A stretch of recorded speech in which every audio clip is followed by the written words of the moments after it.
6:30 a.m. All right, we want to get right to the developing story in central Texas. More rain is on the way for areas destroyed by weekend flash floods. Right now, 41 people are still unaccounted for in the Hill Country. At least 82 people are confirmed dead. 68 of those victims come from Kerr County alone. The flash flooding happened in the middle of the night, early Friday morning on the 4th of July. Water in the Guadalupe River rose more than 20 feet in just under an hour. And Good Day's Brandon Todd is in Kerr County for us this morning. He leads our live team coverage today. Yeah, Brandon, you are getting a look at the damage and what neighbors are dealing with. What are you seeing there in Kerr County? Well, good morning. We're right alongside the banks of the Guadalupe River. Obviously, it has receded all the way down. It may be even hard to see, but clearly from the trees in the background, you can see the damage left behind from this, and there is just debris all over the place. And you can, that goes for miles along the Guadalupe River. Now, there are a lot of questions and a lot of discussions about the topic of what kind of warnings did people here get when the rains started and when the river started to rise. And Chief Nim Kidd with the Texas Division of Emergency Management responded to that in a news conference. And if there's no cell phone coverage, it doesn't matter how many alert systems you sign up for, you're not going to get that. And then there's the NOAA weather radios from the National Weather Service. I'll ask you, how many of you have a NOAA weather radio by your bed at home? And so there can be all kinds of alert systems that are sent, and we know that some were sent, some general messaging was sent early. Some urgent warnings were sent at various times, but just sending the message is not the same as receiving the message, having a plan to do something when you receive the message, and then the ability to implement that plan. Now, of course, law enforcement, firefighters, even military personnel are here in Kerr County. They're still operating with this rescue frame of mind, desperately searching for missing campers and a missing counselor from Camp Mystic in Hunt, Texas. Fox 4 did confirm that Camp Mystic director Dick Eastland died trying to save all of those girls from the violent waters of the Guadalupe River. There are multiple camps in Hunt, and there are reunifications that are still taking place as of yesterday. Another challenge, of course, clearing the roads and bridges from all of this debris. Shannon and Paige, I'll tell you, you heard that soundbite there where he was asking people, how many of you have a weather radio?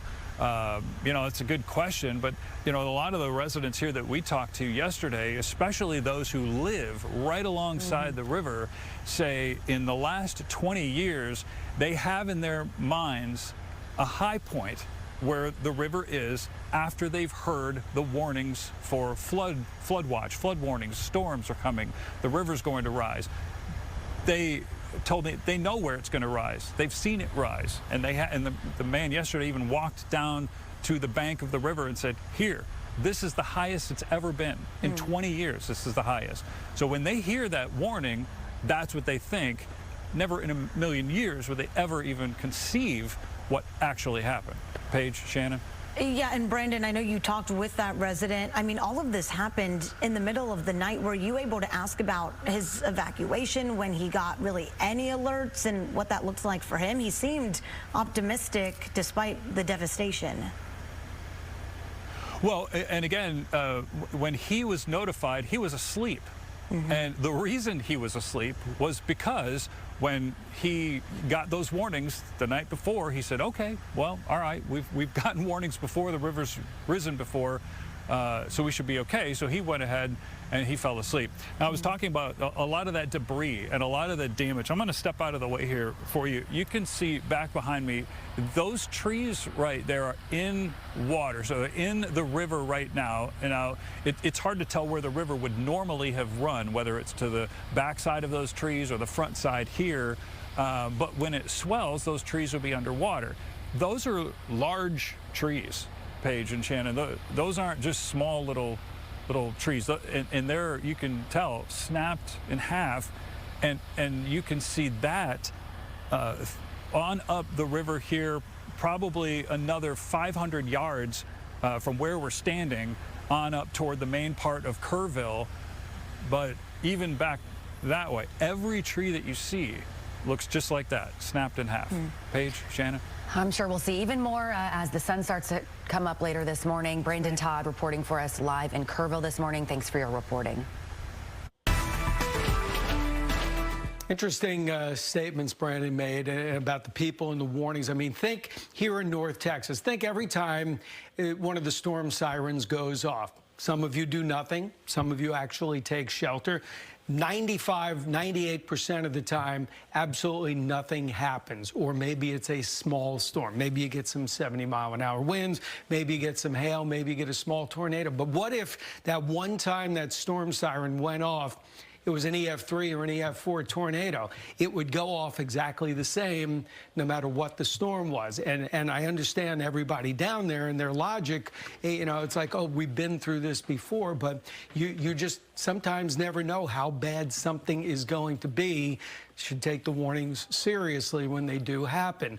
I will tell you this morning we have no warnings down there, but we do have a flood watch in effect because there's more rain and we can't handle it. Comanche County is in our area, Comanche, Hamilton counties. That's about the northern extent of the flood watch today. But as you look down here, it does include the Fredericksburg, Kerrville, San Antonio, Austin, Round Rock areas, just because no more rain can be handled down there if it falls into the watershed. So this morning what we're seeing is showers and a couple of rumbles of thunder are developing just to the west of Austin again, out by Marble Falls and Llano and out over towards the Waco area. So this is all lifting to the north. Nothing is really rough in the Kerrville area at this point, but Fredericksburg is getting some showers. And here in North Texas, we are starting to see a couple of raindrops develop down by Hillsborough, Italy. The better chance for rain, as you see this little disturbance is down here towards San Antonio today. So that's where the heaviest rain is going to fall, although we're going to be in the northern fringes of it again. So there will be showers and thunderstorms, certainly towards late morning and noon into the early afternoon hours with the highest coverage in our southern counties. There'll be a little sun out there that breaks through this morning, so we warm up. We'll hit about 90 today. Showers and storms, especially from the DFW area south. Some heavier rainfall is again possible. And we have a couple more days where the pattern is unusual before we get summer back, and we'll talk about that in the 7-day forecast coming up. Let's go over to Chip right now. Pretty quiet? Fairly quiet. A new incident just got called out. I'll get to it in a second. Just want to reiterate, though, going from Tarrant to Dallas County first, the road work is still up in a couple of areas. I-30 as one moves over past Fielder Road, only the left lane still getting by. And then along I-20 as one moves over past Great Southwest Parkway. You still have work crews on the right side of the roadway there. In both cases, the speeds are down under 15 miles an hour. The new call out of a potential issue is in Carrollton, northbound on I-35E as one moves up toward the George Bush Turnpike interchange. This is the best shot of the incident, and you can see that the activity is on the right side of the roadway, police blocking off the right lane for safety's sake, and traffic is just slow moving through that immediate area. Now back to more of our storm coverage with Shannon and Paige. All right, Chip, thanks. Crews from DFW are answering the call to assist in Central Texas. Fox 4's Ticia Muzinga live with how Texans on Mission is lending a helping hand. Ticia. Hey, good morning, guys. Yeah, we are inside the command center right now. It's pretty empty right now, but just if you take a look around me, you can see some of the printers out here. When the volunteers get here and then they head over to Texas Hill Country, they're just going to be handling the logistics here. They're going to be handling all the paperwork, anything and any resources some of those survivors and victims, victims will need to assess and handle this devastating situation as well. But I also talked to some of the representatives for Texans on Mission. They also say that they're going to plan on bringing shower, laundry units, as well as electrical units as well. So 30 to 40 volunteers are planning to head out around 9 a.m. this morning. And, you know, we've been covering this all weekend, and the amount of rain that came down in about an hour, just unpredictable. That's the one word that I kept hearing. And when it comes to a situation like this, Texans on Missions, they say that they have volunteers that are always prepared for a moment like this. We never know what the weather can bring. It's always unpredictable, especially in Texas. And so over the 60 years that we've been in existence, we've placed different assets all around the state so that we can respond in just a matter of hours, no matter what the scenario is and where it is. So we actually have people that are local there that were involved as soon as it happens. So we try to, you can't really plan for it, but we try to do the best that we can. So again, unpredictable moments, but they are always prepared. They always have a game plan in place when something like this does happen. So again, up to 40 volunteers are planning to leave here at 9 a.m. today. And then the next few days, they're going to roll out more volunteers. But here's the thing. They are still looking for people to volunteer. You do have to get trained for that program as well. And any information they do have on their website. And we're going to have a link to that, TexansOnMissions.org. It's going to be on our website as well, fox4news.com. But right now, they're just asking for anyone to lend that helping hand. They're looking for donations. They're looking for hands, you know, anyone that can come down and help these people that are going through this unimaginable loss. Back to you guys. Oh, they always answer the call. Great to see, Tasia. Thanks.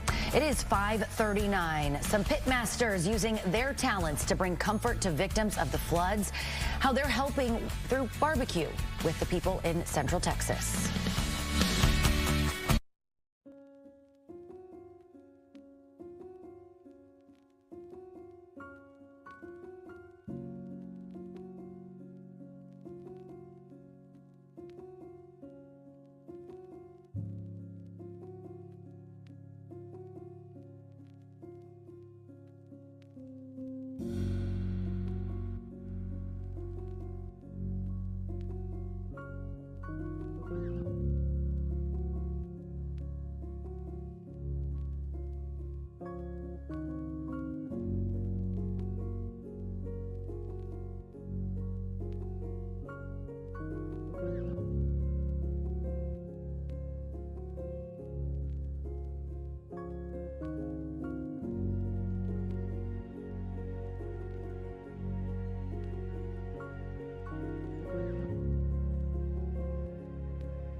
Welcome back. An organization based in Kansas City is preparing to come to Central Texas to help with that flood relief. Operation Barbecue Relief preparing to hand out thousands of meals to victims and first responders. Joining us this morning, Chris Huggins with Operation Barbecue Relief. Good morning. Thank you so much for being with us. Hey, good morning. Tell us how this works. You guys have a team of pit masters. You're going to make some barbecue to help respond. Tell us how that works on your end. So we're a group of pit masters that started in 2011 after Joplin, Joplin, Missouri tornado.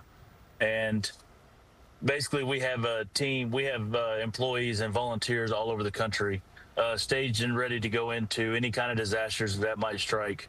Currently we have equipment that has been stored in Wiley, Texas. That's where I'm based out of. And we got lucky and had a local group that was doing an event.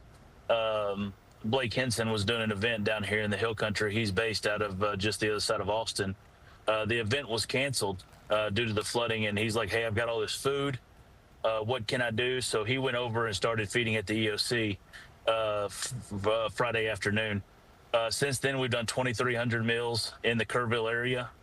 Our equipment is rolled in last night. We'll ramp our kitchen up today to be able to do up to 2,000 meals a day. Today, we're looking at doing about 1,600 meals. in Kerr County, and then we're going to be sending some meals up to Burnett County as well, and doing some assessing on the need that might be needed in San Saba. When you respond to a disaster, of this magnitude, we know little things, like a barbecue sandwich, a bottle of water can help so much. What do you guys see from the victims, those first responders, as you're out there interacting with them and just trying to do your part? Sometimes during a natural disaster, one of the toughest things to come by is a hot meal. A lot of people don't take the time to stop and sit down and have a hot meal. They're so focused on what they're supposed to be doing, of cleaning out their house or helping to find those that are missing, or trying to help the victims, get trees out of their house or whatever it might be. They don't take that time to sit down and have a hot meal. So we come in, we provide them that hot meal, we bring it to them, just to give them 5 minutes so they can sit in Operation Barbecue Relief, that barbecue can heal. And we think that, I can't fix your roof. I'm not a rescue worker, but I can cook barbecue and I can give you that hot meal and hopefully give you 5 to 10 minutes of just peace and comfort while you nourish yourself so that you can keep going on what your mission is. Any idea how long you guys will be out there? We're slated for a 7 to 10 day span. It's going to be depending on what the need is. We'll judge that from local. We're working with local EOCs, working with TDM, and also just kind of assessing to see what the need of the community is. One of the things we don't want to do is we don't want to disrupt the natural flow of the community, but we also want to be here to provide those in need and to provide those hot meals to those. So it's a fluid situation, but we're slated for a 7 to 10 day deployment here in Kerrville. All right, Chris Huggins with Operation Barbecue Relief. Thank you for joining us today, and thank you for what you're doing down there in the Hill Country to help those people in need. We really appreciate you. Thank you for having me. Yeah, as you just heard, you're talking 7 to 10 days down there. Fortunately, I think today is the last day of the active weather. That's a concern because nobody wants more rain down there. Obviously, that's the #1 concern. Flood watches are in effect from Comanche and Hamilton County. That's part of our viewing area, all the way down towards Waco and everybody west. He mentioned San Saba and Marble Falls. You've got it all the way down towards Bernie and Kerrville. These are just in case we get heavier rain. And there is rain out there. It's not extreme right now, but just south of Llano, we're getting some pretty heavy showers developing. Marble Falls getting some showers. Burnett's getting some showers. And Fredericksburg getting the showers. So they are starting to erupt again. And even into our area, I'm going to zoom in a little bit on this so we can see some cities, just because the cities are off this. But we've even got some showers that are now down in southern Ellis County, south of Ennis, as you go all the way down to about Hillsborough. So showers, this is another day with rain in the forecast for, not everybody. It's going to be about 40% of us on average. I would say less to the north, more to the south. Some of you 50% or more down south. So we've got the showers. The Futurecast isn't even doing a good job. This is the latest Futurecast. Do you see any showers at the beginning? I don't, and I see plenty of rain out there. So I'm expecting more rain than what you see showing up here. One of the tells on a computer model is if they can't get the initialization right, then you don't trust everything you see. You trust your meteorology behind this. And I would tell you there's going to be more showers and storms today, especially Metro South and East. There's a reason for that in a second. It will diminish towards sunset, which we've seen almost every day. Even the last couple of days, everything is diminished after sunset. So what I'm expecting today, it's about 40 to 50%. DFW area around 40%, 50 or higher down in our southern counties. So more than half of us will get rain down here. It'll just be isolated up north. And the high temperatures today, if we can break a little sun through the clouds, 80s to around 90, somewhat where it's been the last several days. So we can see showers already starting to bubble north. These new showers, there was nothing overnight, which is what we've seen the last several days. When you have a tropical air mass and a disturbance, all of it congeals near the center during the late night and morning hours. We're seeing that again, although this disturbance is now a little farther away from us. Yesterday it was in Erath County, Stephenville area. Now it's moving away. But these showers will bump up in our direction starting today. Once we hit tomorrow and Wednesday, as high pressure, basically your typical summer heat, builds to the west, the northwesterly flow in the atmosphere, basically something we typically see like in May and June, will continue. That means more showers and thunderstorms. This is not your normal pattern for this time of the year. So we're going to see after today, even Tuesday, Wednesday, 30% showers and some storms, maybe some gusty winds out of the strongest ones because it's coming out of a different direction. Thursday, everything begins to dry up, and by Friday and Saturday should be quiet. But again, today, more rain and thunderstorms, especially as we get into later this morning, noon, early afternoon, higher in our southern counties. 90-ish, we'll call it. And then we'll be in the low 90s Tuesday and Wednesday. Keep in mind, average highs are now 95, and even by this weekend, about 96. That's where we'll be. Nothing extremely hot for the month of July. All right, we have a lot on our plate all of a sudden, and so right now when you look at this map, you'll see two markers there on I-35E. There's actually just one, or I-35W, excuse me. There's actually just one crash. Northbound I-35W approaching the 121 interchange. It's on the right side of the roadway, and traffic is jamming up in that area, moving from Tarrant County to Dallas County. We have a couple of things that are frustrating, and that would be the road work that is up as one moves around the field, a road interchange still, and no indications that these crews are ready to reopen the right side of the roadway, and the backups are now heavy back past the back past the Cooks Lane interchange. And then on I-20, some good news there. They are picking up the barrels in that area. I'm going to manually move the map over into Dallas. So we have big concerns right now with a developing situation moving northbound on I-35E, approaching the 183 split in this area. This is the camera shot that is closest to that location, showing you that the average speed is down to about 2 or 3 miles an hour. And unfortunately, the camera at the 183 split with I-35E is currently unavailable. It's been knocked offline, so it might be that it was impacted in this recent incident in this area. Continuing north on I-35E, some good news. The trouble up ahead around the Sandy Lake interchange has just been cleared away, and the traffic flow is already moving at a normal pace once again, moving through that area. And there's a look at the map. As you can see, southbound flow coming down out of Denton County doing just fine. And right now in Collin County, we don't have any concerns. We're going to take a quick break and be back with more after this.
still a day around here with a lot of clouds and at least the threat for showers. It's not going to be for everybody, and we're okay this morning. So Wallaby, you can probably go out right now. I would say early this morning is best. Even by 10 o'clock, there'll be a couple of showers out there. And by noon, I'm indicating yellow, which means there will be rain at times. It's not everywhere, but some of those thunderstorms will produce some heavier downpours as temperatures hit about 90 degrees this afternoon, and then maybe come back later today with a lot of clouds and showers out there. Very unusual forecast.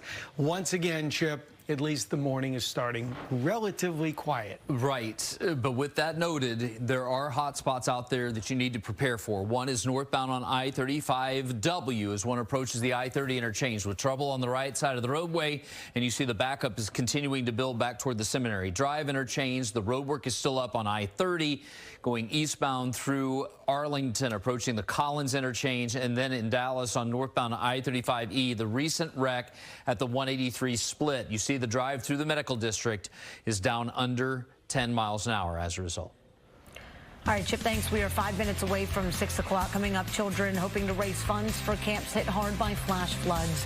What they're doing to lend a helping hand, still to come.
Welcome back. Two children in Fort Worth started a lemonade stand to help raise money for Camp Mystic.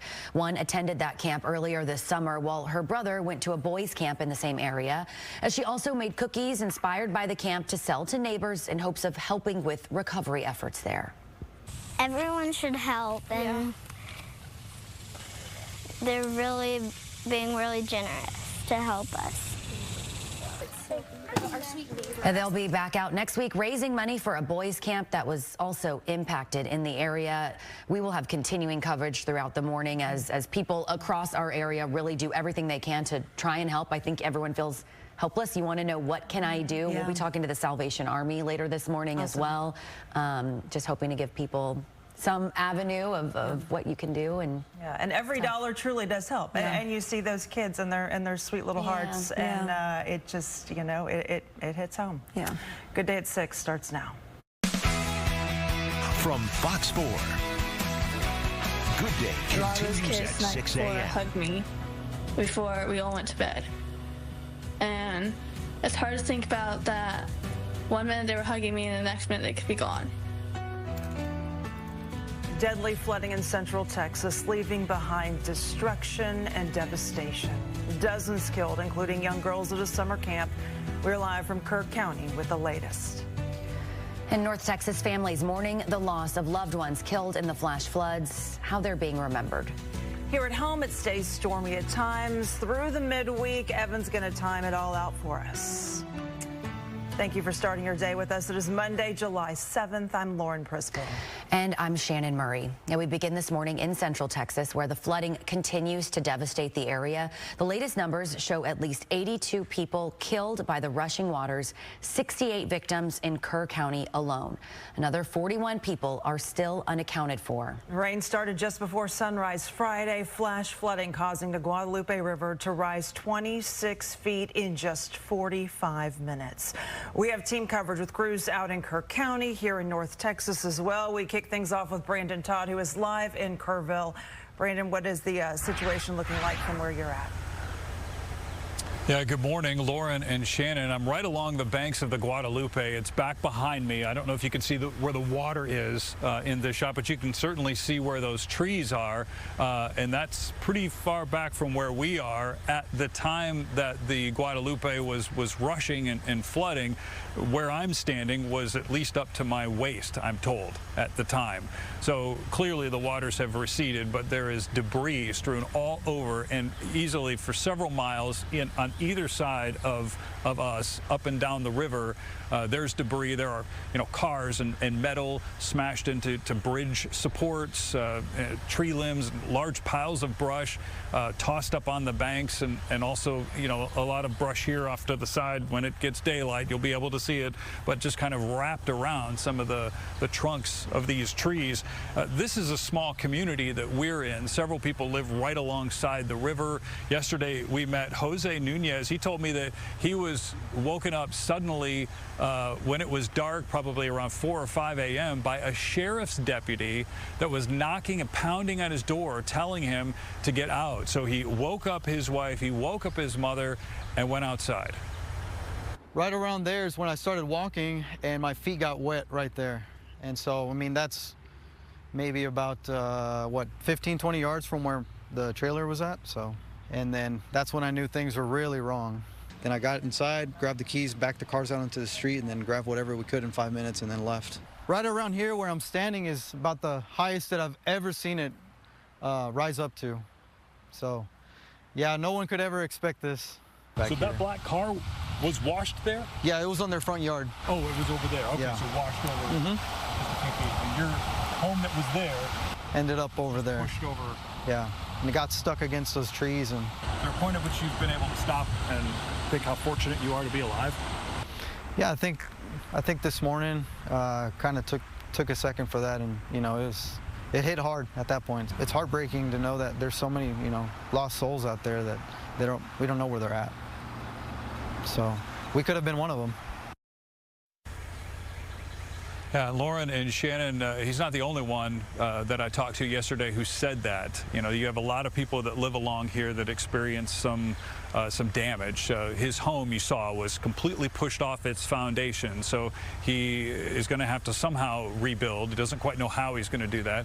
Others lost their homes completely. Others were in an RV park. There's so many stories, and a lot of these people here understand the devastation, because there are a lot of people that have experienced loss, and a lot of people that are just clinging to hope that these missing people will be found alive. Lauren, Shannon. Yeah, Brandon, I just think about you've covered so many of these natural disasters, hurricanes and tornadoes and flooding, and I mean, never really this close to home though. What is different about this one, or is it different? Well, a lot of the difference here, I suppose, is that a lot of these people, and I mentioned this earlier this morning, a lot of these people got warnings. They knew it was going to rain. They knew there was a flood warning, flood watches, all that sort of thing. But and it's hard to tell here with the the perspective of the camera, but way down there where there are some trees that are kind of laid over, that's about as high as this river has ever risen in the 20 years that Jose, the gentleman we talked to, has lived here. So when they were saying the river's going to rise, be careful, be cautious, he was thinking, okay, I know where the river usually comes up to. But he just never, you can't conceive anything what actually happened here. None of them ever thought anything like this. The woman that lives just right here where we are, she came out to the street, which is just on the other side of my photographer, and the water was up to her knees. So even she was shocked. She'd never seen anything like that in all the years that she's lived here either. Hard to imagine. All right, Brandon Todd live for us this morning in Kerrville. We'll check back in just a bit with you again. Yeah, Evan, you mentioned today the last day for active weather in that area. They need just some quiet for a little bit to try to find these last people. And unfortunately, I mean, more rain today. I mean, remember, they got more yesterday afternoon. Fortunately, that didn't turn into anything that was significantly worse, flooding or making anything worse. But no rain is going to make this better. I do want to point out, similar situation to what we saw over the last day or so, is that while everything died at night, I mean, it was quiet. You could watch our disturbance roll from our southwestern counties down here. A new disturbance has formed down here just to the northwest of San Antonio, and showers are bubbling up ahead of it, trying to come into our direction, which includes them as well. The flood watches, I put DFW at the top here. I mean, you can see we have a couple of counties, Comanche and Hamilton are our counties, but then it does extend all the way down to San Saba and over towards Fredericksburg and the Kerrville, Bernie area. So all of these are in the same area, and the rain's getting heavier again. You can see the arc associated with this disturbance here just to the north of Marble Falls, and it's raining very heavily over Fredericksburg and Llano, and this is an area you don't want, because if this could actually feed south towards the Guadalupe. At this point, there is nothing major going on across Kerrville, but it's not far away from them. I will point out, in our area right now, we are seeing showers break out in Ellis County and parts of Navarro County, south of Waxahachie, over by Ennis, over by Mertens, and just east of Hillsborough. More rain is picking up, and if you look at the motion in this, it's slowly building to the north. This is something we saw the last couple of days. When you have a tropical air mass and a disturbance, showers tend to build during the early morning hours, and they actually get a little heavier towards late morning and noon. We're going to see them into the afternoon, though, 20, 30, 40%. But I will tell you, if you live south of the Metroplex, you got the most coverage that you're going to see. Areas up along the Red River will see a little bit less. Still some heavy rain. It's a quiet start in the Metroplex right now with some showers to the south. Some of the storms that pop at noon could be heavy, and there will be scattered storms this afternoon with heavier rainfall. So please be careful. I mean, we saw flooding in our own area yesterday. When these things stall and they have tropical rain, they can easily dump 1, 2, 3 inches in a short amount of time. Tomorrow and Wednesday, we still have showers, but it does get a little better. We'll talk about that in the extended forecast coming up, Chip. Okay, very good, Evan. Right now, we're going to start off in Fort Worth, work our way over into Dallas. You see 2 markers on the map, but of these 2 markers, the one on the top side, the northbound flow, where we've had some trouble moving up past I-30, good news there. That crash just cleared, as you can see on this camera shot, but heading away from downtown Fort Worth, a new challenge. Southbound I-35W heading past the Berry Street interchange, only the right lane getting through because of that recent collision. Very frustrating on I-30 right now to move past the Fielder Road interchange because the road work is still up in that area and only the left lane can slide through. In Dallas on northbound I-35E, a nightmare to move up through the medical district. This is what it looks like starting just north of Woodall Rogers. Average speed about 15 miles an hour there, about 10 miles an hour as you pass the World Trade Center. And here at Inwood, it's down to about 5 miles an hour, all due to a crash up at the 183 split where only one lane at best gets through. For folks on 635 LBJ, a new challenge in the westbound direction with a van stopped in the left lane and a box truck involved in a potential issue. You can see a wrecker has the box truck loaded up. Don't know what's going to happen to the van. Bottom line is, with one lane blocked, the backup continues to build toward the Garland city line. All right, thank you so much. As the search continues for survivors in Central Texas, communities really coming together to mourn the lives lost. Fox 4's Dan Godwin is here with a look at the impact on families here in North Texas. Dan? And Shannon, the loss of life in this tragedy is still impossible to really comprehend. People in communities all over Texas are sharing their grief and sorrow and remembering those who did not survive. Sunday was declared a day of prayer in Texas, and dozens of people gathered at St. Michael's Church in Highland Park for a memorial service to remember the life of Leitha Bonner and pray for her family. Leitha is pictured here next to her best friend, Eloise Peck, who were both attending Camp Mystic when the floodwaters hit. The two did not survive. They were students in Highland Park ISD. One way the community is now showing its support, placing green ribbons that are now lining the streets. 9-year-old Janie Hunt also died. Her family confirmed to Fox 4 on Sunday. She was also attending Camp Mystic. It was her first time there as a camper. She attended along with 6 of her cousins who were safe. Janie is the eldest of 3 children and a great-granddaughter of the oil baron, William Herbert Hunt. And another girl from Dallas, 8-year-old Hadley Hannah, is also among those confirmed to have died at Camp Mystic. More than 700 children were at the camp when the deadly flooding swept down the Guadalupe River. Many of the campers were airlifted to safety. One of them, Callie McAlery, and her mom talked with Fox News. So we heard 1 second, it was really bad thunder. Like I woke up to a big giant sound of thunder and lightning striking. We had one of the campers run in and say, "Hey, our cabin's flooding." I really hope those kids that are missing are found. I knew a lot of those kids, and a lot of those kids the night before hugged me before we all went to bed. And it's hard to think about that. One minute they were hugging me, and the next minute they could be gone. And 10 girls and 1 counselor from Camp Mystic are still missing. Callie's mom said her family's incredibly grateful to have Callie back, but also devastated that so many families are now dealing with immeasurable grief. Dan Godwin on Good Day. Thank you, Dan. Many have reached out asking how you can help. Fox 4 has set up a donation site to send money directly to the Kerr County Flood Relief Fund. You can scan the QR code on your screen and then follow the link to donate. It is 6:12. Texans stepping up to help neighbors in need. How the Salvation Army in Kerr County is coordinating aid efforts. A chance for showers or storms every day the next few weeks for us. 7 has a closer look as we move through the week.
certainly isn't the same intensity that's coming our way today, but more showers and storms, and everybody's like, is this July going to last all summer? And you know the answer. I mean, it doesn't mean August can't be 100 degrees every single day.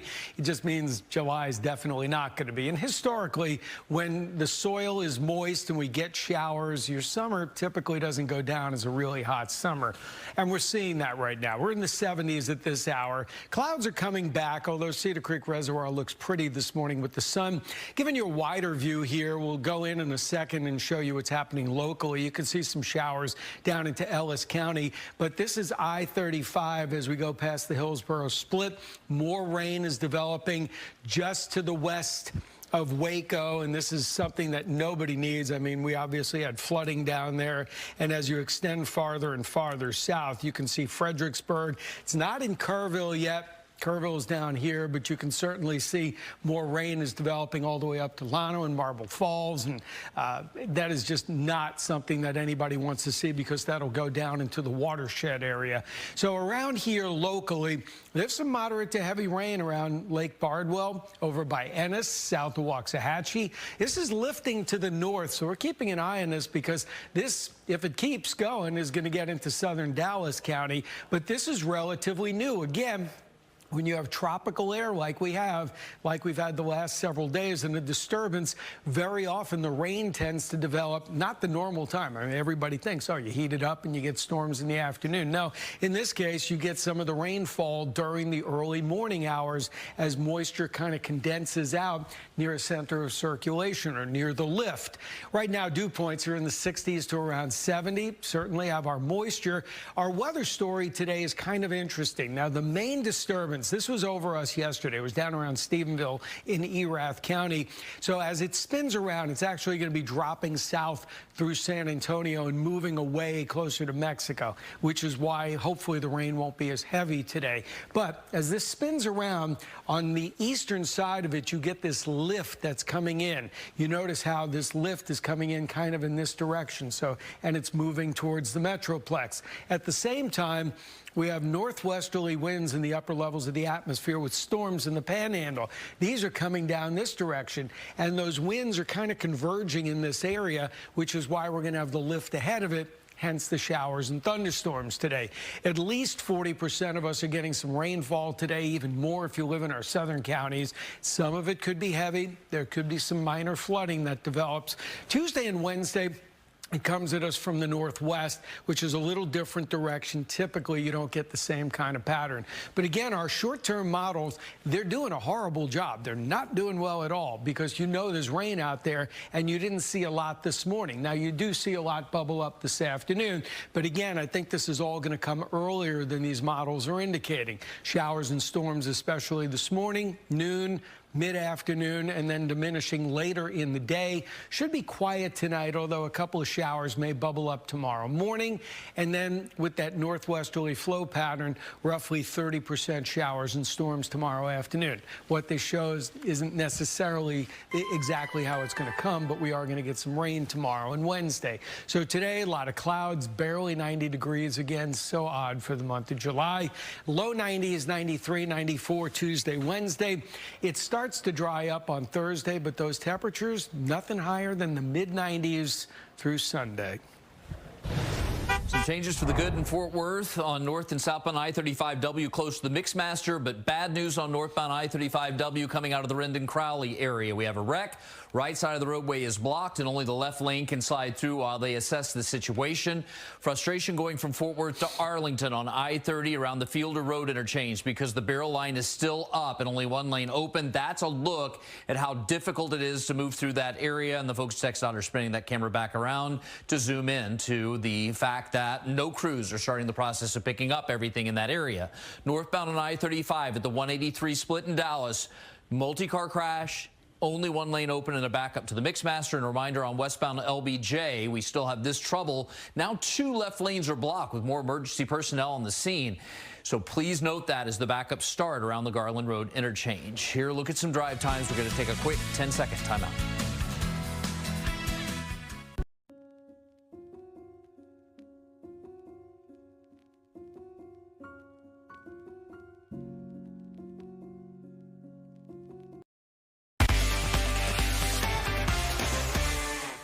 Welcome back at 6:20. In times of devastation, we often see many people step up to help. Joining us this morning, Major Phil Sawyers with the Salvation Army. Sir, if you can start off just by telling us what you guys are doing, how many people you have on the ground, and what you're seeing there. Thank you, first of all, for having us. Certainly, our community, Kerr County, is in shock, and you know, people were gathering for the 4th of July holiday and the fireworks that were there and picking out the spots for them. And of course, all of that is along the river. And so with that, you know, this came in the middle of the night. Locally, I understand it was 23 feet in 45 minutes. And, you know, there's just really no way to prepare for that. Right. The Salvation Army has responded by having 4 canteen food trucks that are moving around. You know, we were first feeding first responders, which we're still doing. An estimated 1,000 people from counties all over have come down to be first responders and help us. We are offering and have spiritual, emotional individuals that are prepared to help with those that need to do it and just try to make sense of this all. We've opened up our social service office. As you can imagine, there's a lot of need that we have in this community, and we're grateful for all the people who have stepped out initially to help us in our beginning responses. Yeah, it really is a delicate balance of trying to help, but not getting in the way, making sure that you're there in support. It really is a coordinated effort, right? It is coordinated, and you know, we move as far as the first responders open up with our food trucks to help, but also to not be in the way. We have this as a personal situation for us. You know, while we're serving, the Salvation Army here has 2 employees that lost everything. Their home's no longer on the foundation. And so as we go out to serve, our hearts are also, you know, full of knowledge that, you know, our own are in a situation where they no longer have a home to go to. The Salvation Army here often goes to other counties in Texas. We've been as far as Florida to assist with disasters like this. And, you know, when it's people that you know, it is just such a difficult situation for us to really understand that when you know people that are affected by this and you know the families in our community, it just really brings it home to that how we're in the palm of God's hand, and today we need everyone's prayers. And certainly with the numbers that have recently come out with the deaths and the dozens still missing, you know, we're here till the end. Thank you for your service. We're going to put a link on how you can help out the Salvation Army as they help out. Major Sawyers, thank you for your service.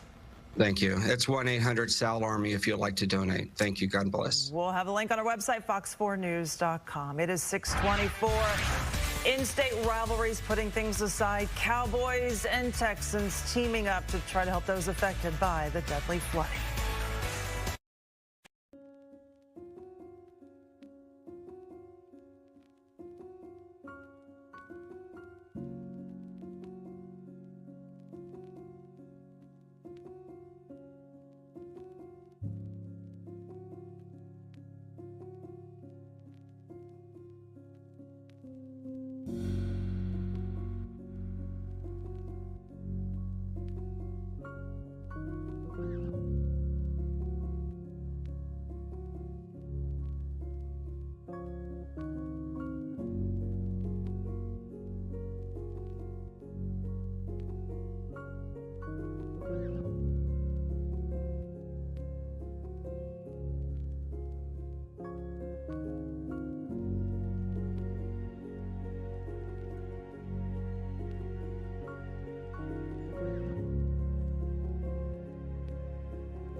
around here, it's another unnaturally cool kind of July day. I mean, it's humid, it's warm, but it just doesn't feel like a Texas summer. There are going to be storms popping around noontime and about 90 degrees this afternoon with 40% showers and storms. Some heavy rainfall again is possible. And as we look at forewarned Doppler radar, while it's quiet in the Metroplex, Ellis County, you've got the rain this morning coming up I-35 and making the turn at Hillsborough to go up I-35E towards Italy and Waxahachie and Ennis. So some roads will get wet down south. We're dry in the Metroplex, Chip, for now. Okay, the incidents that I mentioned in the last report just a few minutes ago are all still active. But we have one new crash that just happened in the last few minutes, and it's in downtown Dallas on I-30 in the westbound direction just past I-45. Emergency crews have gotten to the scene, or at least Courtesy Patrol has. Emergency crews actually aren't there yet. Left lane definitely blocked off, as well as the left center lane. Backup building quickly back through the Fair Park curve. For folks right now over in Tarrant County, again, we've talked about how northbound I-35W is really rough, moving up past the Sycamore School Road interchange. Roadways to the north not too bad so far this morning. Chip, thanks. The Dallas Cowboys, the Houston Texans, and the NFL Foundation made a major donation to those impacted by the flooding in Central Texas. And together they have donated $1.5 million. They say it will provide immediate assistance and help with long-term resources. The money will also go to support first responders, the victims' families, and survivors. We'll continue to follow developments on the flooding in the Hill Country. You can stay up to date on our website at fox4news.com, the Fox Local app, and our social media channels. Stay with us here on Fox 4 News as we gather more information and honor the victims of this tragedy. Good day. We'll be right back.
It's 6:30 a.m. You're watching Good Day, live and local on Fox 4.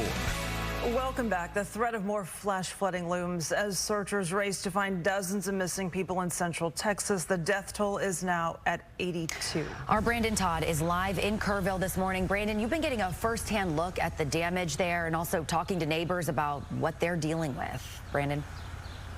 Right. Good morning, Lauren and Shannon. Yeah, we're right here alongside the banks of the Guadalupe River. Behind me, you can see the debris back over here, but you can also see these broken trees. And now that the first light has arrived, you can kind of see a lot more of the damage. You sort of pan to the left here, or my left, as you look to the river, and you can see, again, just snapped. Some of these trees just snapped in half. And then at the base of these trees are literally whole trees or branches and limbs from other trees upriver that were washed into this section here. Now, there are a lot of questions and discussions about what kind of warnings people here got before the river began to rise. And Chief Nim Kidd with the Texas Division of Emergency Management responded in a news conference. And if there's no cell phone coverage, it doesn't matter how many alert systems you sign up for, you're not going to get that. And then there's the NOAA weather radios from the National Weather Service. I'll ask you, how many of you have a NOAA weather radio by your bed at home? And so there can be all kinds of alert systems that are sent, and we know that some were sent, some general messaging was sent early, some urgent warnings were sent at various times, but just sending the message is not the same as receiving the message, having a plan to do something when you receive the message, and then the ability to implement that plan.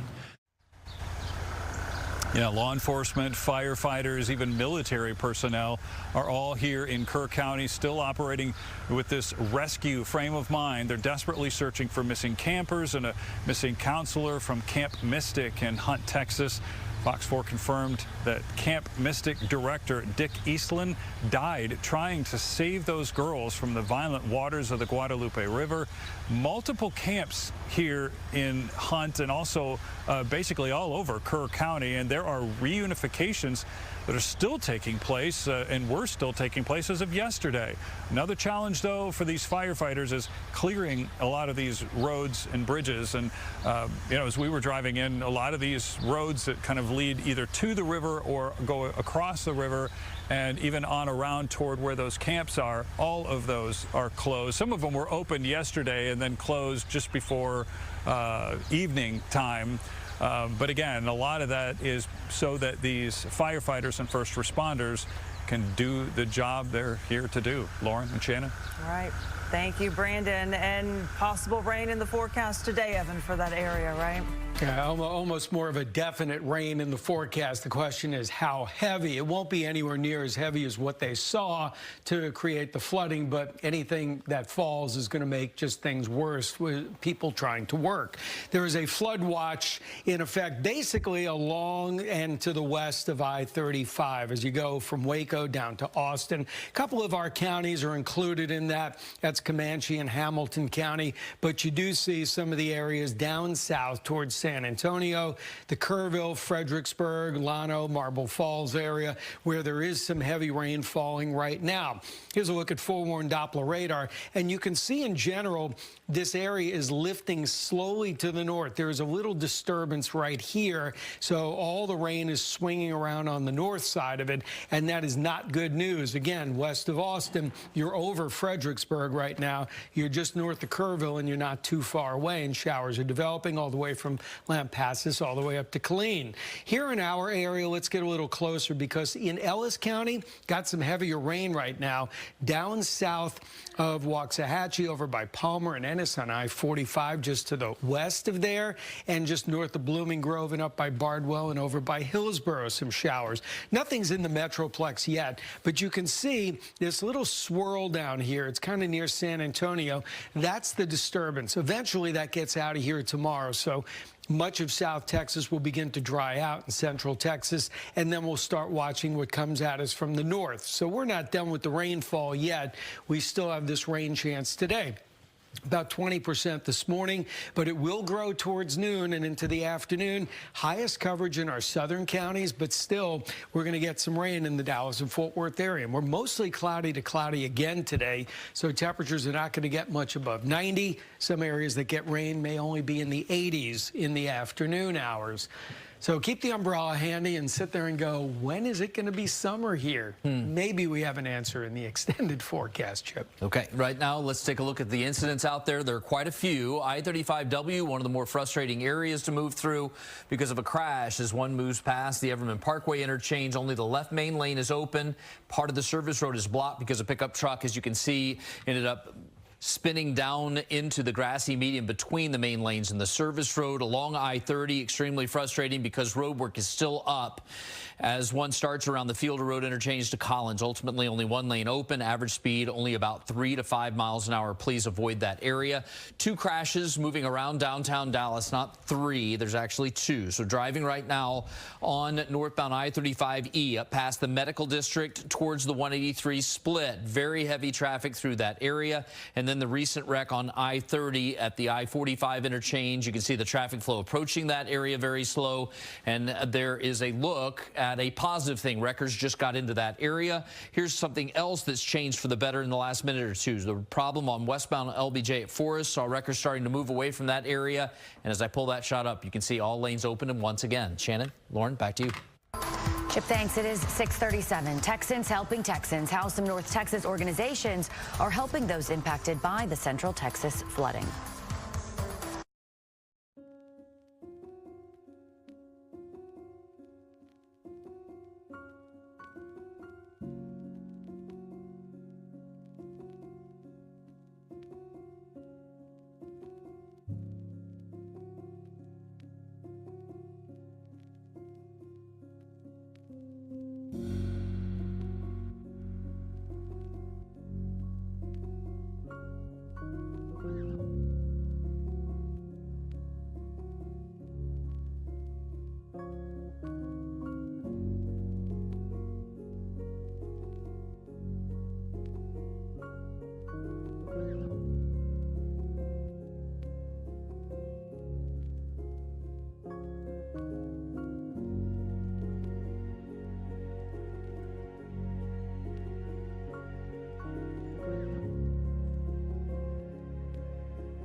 Hey, welcome back at 6:40, 76 degrees right now here at home in North Texas. Crews from DFW are answering the call for help in Central Texas. Fox Sports' Tisa Muzinga tells us how Texans on Mission is lending a hand. Well, many people are looking to find ways to help those impacted by the devastating floods that took the lives of many people, including children. Texans on Mission is hoping to lend a helping hand. And here with me is Amy Freston with more on that. Good morning. Good morning. Okay, and so tell me, how many people are planning to, volunteers, as you say, are planning to deploy today? Yeah, we have about 20 to 30 people who are coming today, but we've got 30 to 40 more in flood recovery going in the next couple days, including multitudes of other volunteers. We call them day volunteers who will show up the day of just to help where needed. I know this is a command center right behind me. Talk to me a little about that, but then also what you're planning to bring down there as well. Yeah, so the command center is literally like our logistical center, and so that's where we go to just kind of plan everything, all the volunteers who are coming in, take in the requests for assistance, to parse those out to our team so that they all know what they're doing. So it's like the logistical command center of everything. But we have our flood recovery teams going in. We have our chaplains already there on site who are providing spiritual and emotional support that is so much needed at this time. You can become a volunteer pretty quickly, and then you're one of the first people to get called out on deployment. And so if this is like your heart that you want to help people in need and you want to be one of the first people to call, get trained to be a Texans on Mission volunteer, because you'll be one of the first people to get a call. And it sounds pretty easy to do to become a volunteer. Remind our viewers one more time your website. Yeah, it's texansonmission.org. Okay, well, Amy, thank you so much for taking the time to speak with me this morning. I know you have a lot to do, so I'll let you get back to that. And everything that she mentioned, guys, we're going to make sure that we have that on our website at fox4news.com. Back to you. And students and staff from Good Shepherd Episcopal School in Dallas filled a trailer full of food and water to send to the Hill Country. The school's disaster response team will leave this morning for Hunt, one of the hardest hit areas. They'll take a rolling kitchen to provide food to first responders, volunteers, and the community there. The team says they are ready to help in any way possible while they're in the area. 6:42, chance for showers and storms for us to start this new work week.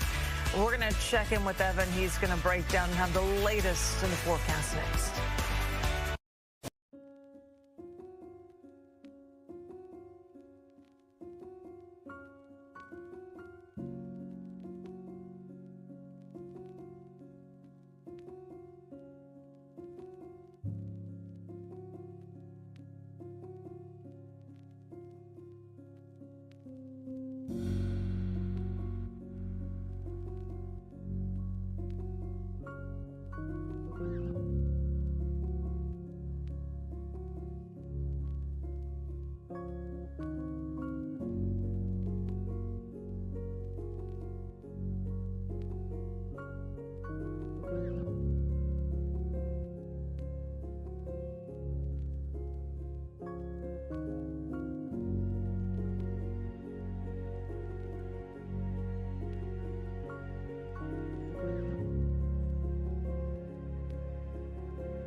it's July in Texas. You certainly don't expect to see more flood watches. This one little batch that we're going to see today is probably the last of the watches. It does include Comanche and Hamilton County till about 7 o'clock tonight, but I do want to point out it certainly includes pretty much everything in the hill country. They just can't afford any more rainfall. And while Kerrville at this moment is not seeing a lot of rain, there is a decent amount that is falling just to the north again. It's lifting north, so it's not immediately headed in their direction, but you can see some south of San Saba and over by Llano and Burnett. This continues in areas that got all the heavy rain over the weekend, even Killeen and just to the west of Waco. So we're going to have to watch this closely. We even have some thunderstorms that have erupted this morning in Ellis County. He's got pretty intense in the last few minutes. Heavy rain. This is all to the east of Waxahachie, over by Palmer and Ennis, down 287 that splits the two, and all the way down by Lake Bardwell. This is lifting to the north, so if it does continue and holds together, it would end up in southeastern Dallas County, out around Wilmer or Seagoville. Again, a couple of showers and storms, but it's a sign that these showers and storms that have developed the last few days, they've been doing so. I mean, the nights have been quiet. Fireworks displays, generally okay. I mean, everything was fine this week, and at night, once the sun set, and then, of course, during the overnight and the mornings, new showers and storms erupted, and you see more rain down south of us. Now, our computer models haven't been doing a great job. They're finally starting to pick up on the showers that are out there, but I will tell you, the lift will continue today through late this morning and noon, and the heaviest rain is going to fall probably from DFW south, but that doesn't mean you can't have showers up to the north. Oh no, we're going to see them today, everything through about sunset, and then it'll all mellow out. So graphically, I'm basically thinking the scattered storms are more north in the Metroplex. Highest coverage is going to be about I-30, I-20 on to the south, with the highest coverage getting down towards Waco, Corsicana, probably Bosque County into Hamilton County, and that's temperatures are going to struggle again today. Not a lot of sun, not a lot of warming. I mean, you want to stay in the 80s in July, you better keep a lot of clouds. Even a little sun will give you 90 degrees. You can see the showers that are perking up this morning, mainly down south. These new showers are developing just because our disturbance today is just down here by San Antonio, and it's moving to the southwest. That said, when you have a spinning disturbance like this time of the year, the showers and storms are pretty much on the east side of it. That's the axis of lift, east of where this disturbance goes, and that's where we are today. And then our attention is going to turn up to the Panhandle. Again, a weird pattern for this time of the year, seeing storms come out of the northwest. Usually that's like a late May, kind of June pattern. High pressure, the summer hot high is going to build into the deserts, and what that's going to do is push storms down our direction. Tuesday and Wednesday both. Scattered storms, maybe some gusty winds in the strongest storms. This isn't for everybody. Maybe a third of us get them each day, but the real core of the heat stays west. I think that's a big story, that there's nothing even close to triple digits in this forecast. 30% showers and storms tomorrow and Wednesday. One or two may linger Thursday. I think we'll keep Friday and Saturday dry, but the core of the heat just doesn't build in.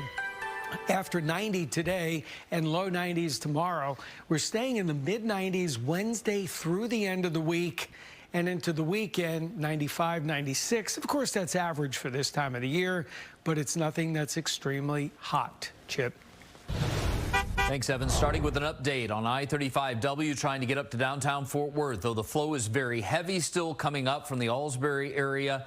We do have a change for the better as far as the main lanes are concerned. All of the traffic flow in the 3 lanes available now moving past Everman Parkway are usable, but remember that the left lane of the service road is not, as they get that pickup truck up onto a wrecker that ended up spinning off the highway. Along I-30, unfortunately, no changes yet. The barrels are still up, passing Fielder Road to Collins, and you see that consistent back up to Cooks Lane. We've seen a positive thing on northbound I-35E, moving up toward the 183 split. The earlier trouble there has cleared away. For folks on I-30 around the I-45 interchange, that crash has also just cleared in the last couple of minutes, and the traffic flow is returning back to normal in that location. Here are some other drive times in the DFW area on this Monday morning. We'll be back with more after this.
Welcome back. It is 6:53. You're waking up to 76 degrees here in North Texas.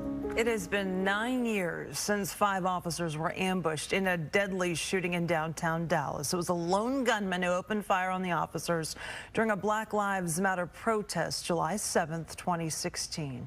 4 Dallas police officers and 1 DART officer were killed. 9 other officers and 2 civilians also injured. A gunman was killed after an hours-long standoff. Dallas College El Centro campus is going to host a ceremony honoring all those officers at 11 o'clock this morning. Dallas Cowboys player Cavante Turpin is out of jail after he was arrested on drug and gun charges. The 28-year-old kick returner was arrested Friday in Allen for unlawfully carrying a gun and having less than 2 ounces of marijuana. He signed a 3-year, $18 million contract with the team earlier this year. Records show he bonded out of jail yesterday. It is unclear what led up to his arrest. Good day. We'll be right back.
right, I saw that commercial, which means we better do the dog walking forecast and get out this morning. There's going to be more showers and storms later this morning into the afternoon. Now, it's not widespread and for everybody, but it's a decent coverage. It could be as high as 40 or 50%, especially in areas Metroplex South. So Wallaby, get out of under the covers because the air conditioning in the house is cold, and try and get out this morning when things are relatively quiet. And we thank Ed for sharing Wallaby with us this morning. Chip, where I want to be is somewhere that's nice and quiet, and Texas is not the quiet place. No, definitely not. And it's been pretty rough on the roadways throughout most of the 6 a.m. drive. And it's all dry. Yeah, even though it's all dry, we've had a lot of incidents. So driving out and about right now, though, happy to say that 30 minutes ago we had a half dozen incidents on the highway. Now we're down to one, which is now actually down to none. That one area of I-30 where we had barrels up way too long passing Fielder Road, all of that trouble just cleared away, and the last truck just drove out of the shot. You can see here all lanes open once again passing Fielder Road, but we're only in the early stages of recovery mode heading from the East Loop over toward Highway 360. Lauren, Shannon. All right, thank you. 2 children in Fort Worth started a lemonade stand to try to help raise some money for Camp Mystic. One attended that camp earlier this summer while her brother went to a boys' camp in the area. She also made cookies inspired by the camp to sell to neighbors in hopes of helping with recovery efforts. Everyone should help, and they're really being really generous to help us. They will be back out next week raising money for a boys' camp that was also affected. HEB sent a convoy of disaster relief trucks to Kerrville, where the company actually started. Grocery Chain says it's working with the Red Cross as well as first responders to provide support. HEB also sent aid to St. Angelo, Marble Falls, other impacted areas. Good Day at 7 starts now. Fox 4, the only local news at 7 a.m. This is Good Day. Rescue and recovery efforts continue after deadly floods in central Texas. We have the latest from the scene. There are some showers in our area this morning. Evan has the latest on the weather. Good morning. It is Monday, July 7th. I'm Shannon Murray. I'm Lauren Prisbel. Here's the latest on the deadly flooding in the Texas Hill Country this morning. We know at least 82 people were killed by those rushing waters, 68 victims in Kerr County alone. Another 41 people are still unaccounted for this morning. The rain started just before sunrise on Friday, flash flooding causing the Guadalupe River to rise 26 feet in only 45 minutes. And we have team coverage this morning from Kerrville. Our Brandon Todd starting us off with a look at some of the damage. Brandon. Yeah, good morning. We are along the banks of the Guadalupe River back behind me, and you can see the damage from those high waters and the floods. The raging water is evident back here, and I'm going to show you a little bit of that here in just a second. But elsewhere around Kerr County, there is still hope that more of the missing will be found. Law enforcement, firefighters, even military personnel are still operating with a rescue frame of mind, desperately searching for missing campers and a missing counselor from Camp Mystic in Hunt, Texas. Fox 4 has confirmed that Camp Mystic director Dick Eastland died while trying to save all of those girls from the violent waters of the Guadalupe River.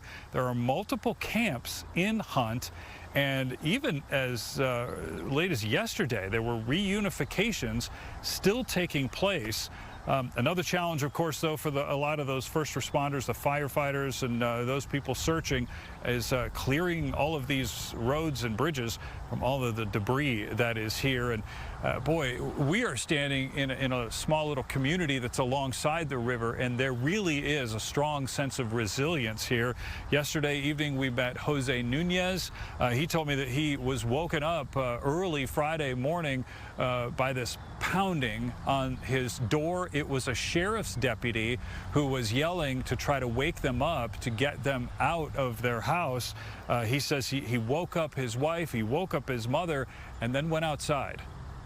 Once my feet were wet, I said, oh, something's really wrong. And then I took out my phone, I had it in my pocket, and then I checked with the flashlight, and I saw that I could see stuff like, you know, trash and piles and stuff like that floating, and I was like, okay, now I gotta leave.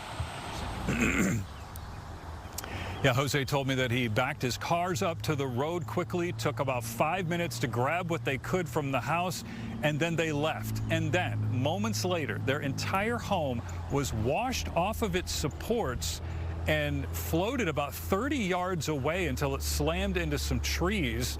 That's kind of where it laid to rest. He says seeing just how deadly the river was in other locations throughout Kerr County, he feels very fortunate to even be alive. He also showed me, kind of walked down to the banks of the river to show me the highest point the river has risen in the 20 years that he's lived here. And Lauren and Shannon isn't even close to where it reached this time. As you pulled into town yesterday, you said you just saw an incredible response of, volunteers, first responders. We showed those HEB trucks earlier. You've seen that since pulling into Kerrville. Well, right, and you mentioned the social media post with a video of HEB trucks on the highway driving to Kerrville. We saw those this morning. We passed by them in the HEB parking lot, ready to serve. Lauren even posted there was a restaurant here who started making food as much as they could to try to give out to the first responders and give out to those people who are working to try to rescue some of these missing people. Just an incredible response here. And also another thing that was notable just on the way down, when we got within maybe 50 miles of Kerrville and Kerr County, every bridge that we went over, every little stream or river that we passed was swollen. It was, some of them were up very close to the bottom of the bridges, and others you could see along the banks were swollen. They've receded just a little bit, but guys, you could see that the grass was all bent over. You could see tree limbs that were broken. And I want to show you back out live here where the damage is along the river. Just behind me, you can see these trees snapped in half. That's exactly what you see all the way down the river here. All of these trees, with the exception of maybe 2, are snapped in half, but there's also a lot of debris.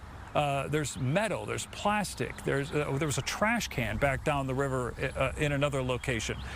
And that's just in the river bed itself. And then you get on up here. I suppose I could walk down here and show you. I don't know if you can see this or not, but you walk down here. I don't know if you can see this black line right here. That's a power line. And then on the other side is the support cable for that. Just beyond that is a twisted up gutter from a house. So just debris that, I mean, seemingly was probably from easily a mile or 2 upriver was washed this way. And you can see all of these tree limbs right here, broken, snapped, all of this stuff. And over here, all of that debris is literally wrapped around the base of many of these trees. What you see right there is the same thing that you see on up the river toward Mr. Nunez's home, the gentleman we spoke with earlier. It's just devastation as far as you can see. All right, Brandon, thanks for that reporting. I mean, I think seeing those trees there bent like that, it just shows you the power, the magnitude of that water and how it has receded, Evan. I know there's more rain for that area, though, possibly today. I mean, we see this all the time with the major flooding. Obviously, we haven't had that kind of flooding here. We've had similar flooding, or at least very intense flooding in years past, some of our rivers. And yeah, it goes up and goes down quickly, but as it's going up, it goes up so fast that it catches everybody off guard. It can recede to the point where it is right now, but the damage is already done. The one thing I want to look at here, if you look closely, there's a little spin in the atmosphere. That was part of the problem. That's now down by San Antonio. As it sits there and spins, what's happening here is we're getting moisture again pulled north towards the Metroplex, and there are showers and some storms breaking out on the east side. There is a flood watch. It does include a couple of our counties, Comanche and Hamilton County, down to the southwest of Stephenville and Bosque County.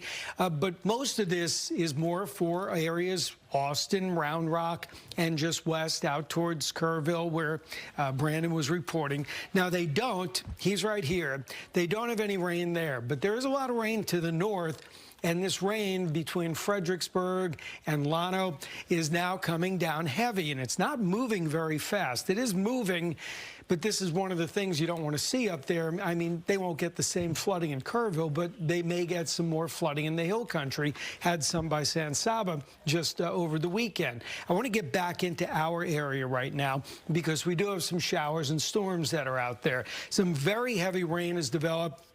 Ellis County down by Waxahachie and Ennis. This rain that has developed in Ellis County is lifting north up by 45, headed through Wilmer and Ferris. Even a couple little showers developed recently up by Plano. So Plano and Allen on 75, there's a little rain. That just tells you the atmosphere is unstable. Most of it is south this morning. Showers and storms will be increasing this morning as we get to noon, and we're going to get about 40 to 50% rain in the forecast. Here's the best way to show it today. DFW South has the highest coverage with scattered activity to the north and a high temperature near 90 today. All right, let's get over to Chip right now because I've run out of time and you need some time to tell everybody things have just gotten better. It has for the most part. We had a half dozen incidents on the roadway an hour ago. Now we're down to just one, and it is a recent wreck that has happened down in the Cedar Hill area, moving up toward Duncanville. Northbound on Highway 67 as one moves up past the Pleasant Run interchange. This is the best shot we have of the activity. Right lane is blocked off by police. Good news is it's a minor mishap, and wreckers have already been dispatched to that area, but it's obviously slow approaching, so please note that. For folks right now around the DFW airport, north end okay, south end 183 a little heavy going out of Euless past the 157 industrial interchange and toward the Highway 10 merge, but no wrecks or stalls called out there. Quick note up in Denton County going from Denton over toward the Collin County line. 380 a little heavy going into that construction zone in Prosper, and I would add a few minutes to the drive in that area. Back to you. All right, thank you. As we know, the flooding left behind a lot of damage in Kerrville and surrounding towns as well. Fox 4's Peyton May has been speaking with families there who have decades of memories in the hill country. She joins us now live from the banks of the Guadalupe River. Peyton, what are you seeing where you are? Well, Shannon, with the sun rising, we're really getting a better look at some of the damage here. Behind me is a boat. Now, there's pieces of this that are torn apart, and this boat was carried so high up onto this patio. You could see life vests that are kind of wrapped around some of the tree branches here. There's actually another boat behind it that we just saw pieces of it. It's kind of hard to make out what exactly is in this debris. There's really just debris everywhere you look, branches everywhere you look along the riverbanks here. Take a look at some of the damage we saw inside businesses here. There's mud caked on the floor. An entire office here is waterlogged. There's desks, chairs, papers, really just thrown about everywhere. Now, all of the trees on the riverbank that we've seen so far on the Guadalupe River here in Kerrville are snapped or stripped, many completely uprooted. Some of it has traveled miles down the river. We've been talking with families who frequently walk the riverbanks, spend a lot of time in nature here. The areas that they hold so close in their hearts are now unrecognizable. Those families are mourning lives lost and dozens of people missing, many who are children. I can't even fathom how these families might even feel. As like you said, as a parent, it's so unreal. This is going to take a long time to clean up. I mean, they're looking for the missing people is one thing, but to clean it all up and get it back to what it used to be is hard. Now, yesterday we saw dozens of helicopters, one after another, flying over the Guadalupe River. There's really been all hands on deck here for first responders. It's truly been amazing to see the Kerr County community come together. We've seen neighbors check in on each other, kind of just making sure they're okay, their families are okay. Families tell us it's a very tight-knit community here. It's such a small community here, so they're really just looking out for each other. Now, you know, back out here live, it's really unimaginable to just see how high those water levels rose. So this riverbank it's about 20 feet below where I'm at right now. So that river rose from all the way to where the water lines are now up here 20 feet.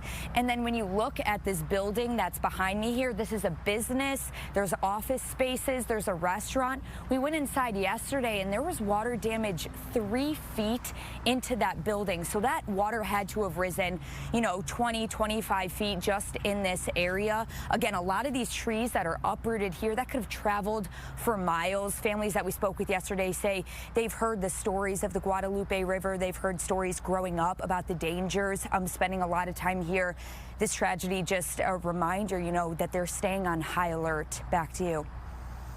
All right, Peyton May live for us this morning in Kerr County. Thanks for your reporting. Many of you have reached out to us asking how you can help. Fox 4 has set up a donation site to send money directly to the Kerr County Flood Relief Fund.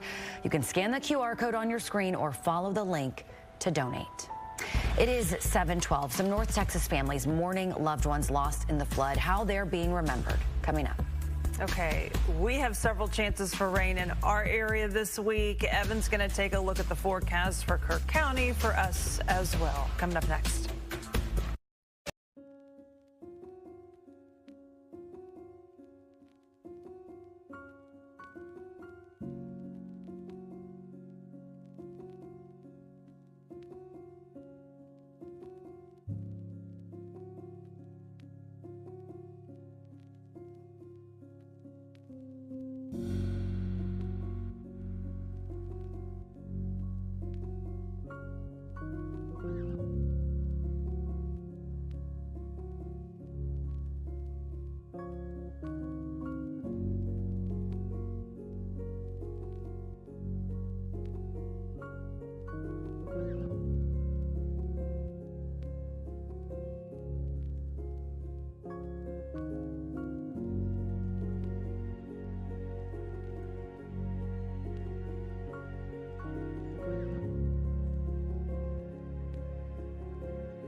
Well, closer to home, things are already beginning to blossom out there this morning. Fortunately, we have a little bit of sun out there, which is a little different than we've seen the last few days. So the little extra sun will go a long way to warm us up. You can see temperatures already in the upper 70s over at Cedar Creek Reservoir. But in Dallas, you see the lumpy nature of the clouds. There's a little vertical development right there.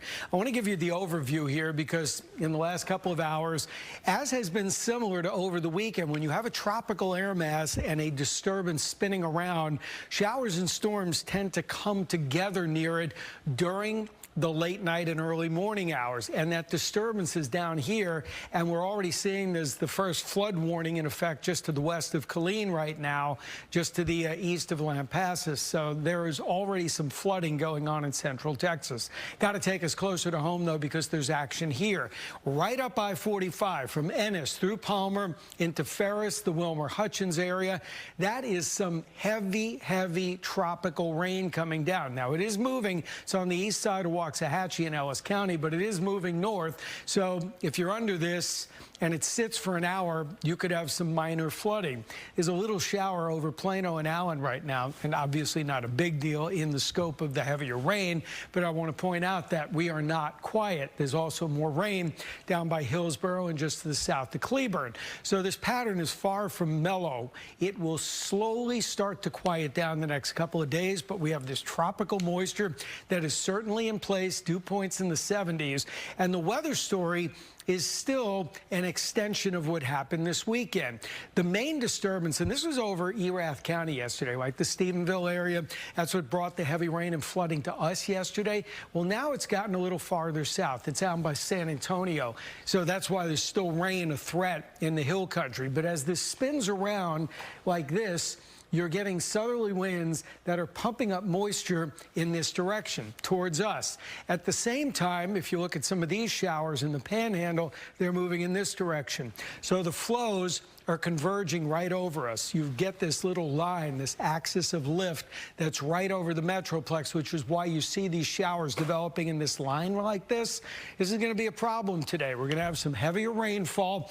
40 to 50% of us are going to get rain.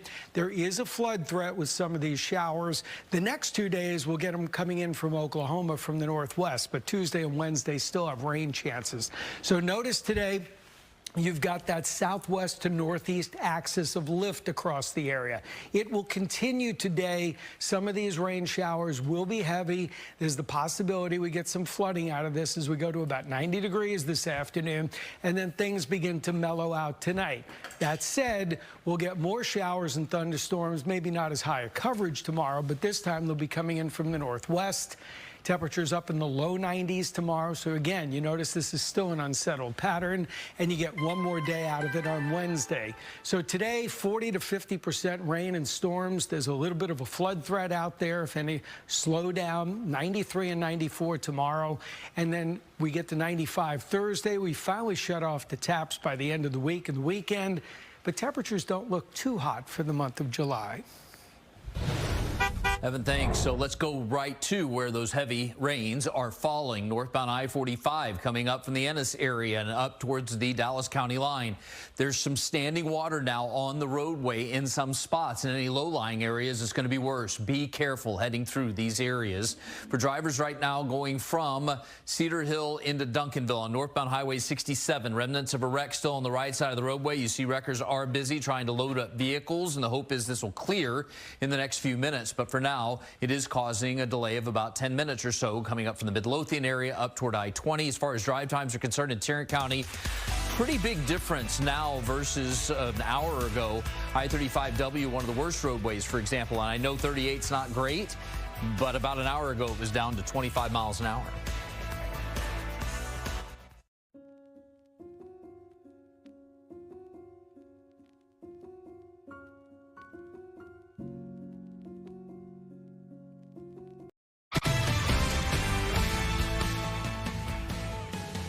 Welcome back. It is 7:19 our time. We're at 76 degrees. Camp Mystic in Hunt, Texas, announcing 27 campers and counselors died in the flash flooding along the Guadalupe River. That number updated this morning. Some of the girls from North Texas. Dan Godwin's here with their stories. Dan. And Lauren, the magnitude of this tragedy is still impossible to really comprehend.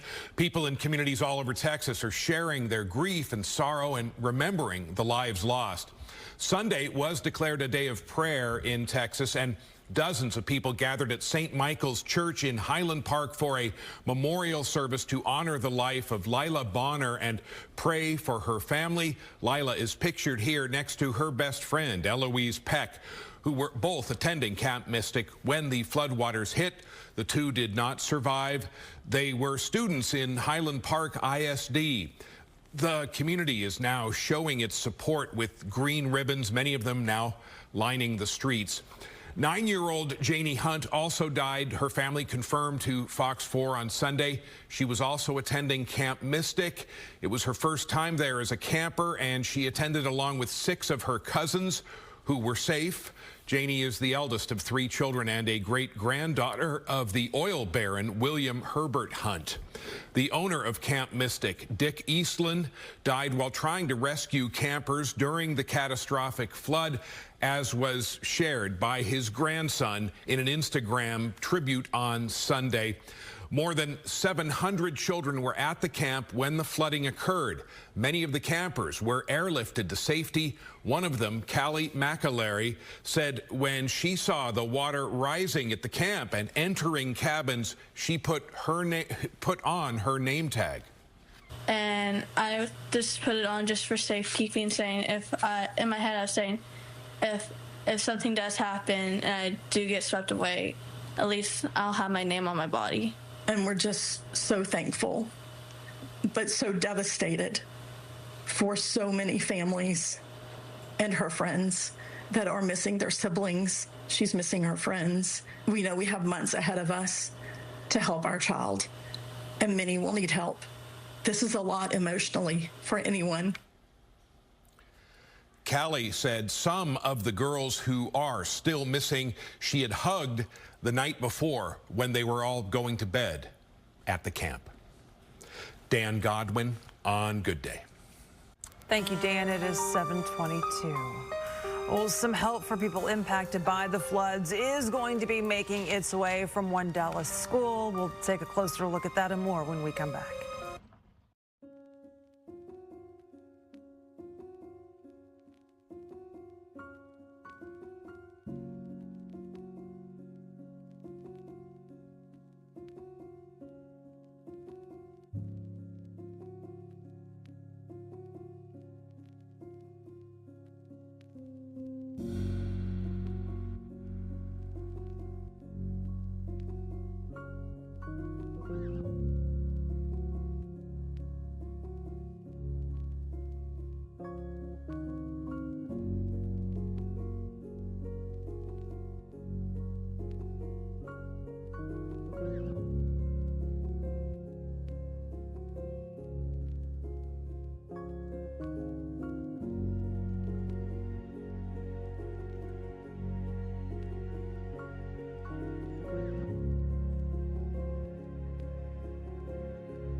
It is 7:25. Heavy rain in Bosque County, about 60 miles southwest of Fort Worth, forcing a mandatory evacuation for residents at an RV park there. Sheriff issued the order for Bosque Bottoms RV Park in Meridian. The Bosque River expected to rise dramatically. Video posted by the sheriff's office showed some of the flooding. This is just north of Meridian, FM 927. You can see it starting to rise there. Shelter was open at Meridian High School for anyone who needed it. There's more rain coming today, so stay tuned. Students and staff at a Dallas school have really been working to try to help some of the people impacted by all this flooding in Central Texas. Yeah, Fox 4's Ticia Muzinga live at Good Shepherd Episcopal School with that story. Ticia. Hey, good morning, guys. 14 volunteers took off about 20 minutes ago, and they're heading to Hunt, Texas first to provide supplies, resources, and, of course, comfort to those who need it during this difficult and devastating time. We did get video of them actually taking off about 20 minutes ago, and the Good Shepherd Episcopal School's disaster program will be set up at Hunt United Methodist Church and provide hot meals for first responders, volunteers, and members of the community impacted by the devastating floods. They also plan to provide aid for those in need in surrounding cities such as Ingram, Kerrville, and Comfort, Texas. Annie Blunt, the Assistant Director of Development, stresses the importance of a hot meal. The number one mission of our disaster relief is to feed and give a hot meal to people that are out there, not only the families that were affected, but the first responders, all the volunteers that'll be showing up that are out there getting sweaty and dirty and crying, and just giving them an opportunity to get refueled, to have a hot meal instead of just a sandwich. Volunteers with the disaster relief program plan to be there for the next few days, but they are willing to stay as long as they need to. And they're also hoping to get more volunteers as well and donations. They have a link on their website for more information on that, and we'll also provide that link on our website at fox4news.com. But guys, I just want to say something real quick before I go. When we came here, we did meet a mother who was actually dropping off her son, older son, and he's a volunteer, and she got emotional because she did mention that years ago he used to go to a camp not far from Camp Mystic, and she was emotional about obviously being a parent and the devastating news that impacting the people there, and including children. But she was also emotional because she's so proud of her son going back to help the community there, and you know, she just is offering prayers and is saying and encouraging everyone in the community to do the same. Just pray during this heartbreaking and devastating time. Back to you guys. Thank you, Ticia. 7:28. And the search this morning continues for people missing from those floods. We're going to take you there live coming up next. Plus, we have some rain in our area this morning. Evan has a look at what to expect the rest of the day and this week when we come back.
day continues at 7:30 a.m. here on Fox 4. Search and rescue efforts continue in Central Texas after catastrophic flooding killed dozens of people. Fox 4's Brandon Todd live in Kerrville. Brandon, we see the river behind you this morning. It's very, very still. Hopefully that's going to help divers and search teams. You know, we worry about rains later today that could make things a little more difficult. Well, it is. Good morning. Yeah, the river behind me, the Guadalupe right here, is very calm right now. And there's a hope that a lot of the rivers and streams, all the tributaries that kind of feed around this easily in 60 miles in every direction, they have been swollen over the last 3 or 4 days, have gone down. There's a hope that will definitely help them in their search for these missing people. But boy, the cleanup, the work and efforts of just a city like Kerrville to try to get back to what it once was may take a very long time. If you look at just the riverbanks here, you can see just the power of the waters when the Guadalupe exceeded its banks. The tree limbs here, these are in some cases, Lauren and Shannon, these are whole trees that were uprooted downstream and were carried by the river up and just slammed up against some of these other trees that didn't break. And you've got the sort of all around here with these tree limbs, but you've also got debris mixed in there. You've got pieces of plastic, pieces of particle board, large boards that look like they were part of a house. Down here near the banks of the river, there's a twisted up piece of gutter. And I pointed out earlier in one of the other live shots, there's a power cord that runs all the way across here, and another support cable that goes with that. And of course, in the bed of the river, you see these trees just snapped in half. Over here, another situation where you have just so much debris that was collected by the waters just slammed up against the base of that tree. And this is going to take weeks, if not months, to clean up. You know, we were talking with residents that live along the Guadalupe River here in this small community, and they were telling us, a couple of them that lost their homes, they really, at this point, Lauren and Shannon, don't know what to do. They'd love to rebuild at some point, but now they have to go find another place to live. Yeah, you don't want to rebuild right where you were. Understandable. Ugh. Thank you, Brandon. Appreciate it. All right, let's toss things over to Evan Andrews now, because they are expecting some rain in that area. We are as well here in North Texas, watching the radar. We are both getting it. They are and we are this morning, although the heaviest rain and the flood threats are still south and west of the Metroplex for now. There's even a little warning that has been issued recently just to the west of Georgetown. But this area does, I do want to point out, this does include a couple of our counties. I mean, yesterday there was 3, 4, 5 inches. Comanche and Hamilton County, and then you go all the way down to where Brandon is over in Kerrville. That flood watch is still in effect. No warning for them at this point. Here's the bigger picture, and you can see all this rain, and it is all lining up west of I-35, and that's not good because that gets into some of the mountainous areas where you can get runoff into area lakes and streams. Now, again, the Guadalupe, you're all the way down south, but the thing about that forecast is this could flood other areas today. Back closer to home, got to talk about us because it's a big deal now. Got rain and thunderstorms in Ellis and now eastern Dallas County. They've come out of Ellis County. That is some very, very heavy rain. Lightning just east of Waxahachie between Red Oak and Palmer, lifting north through Seagoville. It's moving north-northeast, so it'll miss Dallas, but it is on the east side of the city. There's a couple of showers there as well. So there's going to be scattered showers and storms, even as early as this morning. You can also see it developing in this axis kind of right through the Metroplex that way. That's where the lift from this disturbance is meeting northwesterly flow coming down from Oklahoma. So we could have some heavy rain. Would not be surprised to get some flooding even here in North Texas today. Southern areas are getting most of it right now, but it's beginning to expand. Showers and thunderstorms are in the forecast today, especially as you go south of the Metroplex this afternoon. But we'll be in the upper 80s to around 90 degrees today, another relatively cool July day. Again, Chip, because of the high moisture in the air and the slow movement, you could get a quick inch of rain, and there could be some street flooding with some of these storms. Ellis and Dallas County this morning. Most certainly concerns on I-45, heaviest rain in that area. We've seen pools of standing water in spots. You're going too fast. Hydroplane, yeah, it could be really tough. We've also seen an incident happen in the last few minutes that's popped up and disappeared relatively quickly on northbound I-35E as one moves up past the Rogers interchange. The positive thing is that wreckers were able to clear that quickly, but it is still slow in that area. I'll take that marker out. Northbound traffic on Highway 67 at Pleasant Run is another spot where we've seen a change for the better in the last few minutes, and that roadway is actually still dry, but you can see just a little bit to the east of Highway 67 those ominous clouds and obviously the troubles that are causing slick conditions on I-35E and I-45. On I-20, where the roadways are still dry, we've had a recent wreck happen moving past Main Street in the Cockrell Hill interchange in Duncanville. There's a look at the activity. 2 left lanes are blocked, and the backup is building back towards Spur 408. All other roadways right now across North Texas are trouble-free at the moment. Those were some dark skies. All right. Oh, yes. Thanks, Chip. It is 7:37. A North Texas organization sending a truckload of supplies to help in the relief efforts from those deadly floods. And the latest in a live report when we come back.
Welcome back. We got some storms or some showers moving into the area. Stay with us. Evan will have the latest on the forecast today. World Vision, a Christian organization in North Texas, is sending help to Central Texas. Fox 4's Paige Ellenberger is there live where volunteers are expected this morning. Paige.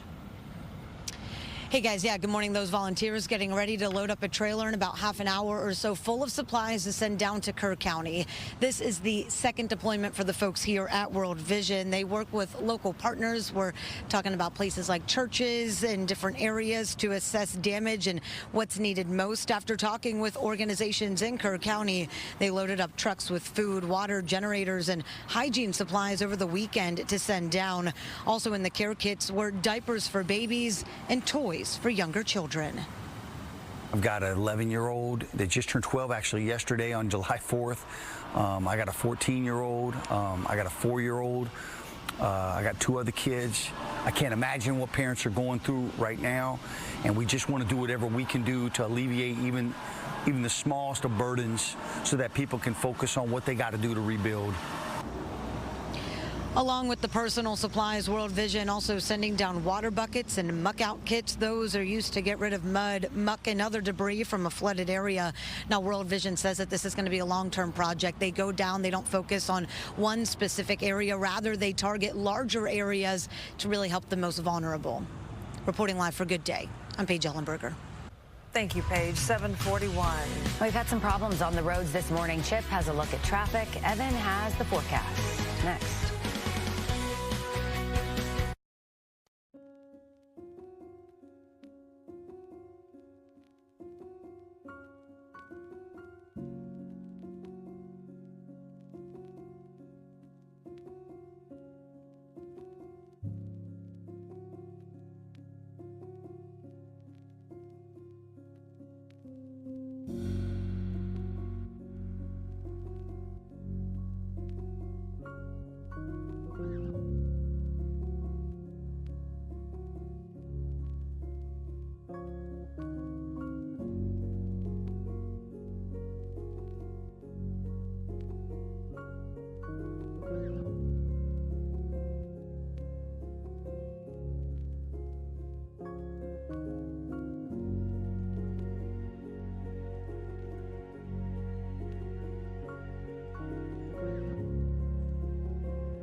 Well, we still have some flood watches and even warnings this morning. Now, they are not anywhere near the Metroplex, although, as I'll show you in a second, there are some storms just in Ellis County that have dumped over an inch of rain, so there's going to be at least a little bit of minor flooding there. Over by Killeen, brand new flash flood warnings. Over by Llano, got a flash flood warning right now.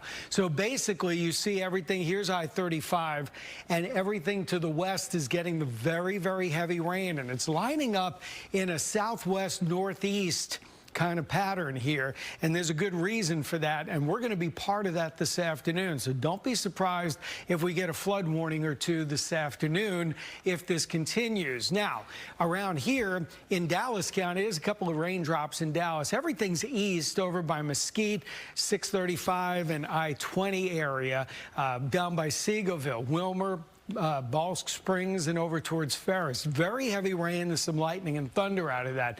Relatively new, all moving north-northeast, so it would continue towards Lake Ray Hubbard and the Forney area. But the thing about what's going on in Ellis County, it's been raining here for over an hour already. Now it has spread west over towards Waxahachie, right over the city, and out by Palmer. You put this together, and in the last couple of hours with this rain coming down, let's plot this live. This is coming out almost 2 inches of rain. So there's going to be spots. If it stays there another hour, you got 3 inches of rain, and you're going to have some flooding problems in Ellis County. Again, that's the only area we're getting right now, but there are other showers and storms back to the south. And this is eventually going to develop in a southwest northeast kind of line with the heaviest rain along it. And it could be on either side, but the thing about it is the heaviest rain will more than likely be south and southeast of the Dallas and Fort Worth area today, Metroplex included. That said, you're still going to get some showers and storms up to the north. And like the last several days, we get past sunset, everything collapses around here. It's pretty quiet overnight, and then it'll flare up again for tomorrow. But the highest coverage today, Metroplex on the south side, and then just scattered storms on the north side of the Dallas and Fort Worth area. And high temperatures today up around 90 degrees this afternoon, upper 80s to around 90. Another really cool July day. Amazing to see. You can see what's flared up recently across the area. Again, this could start to produce some flooding after a quiet start, new showers and storms coming up. And part of the reason for this is the disturbance that was over us yesterday is now moving southwest. And we're getting the lift on the front side of it. This is where it all came in yesterday. So there's going to be numerous showers and storms today. And then we're going to have to watch what goes on in Texas Panhandle and Oklahoma. That stuff is going to start to come down on us tomorrow and into Wednesday as the core of the heat, basically the high pressure you associate with summer, stays in the deserts. Notice that's Tuesday. We get scattered showers and storms over us on Wednesday. It finally starts to dry up by the end of the week.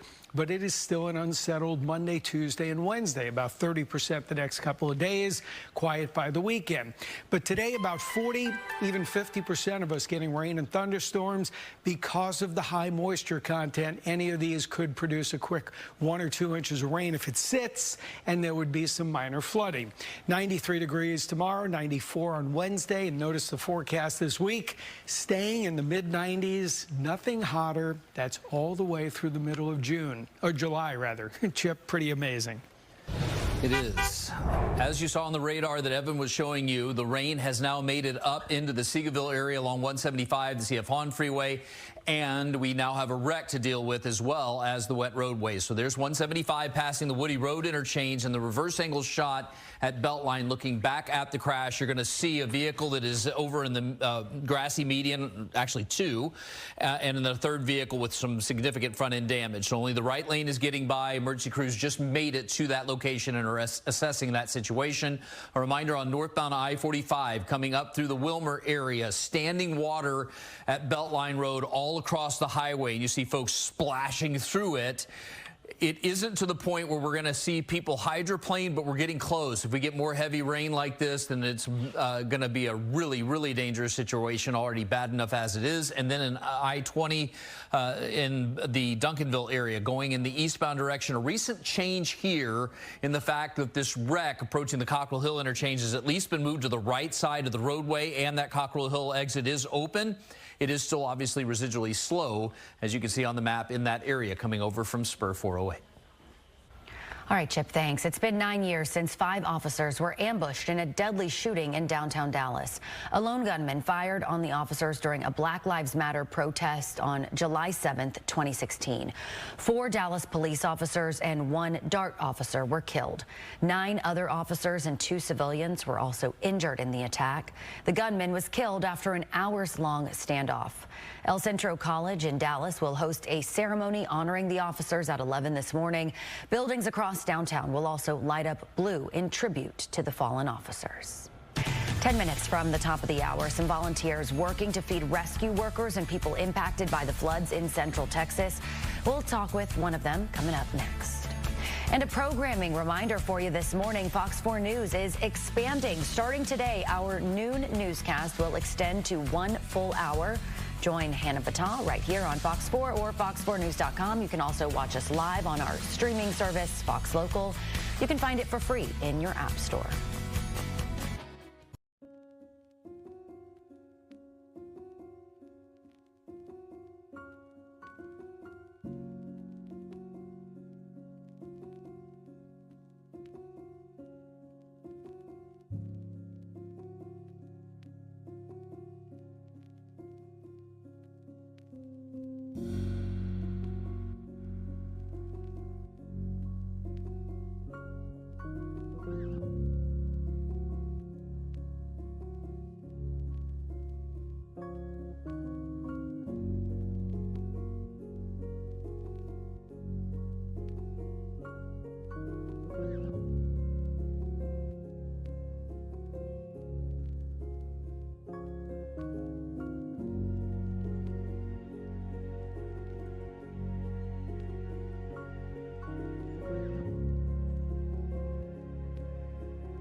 Welcome back. 7:53. We got some rain, some storms moving into our area. Stay weather alert. We'll check back in with Evan in just a little bit. I think he said Colleen and Llano area seeing some possible flooding right now. So stay with us. We'll continue to have some updates as the morning goes on. Operation BBQ Relief preparing to hand out thousands of meals to victims and first responders in Kerr County. Joining us this morning is Chris Hudgens with Operation Barbecue Relief. You pulled over for us. Thank you so much.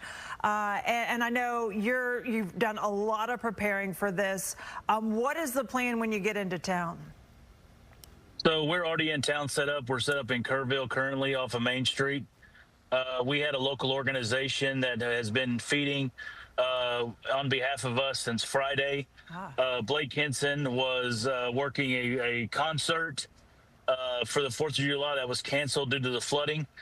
So he had food that was prepared for that. So we redirected that food to the EOCs to help start feeding those first responders on the night of the 4th. And since then, him and his team have put out 2,000 meals. We came in last night with our equipment and set up beside him, and he is partnering with us. And our plan is to put out 1,600 meals today. And then we're prepared to do up to 2,000 to 3,000 meals a day should the need be there for the next 7 to 10 days. Oh, and it's likely going to be. We know there are so many first responders out there, so many searchers. They're so focused on their mission right now, and that's what we need them to be. So to have you guys there just to help give them some fuel to keep going, that really makes such a huge difference. Right. One of the things that we don't think about is needing to eat, needing to have the energy to continue the work you do.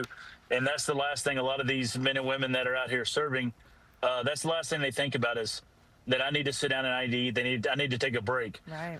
So we're hoping that through these meals, we can give them 5 to 10 minutes to kind of recharge kind of, nourish themselves so they can continue on. But also, we want to focus on getting meals out to those that are displaced that might not be able to get a hot meal because their property was damaged.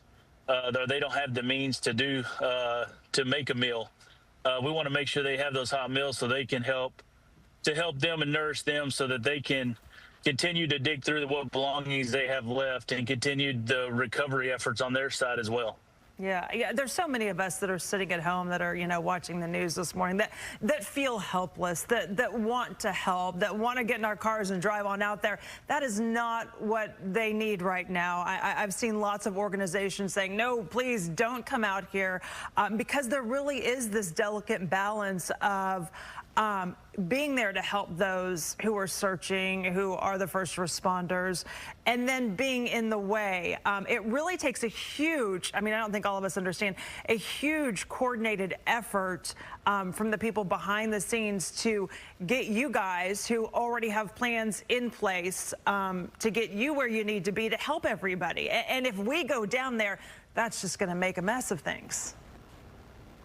Right. So we coordinate with TDM. Texas Department of Emergency Managers. We have a feeding task force, so we communicate with them and with the other feeding partners within the state on what's being done. So we're not oversaturating an area, which is going to cause more harm than good. Right. One of the things I can say is we tell our volunteers, do never self-employ, just self-deploy. The reason we do that is for their safety. There's still flash flood warnings in this area. And if you don't know where you're not supposed to be and where you are supposed to be, you could get caught up in something that's very dangerous. It's a very fluid situation. Plus, you also, if you have a lot of people coming in, I understand people want to help, but you clog the streets, you clog the throughways for emergency workers to get to where they need to be. So it's a delicate situation. We all want to help, but we also don't want to be causing more harm than good. Yeah, well, thank you for the good that you're doing, that you've already done, that you are continuing to do. We really appreciate it. Thank you for your time. All right, it is 7:57.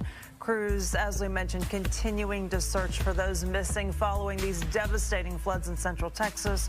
We're going to get an update from the scene coming up in a live report. We also have rain in our area this morning. You can see a little dark over there to the left. Evan says rain, storms coming down in some spots. We're going to check in with him. He'll have the latest on the forecast next.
My wife said, "You're a different person."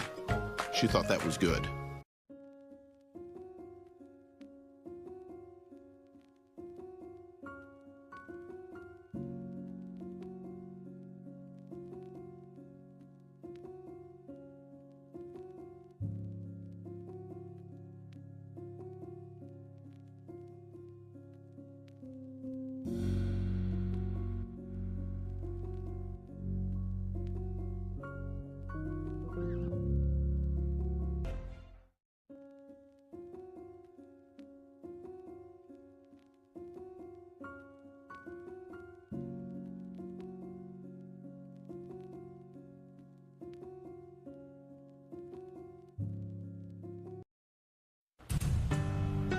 Search crews looking for missing people from the flooding in central Texas. We've got the latest from the scene coming up.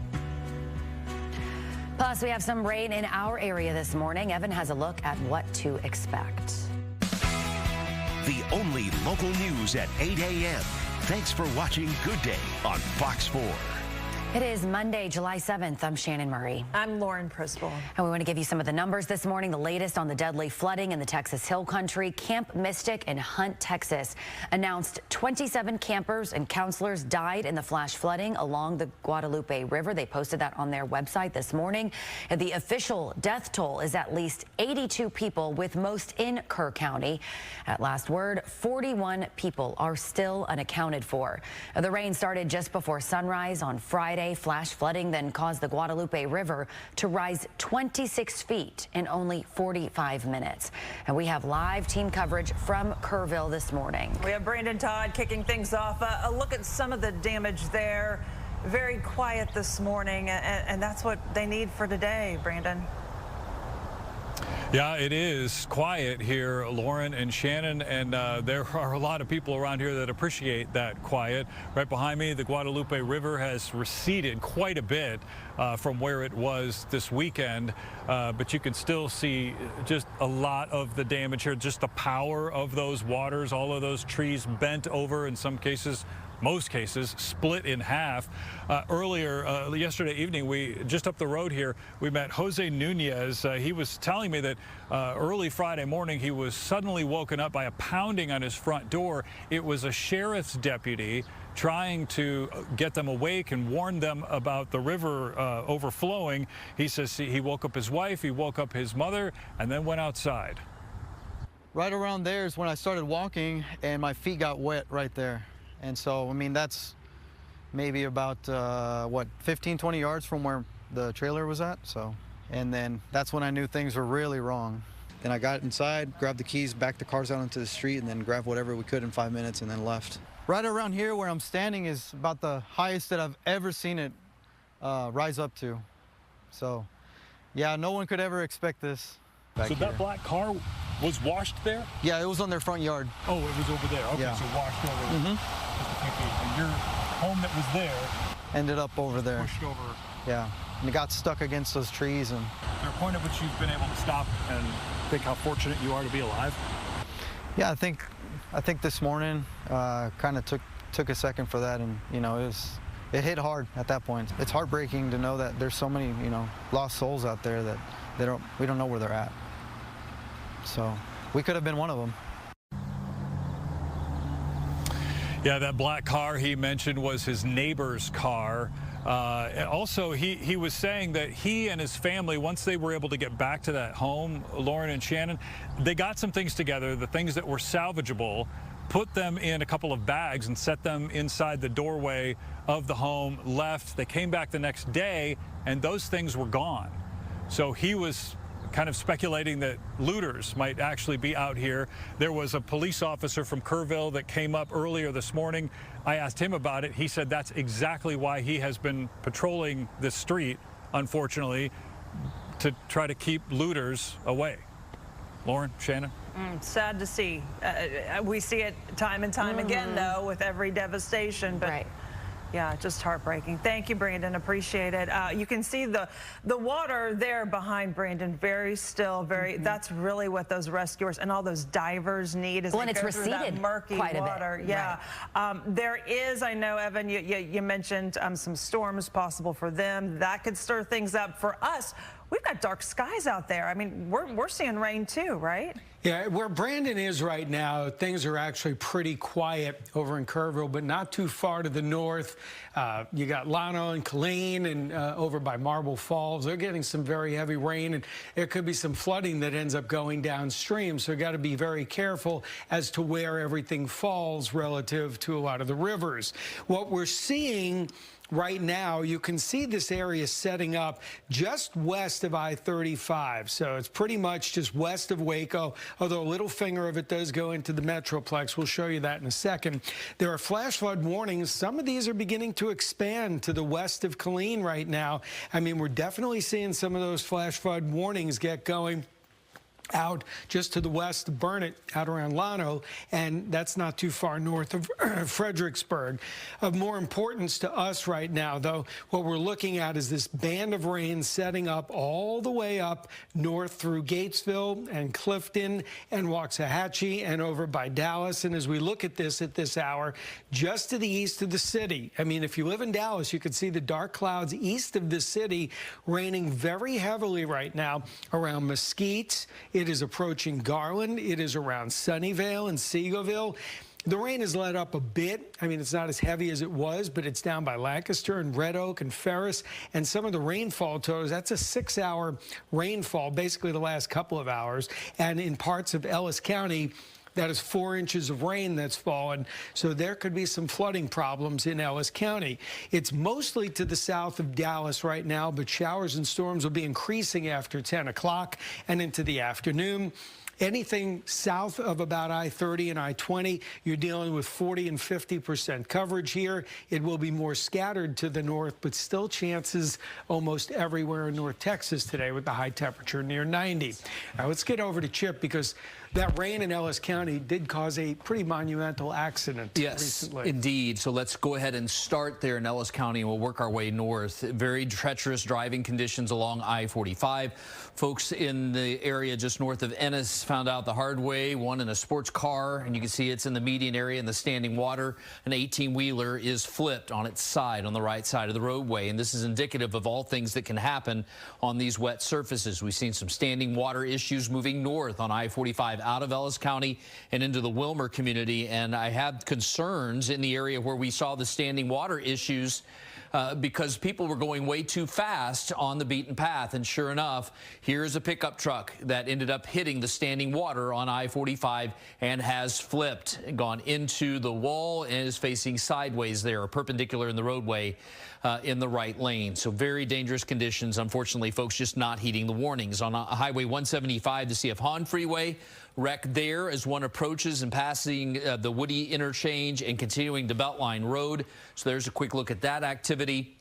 Had a crash briefly on I-30 moving through the area around East Grand, but the Dallas County Sheriff's deputies cleared that quickly. Quick note, moving through the Plano area, specifically the George Bush Turnpike, coming over from the Firewheel Town Center in Garland. Here's a quick look at a wreck that happened a couple of minutes ago. 2 left lanes are blocked, and more emergency crews are starting to move into that picture. Back to you. All right, thanks for the update this morning. We are continuing to hear stories of community members devastated by that flash flooding in Kerrville. Fox 4's Peyton May live on the banks of the Guadalupe River with a look at the damage there. Peyton. Yes, Shannon and Lauren, it's really just debris on pile of debris here in Kerrville. Take a look at this right here. There's boats kind of in between tree branches, and they're all snapped in half. I mean, you could really see how quickly this water was rushing with all the damage here. Inside of this debris, it looks like there's little kid bathing suits. We could see some flower lays, ornaments, light vests. Now, right behind me here is the Guadalupe River, and just you could see really as far as we could see here, tree branches toppled over, and these are massive trees that were uprooted. These are not small branches here. I want to give you a look at this patio that we're on. That's about maybe 20 feet above the shoreline. This entire pile of debris too has another boat. You could just see pieces of patio furniture. You can't tell where they came from, how far they traveled. I mean, there's hats, there's clothes, people's belongings. There is so much here, and just piles as far as you could see. Take a look at some of the damage that we saw inside of the business here. There's mud caked on the floor, offices waterlogged, desks, chairs, papers, really just thrown about everywhere. All the trees on the riverbank, again, snapped or stripped, many completely uprooted here. We've been talking with families who frequently walk the riverbank, spend a lot of time in the nature here, the areas that they really just hold in their hearts. They can't even recognize some of them now. Families tell me they've been checking in on their neighbors nonstop, just supporting each other. I do believe that Kerrville will bounce back from this. Ingram, Hunt, you know, everybody else down the Guadalupe. It's not just Kerrville. It's a lot of communities that are getting hit here.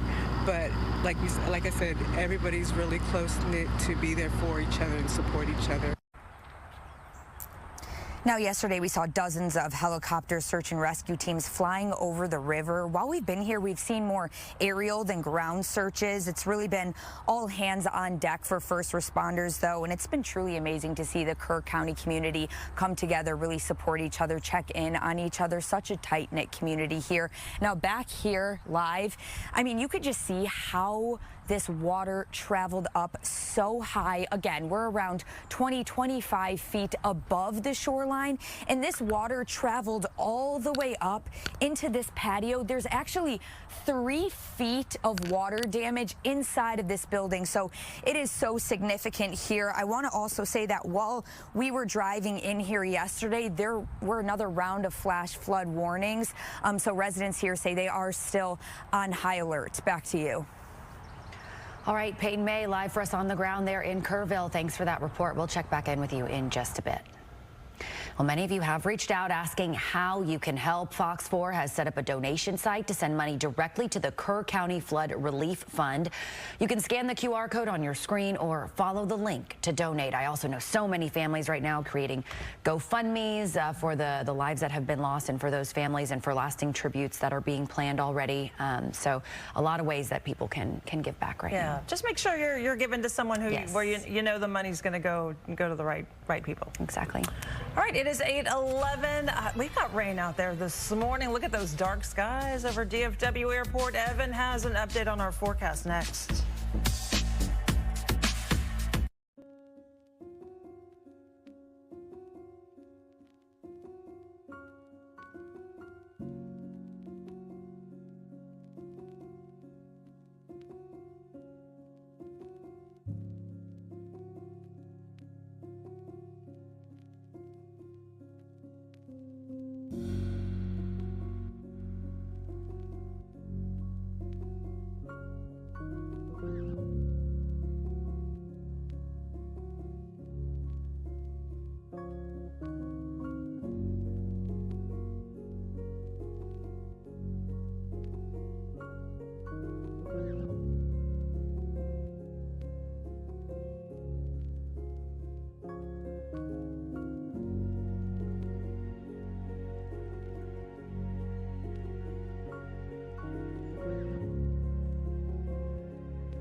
All right, let's say some happy birthdays for today, this Monday. Amaya Smart, you can lead us off at 1. Sherilyn Khaleesi, is also celebrating a birthday at 1. Anchor Richmond, why don't we say hello to 2 for you? Happy 2nd. And to Denham Strickland, we also wish a happy 2nd birthday. Couple more 2-year-olds. How about Walker? Walker, you are 2. And Noah, we say happy 2nd to you as well. Carter Jackson, welcome to 3. Happy 3rd birthday to you. And to Maria Sikas, also celebrating a big 3rd birthday. I'm very excited about it as well. Lucas Chavez, you are 3. Join the 3-year-old crowd. Madison Renfro, let's give you 4 all to yourself today. How about that? You are 4. Our 5-year-olds today, Jackson Estrella celebrates a 5th birthday with us. Daylon Smith. Daylon, you are 5. Carter Cornett. Carter celebrates 5 years with us, as does Garrett. Garrett celebrating a 5th birthday, and we have one special, and this is a very special good day birthday wish to Mona Cosby, 107. That'll brighten your spirits on what has been really not a very bright day. Although the sun is trying to shine in a few spots this morning, breaking through some of the clouds. In other places, it's more overcast. That shot of Dallas looking east is looking at some rain that's now in eastern Dallas County. Temperatures 70s to around 80 degrees this morning. So it's not as wet as it was yesterday morning, but we certainly have wet areas. I want to show you the big picture first. We'll talk about what's happening in the Metroplex in a second. Rain is to the east and south of Dallas right now, even a couple of little showers out around Arlington. But this area, west of Waco, all the way down to Killeen and Lampasas, it's heavy rain and more flooding again. And unfortunately, this is drifting to the north. So our southern counties out around Clifton and over by potentially Hamilton County, Bosque County, you could get some heavy rain this morning. This is pretty heavy rain and thunder. Now, it's not as intense as it was a little while ago. Fortunately, it is moving. It's not stationary, but it is up towards Garland at this hour on 635. Looks like it's just to the west of Forney on the west side of Lake Ray Hubbard as well. It's let up around Mesquite, but it's still raining out there, and some moderate to heavy rain is over in Red Oak and just to the west of or the east of Midlothian, rather, in the west of Waxahachie. Even a little showers perked up near Arlington, near I-30, and looks like it's just drifting to the north as well. You can see some of these showers perking up. This is the visible satellite picture, so there are certainly sunny areas. East Texas has more sun. Out by Bridgeport and Mineral Wells, you've got some sun. It's just the clouds that are in between. But I want you to keep an idea in mind on the way this looks. Everybody's got dew points of 70, so somewhat tropical air is in place. And the setup of this, all the heavy rain is setting up in a southwest to northeast band. There's a reason for that, because the main disturbance, which was over kind of us yesterday, was over like Erath County, Stephenville, is now moving southwest of San Antonio. And you're like, oh, it's moving away from us. Well, it is, but as it spins around here, and you notice more storms picking up all the way down by the Mexican border. So as it spins, it picks up moisture and it throws it this direction. And now it's meeting up with northwesterly flow high above the ground that's coming out of Oklahoma. You see some showers and storms here. So as it meets, there's an axis where this all comes together, and it's kind of setting up near the Metroplex. That's not a good thing, because there could be some heavy rain that develops near that axis of lift. Only about 40, maybe 50% of us will get some form of rain today. So half of you, yes, half of you, no. And then about 30% Tuesday and Wednesday as we get under that northwesterly flow part. But again, you notice some of these will be bands of heavier rain. It's not going to rain all day everywhere, but where it sets up, there could be 1 inch, 2 inches of rain. And you can see temperatures are going to be held in check by the extra clouds today. Notice once we get past about 6, 7 o'clock, everything dries up like it's been doing the last few days. Number of showers tomorrow, fewer, but notice everything's starting to come more out of Oklahoma tomorrow. That's because of that northwesterly flow pattern. So I do expect tomorrow, while maybe about a third of us will see some rain, and probably a third of us on Wednesday, since it's coming from a different direction, we'll get to heat up a little more. Maybe they have some gusty winds. But in general, 7-day forecast is still unsettled today, tomorrow, and Wednesday. At least 40, maybe 50% of us getting rain today, and another struggle to get past 90 degrees. That's amazing for July. 93, 94, those are still below average. And then we hit the average Thursday through the weekend, but really nothing higher than 95 or 96. Thanks, Evan. Quite a lot of time has passed between incidents in Tarrant County. Want to note this, though. We have a recent crash going in the westbound direction around the Cooks Lane interchange, scattered across the highway. Left lane officially blocked. The other vehicles on the right shoulder. And not only is traffic heavy on that westbound side, but you can also see an eastbound onlooker backup back to the east loop. For folks in the Carrollton area moving south on I-35E, stalled vehicle in the right lane at Beltline Road. Crash is still blocking up the 2 left lanes in Plano going west on the George Bush Turnpike, approaching 75 Central Expressway. On the wet roadways, 175 the CF Hahn Freeway is still struggling because of a crash involving 3 vehicles. A record just moved into the area, which is a positive sign. I don't think it's going to get cleared by 8:30. We'll see. And then driving on I-45, a couple of incidents to note. One in the Wilmer area where a pickup truck spun out in the standing water that we have been reporting around the Beltline Road interchange, and the emergency crews are now on scene, blocking off the right lane, moving south down towards the Ennis area through the community of Garrett. You have that crash involving an 18-wheeler that's flipped on the right side of the roadway, blocking off that FM 879 exit. And the sports car has been pulled out of the standing water in the median up onto the wrecker, so that part of the crash could clear in the next couple minutes. Whew. Alrighty, thanks, Chip. It is 8:22. Some help for people impacted by the floods on its way from one Dallas school. Details coming up in a live report.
It is 8:25. We see rain falling on the right there, the screen.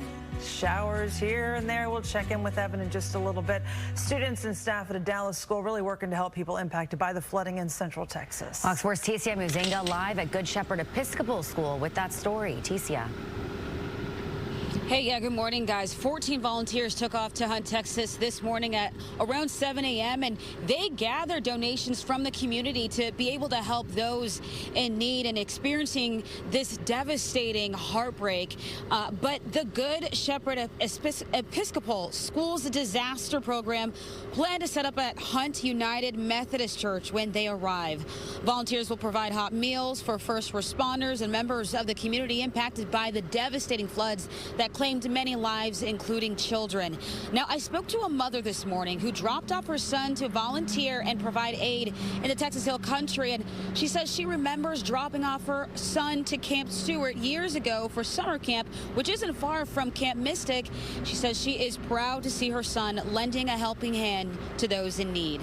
It really hit hard, and so yesterday when I was talking to him, he said, hey, I'm gonna go, and it made me feel so good because it kind of relieved the anxiety that I was having. I can't imagine dropping off my kid and my kid not coming home.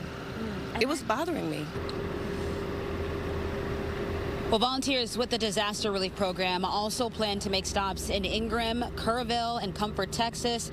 They say they plan to be there for the next few days, but they are willing to stay as long as they need to. Now, they're hoping to get more volunteers out there as well as donations, and they have that information for our viewers on their website, and we're going to have that link on our website at fox4news.com. For Good Day, I'm Ticia Muzinga. All right, Ticia, thanks. It is 8:27. Coming up on Good Day, crews are searching for people still missing from the floods that left behind a lot of damage in Central Texas. We'll have the latest in a live report.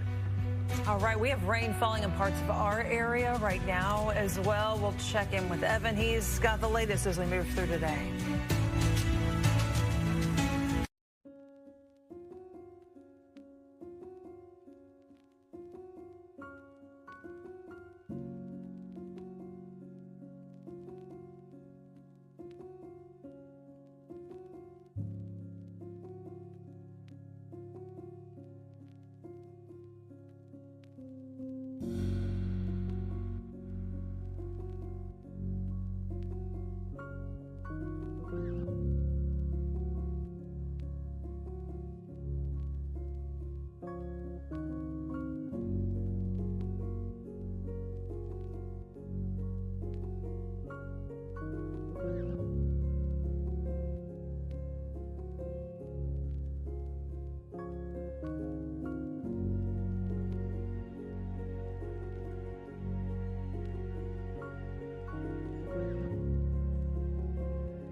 It's 8:30 a.m. Good Day continues live and local on Fox 4. Welcome back. There is a threat of more flash flooding in central Texas as searchers race to find dozens of people missing from Friday's deadly flood. The death toll is now at 82. Camp Mystic saying this morning 27 of its campers and counselors died. Fox 4's Brandon Todd live in Kerrville with the latest. Brandon? Yeah, good morning, Lauren and Shannon. This is kind of a day of calm this morning. You see the sun is shining now, and folks here this weekend haven't seen the sun in quite a while. So today is a day where they're hoping they might be able to get out of their homes and get out and about and start cleaning up a lot of this debris. And a lot of it you can see back behind me here, these broken and snapped trees in the middle of the Guadalupe River here. You see the power of the rushing water just snapping these huge trees right in half. And I don't know if you can kind of pan out, David, but there you see, Lauren and Shannon, there are two sections of the river. There's one closer to us, then there's a middle rock kind of barrier in the middle. One of the residents here told us that the water that's on the other side of that barrier is where the river normally would be. So all of the water and all of the snapped and downed trees here on this side of that barrier, there should be no water there. There's usually not, is what she said. And usually these trees obviously standing upright and just kind of making this nice serene riverbed here. Now all that's left is just a bunch of trash mixed in with all of these tree limbs. And I want to kind of show you, just for the visual, I guess, to walk up here. I'm kind of walking up this slope. It slopes down toward the bank of the river. I'm standing now in the middle of the street. The lady that lives right here came outside early Friday morning, and she said that she walked out onto the street right here, and she said, and I'll show you, she said the water was up to her knee right here on the street. So down where I was standing, I would have been completely underwater at the time that these flood waters were coming through. Lauren, Shannon? Yeah, really incredible to see, how much the water has already receded, there this morning. What are you guys expecting to see, now that the sun is up? I know a ton of first responders and crews, volunteers in town. You've seen them there. Are you expecting to see them getting started on those recovery efforts here early this morning? Right, that is the expectation today here in Kerrville. Excuse me. We passed this morning, the HEB parking lot had several of those 18-wheelers from HEB, their recovery and disaster unit, but they were set up and ready to help. They've got all kinds of charity workers here in town, some of them providing food relief, others providing shelter relief. We spoke with one gentleman that lives up the street here. His is the one that had the home that was on its foundation just moved 30 yards over and got caught up in some trees. He now has no place to stay. His family doesn't either, and many others along the river don't have a place to stay since their homes were destroyed. So there's a lot of work to do. One of the warnings, that we've heard from some of the officials here in Kerr County and even on the state level is they're asking people not to kind of flood down here to try to help. Don't try to drive down and do any sort of rescue effort on your own. I know we saw a lot of that during Hurricane Harvey. When I covered that, we were interviewing these, they called themselves Bubbas with boats, and they would come down and start rescuing people. Well, the state officials don't want that same thing to happen this time around. So they're asking people, let the organized group recovery efforts do their work. Yeah. Shannon, Lauren. And this is muddy, murky water. I mean, they have specialized dive teams doing it. So, yeah, leave it up to the experts. Thanks, Brandon.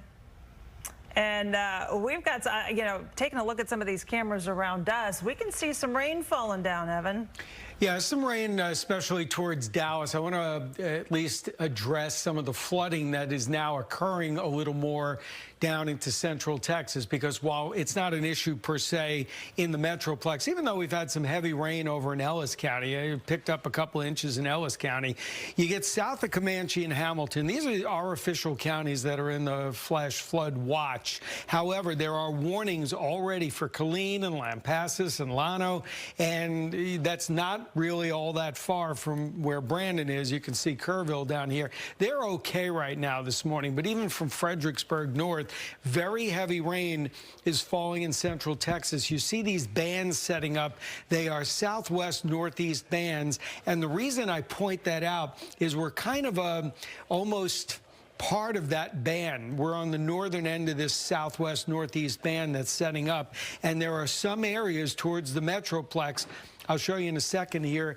but we are getting some very heavy rainfall now over in Dallas, and then it just moved out of Waxahachie, so it's no longer raining heavily in Waxahachie, but Ovilla, DeSoto, and Duncanville, you've got rain, and Garland up northeast of Dallas, some very heavy rain. That's going to be moving into Collin County, and even a little bit of heavy rain falling now Arlington into the Hearst, Euless, and Bedford areas. So again, we got to watch this. This is going to set up across our area today. Most of it is south this morning, although there's a little bit that's developing now north of Dallas, and then everything is going to increase towards noon and into the afternoon hours before dying off. And you see a lot of those clouds and showers. You can see how dark it is in the distance there.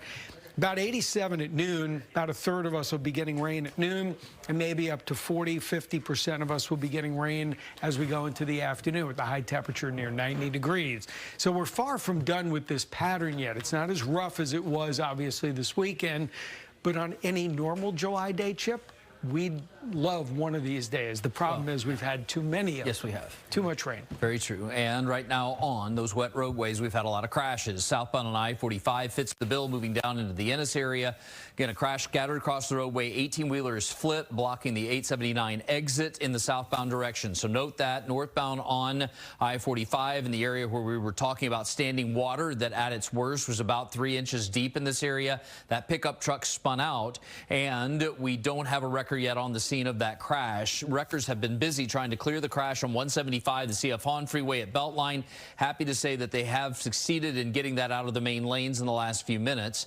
For folks on the George Bush Turnpike, we're also hoping to see a change for the better by now, and we are seeing all lanes now open as that crash going in the westbound direction has cleared out. Quick reminder, southbound on I-35E in Carrollton, stalled vehicles still in the left lane, and 2 incidents to note in Tarrant County.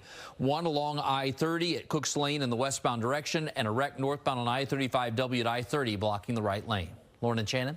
All right, thank you. It has been 9 years since 5 officers were ambushed in a deadly shooting in downtown Dallas. A lone gunman fired on the officers during a Black Lives Matter protest on July 7th, 2016. 4 Dallas police officers and 1 DART officer were killed. 9 other officers and 2 civilians were also injured in the attack. The gunman was killed after an hours-long standoff. El Centro College in downtown Dallas will host a ceremony honoring the officers at 11 this morning. It is 8:38 as search and rescue operations continue in the Hill Country. People in North Texas are remembering the lives lost. What we know about some of the victims from our area.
Welcome back. It is 8:41, 79 degrees.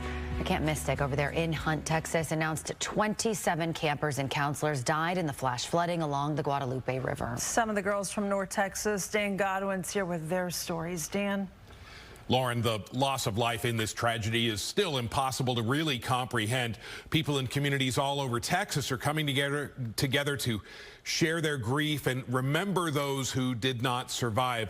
Sunday was declared a day of prayer in Texas, and dozens of people gathered at St. Michael's Church in Highland Park for a memorial service to honor the life of Leitha Bonner and pray for her family. Leitha is pictured here next to her best friend, Eloise Peck, who were both attending Camp Mystic when the floodwaters hit. The two did not survive. They were students in Highland Park ISD. One way the community is now showing its support, placing green ribbons. Many of those are now lining the streets.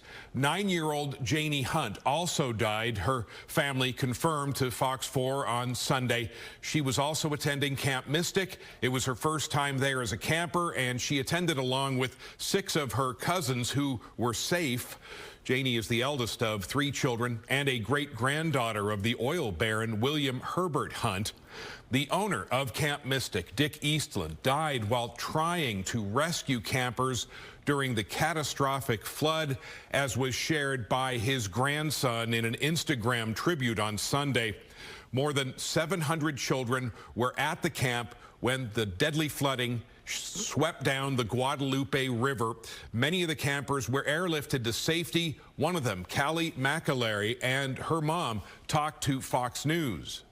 So we heard 1 second, it was really bad thunder. Like I woke up to a big giant sound of thunder and lightning striking. We had one of the campers run in and say, "Hey, our cabin's flooding." I really hope those kids that are missing are found. I knew a lot of those kids, and a lot of those kids the night before hugged me before we all went to bed. And it's hard to think about that. 1 minute they were hugging me, and the next minute they could be gone. 10 girls and 1 counselor from Camp Mystic are still missing. Callie's mom said her family is incredibly grateful to have Callie back, but also devastated that so many families are now dealing with unimaginable grief. Dan Godwin on Good Day. Thank you, Dan. It is 8:44 ahead here on Good Day. Dark skies. We got rain in our area this morning. Evan has an update on the forecast with what we need to know ahead.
Normally, we look at the 7-day forecast. We will in a second, but I got to talk about some showers. A couple of rumbles. None of these are big or bad, but they are dropping some quick, heavy rain northeast to Garland up around Saxe, moving towards Wiley. You can see that's the core of it. There's a little break, and then there's some more showers and storms. Southern Dallas County around, say, Duncanville and DeSoto, even a little shower around Arlington. And there's more where this came from. So about 40% of us will be getting rainfall today. A little better chance if you live south of the Metroplex. Only about 90 again, a cool July day with a lot of clouds. Tuesday and Wednesday, 30% showers and storms coming in from the northwest, different direction, 93, 94. And finally, we finish the week in the mid-90s. But you know what? For July, I would take that. Chip? Yep, I would too. Don't think we need any more rain. No, no more rain. I think it can stop for a while. Fort Worth is where we're going to start this report. Northbound I-35W, remnants of a wreck on the right side of the roadway. The 18-wheelers passing by are kind of obscuring it. And then along I-30 as one moves in the eastbound direction and westbound direction. Pretty big backups. Now, the crash is actually westbound, and wreckers are loading up the vehicle that's blocking up the left side of the roadway. Everything else on the right shoulder looks like they're going to just keep that there, and it won't be a factor once everything else clears from the left lane. But the onlooker backup on that eastbound direction is significant. Quick reminder on southbound I-45 moving down from the Palmer community down toward Ennis at FM 879. Crash involving a flipped 18-wheeler blocking off that exit ramp. Shannon? All right, Chip, thanks. An energetic and affectionate dog looking for a new home. Here's today's SPCA Pet of the Day. Meet Kobe. He is a 1-year and 6-month-old male mixed breed dog who weighs in at 41 pounds. He brings an irresistible mix of energy, affection, and personality, and he's waiting for you at the SPCA of Texas. Kobe is lively, and he's a playful companion who turns everyday moments into mini adventures, whether that's chasing after toys, joining you on a walk, or keeping an eye on things around the house. Kobe thrives on interaction and enjoys being a part of whatever's going on. He just loves to be near his people. Kobe gets along well with both people and other dogs, and his sweet personality makes him a joy to be around. He is also quick to settle down when the day winds down, happy to lean in for attention or a quiet moment of a connection. His expressive face and cheerful demeanor make him a standout pup looking for an equally fun-loving family. Like all pets from the SPCA of Texas, Kobe has been neutered, microchipped, and is up to date on all his necessary vaccinations. He's waiting for you at 2400 Lone Star Drive in Dallas. We are open from noon to 6 p.m. 7 days a week. We can't wait to see you. The time now is 8:49. A DFW relief organization is sending some supplies to Central Texas. We'll take you there for a look when we come back.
Welcome back. It is 8:53. A Christian relief organization sending critical supplies now to Central Texas. World Vision is sending food, water, generators, and much more. Fox 4's Paige Ellenberger live in Grand Prairie with the details. Paige. Hey guys, good morning. Now we are standing inside of the World Vision warehouse this morning. I wish y'all could just see the size of the warehouse itself. I am talking shelves that soar sky high, hundreds and hundreds of boxes just full of disaster relief supplies. I do want to bring in Asia Mignon with World Vision here this morning. We have loaded up another 18-wheeler, the second deployment for y'all here heading down to Kerr County. Good morning to you. What is on that truck this morning? So this morning we've sent out things like clothes. We sent out things like Lysol wipes. We sent out things like cleaning products, things to be able to help with the cleanup, toys, assortment of different items to be able to be a glimpse of light during this dark time. Yeah, y'all have thought of everything from tools to Lysol wipes to even toys for younger children that are still trying to figure out what life looks like after this devastating flood. Why was it important to you all as an organization to send out this many supplies? It's important to us because we believe that we're called to this work. We believe that the Lord has called us to be a light in a dark time. And so it was essential that we took a moment to really think about the details and how we could be helped during this time. So it was truly important to us to take some time and really think about what we sent. You know, we were talking a little bit earlier how faith and disaster do go hand in hand, and the messages that are now being sent to people living their nightmare down in Central Texas. That message from you this morning, what would that be? That the Lord is our strength and that he is a present help in a time of trouble. And just know that he is close to the brokenhearted. And we pray that as an organization, we can be his presence during this time. And Asia, how can people help out if they want to help you all out?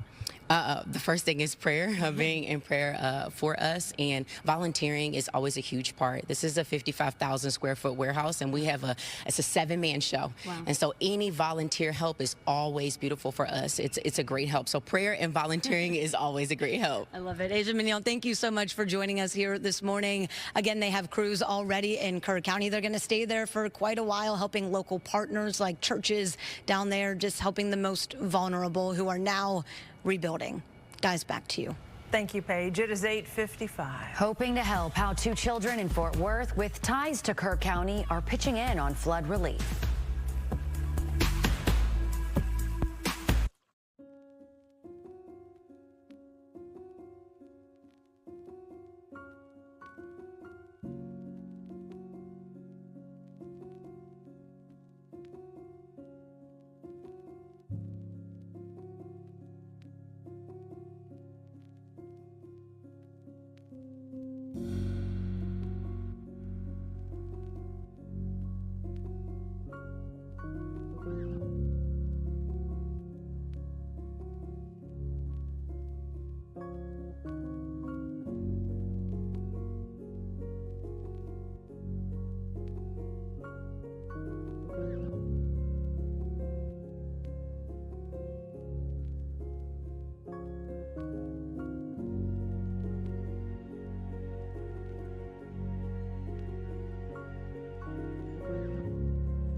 Welcome back. 8:58. Two children in Fort Worth just doing what they can. They started a lemonade stand to help raise money for Camp Mystic. And one of them attended the camp earlier this summer while her brother went to a boys' camp in that area. She also made cookies inspired by the camp to sell to neighbors in hopes of helping with the recovery.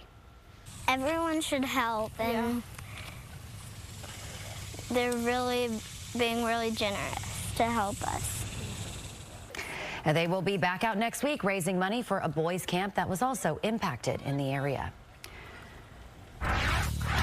There are some showers and storms across North Texas this morning. Evan's in with a closer look at the forecast.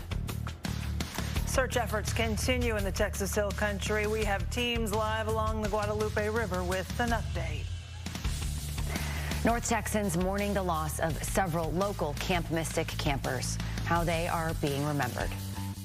From KDFW Fox 4, all local, all morning. This is Good Day at 9 a.m.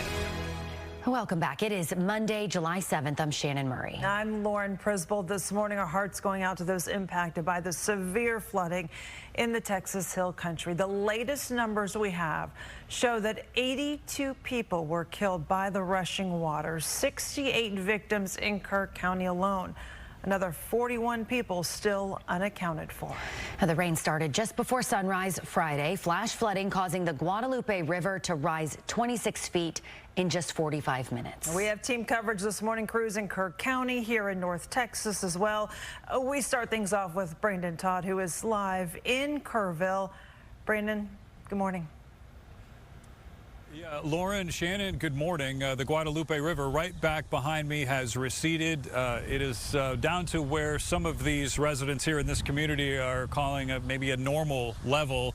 But certainly the damage that flood left behind is evident. No matter where you look, you can see these trees all bent over, snapped in half. Just up the street here yesterday evening, we met Jose Munoz, and he was telling me that early Friday morning, they were all asleep in his house. He was woken by the sound of pounding on his door. It was a sheriff's deputy that was knocking on their door and going door to door, trying to get people evacuated out of this community. He said he woke his wife up, he woke his mother up, and then he went outside. Right around there is when I started walking and my feet got wet right there. And so, I mean, that's maybe about, 15, 20 yards from where the trailer was at. So, and then that's when I knew things were really wrong. Then I got inside, grabbed the keys, backed the cars out into the street, and then grabbed whatever we could in 5 minutes and then left. Right around here where I'm standing is about the highest that I've ever seen it rise up to. So, yeah, no one could ever expect this. So that black car was washed there? Yeah, it was on their front yard. Oh, it was over there. Okay, yeah. So washed over. And your home that was there ended up over there. Pushed over. Yeah, and it got stuck against those trees. And is there a point at which you've been able to stop and think how fortunate you are to be alive? Yeah, I think this morning kind of took a second for that, and you know it hit hard at that point. It's heartbreaking to know that there's so many lost souls out there that we don't know where they're at. So we could have been one of them. Yeah, and he was telling me that they managed to at least go through the home and salvage some things. They put that in a couple of bags and then set that aside. They went back the next day and they were gone. So he thinks they were stolen. He's reported that. There was a police officer from Kerrville going up and down this street early this morning, just a couple of hours ago, right about daylight. And I was talking with him. He said that's exactly why he's been patrolling this street, is just to be on the lookout for looters. Shannon, Lauren. Hate to see that. Thank you, Brandon. Appreciate it. All right, we turn to Evan. We've got rain in the forecast, and just something we need to keep an eye on for sure. Yeah, today's probably the bigger concern because we're still in the impacts of this tropical type system that obviously has brought heavy rain even to North Texas the last couple of days. The next 2 days, today and then you get tomorrow and Wednesday, there will be less rain across the area, but still showers, which is weird for July to see so many days in a row. You can see this little feature kind of spun its way west to San Antonio. However, there is a band of showers setting up. It is a southwest-northeast band that is setting up towards the Metroplex. To the west of Waco, out by Killeen and Llano, we are seeing flash flooding already taking place. Now, there's nothing in our area per se, but you get over to Lampasas and just to the west of Gatesville, we're seeing all this rain. I mean, they've had 3-4 inches of rainfall.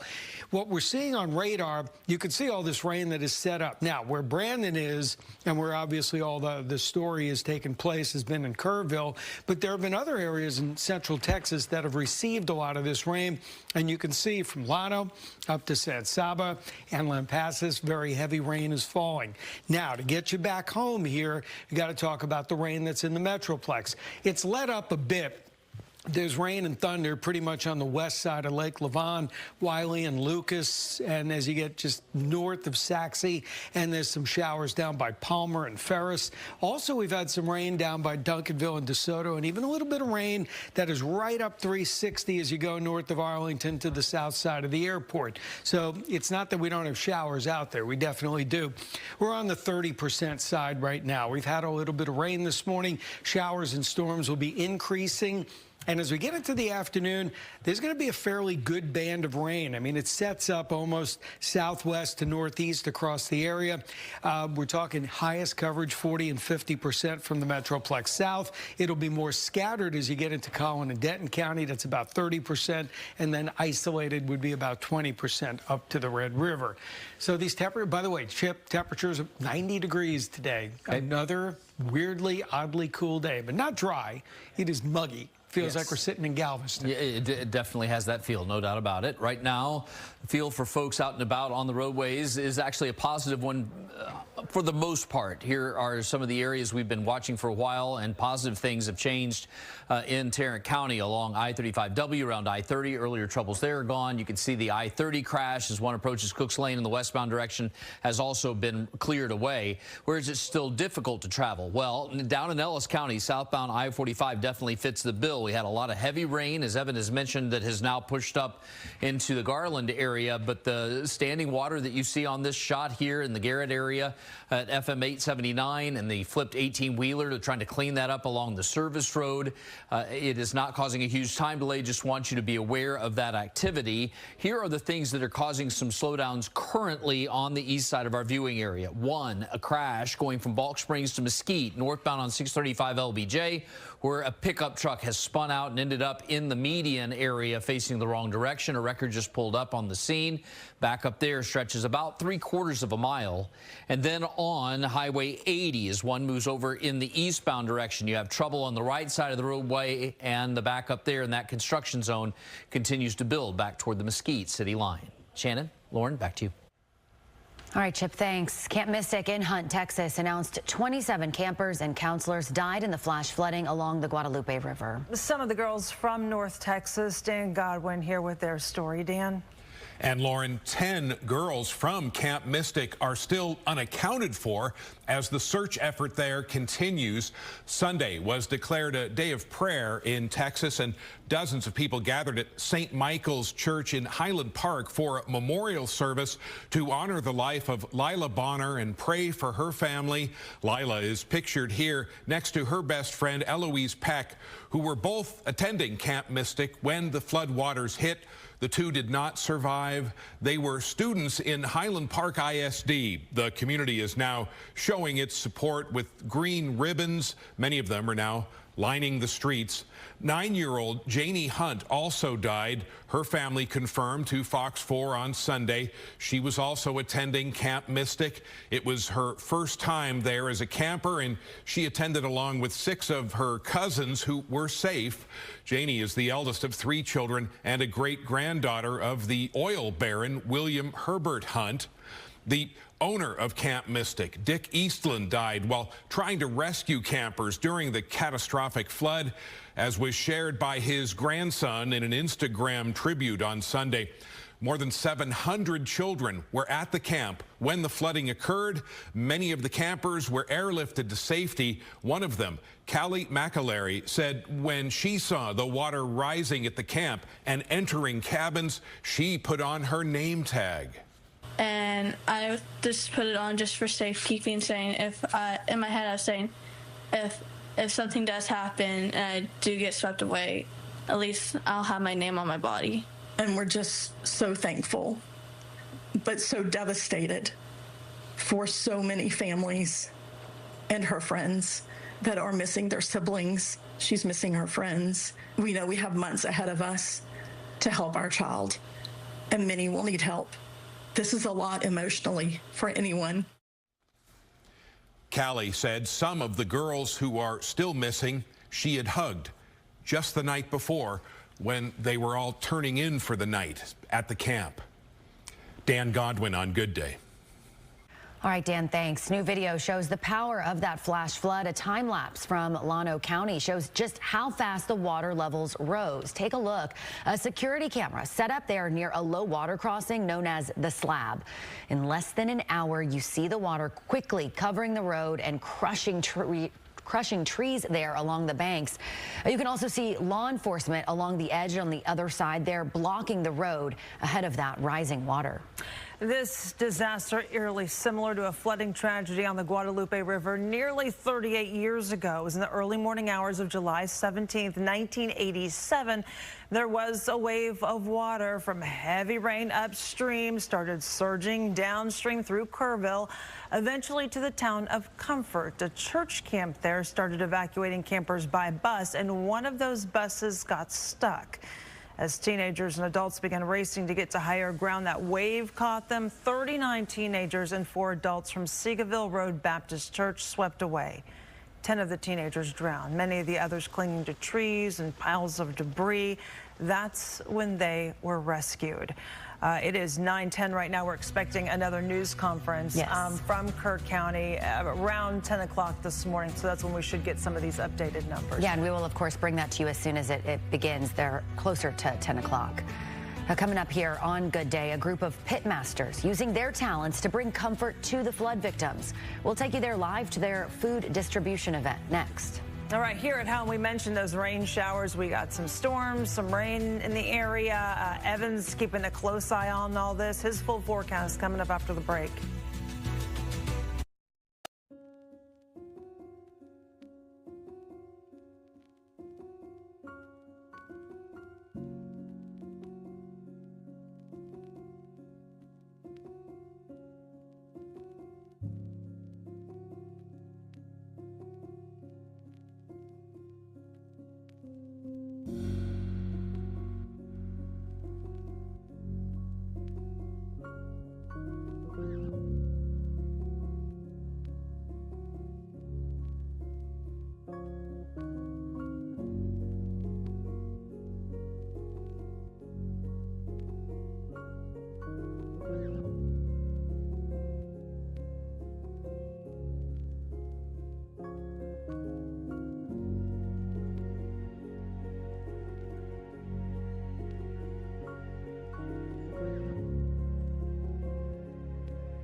Welcome back, 9:13, 79 degrees right now. A look at the big airport this morning as planes are starting to take off on a Monday morning.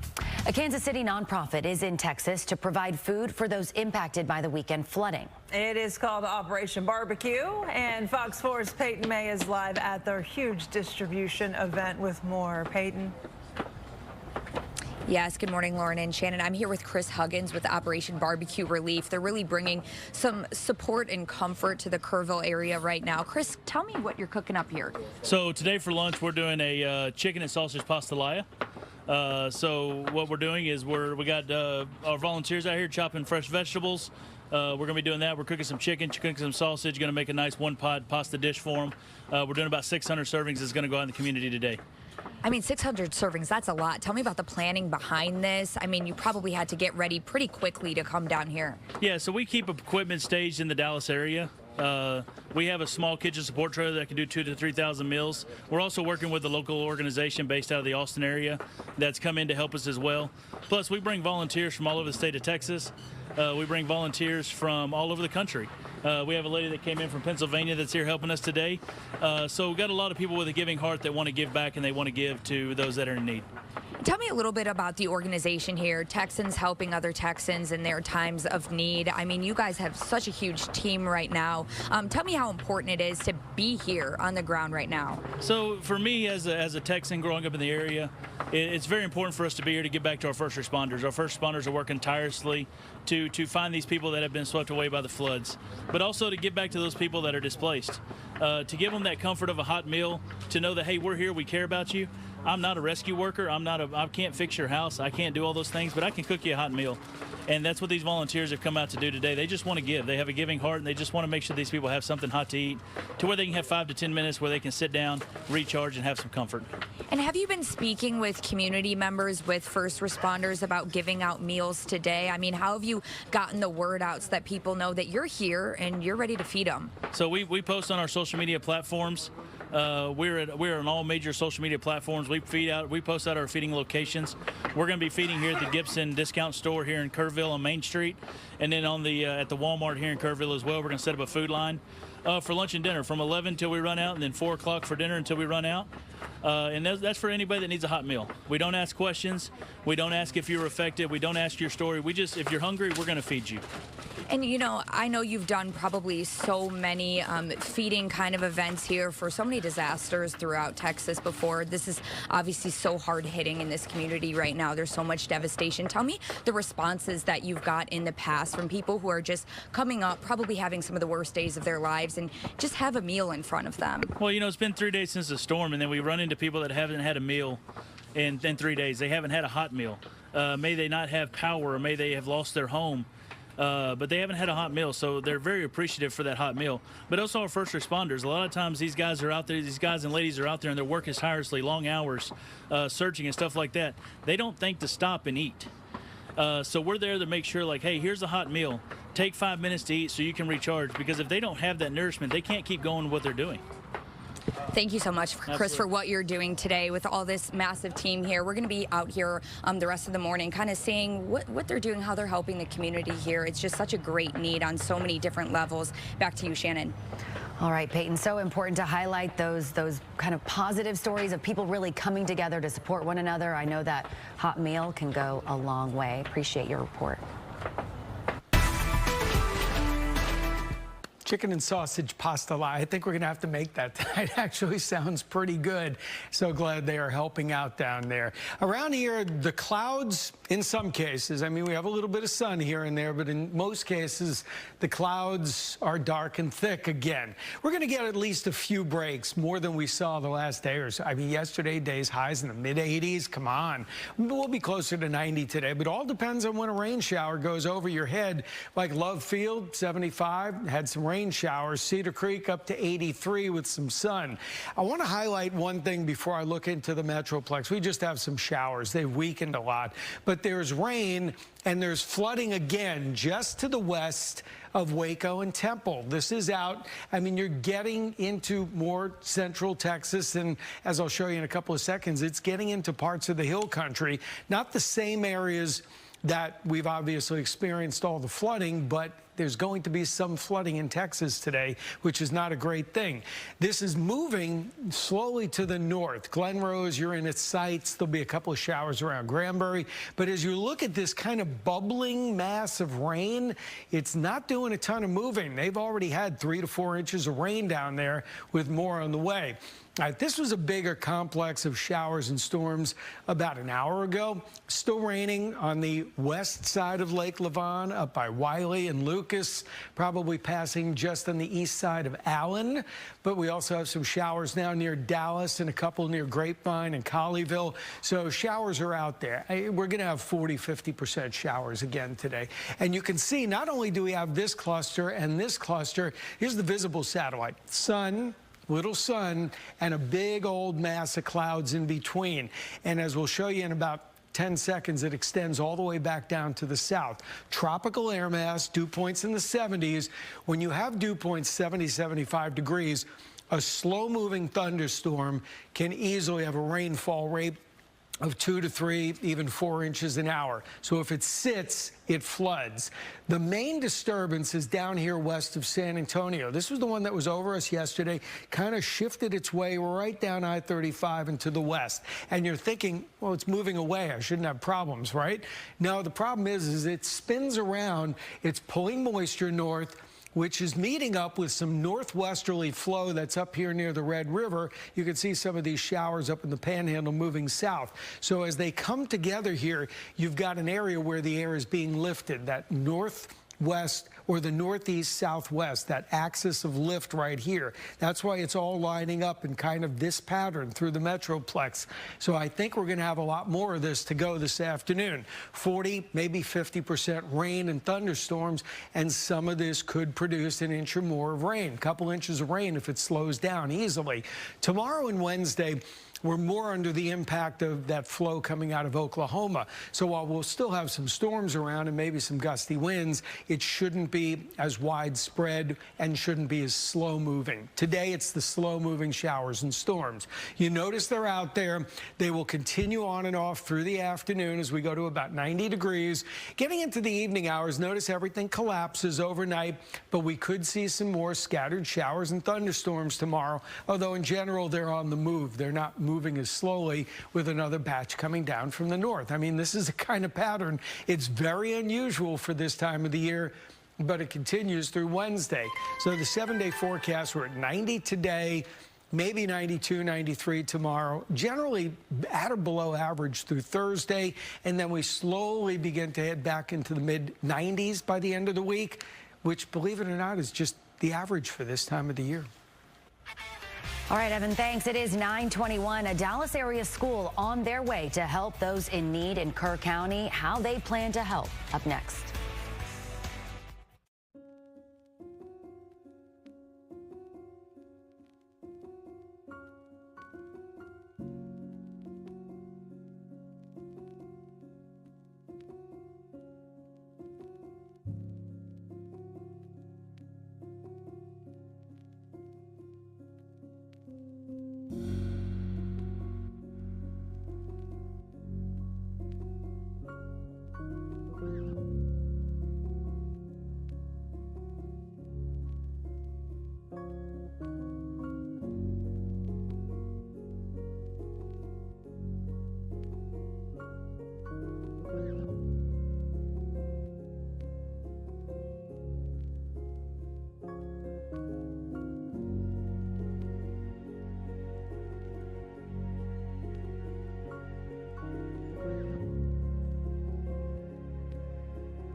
Welcome back. It is 9:24 as we take a live look at the Guadalupe River this morning. Very calm days after catastrophic flooding in that area.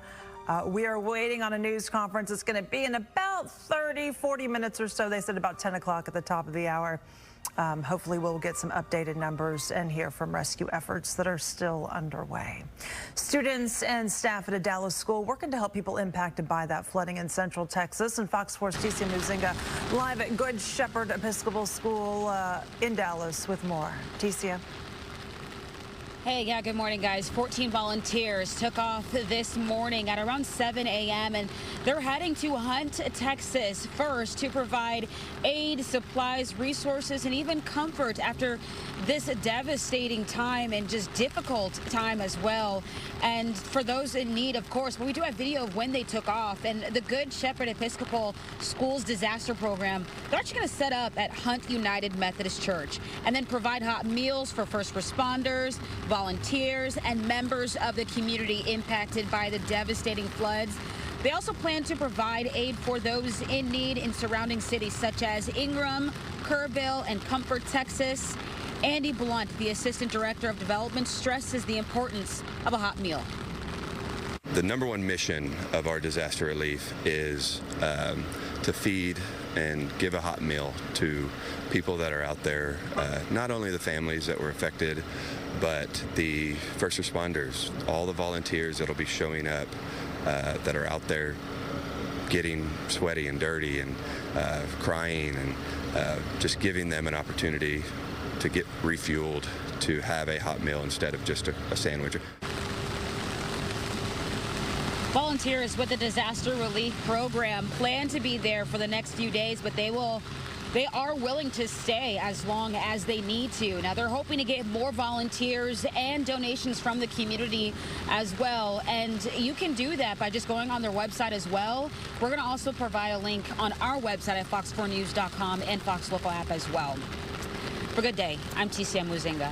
Thank you for the info, Ticia. Appreciate it. It is 9:26, and a lot of you have reached out wondering how you can help. Well, Fox 4 set up a donation site to send that money directly to Kerr County Flood Relief Fund. You scan the QR code, you can follow the link to donate, and every dollar really is helping out. It is 9:27. Recovery and cleanup efforts are continuing this morning. We're going to take you there live for the very latest coming up in the next half hour of Good Day.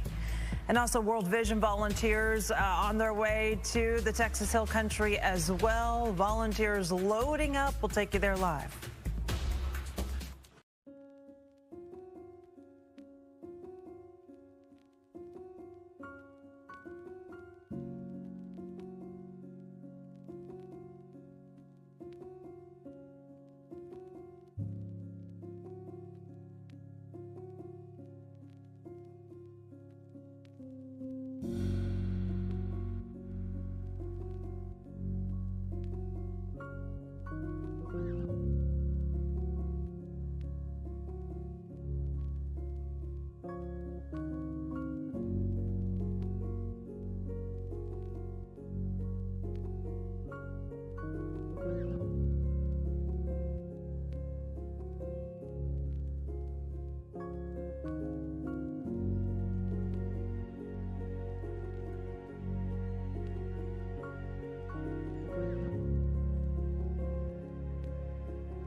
Live and local, Good Day continues on Fox 4.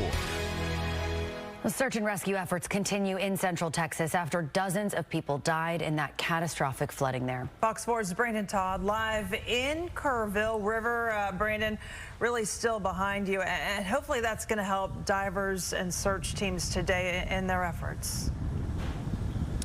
Yeah, they're hoping that they may get a day free of rain and storms. Yesterday, all the way down from Dallas here to Kerrville, we were in some sort of rainstorm, whether it was light rain or heavy rain, and that was causing a lot of the rivers and streams and tributaries to kind of fill up and swell up again, not nearly as bad as early Friday morning. Right behind me, the Guadalupe River has receded somewhat. There is a kind of a section right here closer to me that has water that I'm told by some of these residents here doesn't normally have water. These trees are normally there, and you can see the power of the rushing water just bending these over. Over here, you can see a lot of these just snapped in half, and then up here in the trees, up high, is just trash. There's plastic, there's metal, there's down here, there's a couple pieces of twisted gutter from a home. So the strength of the floodwaters there, real evident here along the riverbed. But this morning and even yesterday, there were a lot of questions, a lot of discussions about the topic of what kind of warnings people got before the river began to rise. And Chief Nim Kidd with the Texas Division of Emergency Management responded to that in a news conference. And if there's no cell phone coverage, it doesn't matter how many alert systems you sign up for, you're not going to get that. And then there's the NOAA weather radios from the National Weather Service. I'll ask you, how many of you have a NOAA weather radio by your bed at home?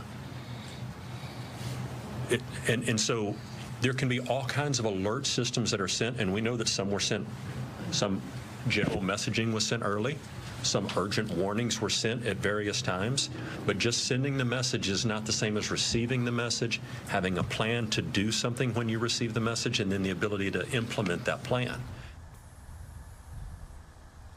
Now, Lauren and Shannon, let me add to that a little bit. Yesterday, we were talking with Jose Nunez. He lives just down the street here. His home was pushed about 30 yards one direction, was kind of hung up in some trees, pushed clear off of its foundation. His neighbor's car was pushed onto his property. Now, he told me that he did get the warnings. He understood that there was going to be a lot of rain and there was going to be flooding and that the river was going to swell and it was going to be high. But his understanding of what a high point of the river for the Guadalupe River was kind of down there.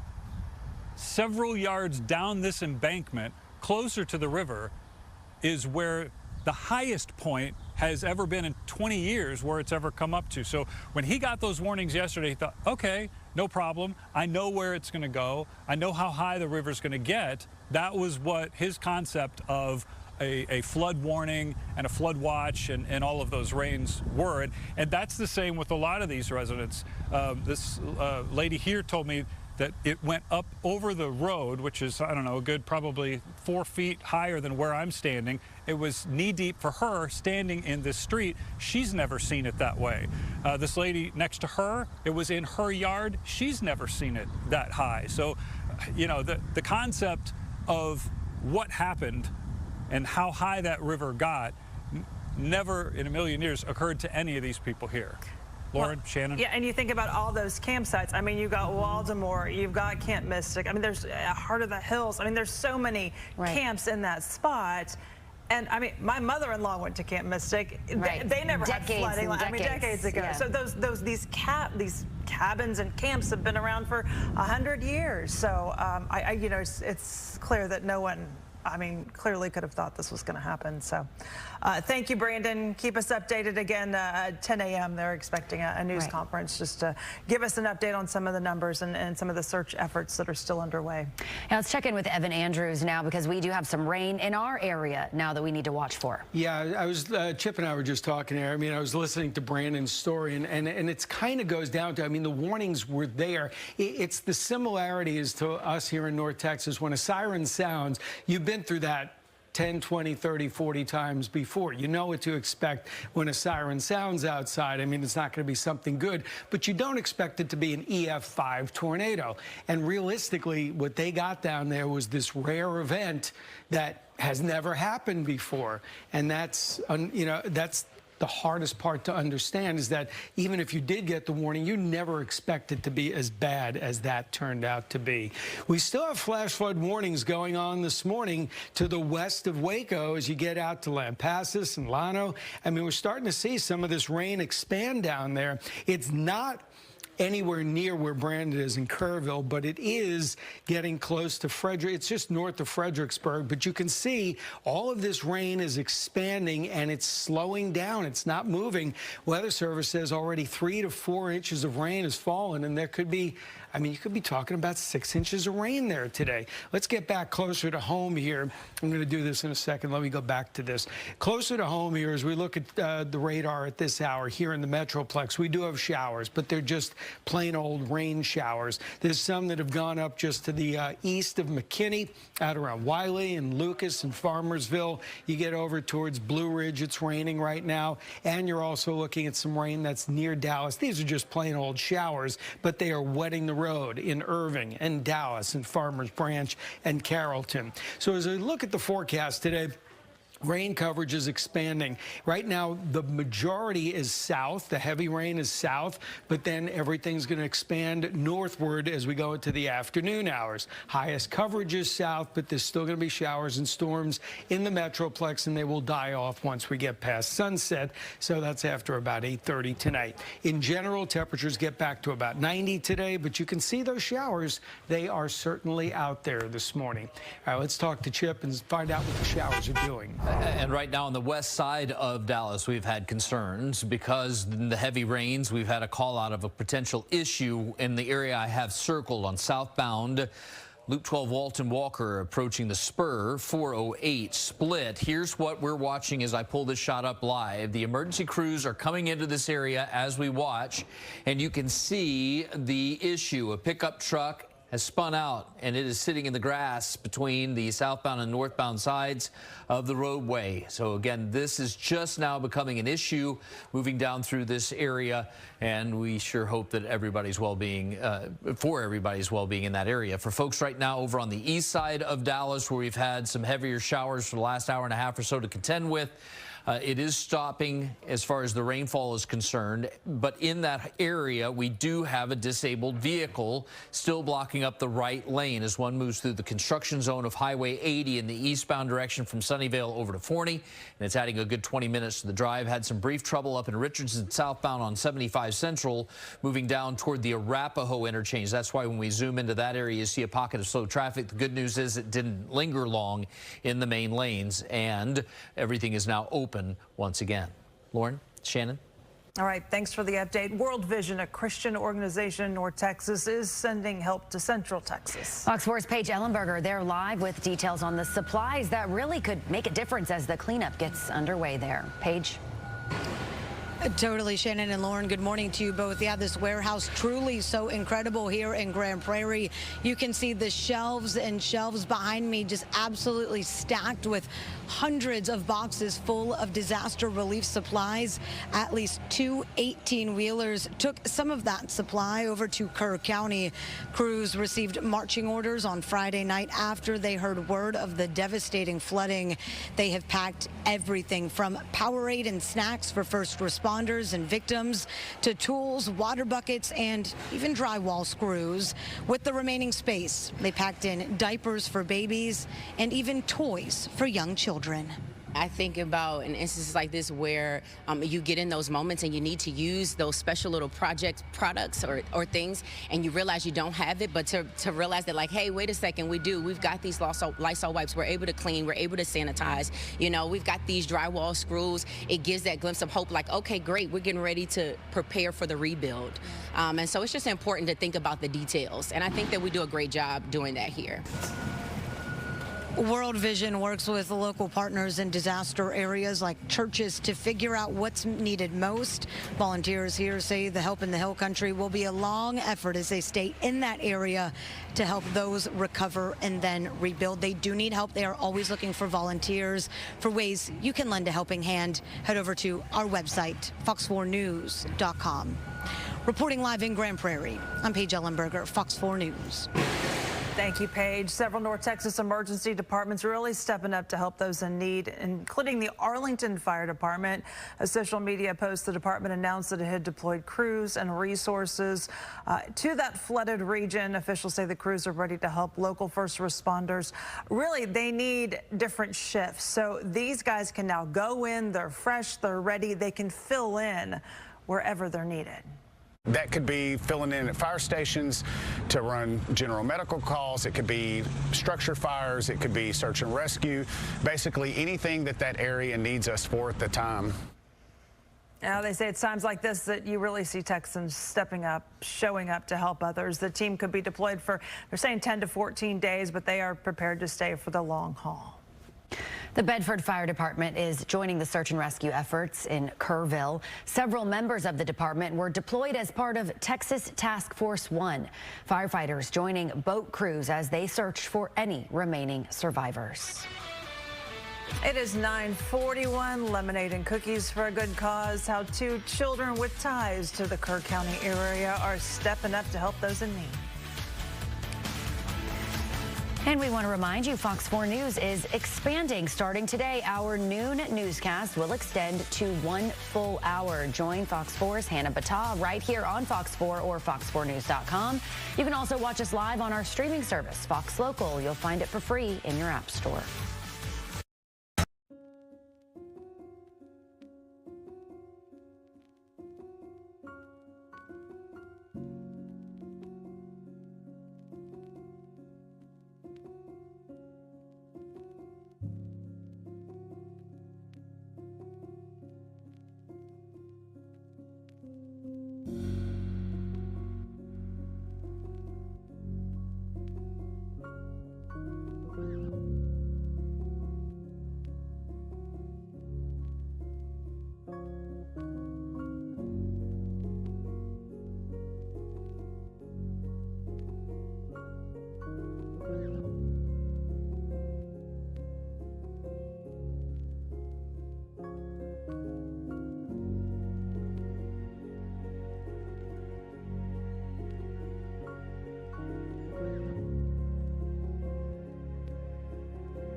Welcome back. It is 9:44, 79 degrees here in North Texas on this Monday morning. Volunteers are hard at work in Central Texas right now. An important job in the recovery, trying to keep everyone fed as well. And Fox 4's Peyton May is live in Kerrville this morning along crews that really are stepping up, just trying to make sure that these rescuers and these responders have everything they need. Yes, Lauren, that's exactly right. It's really been amazing to see how quickly people have gotten here and just got right to work, making sure that people are fed, supported, comforted. It's been incredible, and people have really come from all over. I'm here with Lori Lewis, who is with this amazing organization, Operation Barbecue Relief. So, Lori, you came all the way from Pennsylvania to help Texas. Absolutely. And tell me, you had 3 stops to get here yesterday? Yes. So I actually was in Canada vacationing when the storm hit, and a local person who lives here found out about it within a couple hours and was already online looking at flights, and arrived home Saturday evening, 6:30 at night, unpacked the car, and then restarted packing my bags and left 2 a.m. Sunday for the airport and landed here yesterday morning at 10:30. So. And I mean, that is a lot to go through in such a short period of time. Tell me, why are you here? Why you think it's so important to be on the ground helping out this community? So I was first introduced to Operation Barbecue Relief in 2018. We had flooding in Pennsylvania and Port Carbon, and we had 2 volunteers show up at our site and help me with our church food and distribution and everything like that. And the red shirts stuck with me when Hurricane Helene hit, and I went to North Carolina and was going back and forth the last 8 months. Happened to meet a volunteer who came in from Texas, who's only 20 minutes away from here, and she's the one who reached out to me on Friday with the news and everything, and she's the one who, like, my OBR sister, like, I'm going, and I want to go help the community. I want to be here for her, and just, you know, be that person who brings a hot meal in, a smile, and I'm known for my hugs. So lots of hugs. We had a retired fire chief show up first thing this morning when we got here, walked in with tears in his eyes and money in his pocket, and just wanted to donate to us. So he got my first hug. Well, Lori, I'm so happy that you're here to give those people smiling faces, hugs, all the comfort and support. I'm sure it means so much in such a devastating time here. Guys, it is incredible what these people are doing. There are so many volunteers behind me in this tent that you can't even see. It smells amazing. I know people that show up, first responders and those who are displaced, are going to be so incredibly happy to, you know, have some food this afternoon. There's going to be around 600 meals that are served. Later in this evening, about 1,400. So they're really hard at work here. Back to you. Yeah, and they're saying if you aren't part of one of these organizations helping out, stay home, because they've got everything that they need right now. But when you think about it, I mean, you're thinking extra clothes, toilets, laundry facilities. They're bringing all that stuff in, and so they need everyone out of the way to get all these things in place. And we've highlighted so many of those organizations this morning that are sending relief down there to Central Texas. We've got links on our website too on ways that you can contribute and donate and help support even from afar. Okay, we take a look outside our windows, and we're seeing rain, Evan, in some spots. Yeah, there's some rain in Dallas. Fortunately, it's not heavy. It's not producing flooding. It is in Central Texas right now. I mean, it's unfortunate. This is not the same area that you've seen all the live shots in, obviously, down towards Kerrville. This is a little bit farther north, but just to the west of Temple and west of Waco, we're seeing a lot of rain. Chip was just telling me Lampasas area has had 3+ inches of rain, and there are flash flood warnings out in that area. Now, a little closer to home here, what we are seeing, we've got rain developing down by Granbury and Glen Rose. Those are just showers working north. There are some more showers that have gotten into the Metroplex. These have weakened in the last little bit, but still, rain is rain. It's raining in Flower Mound. It's raining over DFW, and the rain that was over Lake Lavon is now lifted north up towards Blue Ridge and over by Van Alstyne. This rain continues today, so we're going to see more showers, at least 40 or higher coverage, 40% or better, and temperatures will again struggle to hit 90 degrees today. 93 tomorrow, 94 on Wednesday. There are still showers and some storms in the forecast, and even 1 or 2 may linger Thursday. It's an unusual July pattern for sure, and even when it breaks, fortunately it doesn't look too hot. But you know it's going to be humid, and that's the price we may have to pay. Back to you. All right, Evan, thanks. 2 children in Fort Worth started a lemonade stand to help raise money for Camp Mystic. Yeah, sometimes it's just the little things. I tell you, one attended the camp earlier this summer, and her brother went to a boys' camp that's right nearby. Also made cookies inspired by the camp to sell to neighbors, really in just hopes of helping with recovery efforts. Everyone should help, and they're really being really generous to help us. Oh, so they're going to be back out next week as well, trying to raise money for the boys' camp also affected in that area. And obviously just a sweet little thing from those kids. And, you know, I think you try to shelter them from that, right. And you can only do so much as a parent. Our coverage of the deadly floods, it's not going to stop after Good Day. It's going to continue all morning long. Again, we're expecting that news conference in about 10 minutes or so. Right, and so a bit of a different format on the 10 this morning with Hannah and Steve. You guys will continue talking with some mental health experts and more today. Right, of course. Good morning, you guys. Now, normally this time of the day, we'd be talking about all the exciting things we have coming up on the show. But like you said, we are abandoning our usual format for the 10 to continue our coverage this morning, our team coverage of the flooding down in Central Texas. We'll be speaking with some mental health professionals, how to figure out the best way to reach out and when for those experiencing the loss and grief that we've seen so profoundly in our area and what these next steps might look like. The 10 starts in a little more than 10 minutes. We'll see you guys there. All right, Hannah, thanks.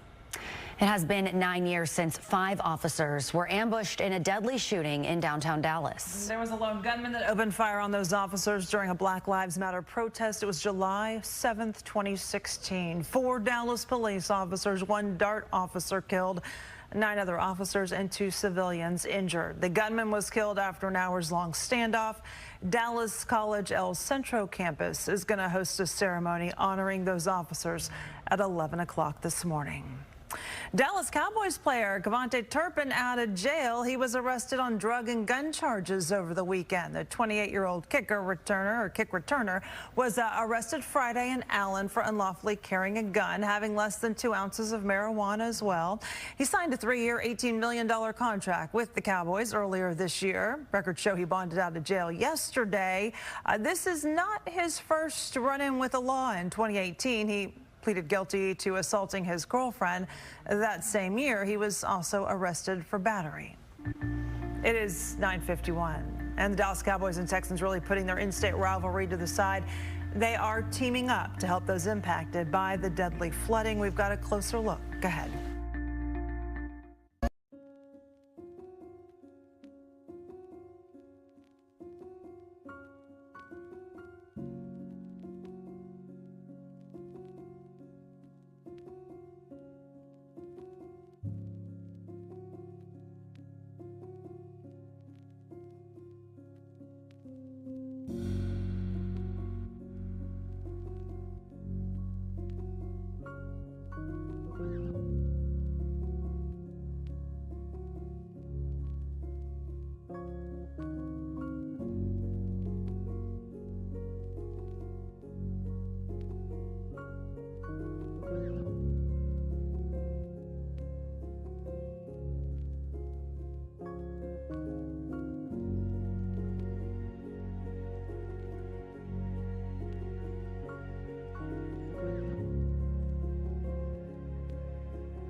Hey, welcome back. It is 9:54, 79 degrees right now. The Dallas Cowboys, the Houston Texans, and the NFL Foundation made a major donation to those impacted by the flooding in Central Texas.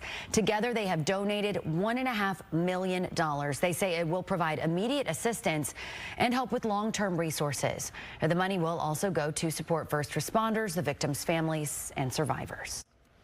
Well, HEB sent a convoy of disaster relief trucks to Kerrville, where the company actually started. Grocery chain says it's working with the Red Cross as well as first responders to provide support. HEB also sent aid to San Angelo, Marble Falls, other impacted areas. I know a lot of people want to help. If you want to, we have a donation site that is set up. You can go and donate there. This goes directly to the Kerr County Flood Relief Fund. There's the link. Also, I just am hearing that the Sheriff's Office is closing down Highway 39 in the Kerr County area because there are simply too many people trying to come in to help. They're even telling people who are trying to come in to help, no, we're not letting you in, even if you have some destination that you're going to.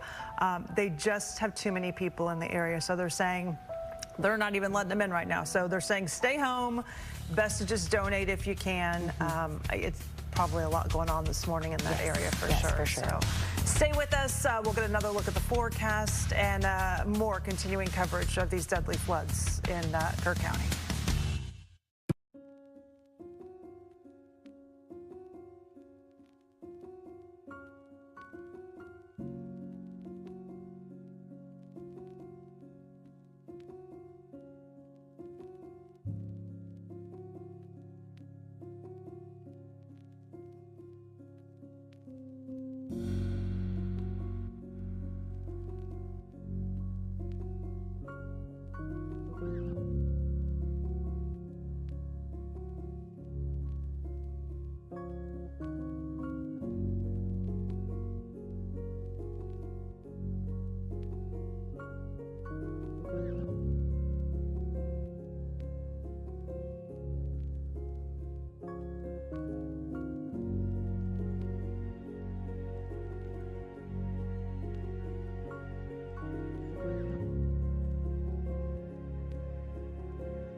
Prepare for more showers this afternoon. They're nothing heavy right now, but they're expanding out to Granbury, approaching Fort Worth. They're up around DFW, some around McKinney. I would say keep the umbrella handy. All right, and that live news conference by the Kerr County Sheriff's Department is underway. Let's listen in. At kerrvilletx.gov. That is JIC at KERRVILLETX.gov. I'm going to try and find out about when we're expected to start. Hopefully it'll be shortly. All right, it sounds like they're getting ready for that news conference. But one of the big things that they were just pointing out is that the sheriff's office closing down some of the roads in and out of there. They're just trying to keep the flow of traffic and keep first responders and rescuers, you know, where they need to be and not have anything hamper those efforts. So we'll bring that news conference as soon as it begins. We have a special version edition of the 10 right now with continued coverage.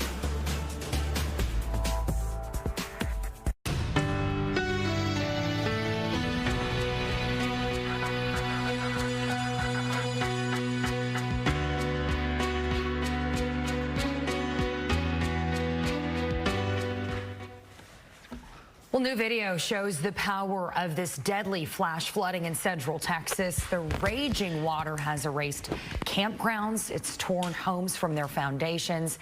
And tragically, it has pulled people into the water. You are taking a look at this time lapse. This is out of Llano County. It shows just how fast the water levels there rose. The security camera was set up near a low water crossing area. It's known as the slab. Well, in less than an hour, you see just what that rainfall did. You can see how quickly it covered the roads, crushed trees. Thankfully, those emergency responders you see in the video along the road were able to get out of that street. This devastation along Guadalupe River has drawn a massive search effort involving federal authorities, local authorities, even some volunteers, many who come from North Texas, just trying to get out there and help in any way they can. I know when Good Day has ended, they said that they were going to get to that sheriff's news presser with the Kerr County Sheriff's Department. We will get to that as soon as that becomes available. Welcome to the 10, everyone. It is Monday, July 7th. We are continuing our coverage of the deadly flooding in the Hill Country. This hour, we are changing our format so that we can remain focused on the devastation in central Texas. We will have more live reports from the flood zone. And here at home, we know you have been faced with the unimaginable task of talking to your children about the loss of life and even their own safety. We have a team of experts on hand, some specializing in trauma therapy, to help you. But first, there is more rain in the forecast today, keeping the risk of life-threatening floods still high in central Texas, even as crews search urgently for the missing. Here are the latest numbers. At least 82 people were killed by the rushing waters, 68 victims in Kerr County alone. Children make up a heartbreaking number of those fatalities. Another 41 people are still unaccounted for this morning. The rain started just before sunrise on Friday. The flash flooding caused the Guadalupe River to rise 26 feet in only 45 minutes. Many of you have reached out asking how to help those affected by the flooding. Yeah, so as you can see the QR code on your screen, Fox 4 has set up a donation site to send money directly to the Kerr County Flood Relief Fund.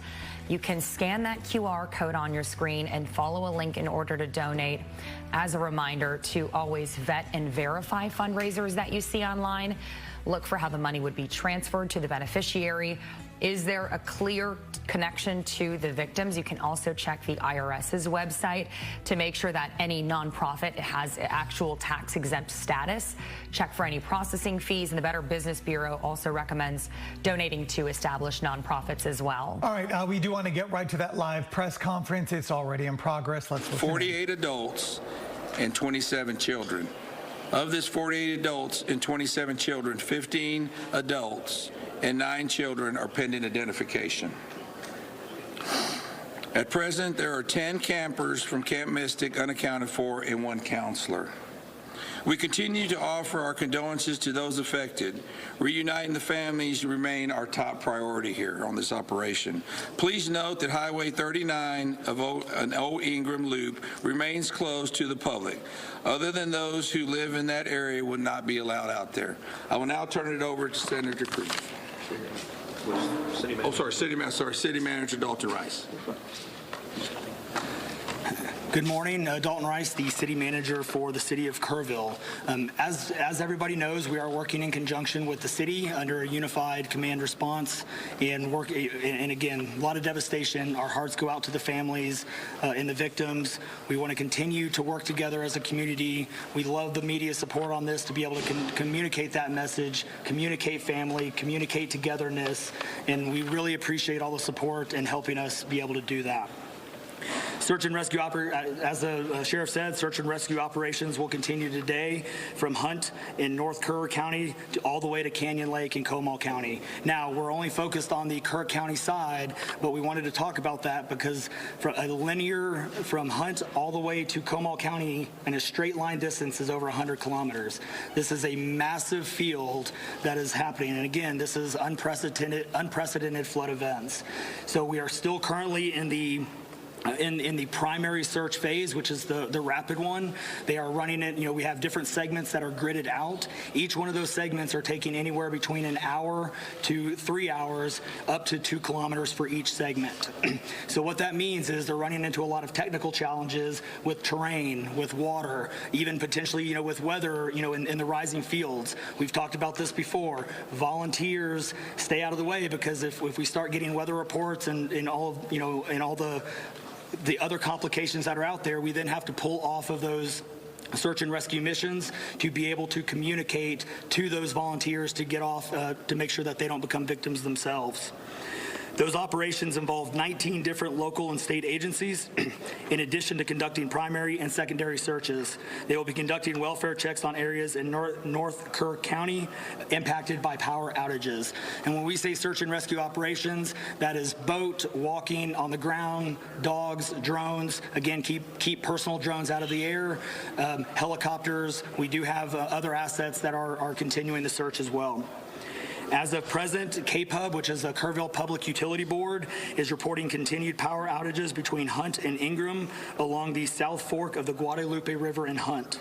In the South Fork area, there are approximately 40 down power lines and significant infrastructure damage. KPUB has brought in additional utility personnel to help with restoration, but it's not possible at this time when the power is going to be restored.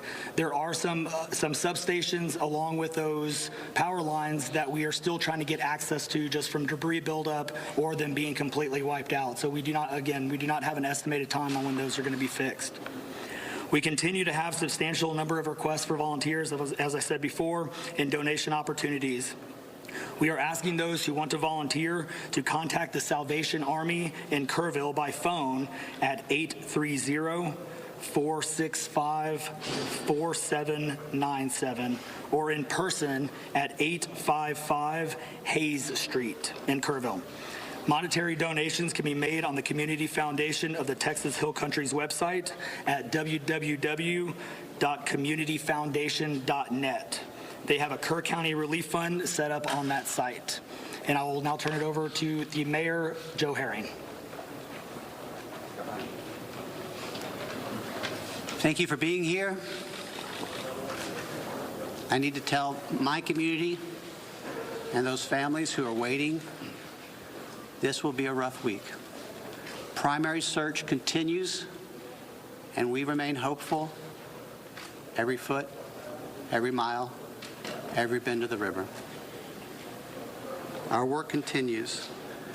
You need to know that we have been blessed with help from the community, from the state, and the nation. We have trained experts who are helping in this effort. If you want to volunteer, it is important that you contact Kerrville Salvation Army and register. Dalton gave that number, but I'm going to give it again. 830-465-4797. We need focused and coordinated volunteers, not random people just showing up and doing what they do. We need to work together. As Dalton said, donations have been flowing in from around the world to the Community Foundation. Again, that website is communityfoundation.net. Please follow the City of Kerrville's Facebook page for updates. They're accurate. We take a lot of time to make sure we send out information that will be helpful, not only to residents, but to those who are visiting. I've said this 100 times, and I will say it again. We need your prayers. We need your prayers. Thank you. And now, Senator Ted Cruz.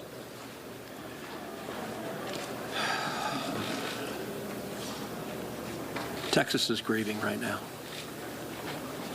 The pain, the shock of what has transpired these last few days has broken the heart of our state. As of yesterday, the confirmed death toll was 82, and those numbers are continuing to go up.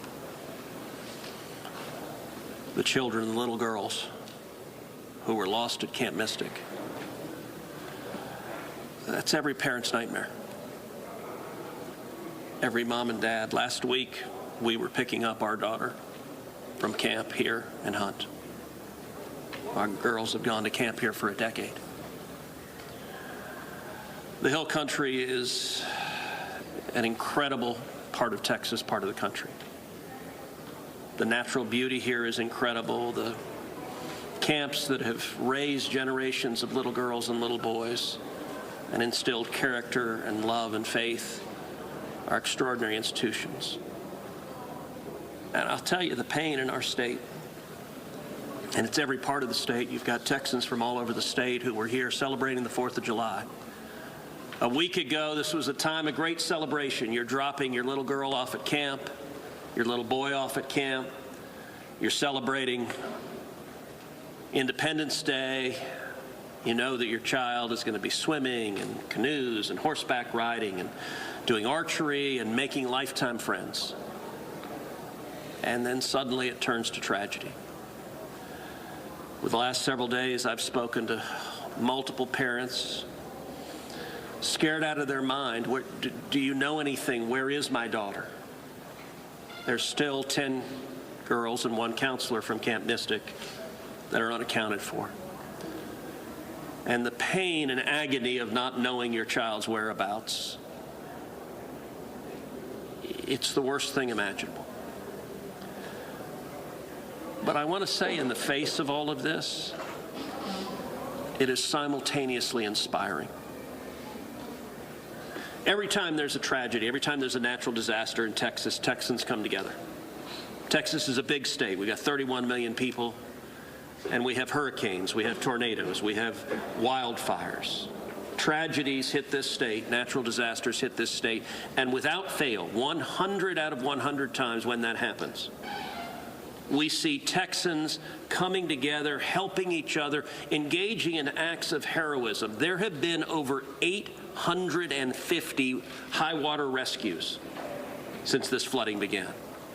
850. You look at extraordinary stories of Eagle Scouts pulling campers out of harm's way. I was just hearing a story of one counselor whose head was right at the water holding up 2 mattresses with campers on those mattresses. That kind of courage, that kind of selflessness. And then there are the first responders. The local first responders. I want to thank every one of the first responders at the local level, at the city level, at the county level, at the state level, at the federal level. In the first few hours of this flood, I was on the phone with Governor Abbott. I was on the phone with Lieutenant Governor Dan Patrick. I was on the phone with Nim Kidd, the head of the Texas Department of Emergency Management. And then I called President Trump. I called President Trump. He was having dinner at the time. It was still early in what was transpiring. And I wanted him to know, I said, Mr. President, everything we're hearing right now, this appears to be bad, really bad. There may be a very significant loss of life unfolding right now in Texas. And I will tell you, the president said, Ted, anything Texas needs, the answer is yes. Whatever assets you need, whatever resources you need, yes, let us know, and we will provide everything. Within hours, we had helicopters, over a dozen helicopters in the air. National Guard, DPS, game wardens, Coast Guard, doing search and rescue, reaching down. We've all seen the videos of little girls being pulled up, hoisted out of harm's way. Incredible courage and heroism. Search and rescue is the first stage, but the process of coming together and rebuilding is going to take longer. And I will say to all the grieving families, to all of those who've gotten the worst news imaginable, that your little girl, she's gone. I will say for many of us, those are friends and neighbors who've lost children. Got multiple kids who go to school with my girls.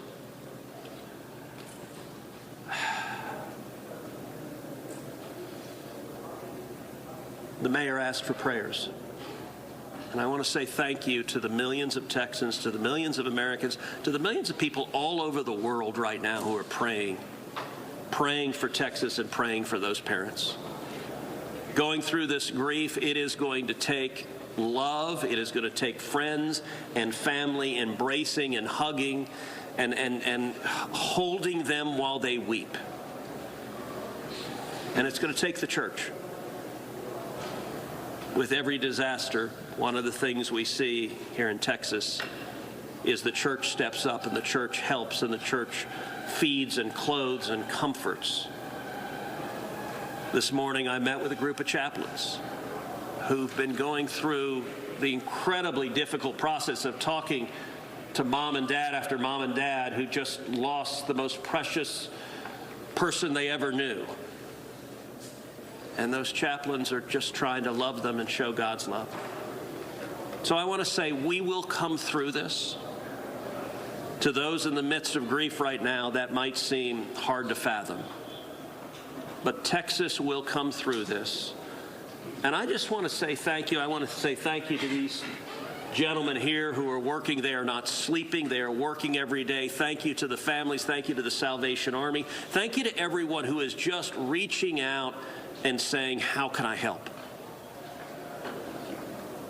We will come through this, and we'll come through this together. Thank you.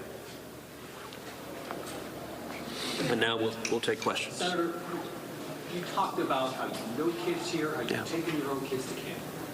Was it ever communicated to you that there was a need, that it was a priority to have a warning system so people had a chance to escape something like this? Well, listen, I think anytime you're dealing with major rivers, there's a risk of flooding, and there's always been a risk of flooding, particularly on the Guadalupe River. I will say, in the wake of every tragedy, there are things that are predictable. One of the things that's predictable is that you see some people engaging in, I think, partisan games and trying to blame their political opponents for a natural disaster. And you see that with a hurricane, with a tornado, with a wildfire, with this flooding where people immediately say, well, the hurricane is Donald Trump's fault.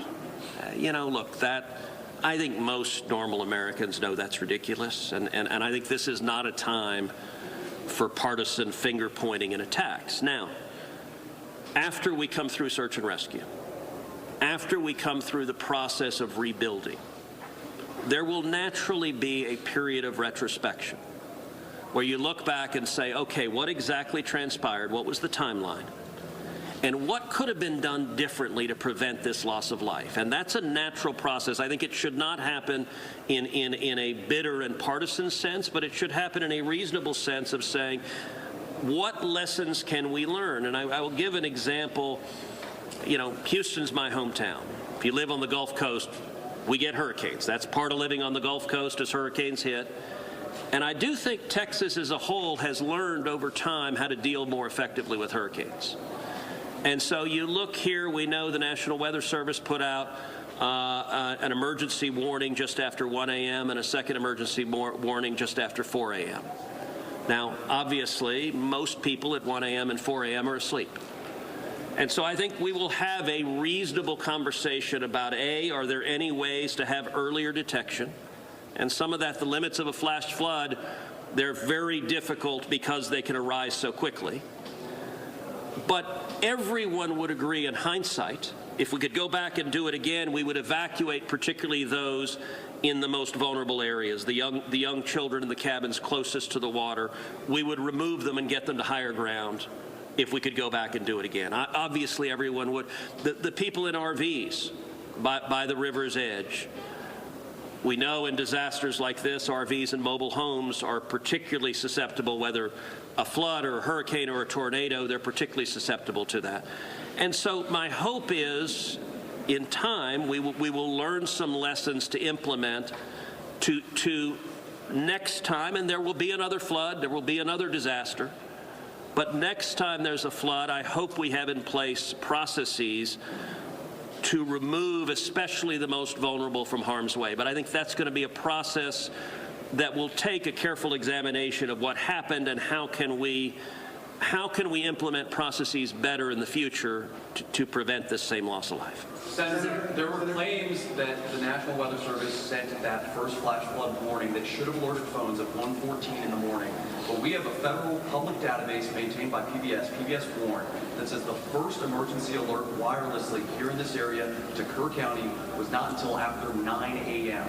That was more than 4 hours after the severe flooding had come to this area. Did you know that? Have you seen that? And what's your response, knowing the state had cuts to the NWS in recent months by this administration? So I don't know the source for what you're saying. All of the public reporting I've seen is that there were 2 alerts that went out, one just after 1 a.m., one after 4 a.m. You know, I can tell you, I talked about the partisan finger pointing. I think there have been some eager to point at the National Weather Service and say cuts there led to a lack of warning. I think that's contradicted by the facts. And if you look at the facts in particular, number one, that these warnings went out hours before the flood became a true emergency level. But number two, the National Weather Service here, New Braunfels is where they were headquartered. They had additional manpower. In fact, they had 3 additional people working that night, anticipating that it was going to be a very dangerous weather situation. I also think it's worth noting that the National Weather Service Union, which has been very critical of the DOGE cuts, has publicly said that they don't believe that the reduction in staffing had any impact whatsoever on their ability to warn of this event. And so, look, I think it is reasonable over time to engage in a retrospective and say at every level what could have been done better, because all of us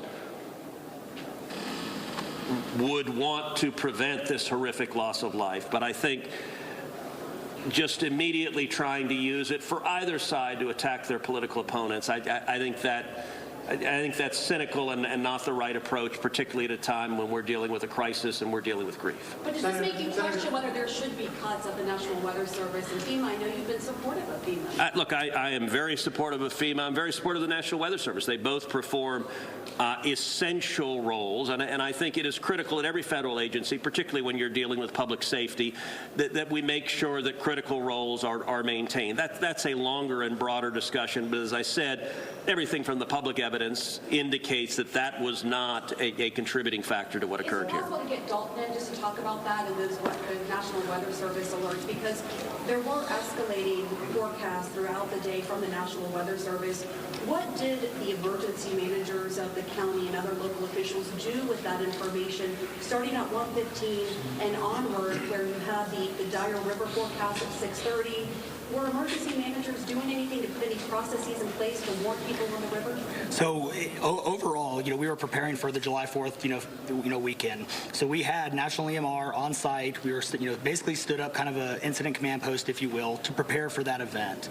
So everybody was kind of up looking at weather. We looked at the weather before. When you looked at the National Weather Service, flood map, it spanned all the way from the west side of Texas, with Kerr County kind of being in that upper northeast corner of it.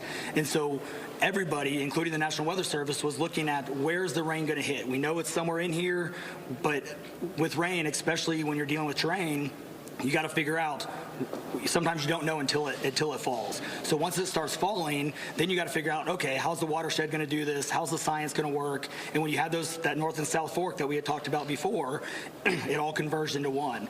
We do know that a lot of the camps were looking at this just as much as as everybody was. With the rainfall percentages, even the National Weather Service had looked at, and don't quote me on the numbers, but it was anywhere between 1 to 7 inches. We got significantly over that. And again, when it goes into very congregated areas and how that watershed shifts into the rivers, that impacts things.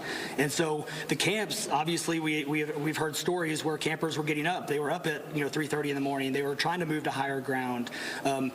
That's the head. And the other interesting part of the terrain, and we've talked to UGRA folks as well, this is the headwaters of the Guadalupe. This is the beginning. This is where everything forms when it comes into the north and south fork. And so So as those things develop, it develops very rapidly, very quickly, and this rose very quickly in a very short amount of time. And so those campers that were able to do that, it worked. There's been the other question, and I'll just give this one out.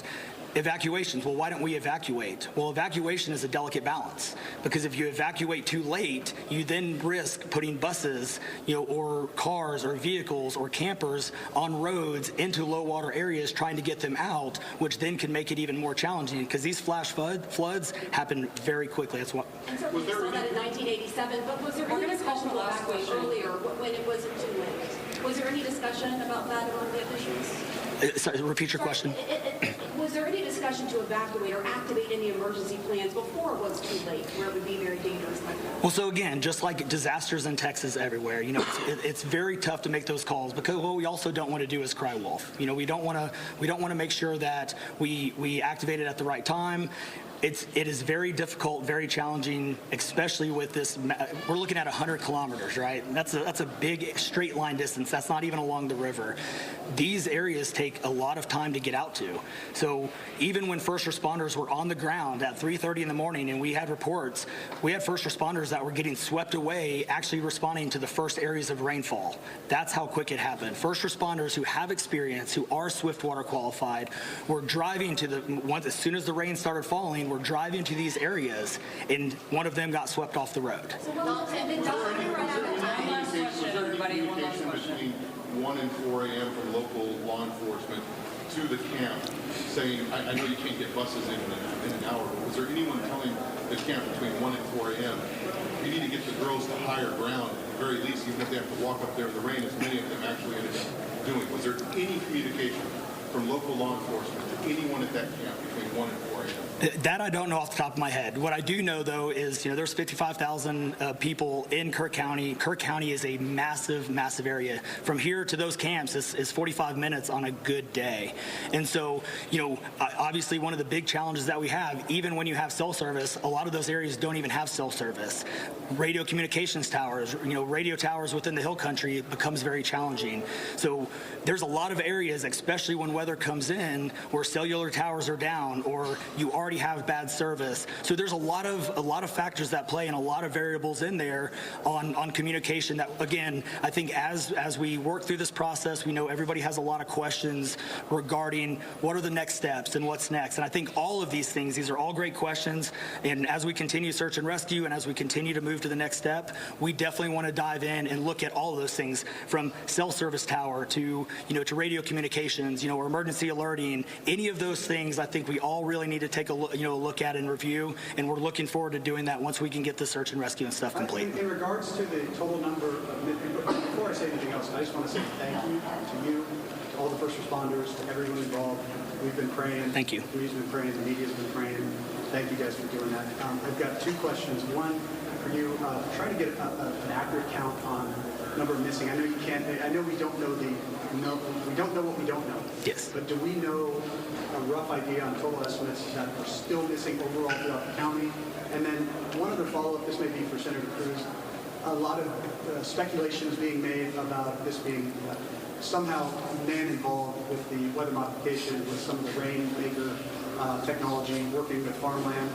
Do you think any of that, is there going to be any investigations into that, or can you communicate anything on that? Let me answer your first question. I'm definitely turning that second one over to him. So on the first question with missing persons, so obviously we have the knowns, the Camp Mystic kids, which is the numbers coming down as the sheriff has stated, and then we have the unknowns, but we don't know what we don't know. We actually have a 5 hotline line. It fluctuates between 3 and 5, but we're working on it. We get calls 24 hours, 7 days a week. We haven't hit the weeks yet, but we're still taking in calls. We are collecting all that information. So we don't have a solid number that we're willing to talk about right now. We do know that it is a lot, because we also are getting a lot of fake calls. You're looking. This is a worldwide discussion, and we're dealing with scammers. Victims' families are being reached out to, saying that they have their kids pay me money. It's heartbreaking. It's absolutely heartbreaking. We're dealing with with mental health issues, where people are calling saying they have visions. All of these things we're dealing with on a day-to-day basis, and we're having to vet this information and it becomes very taxing on our people. Again, this is an extremely heartbreaking, this is, if not the worst, one of the worst, disasters in this region in a very, very long time, even beyond 1987. And but would best estimate give it like dozens or hundreds, or just to give people an idea? A lot. So, yeah, let me. Yeah, Not to get into the weeds on, people are asking lots of questions, and where should we start the investigation? To the best of my knowledge, there is zero evidence of anything related to anything like weather modification. And look, the internet can be a strange place. People can come up with all sorts of crazy theories.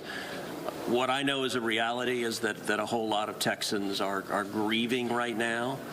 I will tell you, I was visiting with one parent who was talking about online being harassed online because their information was public that they had a little girl who was missing at Mystic. And look, there are a lot of people who are messed up, and my call for everyone, there's a time to have political fights, there's a time to disagree. This is not that time.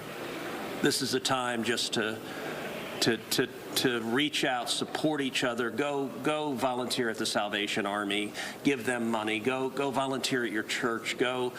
You know what I did when this happened? Just go hug your kids.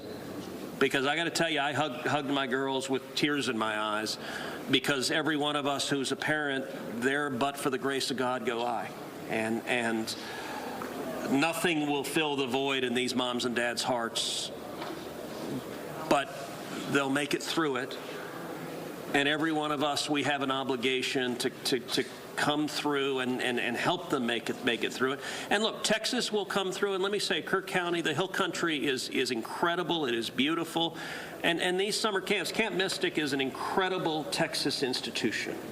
For a century, it has made a profound difference helping young girls become strong women in Texas and across the country. And so, for me at least, I'm praying for these camps. I'm praying for all the campers, everyone implicated, everyone impacted, and I hope we come together and stand as one doing that. Thank you. Thank you, everybody.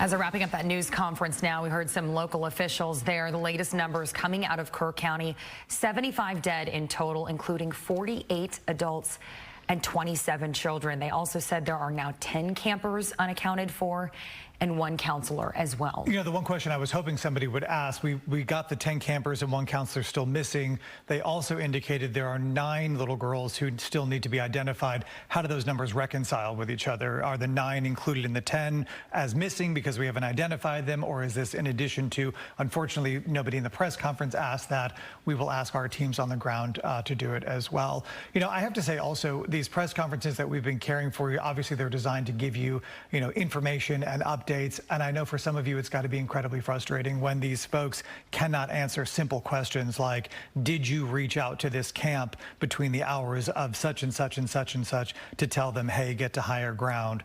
And it's a yes or no question. And you launch into this litany of tangential excuses as to how difficult your job is. And frankly, that's maddening for us to hear as well. I think it also underscores the layers that are associated with this tragedy and other catastrophes we've seen across the state. And the underlying question with all of those being, could this catastrophe have been prevented? Could this tragedy have been prevented on a local level, on a federal level? You heard some reporters there question some of the federal cuts that took place. There you saw Senator Ted Cruz saying, at this point, this is not a question that they want to be answering while the search and rescue efforts remain underway. But I do want to point out some of the timeline points that they brought up related to the National Weather Service. It did point out earlier, reportedly, that there were 4 people on staff early Friday morning, which is double the level of staffing that it would typically have in an overnight shift. You also heard the reporter there say the initial National Weather Service flash flooding report came out at 1:14 in the morning. that Friday. And that level of flash flood warning would automatically trigger a text warning to certain counties, and that would be for Kerr and Bandera counties. That warning was tagged considerable and catastrophic. However, some of those areas do not have cell service. Correct. So does that text make it to those campers? Did the warnings even get to that campground that's, as they said, has been around since the 1920s? For generations, campers have been making it out there.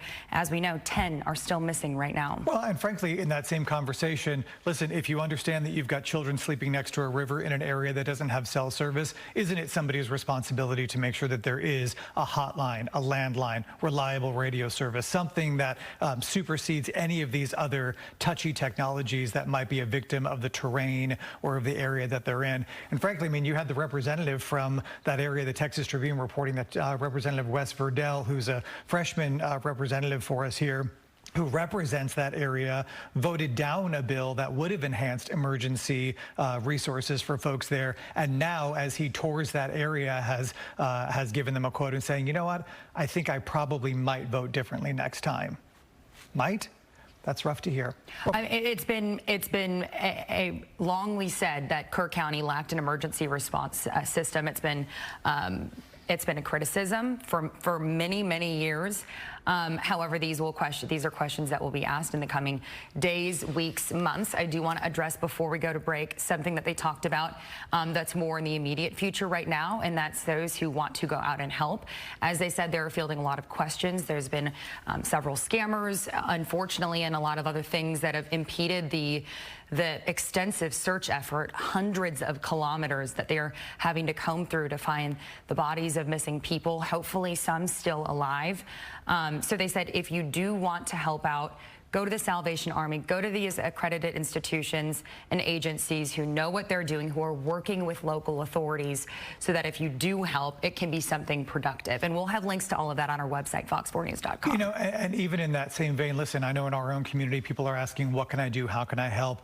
Because you want to do something. It may seem trite, but something as simple as putting a ribbon on a tree, you know. But really, what I would love to see in the long term here is, if you want to help, why don't you honor the way that these little girls lived their lives, right? Why don't you behave with a little more grace toward the next person, right? Hold a door open in the future. Give somebody that parking spot when you want to be up close. Serve spaghetti to your kids even though they had it the night before, like one of these little girls would have wanted. I mean, that's how you help here, is by allowing the lives of these girls to change the way that all of us live and interact with each other as neighbors and as Texans. We'll be back in a moment.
for most areas outside, it's reasonably quiet. We had some showers and thunderstorms a couple hours ago that dumped some heavy rain near Dallas.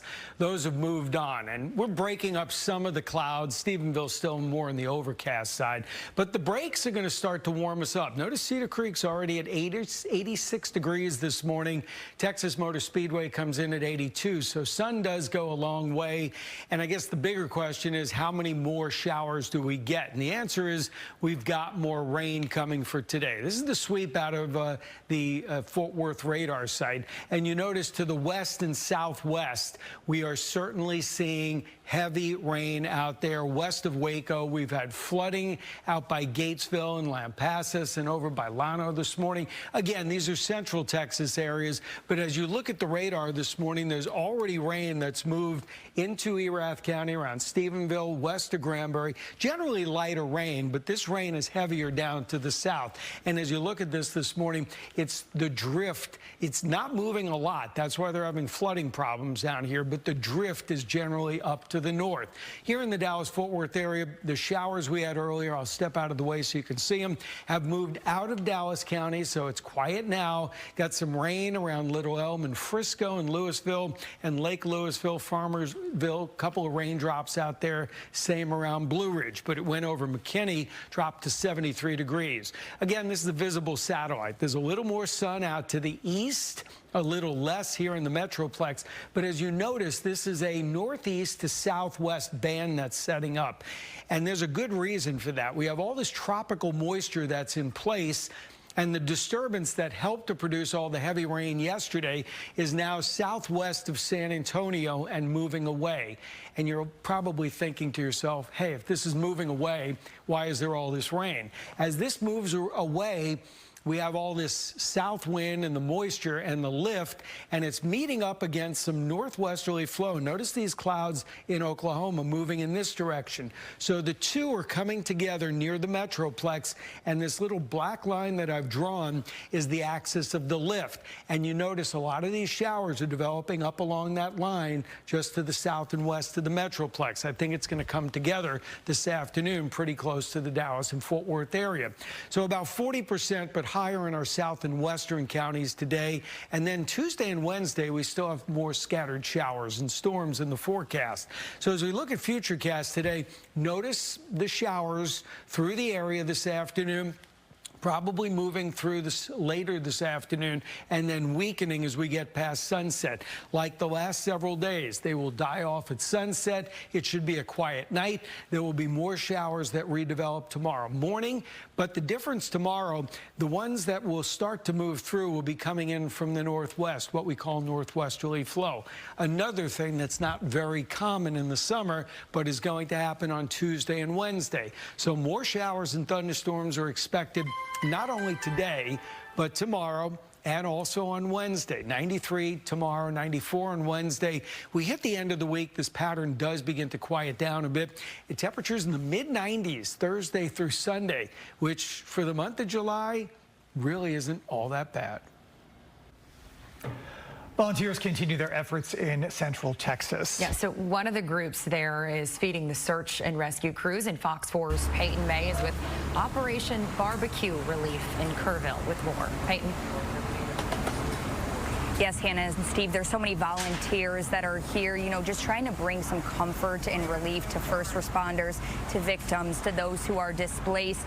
Right here, they're getting ready to serve up 600 meals for lunch. This is Operation Barbecue Relief, and they have sausage, they have chicken, they've got vegetables, they have pasta. We're going to take you inside the mobile kitchen right now because there are so many volunteers here that have really just been hard at work all day, all throughout the morning. We'll give you a look at what they're doing. We have fruit over here. They have pretty much everything that really you'll need. I just want to talk to you a little bit about this organization. It started during the Joplin, Missouri tornadoes back in 2011. A bunch of pitmasters, cooks, chefs came together, and they really thought, what could we do in the face of all this devastation? And this is what they came up with: providing meals for those in need, providing meals for the first responders. There's volunteers from from all over. Again, there's a volunteer I talked to from Pennsylvania who said she got on 3 flights just to get here. She said a fire chief came in yesterday, tears in his eyes, just so thankful that he had a nice warm meal. You know, a lot of these first responders, they've been working around the clock, nonstop. They have not had time to eat, let alone had a hot meal. So this really has just meant so much to some of the residents in this area. Now, again, they are getting ready to serve within the next 15, 20 minutes. So we're definitely going to be here, you know, all morning, all afternoon, talking with some first responders, some families, some residents in the area that are just really thankful for all the help. Back to you. Peyton, thanks. We'll be right back after this.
When events like disasters happen, it is a time of emotion and a time of grief for a lot of people. A lot of families now faced with the task of talking to their young children about what has happened. Annie Tam, a licensed professional counselor with Mend Counseling. Joining me this morning, this is just heartbreaking for so many families. We are having this conversation in our house. I know a lot of my friends and neighbors are as well. I want to start with the idea of trauma therapy specifically. Is it important that I find somebody, if I need that kind of outside help, who has a specialty? I do think it is important to find a trauma-informed therapist, or at least a group practice that has those therapists there in the practice itself. They can see a play therapist. They can also maybe see a different therapist for something like EMDR therapy to deal with the trauma. But finding someone who is trauma-informed and educated in that is going to be important during this time with such a devastating traumatic event. So I think the overwhelming majority of our viewers are going to be having this conversation at home. So I want to kind of break this up into two different parts here. One, what does this conversation look like when I'm dealing with a child who's maybe 10 years old and younger? Yeah, so I think specific concrete language is going to be really important with your child. We tend to want to kind of soften it, use euphemisms, and this can be really difficult for a child to understand, especially a younger child. So making sure that we're using very concrete language with them, like, Sally, I have to talk to you about something traumatic that has happened. It's really hard. Sally has died. using that language. They might ask about death and telling them that death means that Sally is not coming back. She can no longer, she doesn't breathe, she can't eat any longer. Right. It's really hard for a parent to use that language and to say these kinds of things, especially when we're grieving ourselves. However, it's so important for a child's understanding. As they get older, you know, 5 to 10 age, they're gonna understand the concept of death a little bit more, and we know our children, right? So I think letting them lead is very important when it comes to these conversations. Two of the things that you just mentioned, which I really love, one is kind of the mirroring of emotion, letting your child know, hey, like, Daddy is really sad about this, and I know you are too, like giving them that kind of open door to be able to say, there's a bit of identification. And the other thing that you just mentioned in terms of the language that we are using, I would imagine the language that we're not using is just as important, you know, like, oh, we lost somebody, or, you know, because in a child's mind, I would imagine, well, go find them. I lost my bunny, and you found my bunny, so can't Daddy go find them? And I know a lot of people, when they're turning to their faith, they may say to a child, you know, such and such went to live in heaven. I mean, should I be careful about using words like that, like live and lost? Yes, I would be careful with that. You know, children really don't understand, like you said, like I lost my bunny, and then you found it, right? So if we say we lost Sally, they're going to think that maybe they can come back, and they're going to have more and more questions around that.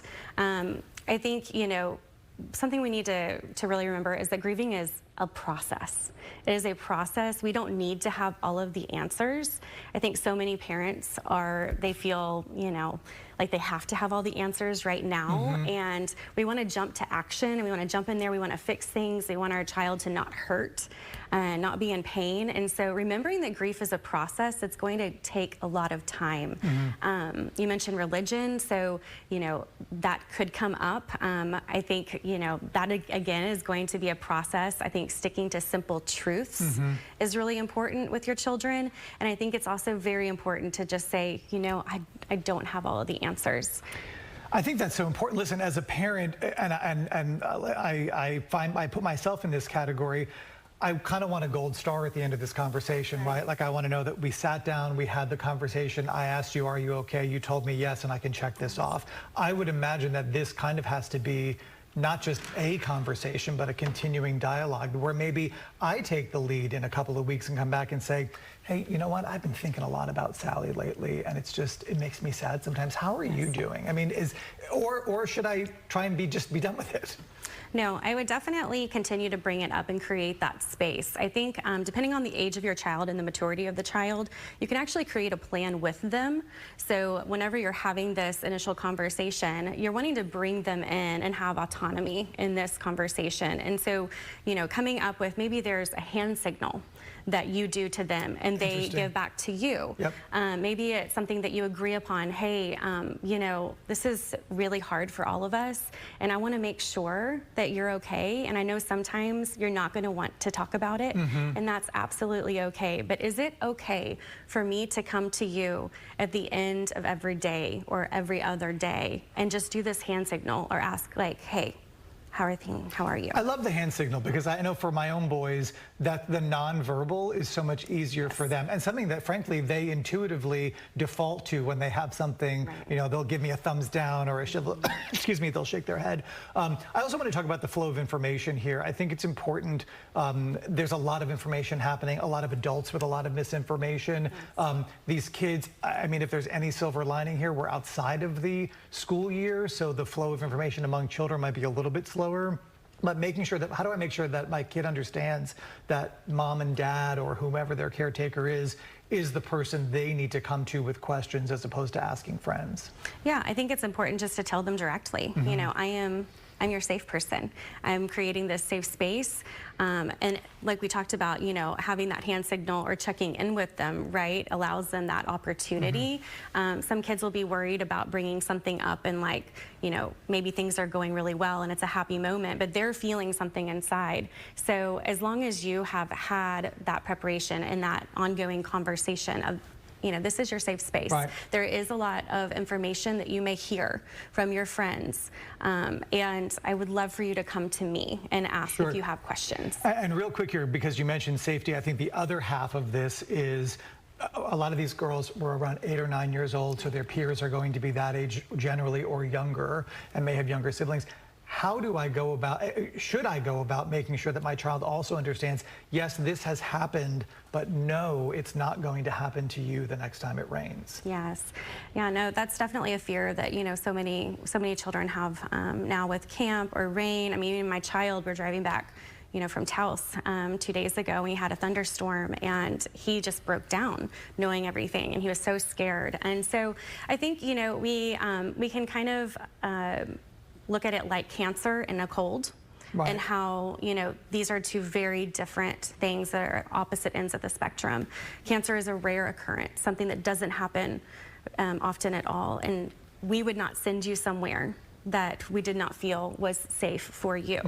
I want you to express your fears and your worries. I'm here for you, but trust me, we love you, and we are not going to send you somewhere that's not safe. This was rare. All right, Annie Tam from Men Counseling, thank you so much for taking time out for us. It's such an important conversation. We also want to recognize this is a conversation that we really can't have in 6 minutes. I had the pleasure of meeting with some of your colleagues last night. We sat down for about a half-hour conversation. You can hear it right now on my podcast. I will link you to that on our socials. We're back after this.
All right, you're looking live at pictures from the Central Texas area where this devastating flooding has taken place. We do want to remind folks, Fox 4 News is expanding. Starting today, our noon newscast with Hannah will extend to 1 full hour. We will also be on the air, keep with our continuing coverage right after the programming ends at the top of the hour. We also want to pass along the following note. As part of our reporting, we're tasked with the responsibility of updating a list of those who did not survive the flood. However, we also have a responsibility to our community, which includes the families of the victims. Some of those families have requested that there be no further media coverage about their daughters. If you do notice that we are omitting the names of certain victims we previously reported, it's not because we've forgotten them, it's because we are putting the wishes of their family first. And we'll continue to do so. And along that note, as this hour comes to a close, we want to let you all know that we are continuing our coverage of the deadly flooding out of Central Texas online at fox4news.com, and we'll also be continuing our live coverage on our Fox 4 streaming service, Fox Local. You can find it for free in your app store, and not only there can you find our coverage, you can also find coverage from the other Texas stations, Houston and Austin, as we continue to get updates from authorities on this ongoing situation. We have several reporters out there in the field. Brandon Todd has been out there all morning long. Peyton May has done an incredible job showing how volunteers there in the area have been helping people. And of course, there are so many North Texans not only impacted by this, but wondering what they can do to help. Again, you can join us on Fox Local as we continue our coverage at the top of the hour. If you need help navigating the QR code on your screen, we'll take you to the downloadable app. You could also join us at fox4news.com.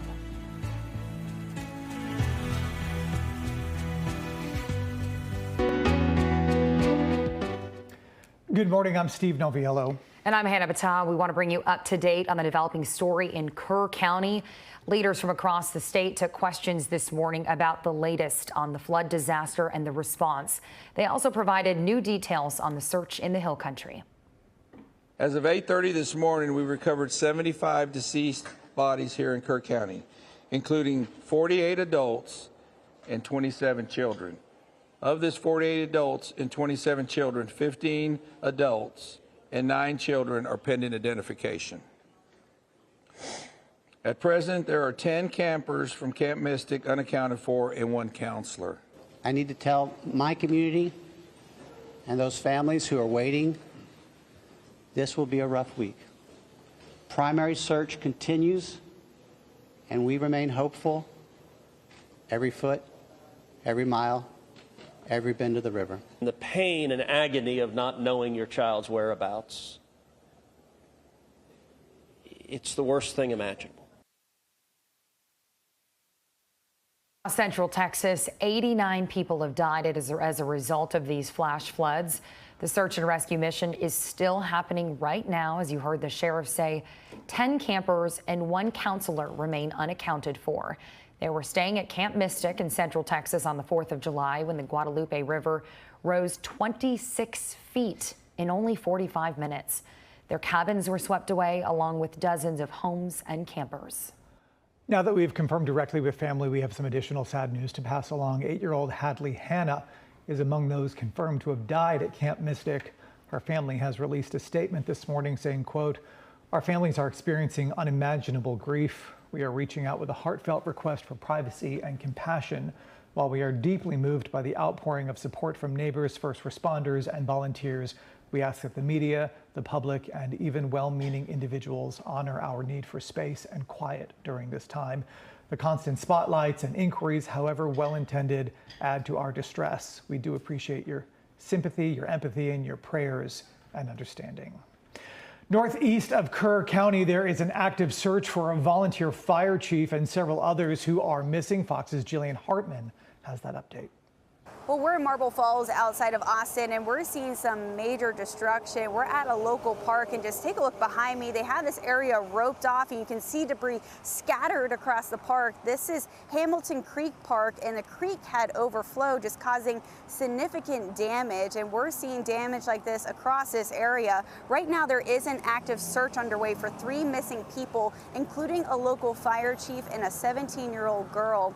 The Marble Falls area volunteer fire chief, Michael Phillips, we're told, went missing when responding to a water rescue call early Saturday morning along Cow Creek. Authorities are looking for him. They're also looking for a 17-year-old girl, and her mom tells me that they were leaving for a family trip when they drove over a bridge that collapsed into Cow Creek, and they're in the van with her 3 daughters, son, husband, and their kid's friend. They were able to get out of the vehicle and safely to shore, except for her 17-year-old daughter. So they are hoping she is found. The mom tells me she is a lifeguard. She's really good at swimming, so they are hoping that authorities find her. They also are searching for that local fire chief. He is beloved here in this community. I'm told that he has been the fire chief for about 28 years and is very well known. And right now it's all hands on deck with local and state agencies searching for those 3 people. We have confirmed there's been 3 fatalities in this area so far.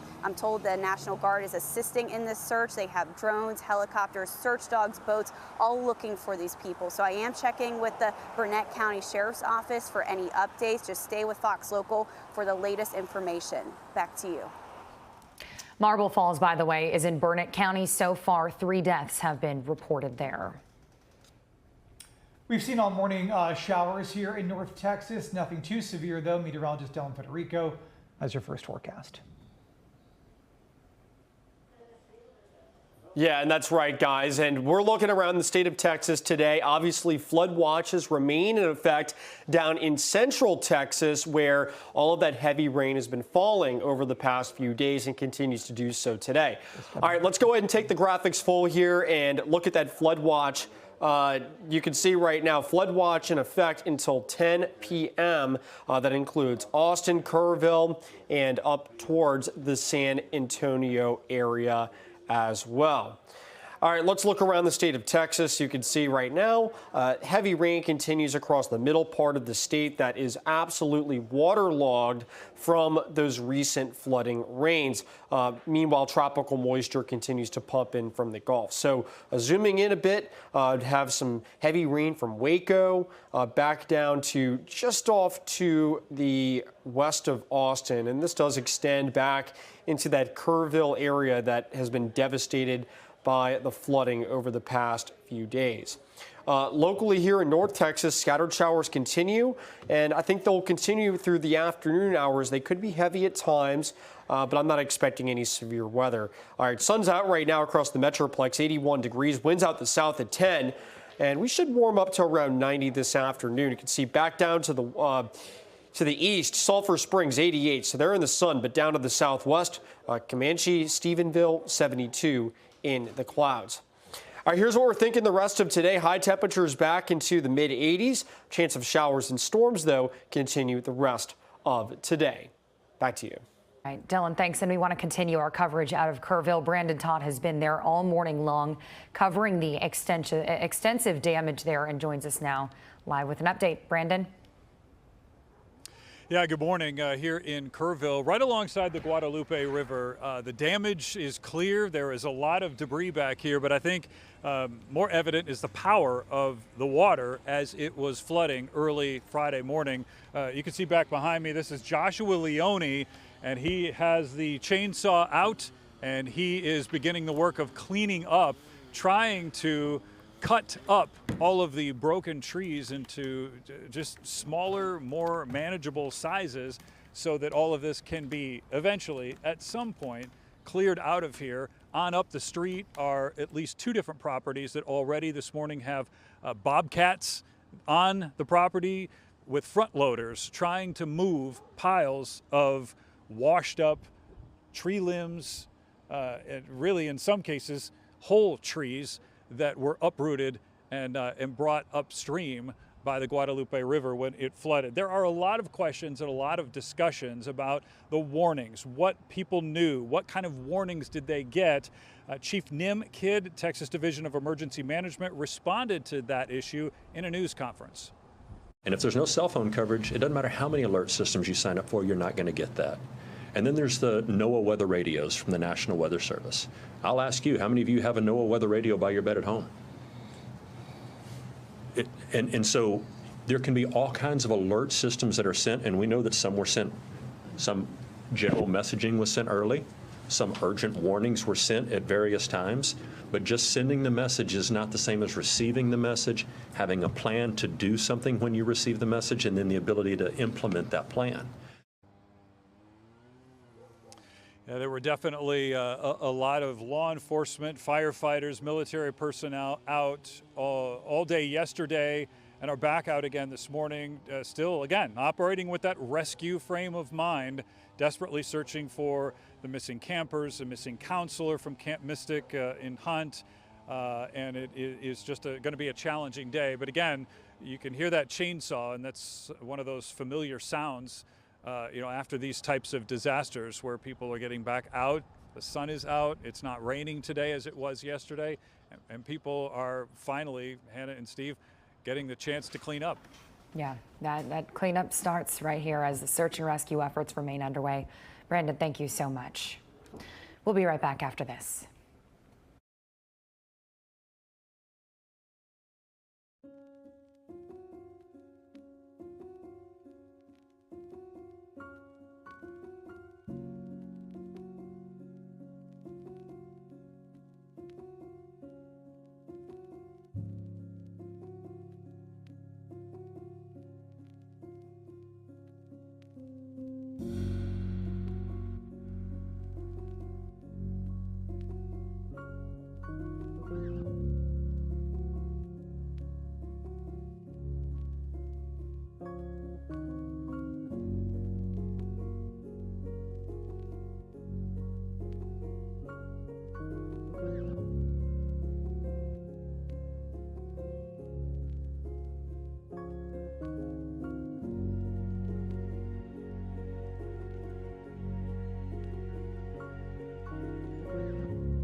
Central Texas flooding can understandably be scary, even traumatic for all children, even if they're not the ones directly impacted by it. Sean Rabb joining us this morning to talk more about that tough conversation that many parents, as we alluded to in the last hour, are now having to have with their children about what has happened in Central Texas. Good morning. Good morning. You know, we want to protect our kids and we want to keep some bad things from them, but this is the conversation that has to happen at their level. We have to be honest and truthful about what happened, meeting them at their age, right, with appropriate language, right, so they understand what's happened without the details, all of the gory and intense details. It's called trauma-informed mental health care, and it is relational care. Again, where they are. What you had on earlier this morning, a counselor from Men Counseling who talked a bit about the importance of having this conversation, a practical conversation, and it is difficult. It is very difficult. I think we can listen to some of what she was saying this morning if it's there for us now. We do have it. Okay, yeah.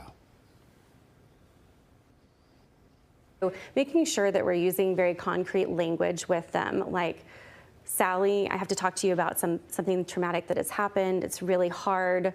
Sally has died. Using that language. They might ask about death and telling them that death means that Sally is not coming back. She can no longer, she doesn't breathe, she can't eat any longer. Right. It's really hard for a parent to use that language and to say these kinds of things, especially when we're grieving ourselves. However, it's so important for a child's understanding. I think that's an interesting take, because I'm sure for many parents, it's obviously coming from a good place. You want to protect your child. You want to try to make them feel as comfortable and happy as possible. So I think that's why parents do lean on those euphemisms, or in many cases really avoid those tough conversations at all. But I think it's interesting that she pointed out, you know, even if you're not directly talking to your children about it, they can feel the heaviness. They're still experiencing the trauma, and not addressing it might be just confusing them. Sure, and I think kids know when we're not being truthful with them. Absolutely. And so you can't sugarcoat it, but again, you don't have to give them all the details of how, but you do have to talk to them about what, and you want to know, how do you feel at this moment? You know, and here's the other thing too, and we can't overstate this enough. At the end of the day, you are the expert on your own children, right? You know what they can handle, you know what their language is, you know what their capacity is. And it's also important, I think, for a lot of parents to remember, we think, because I know my boys pretend they can't hear me when I talk to them, we think they're not listening. Oh, but and if I'm having a conversation with you in my kitchen and the kids are in the next room doing whatever, they're going to hear every word, they're going to hear the tone, they're going to hear the emotion of what we're talking about. And it's so important to be careful in those moments. Very much so. And the other thing we talked about is being careful with language, right? Maybe not saying things like, Sally is no longer with us, because in a child's mind, they think, well, grandma and grandpa aren't with us, but we get on a plane and we go see them. Right. So can't we go on a plane and see her? No, we have to be, she's not here anymore and she's not coming back. And it's death. And that is a part of life. I mean, we have to have that conversation. And it is hard. And it's okay for you as a parent, while you're protecting your child, to show your emotions too in that moment, right? And then I think equally as important as what you say and what they say to you is to watch your child. They're nonverbal after this conversation, how they are acting. Do you notice something different in their nonverbal, how they're acting out, or whether they're acting out? I also think it's a good idea to involve them somehow in making cards. Right, tying ribbons. Writing. Feelings. Yeah. Right.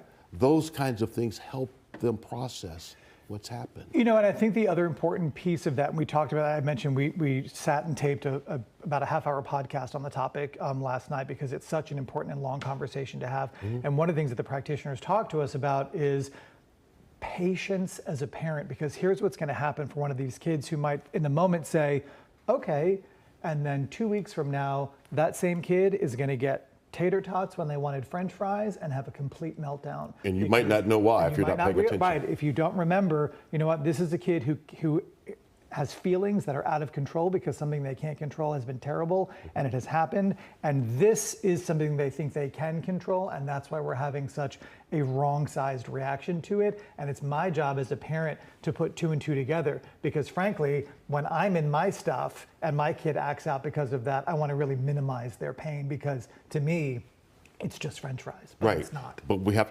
that's the symptom of something else. And this is going to be something else for a long time. Yeah, and you can talk with kids. And so think about a family where there's older siblings who may have lost a sister or brother, in this case a sister, or next door neighbors, and those other kids. And we're going to all have these conversations. We're all having these conversations now. But August, when they return to school, this comes back. Right, school doesn't happen right now, so there's some minimizing of emotions perhaps, because I'm not sitting in the empty chair where Sally sat with me last year. That's going to happen, and we've got to be sensitive to that along the way as our children process this. It's not quick. It's not quick, and along with those explicit conversations that you outlined are so important to have, it's also important that parents remind their kids that the rarity of an event like this and that they are safe. And that can be the sugarcoating on these very, very difficult stories that conversations that parents might need to have. Right, but also, and understand, when you have a rainstorm, when you have a thunderstorm, there might be some anxiety, but you want to reassure them, I'm here with you, you are safe, to the degree that we can do that. The other thing I think is important here for parents is to kind of give yourself as much runway as possible, because here's the thing, it might not come up right now, but you can start preparing your answers now. I remember, and you probably reported on it, I think it was about a year ago, also in our neighborhood, we had a family who was on a trip. There was a terrible accident. There were some deaths. our neighborhood was covered in yellow ribbons. We didn't know this family, it had nothing to do with this, but you know what, both of my boys said, why are there so many ribbons on the trees? And in the moment, I had to come up with, you know what, like those are there to let somebody know that we're thinking about them. Right. Even just something as simple as that without, again, it didn't affect us, but your kids are going to ask. Sure. Again, I know in our neighborhood and in a lot of neighborhoods across North Texas, the green ribbons are popping up. Even if your child is not involved in this in any way, they're going to ask that question. Maybe right now is a good time to start thinking about your answer. And if your child has a phone, then please understand they're going to have access. There's going to be a lot of information coming into them that you would probably not want them to have at this moment. So you got to filter some of that. Yeah, we do want to remind folks that we've been posting resources not only for practitioners, but also a worksheet of best practices, what kind of language you can use. You'll find it on our website and of course on our socials. Sean Rabb, always a pleasure. Thank you for your wisdom. Thank you for having me. We'll be back in a moment.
Welcome back to Fox 4 News, streaming on Fox Local. Well, one nonprofit is serving up barbecue in the hopes of bringing a little comfort to those who experience the deadly flooding.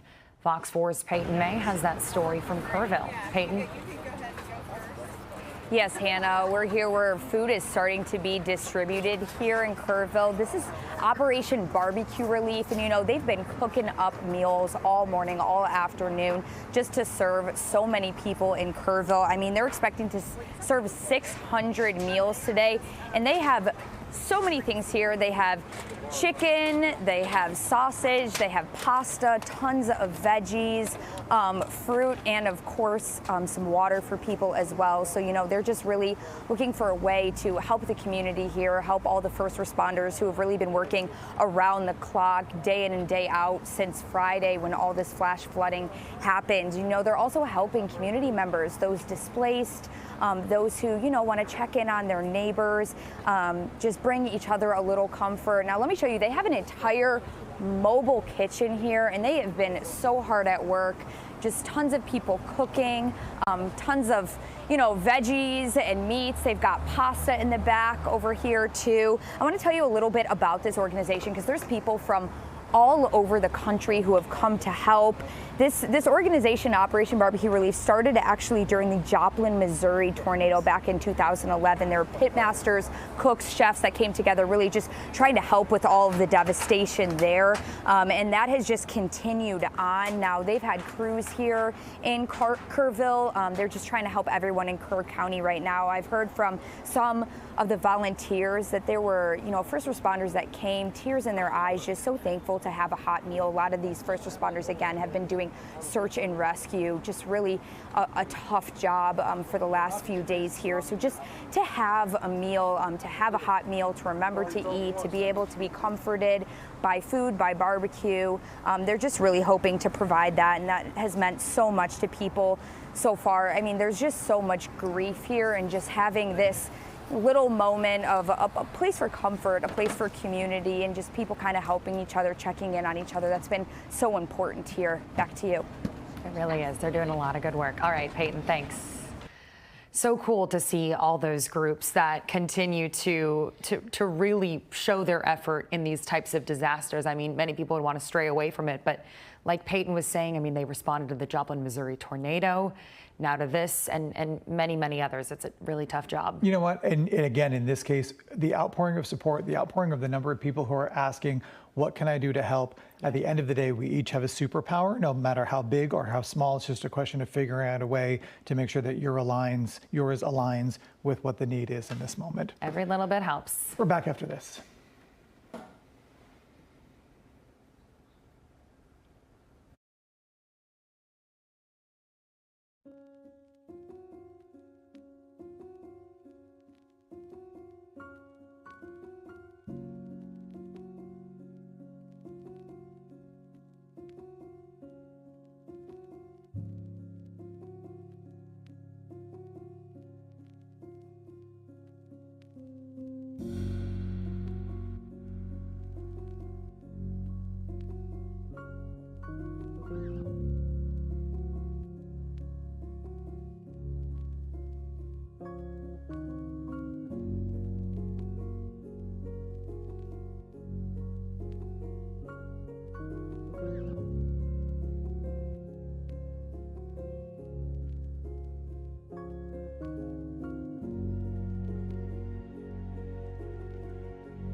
From Dallas, who sadly died in the flooding at Camp Mystic.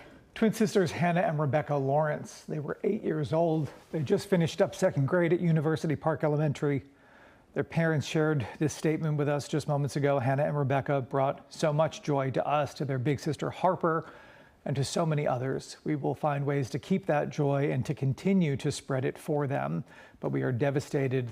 The bond that we shared with them and that they shared with each other is now frozen in time. Thank you for the love and support. We'll be right back after this.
Okay, we are continuing our coverage of the deadly flooding in central Texas, and as those search and rescue operations continue in Kerrville, there are more concerns about rain chances in that area. Meteorologist Dylan Federico in the Weather Center with a look at that forecast. Hi there. Yeah, that's right, guys. Obviously, we're continuing to monitor heavy rain across central Texas this afternoon.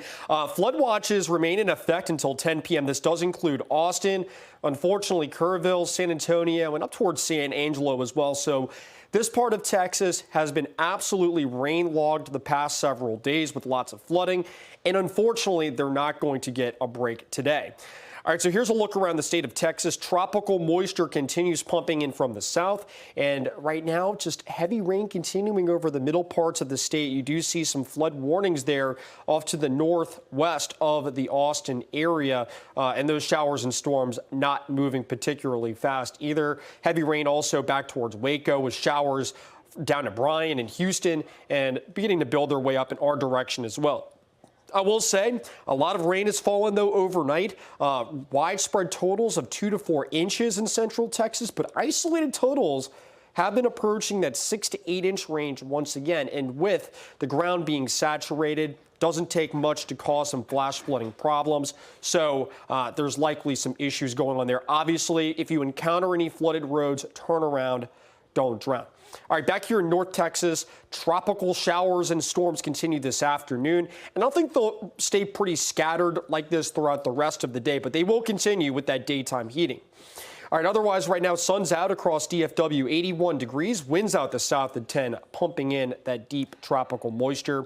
Right now in the lower to mid 80s here in the Metroplex, 70s though down to the southwest Comanche, 73 in the cloud cover. But off to the east where the sun is out, got upper 80s in Paris at the moment. All right, so here's what we're thinking today. Temperatures will be in the 80s throughout the day. There will be periods of showers and storms through the afternoon hours. Here's your future cast, just to give you an idea. Notice coverage not changing much through 3 and 6 o'clock, but I think as we get into tonight, we'll see that coverage lower a bit with that loss of daytime heating. All right, we'll take another look at your forecast coming up in just a few minutes. All right, Dylan, thanks. Well, students and staff at a Dallas school are pitching in to help those in Central Texas. We'll have that story next.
All right, well, starting off with the radar across the state of Texas, you can see plenty of rain across the middle parts of the state at the moment. That's where the heaviest rain continues to fall. So looking around the area, you can see heavy rain right now from the Brownwood area to Brady, Mason, and extending back towards Adamsville, Gatesville, and unfortunately, middle parts of Texas continue to deal with heavy rain this afternoon. Looking locally, scattered showers and storms continue, and I think this coverage will continue throughout the afternoon hours, and that will generally be the case. But there's where the heavy rain has fallen today. Adamsville area, radar estimating up to 6 to 8 inches of rain falling there, and just widespread totals today of 2 to 4 inches across central Texas, which is already a pretty waterlogged area at the moment. So flash flooding remains a concern throughout the day today. All right, here's a look outside right now. Temperatures in the 80s. 81 at DFW, Fort Worth checking in at 84. It is very muggy out there with dew points in the 70s at the moment. As far as the rest of today goes, we'll generally stay in the 80s throughout the day. More clouds than sun, and there will be periods of showers and storms through the early evening hours as well. You can see that on Futurecast. Coverage not changing much throughout the day. I'm not expecting any severe storms today, but storms certainly could be heavy at times. The good thing is that they are moving. As we head into tonight, these will fizzle out with that loss of daytime heating. But tomorrow, tropical moisture going to be sticking around once again. So scattered showers and storms back as soon as tomorrow morning. And these continue throughout the day. I think similar coverage, 30–40%. But those of you that do see the rain will be dealing with heavy rain at times. But this will fizzle out heading into Tuesday night. Here's what we're thinking with rain chances on Tuesday and Wednesday, scattered showers and storms. It will be stormy at times, and some of those storms could be on the heavy side. But as we head into the second half of the week, starting on Thursday, rain chances really start to go down, and I think we'll trend drier heading into the weekend. Here's what we're thinking with rainfall totals. Obviously, higher amounts certainly possible in a few spots, but we're generally thinking half an inch to an inch of rain with isolated totals in that 2 to 3 inch range. All right, here's your 7-day forecast. Scattered showers and storms for the next few days. But as we get into the second half of the week, we dry out and we start cranking up the heat heading into the weekend. Students and staff at Dallas School are working to help people impacted by the flooding in Central Texas. Fox 4's TC Muzinga is a Good Shepherd Episcopal school with that story. 14 volunteers took off to Hunt, Texas this morning at 7 a.m. and they gathered donations from the community to help those in need. Now, the Good Shepherd Episcopal School's disaster program planned to set up at Hunt United Methodist Church when they arrive. Volunteers will provide hot meals for first responders and members of the community impacted by the devastating floods that claimed many lives, including children. I spoke to a mother this morning who dropped off her son to volunteer and provide aid in the Texas Hill Country. She says she remembers dropping off her son to Camp Stewart years ago for summer camp, which isn't far from Camp Mystic.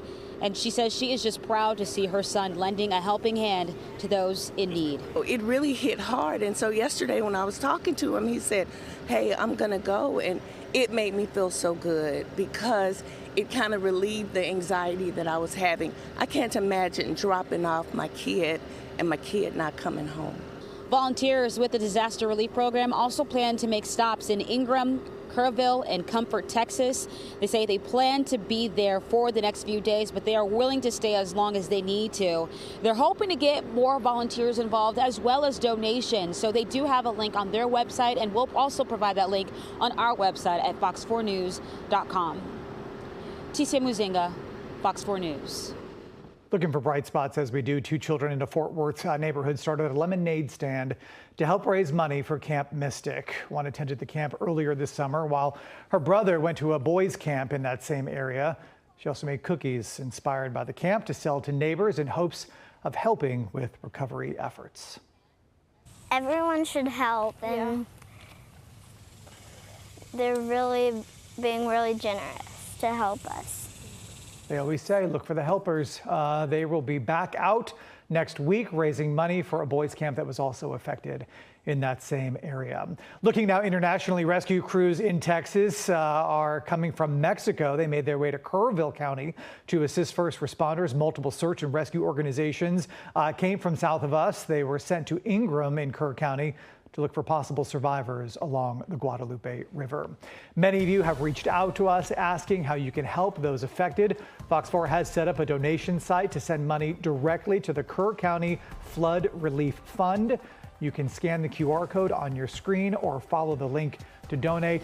Of course, as a reminder, as we move on in our days, each of us treating one another with the same kindness of a little girl is a way that you can always honor the memory of those lost at no cost. Earlier today, Kerr County leaders held a media briefing. Here was that full briefing.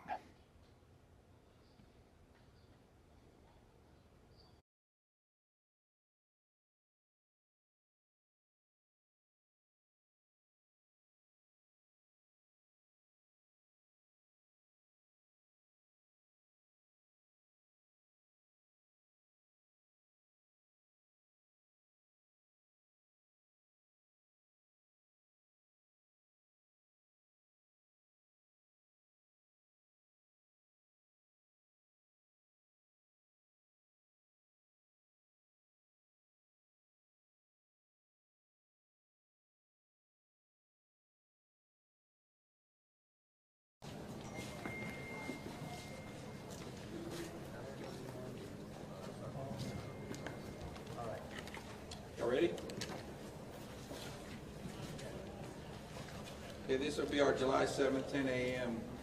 Briefing. Search and rescue operations are ongoing throughout Kerr County. We're using assets from local, state, and national first responders. Hundreds of trained first responders are working every aspect of this emergency. As of 8:30 this morning, we recovered 75 deceased bodies here in Kerr County, including 48 adults and 27 children. Of this 48 adults and 27 children, 15 adults and 9 children are pending identification. At present, there are 10 campers from Camp Mystic unaccounted for and 1 counselor. We continue to offer our condolences to those affected. Reuniting the families remain our top priority here on this operation. Please note that Highway 39 of an Old Ingram Loop remains closed to the public. Other than those who live in that area would not be allowed out there. I will now turn it over to City Manager Dalton Rice. Good morning, Dalton Rice, the City Manager for the City of Kerrville. As everybody knows, we are working in conjunction with the city under a unified command response and again, a lot of devastation. Our hearts go out to the families and the victims. We want to continue to work together as a community. We love the media support on this to be able to communicate that message, communicate family, communicate togetherness, and we really appreciate all the support in helping us be able to do that. Search and rescue, as the sheriff said, search and rescue operations will continue today from Hunt in North Kerr County all the way to Canyon Lake in Comal County. Now, we're only focused on the Kerr County side, but we wanted to talk about that because a linear from Hunt all the way to Comal County in a straight line distance is over 100 kilometers. This is a massive field that is happening, and again, this is unprecedented flood events. So we are still currently in the primary search phase, which is the rapid one. They are running it, we have different segments that are gridded out. Each one of those segments are taking anywhere between an hour to 3 hours, up to 2 kilometers for each segment. So what that means is they're running into a lot of technical challenges with terrain, with water, even potentially, with weather, in the rising fields. We've talked about this before. Volunteers stay out of the way because if we start getting weather reports and all the other complications that are out there, we then have to pull off of those search and rescue missions to be able to communicate to those volunteers to get off, to make sure that they don't become victims themselves. Those operations involve 19 different local and state agencies, in addition to conducting primary and secondary searches. They will be conducting welfare checks on areas in North Kerr County impacted by power outages.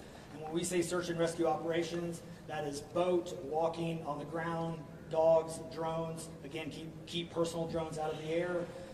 Helicopters. We do have other assets that are continuing to search as well.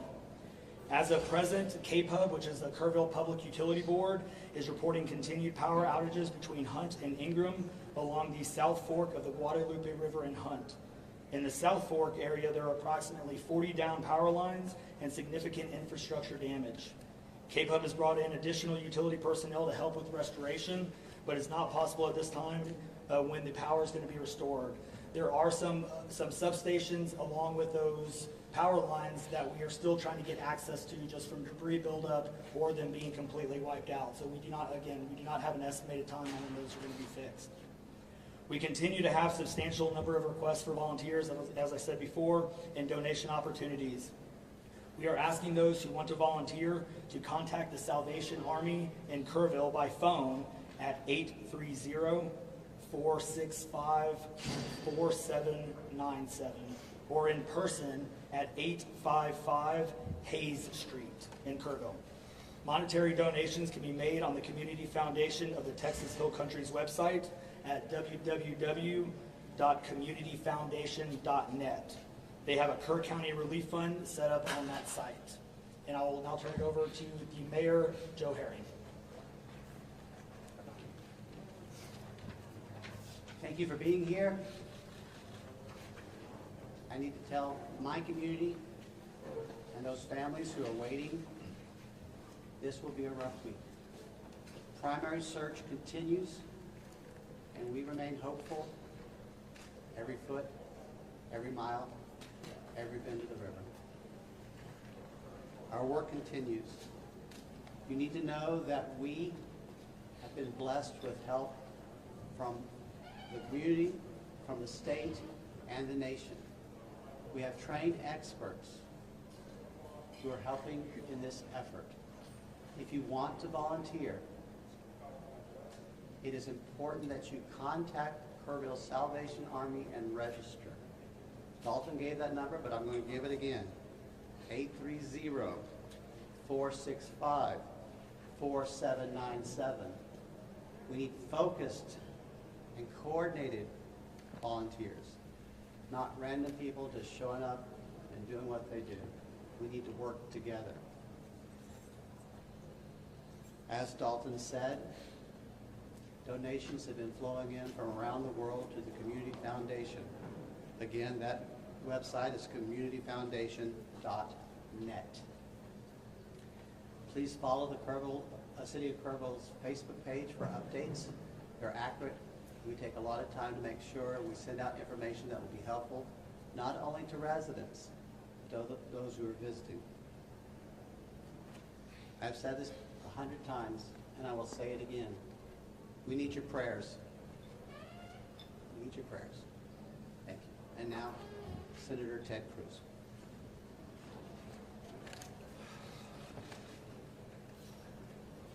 Texas is grieving right now. The pain, the shock of what has transpired these last few days has broken the heart of our state. As of yesterday, the confirmed death toll was 82, and those numbers are continuing to go up. The children, the little girls who were lost at Camp Mystic. It's every parent's nightmare.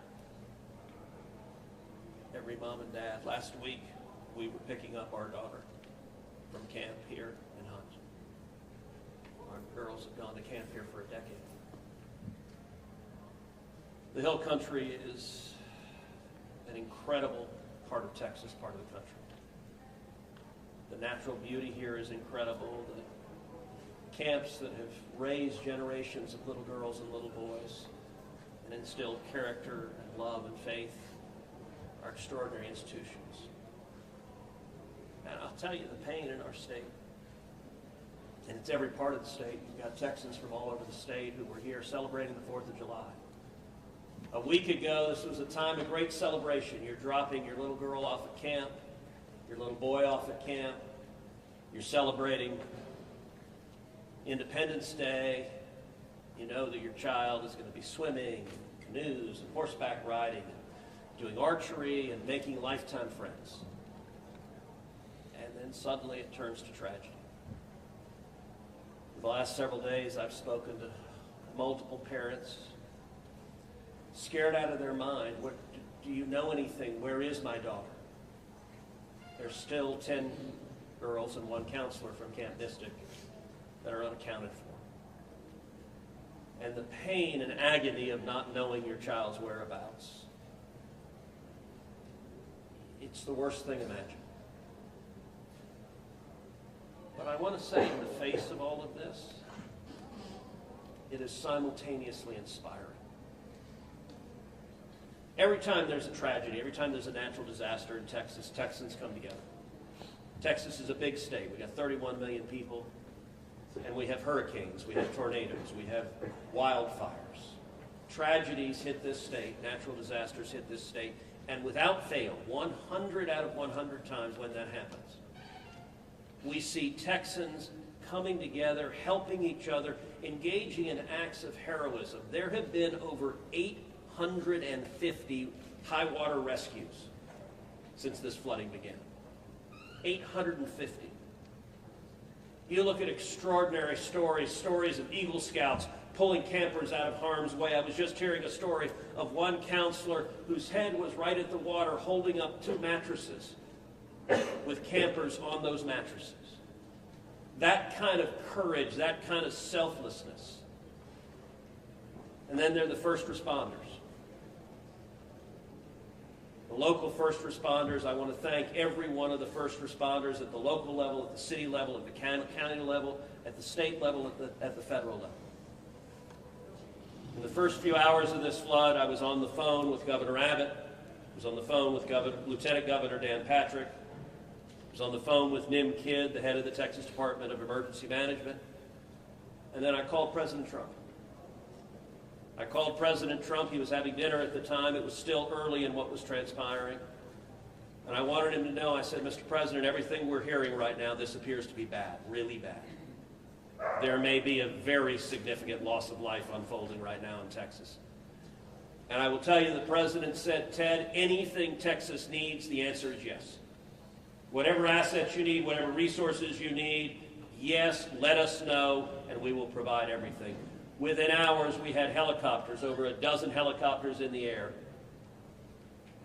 National Guard, DPS, game wardens, Coast Guard, doing search and rescue, reaching down. We've all seen the videos of little girls being pulled up, hoisted out of harm's way. Incredible courage and heroism. Search and rescue is the first stage. But the process of coming together and rebuilding is going to take longer. And I will say to all the grieving families, to all of those who've gotten the worst news imaginable, that your little girl, she's gone. I will say for many of us, those are friends and neighbors who've lost children. Got multiple kids who go to school with my girls.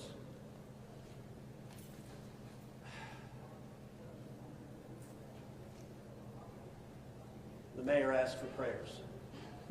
And I want to say thank you to the millions of Texans, to the millions of Americans, to the millions of people all over the world right now who are praying for Texas and praying for those parents. Going through this grief, it is going to take love, it is going to take friends and family embracing and hugging and holding them while they weep. And it's going to take the church. With every disaster, one of the things we see here in Texas is the church steps up and the church helps and the church feeds and clothes and comforts. This morning I met with a group of chaplains who've been going through the incredibly difficult process of talking to mom and dad after mom and dad who just lost the most precious person they ever knew. And those chaplains are just trying to love them and show God's love. So I want to say we will come through this. To those in the midst of grief right now, that might seem hard to fathom. But Texas will come through this. And I just want to say thank you. I want to say thank you to these gentlemen here who are working. They are not sleeping. They are working every day. Thank you to the families. Thank you to the Salvation Army. Thank you to everyone who is just reaching out and saying, how can I help? We will come through this, and we'll come through this together. Thank you. And now we'll take questions. Senator, you talked about how you know kids here, how you've taken your own kids to camp. Was it ever communicated to you that there was a need, that it was a priority to have a warning system so people had a chance to escape something like this? Well, listen, I think anytime you're dealing with major rivers, there's a risk of flooding, and there's always been a risk of flooding, particularly on the Guadalupe River. I will say, in the wake of every tragedy, there are things that are predictable. One of the things that's predictable is that you see some people engaging in, I think, partisan games and trying to blame their political opponents for a natural disaster.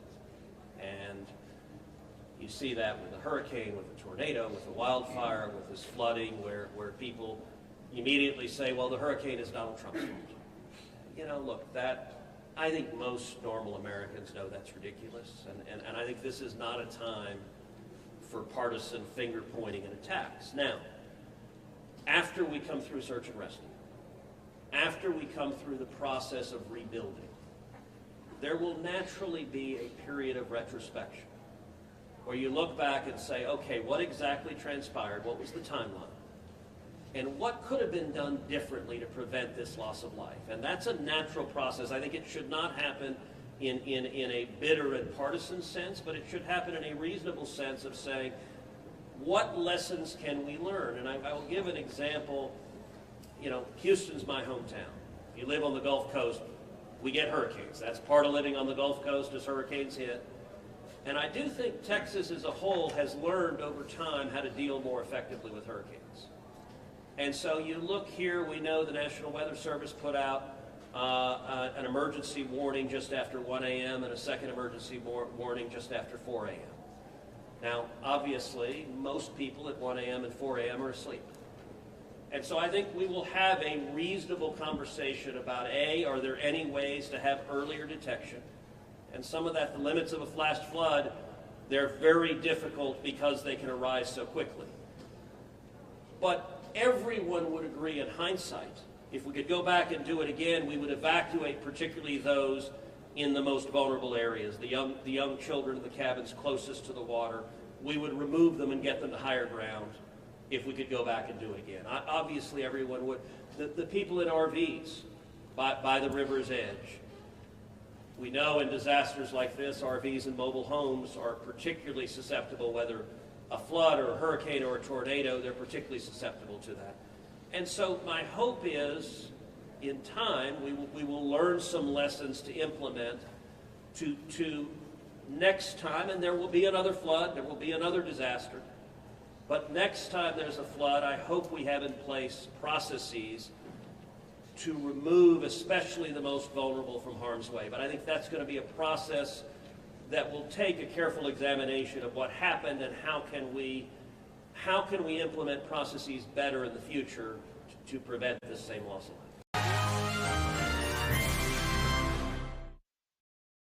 Primary search continues, and we remain hopeful every foot, every mile, every bend of the river.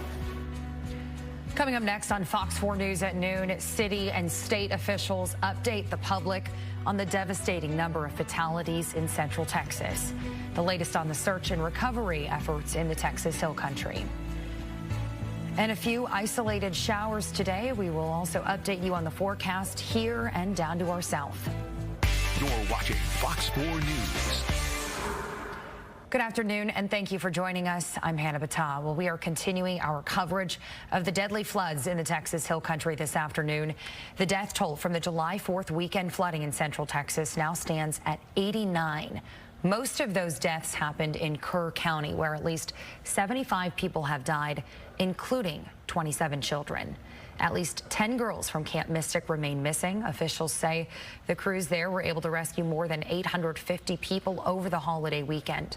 This morning, a press conference took place in Kerrville with city and rescue officials, along with Texas Senator Ted Cruz. Texas is grieving right now. The pain, the shock of what has transpired these last few days has broken the heart of our state. That's every parent's nightmare. Every mom and dad. Last week, we were picking up our daughter from camp here in Hunt. Our girls have gone to camp here for a decade. Search and rescue operations will continue today from northern Kerr County all the way to Canyon Lake in Comal County, which spans more than 100 miles. We turn to a live look on the ground in Kerr County. That's where we find Fox 4's Brandon Todd. Hey, Brandon. Hey there, Hannah. Alongside the Guadalupe River, you can really see not only just how much damage that flood did, but you can see just how powerful the waters were.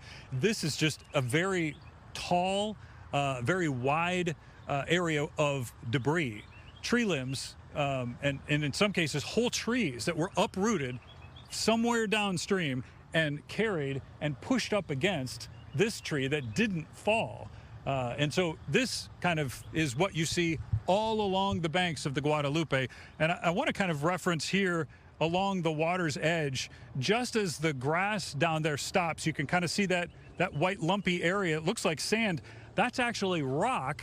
And I'm told by the residents that live here, they didn't even know that that rock existed.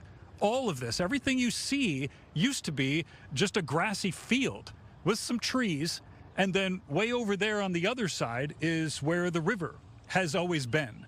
So this now is sort of this new riverbed that was cut by all of that flooding and the powerful nature of how the Guadalupe rose up and kind of washed everything out through here. You can see these trees, they're split in half. Over on the banks here, easily another half a mile up, there are just these large piles of branches. They've been out with chainsaws earlier today, trying to begin the work, Hannah, of cleaning up. And while this is taking place, Brandon, I want to point out just one of the larger issues facing this region, that's faced this region for years and years and years. The American Meteorological Society has deemed that area one of the deadliest in the country for flash flooding. Because of this, criticism has sparked to Kerr County officials for lacking an emergency response system and not sending out evacuation notices. Now, the National Weather Service says that it sent out a flash flood warning hours before that area was inundated with rain, and that would trigger a text alert. But we're also learning that not all of the area, which is a popular camping spot for vacationers, has cell service. So because of that, there's been a lot of questions about the warnings and when people received them. What are people telling you? Well, right here in Kerrville, this neighborhood right here along the river is very close to the downtown area. So the people that I've talked to said they did receive the notifications. They were watching the news. They were listening to the radio. They knew it was going to rain. They knew that the river was going to rise, but they have, in their experience, one gentleman told me he's lived here 20 years. He's never seen the river go beyond basically where I'm standing right now. Maybe the water got up this high. Maybe it came up to the middle of this bank right here. That's it. That's the only experience they've ever had with the river rising. So when they hear the news, the river's going to rise, a lot of rain, that's what they think of. They do not think of what actually transpired and the powerful nature of what happened at the Guadalupe River here early Friday morning. They never in a million years would they have conceived that that would have happened. Yeah, months of rain in a matter of hours. All right, well, Brandon, thank you for a look on the ground. And as those flood watches continue in central Texas, a few showers are showing up on our radar. Meteorologist Dylan Federico joins us now with the latest for our area and across the state. Hey, Dylan. Yeah, hey there, Hannah. And yeah, unfortunately, Texas cannot get a break with the rain across the state. You can see right now, looking around the state of Texas this afternoon, scattered showers and storms continue across the middle parts of the state. Deep tropical moisture pumping in from the south. Zooming in, showers continuing from Waco back over to San Angelo and further south into the hill country as well.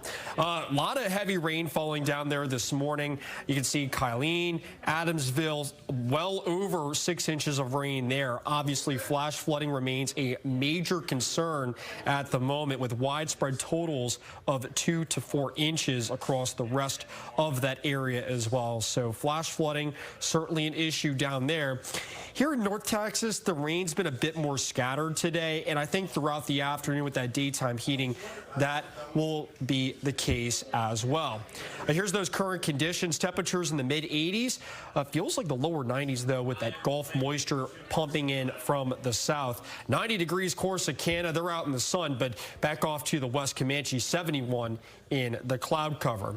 So here's what we're thinking the rest of today. Scattered showers and storms continue. High temperatures in the 80s. Back to you. All right, Dylan, thanks. Coming up here, we are hearing from the families of campers that did not survive the deadly floods, how their loved ones are remembering them.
Well, since our news conference from the officials, local and federal authorities this morning out of Central Texas, we have learned of 2 more campers from Dallas who sadly died in the flooding at Camp Mystic.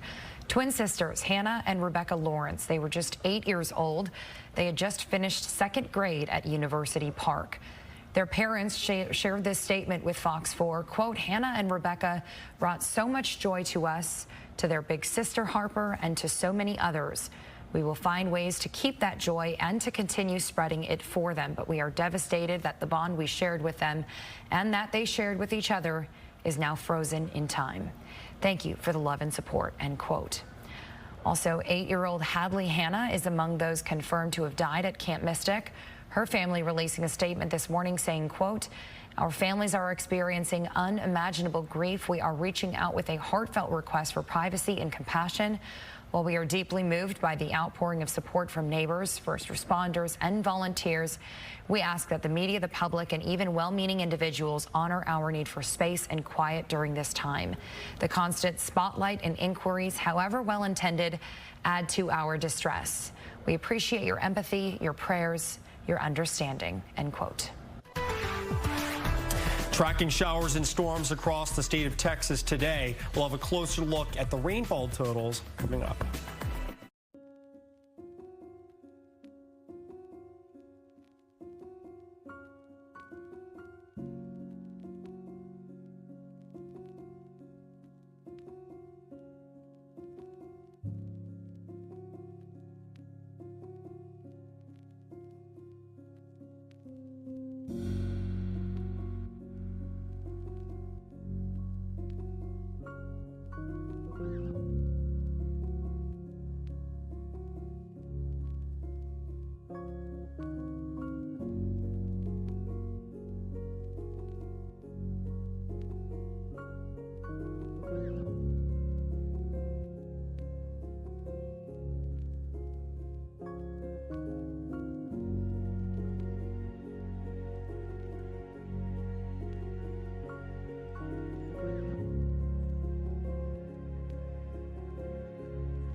I wish we could say that the rescue efforts were going to be in sunny conditions and the rain was totally out of the way, but that does not seem to be the case. Yeah, Hannah, unfortunately, the state of Texas just can't get a break. Today, more heavy rain falling over the same spots that have been dealing with heavy rain now for several days. You can see across the state, very unusually wet for the month of July. Heavy tropical downpours continuing over the middle parts of the state. Notice down along the Gulf Coast, too, that tropical moisture continuing to stream in from the south as well. So, unfortunately, we've had a major flood event over the middle parts of the state. And today, heavy rain is only exacerbating those problems because also, if you think about it, yes, there's some heavy rain falling in central Texas, but this is all going to go down different river basins and cause flooding downstream as well. Notice numerous flood warnings in effect right now across central Texas, extending from Brownwood down to Brady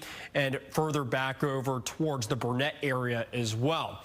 Back up here in central Texas as well. Plenty of heavy rain has fallen today.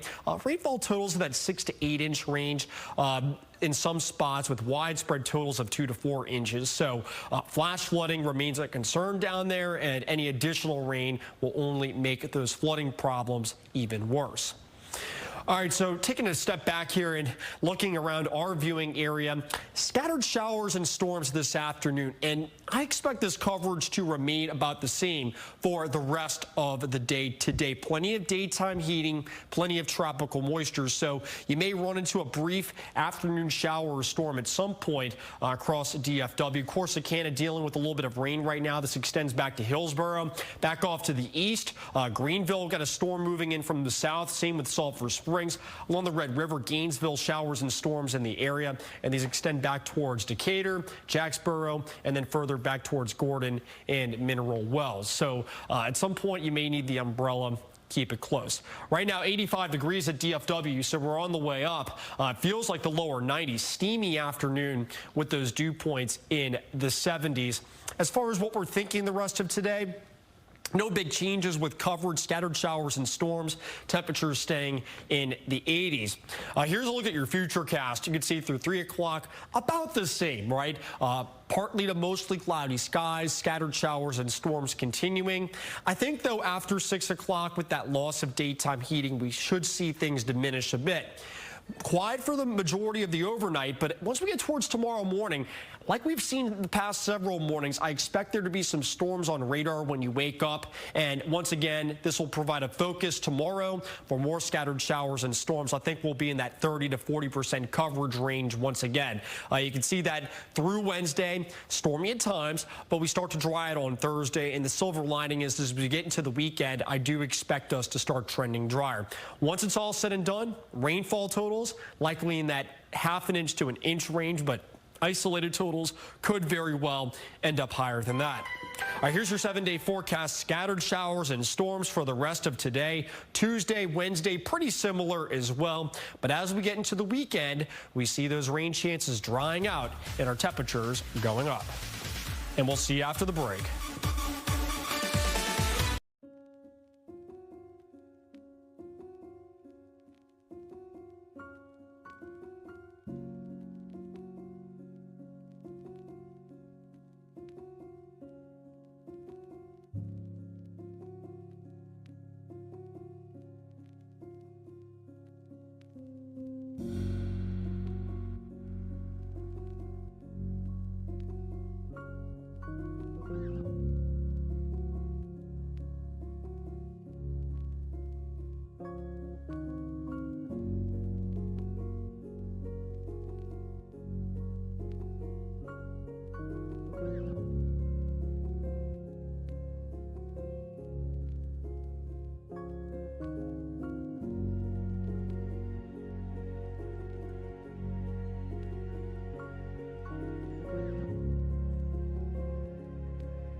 The Salvation Army is expanding its disaster response in Central Texas. Teams are in the affected areas of Hunt, Ingram, and Kerrville, providing food and drinks through its 3 mobile feeding units. Since July 4th, the Salvation Army has served 1,700 meals and provided people with blankets, hygiene kits, and other essential items. It is working with county and state officials to determine what the community needs. The Salvation Army has responded by having 4 canteen food trucks that are moving around. You know, we were first feeding first responders, which we're still doing. An estimated 1,000 people from counties all over have come down to be first responders and help us. We've opened up our social service office. As you can imagine, there's a lot of need that we have in this community, and we're grateful for all the people who have stepped out initially to help us in our beginning responses. While we're serving, the Salvation Army here has 2 employees that lost everything. Their home's no longer on the foundation. And so as we go out to serve, our hearts are also, full of knowledge that, our own are in a situation where they no longer have a home to go to. For more information on how you can help the Salvation Army, it can be found on our website, fox4news.com. You can also donate by calling 1-800-SAL-ARMY. Coming up next on Fox 4 News at noon, hoping to help, we'll tell you how these 2 kiddos in Fort Worth are pitching in on flood relief.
Two children in Fort Worth started a lemonade stand to help raise money for Camp Mystic. One attended the camp earlier this summer while her brother went to a boys' camp in that area.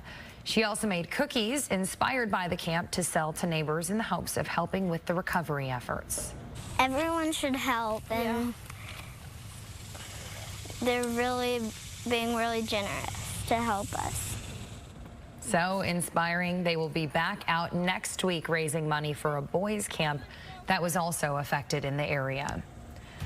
Starting today, our afternoon newscast will now cover your entire lunch hour. We will continue to bring you the latest weather and news headlines daily from noon to 1 p.m. And when you're away from your TV, you can watch on your smartphone or on fox4news.com, or just click onto our streaming service, Fox Local, that is free in your app store.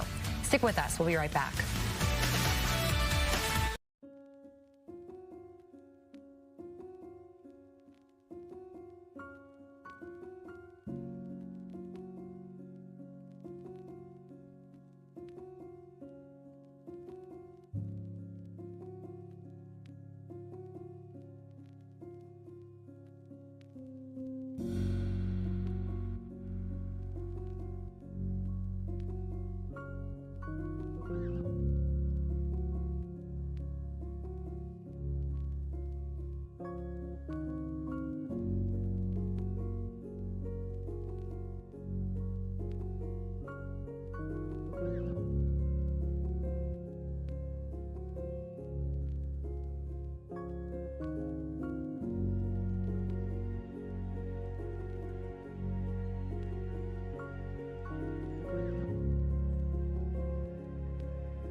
The death toll climbs as the search and rescue efforts continue in the Texas Hill Country.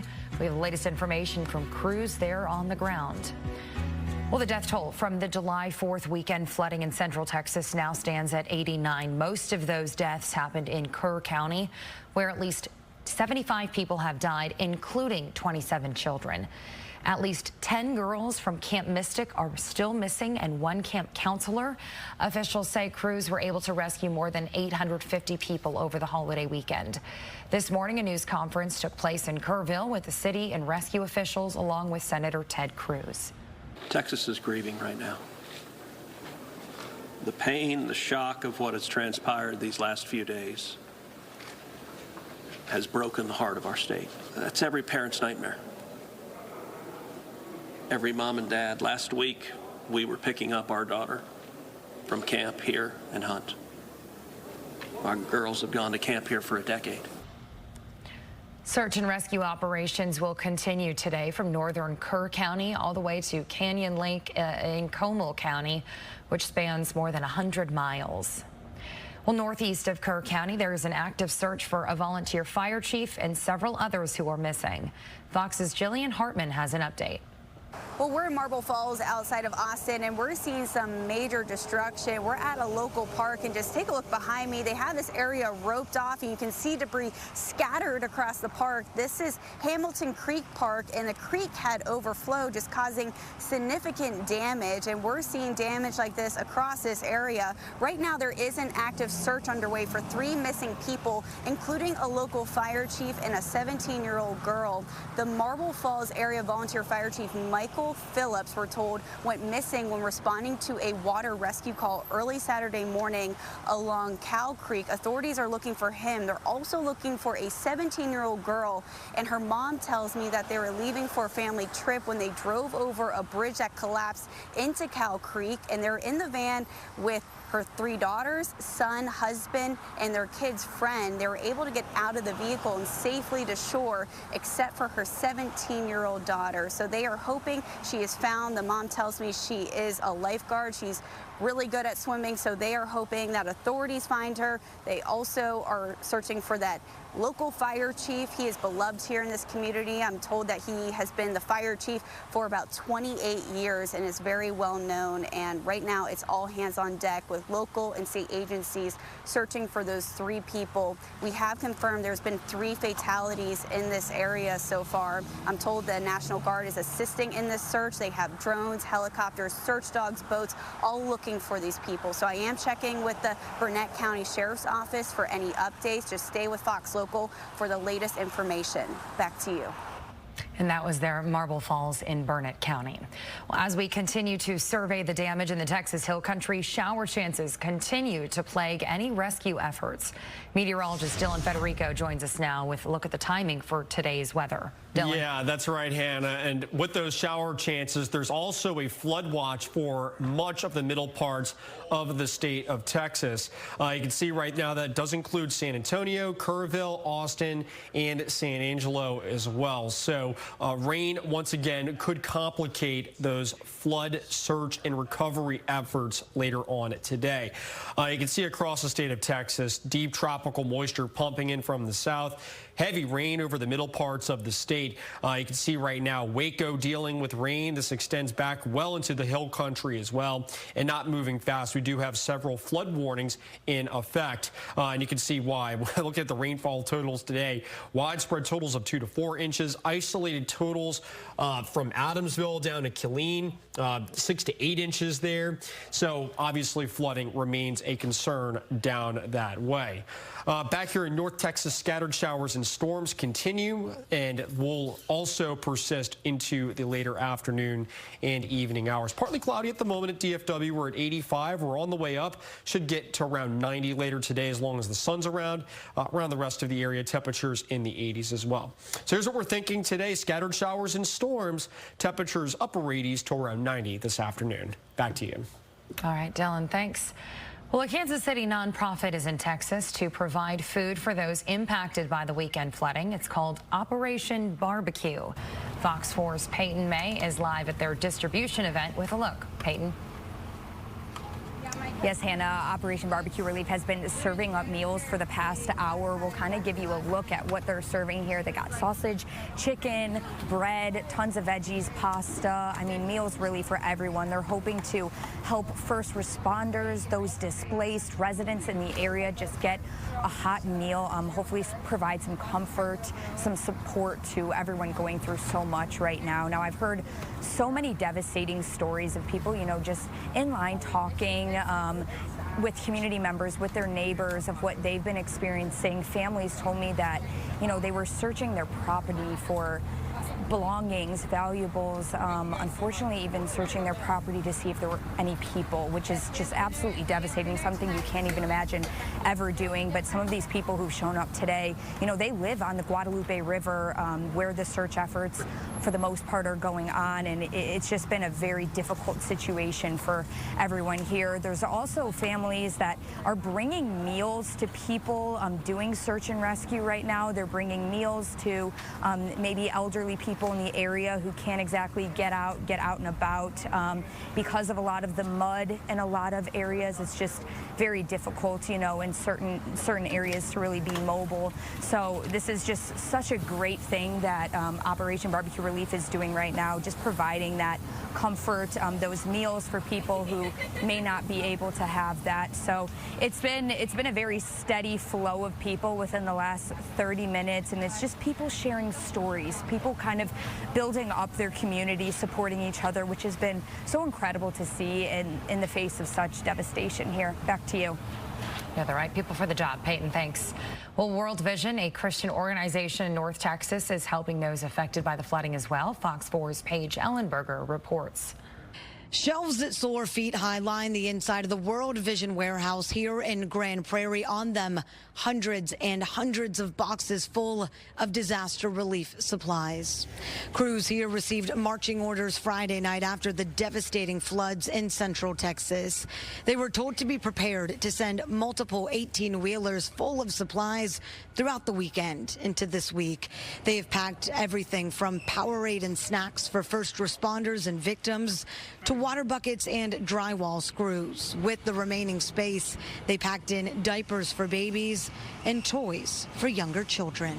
I think about an instance like this where you get in those moments and you need to use those special little products or things, and you realize you don't have it, but to realize that, like, hey, wait a second, we've got these Lysol wipes, we're able to clean, we're able to sanitize, you know, we've got these drywall screws. It gives that glimpse of hope, like, okay, great, we're getting ready to prepare for the rebuild.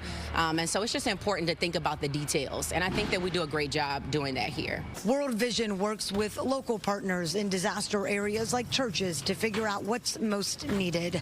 Volunteers here say the help in the Hill Country will be a long effort as they stay in the area to help those recover. World Vision always needing help as well. For ways you can lend a helping hand, head over to our website, fox4news.com. In Grand Prairie, I'm Paige Ellenberger, Fox 4 News. Coming up next, more Texans on a mission, volunteers heading out to do what they do best. We'll hear from the organizers after the break.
Texas on a Mission is heading to Central Texas today. The nonprofit is providing several forms of disaster relief and aid.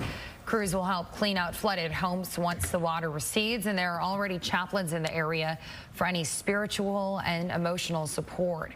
Group was able to gather dozens of volunteers to send to the region today. This is what we do, so we're always prepared to go at a moment's notice. That's what we do. Our volunteers are amazing. They are ready to go as soon as we call them. I know a couple of volunteers who have they call it their deployment bag packed. They have it ready so that once we call them and say we got to go, they pick up their bag and they go.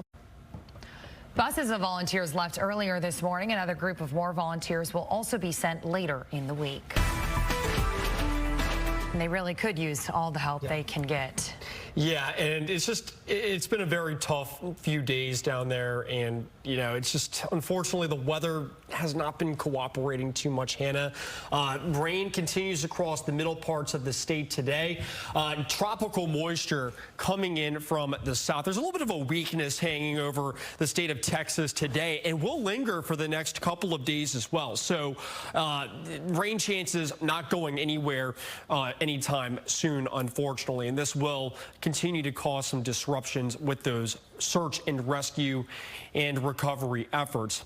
All right, so zooming into the middle part of the state right now, heavy rain continues. And notice this is not moving very much at the moment from Brownwood down to Brady and then further down towards the Junction area as well. So the hill country dealing with more heavy rain, flood warnings in effect across numerous spots. And the thing that you have to consider too is that while the rain is falling in one spot, all of this will work downhill those river basins over the next several days, leading to additional river flooding issues. Rainfall totals over just the past 24 hours. Notice widespread totals of 2 to 4 inches there, with the heaviest rain right now from Adamsville down to the Kylene area. Radar estimating up to 8 inches of rain there. So this is the last thing that this area needs right now. Further north in our area, scattered showers and storms continuing this afternoon. These are all slowly pushing up to the north, and right now in the Metroplex, not much rain at this time, but I'm sure as we get through the afternoon and we get some daytime heating, this radar will fill in just a bit. Otherwise, very heavy shower up towards Decatur. Not much lightning with these at the moment. Temperatures mid-80s across the Metroplex. It is steamy out there with dew points in the 70s. So this afternoon, high temperatures upper 80s to lower 90s. I think the warmer temperatures will be back off to the east, where there will be a bit more sunshine this afternoon. Here's what we're thinking with rainfall coverage. Notice scattered showers and storms continuing through mid-afternoon. These will continue through 6, but after 6 o'clock with that loss of daytime heating, I do expect things to settle down for most of the night. Tomorrow morning, though, I do expect radar to pick up once again. This is 7 a.m. So Evan likely will be tracking some showers and storms on radar. Could be heavy at times, by the way. This will continue through noon and then through the rest of the day as well before settling down once again tomorrow evening. Scattered showers and storms continuing Tuesday and into Wednesday as well. That weakness hanging around. But fortunately for the state of Texas, not just here in North Texas, I do expect our rain chances to really go down the second half of the week, and that should help start drying things out a bit. As far as rainfall totals go, though, widespread totals in that 1/2 inch to 1 inch range. Isolated totals certainly could end up higher than that. Here's your 7-day forecast. Scattered showers and storms for the rest of today. Tuesday and Wednesday looking very similar as well, with high temperatures in the lower 90s. Lots of clouds and daily showers and storms. A stray storm, by the way, for Thursday. But the good news is as we head into the second half of the week and into the weekend, rain chances do go down and our temperatures trend back up into the mid-90s. Hannah? Coming up next on Fox 4 News, a Dallas area school is on its way to help those in need. How they plan to help next.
Students and staff at a Dallas school are working to help people impacted by the flooding in Central Texas. Fox 4's Tisa Muzinga has that story from Good Shepherd Episcopal School. 14 volunteers took off to Hunt, Texas this morning at 7 a.m. and they gathered donations from the community to help those in need. Now, the Good Shepherd Episcopal School's disaster program planned to set up at Hunt United Methodist Church when they arrive. Volunteers will provide hot meals for first responders and members of the community impacted by the devastating floods that claimed many lives, including children. I spoke to a mother this morning who dropped off her son to volunteer and provide aid in the Texas Hill Country. She says she remembers dropping off her son to Camp Stewart years ago for summer camp, which isn't far from Camp Mystic.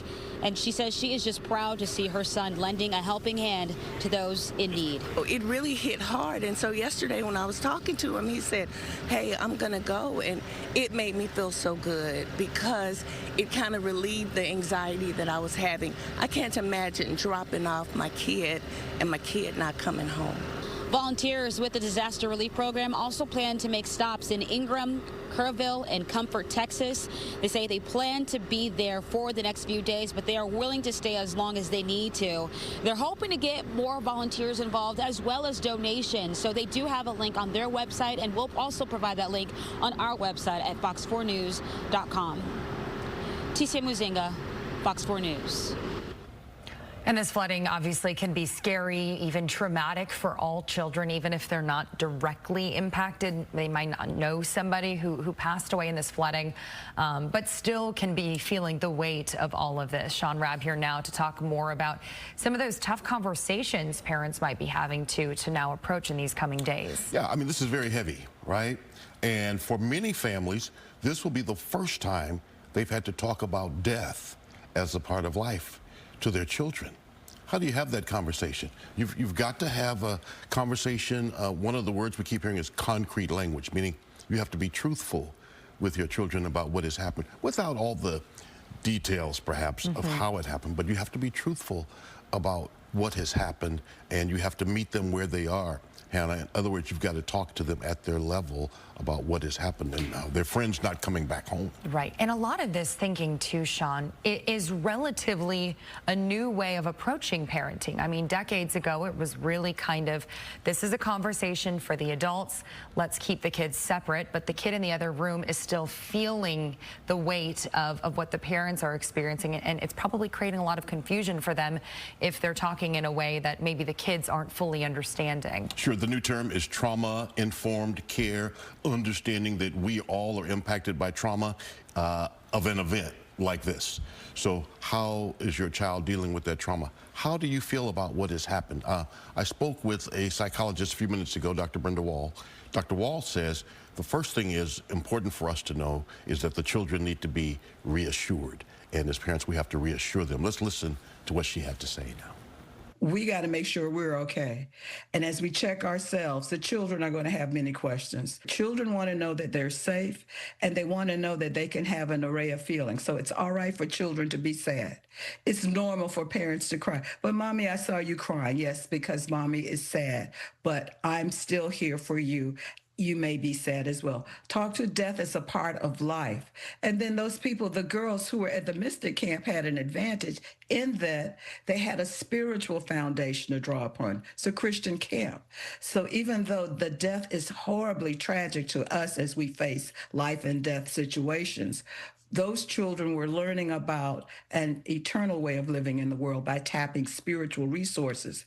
You can be very sure that those survivors are using that as a way of navigating this time and this experience. You know, one of the things she said is I think it means parents have to be open even with their own feelings. We all feel like we have to be strong for our children, and yes, we do, but Dr. Wall is saying, and so did Amy Tam this morning, it's okay to show your emotions in this moment and let them know you have feelings too and you're concerned about how they are feeling and you want to draw that out of them, talk to them about how they're feeling. And I want to talk about something she said there because I do think during these times, so many people do tap into their spirituality as a way to find comfort or hopefully find some sort of explanation for these types of tragedies. But psychologists that we've spoken to and that you have interviewed even this morning Mourning have said it's also important that we avoid euphemistic language, and that can be a fine line. Yes, yes, yes. Prayer is an important part of almost everyone's life, certainly those kids at that camp and their families. So people are drawing on that piece of their faith, but you don't want to say things like, you know, they're living in heaven. Well, can I go see them in heaven? Well, no, you can't go there now. That's a whole nother complex conversation. You want to talk about what has happened. They're not here right now with us anymore, right? And then you want to try to empower your child to help them through this process. Let's make cards. Let's write out how we're feeling. Let's journal. Let's draw pictures of our friend. Draw a picture of how you're feeling now. Let us see how you want to empower them in some way to take control of their feelings and emotions. Maybe go do that activity that they and the friend would do together to try to spark those memories. And maybe the kids don't have questions today, but it's also important for parents to create that roadmap for what to do in the future. Hey, this conversation is open. If you have questions later, or maybe if you're feeling sad a little bit later on, we're still here for you, and we will still be, we will always be here for you. They'll hear what you say, they'll say, okay, go to their room maybe, but they're processing it and thinking about it, and they may come back again. You have to also watch their nonverbal, how they've changed, if they have, in their actions. Even for adults too. We all could use a little extra love on weeks like this. Well, Sean, thank you. And we will have a link up on our website at fox4news.com for some grief counseling services. We've interviewed several therapists on this topic, and it's always important to tap into those resources during times like this. Absolutely. Appreciate it. Okay, coming up next, chances for storms linger in our area, and also rain chances in central Texas. We're keeping an eye on the radar. Coming up next.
Another live look in central Texas, Hill Country, still dealing with the flooded areas as a result of the torrential rainfall over the weekend.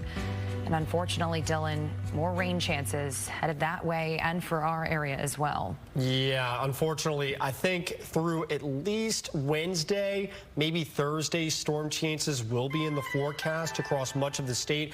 I was just looking at some of the new afternoon data, and I think I am going to increase rain chances on Wednesday as well, and a little bit on Thursday too. But things do trend drier as we head into the weekend, so we'll finally get a break. But unfortunately, there will be periods of storms, at least for the next few afternoons. Because of that, our highs will stay a little below average in the lower 90s. But as we get into the weekend, I do expect our temperatures to trend up with those rain chances trending lower. Texas, Central Texas, some very heavy rainfall amounts coming in. There's more rain in the forecast. In fact, that flood threat has gone up another level for this afternoon. We'll show you all that. But historic flooding, unfortunately, again, has killed over 80 people in Texas. More rain is on the way for the next few hours. It'll die down overnight tonight and then pick up again by tomorrow morning. It's very humid. You've got a lot of action coming together from the northwest, from the southeast. Kennedy Hayes is live now in Kerrville with the latest. Kennedy. Mike, just heartbreaking. Officials say at least 89 people have died. That includes 27 children, and some are still missing. Now I'm going to step aside so you can get a better idea of the Guadalupe River from where I'm standing and how it's devastated parts of central Texas and this area. If you look downstream here, you can see dozens of toppled trees, not only on the banks of this river, but also upstream. Some trees being blown by the powerful water several feet up this hill. And if you take a look at this map here, you can see the Guadalupe River's path where we are now. Among the missing, campers and counselors from Camp Mystic, an all-girls Christian summer camp. They say at least 27 people there died in the flood waters. Camp Mystic is near downtown Hunt, the area that saw the worst of it. By Friday morning, water levels rose nearly 30 feet, and nearby Kerrville also saw a dramatic surge with floodwaters topping 24 feet in some areas. Now, crews are using helicopters, boats, and drones searching for those who are still missing. Governor Abbott has issued a state disaster declaration in over a dozen counties. President Trump is also offering help, approving federal disaster assistance. And the flood threat is still high. Forecasters are expecting more rain through Tuesday, but the community is rallying. Area churches are packing food and water for families. One woman I spoke to told me her daughter works at one of the camps, made it out safely, and she was telling me about her own time as a camp director and how now she's here to help. They are closed, but it is located between Camp Mystic and Camp La Junta. So we would have been directly in the path of everything that happened. That used to be our whole life. You know, we lived at the camp that I worked at, and it's just heartbreaking. And officials say they've rescued at least 850 people so far. Some good news as these search and rescue efforts continue today. Mike. Thank you, Kennedy. As we continue our coverage on the deadly flooding, Fox's Jonathan Mejia spoke with some residents. Important information, Anthony, there. It's very important to note that this has been going on for more than 36 hours, an active search for every missing person. And that is the goal that federal, local, and state law enforcement are working together to find every missing person. It's important to retell that number. 32 have died, 18 adults and 14 children. Every number has a name and every name has a story. And it's been difficult for the families receiving that tragic news that their family members are no longer alive. And for many people that I spoke with here off camera, they were comfortable in sharing their stories and sharing what they felt about this tragedy. But for the few that did speak to me on camera, I thank them and value what they had to say, and take a listen to what woman said in tears, speechless.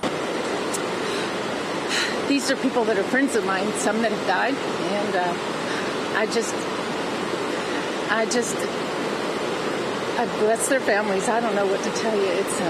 I'm so sorry. It's hard, and I hope they have the strength to come through and remember the memories and how wonderful their people are. We're a community. We'll nurture each other. We'll take care of each other. and we'll recover.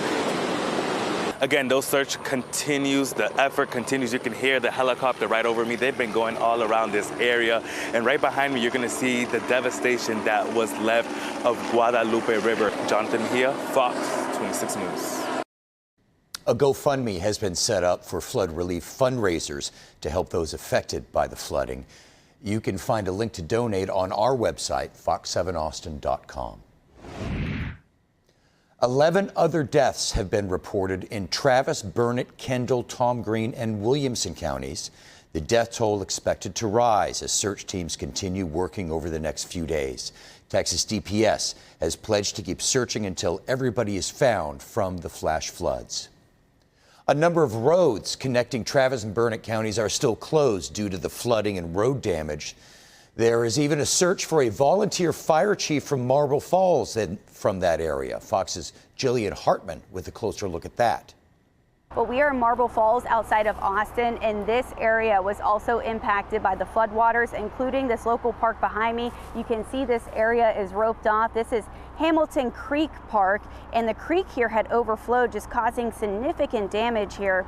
Take a look at this video. A neighbor just shared this cell phone video with us of the floodwaters. You can see just how high the water got. The man tells us that he had to evacuate his place and tells me it was just a terrifying situation. Take a listen. So everything was like flowing, branches, trees, cars were flying down here. We had to evacuate all the tenants in the back and everything. There was like about 5 cars total that got flooded away. It started overflowing here at the bridge and everything. It started overflowing at the restaurant. It was about a good waist deep. Now, authorities in this area are searching for 2 missing people. An active search is underway. The last update we got was on Sunday afternoon, and first responders are looking for one of their own, a local volunteer fire chief. The Marble Falls volunteer fire chief, Michael Phillips, is missing after being swept away by floodwaters.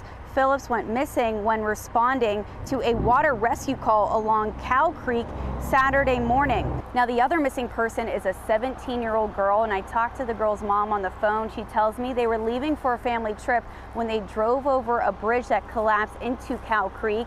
Now, she was in the van with her husband, son, 3 daughters, and their kid's friend. They were able to get out of the van and safely get to shore, except for her 17-year-old daughter. Now, she tells me her daughter is a lifeguard and can swim and hopes she is found.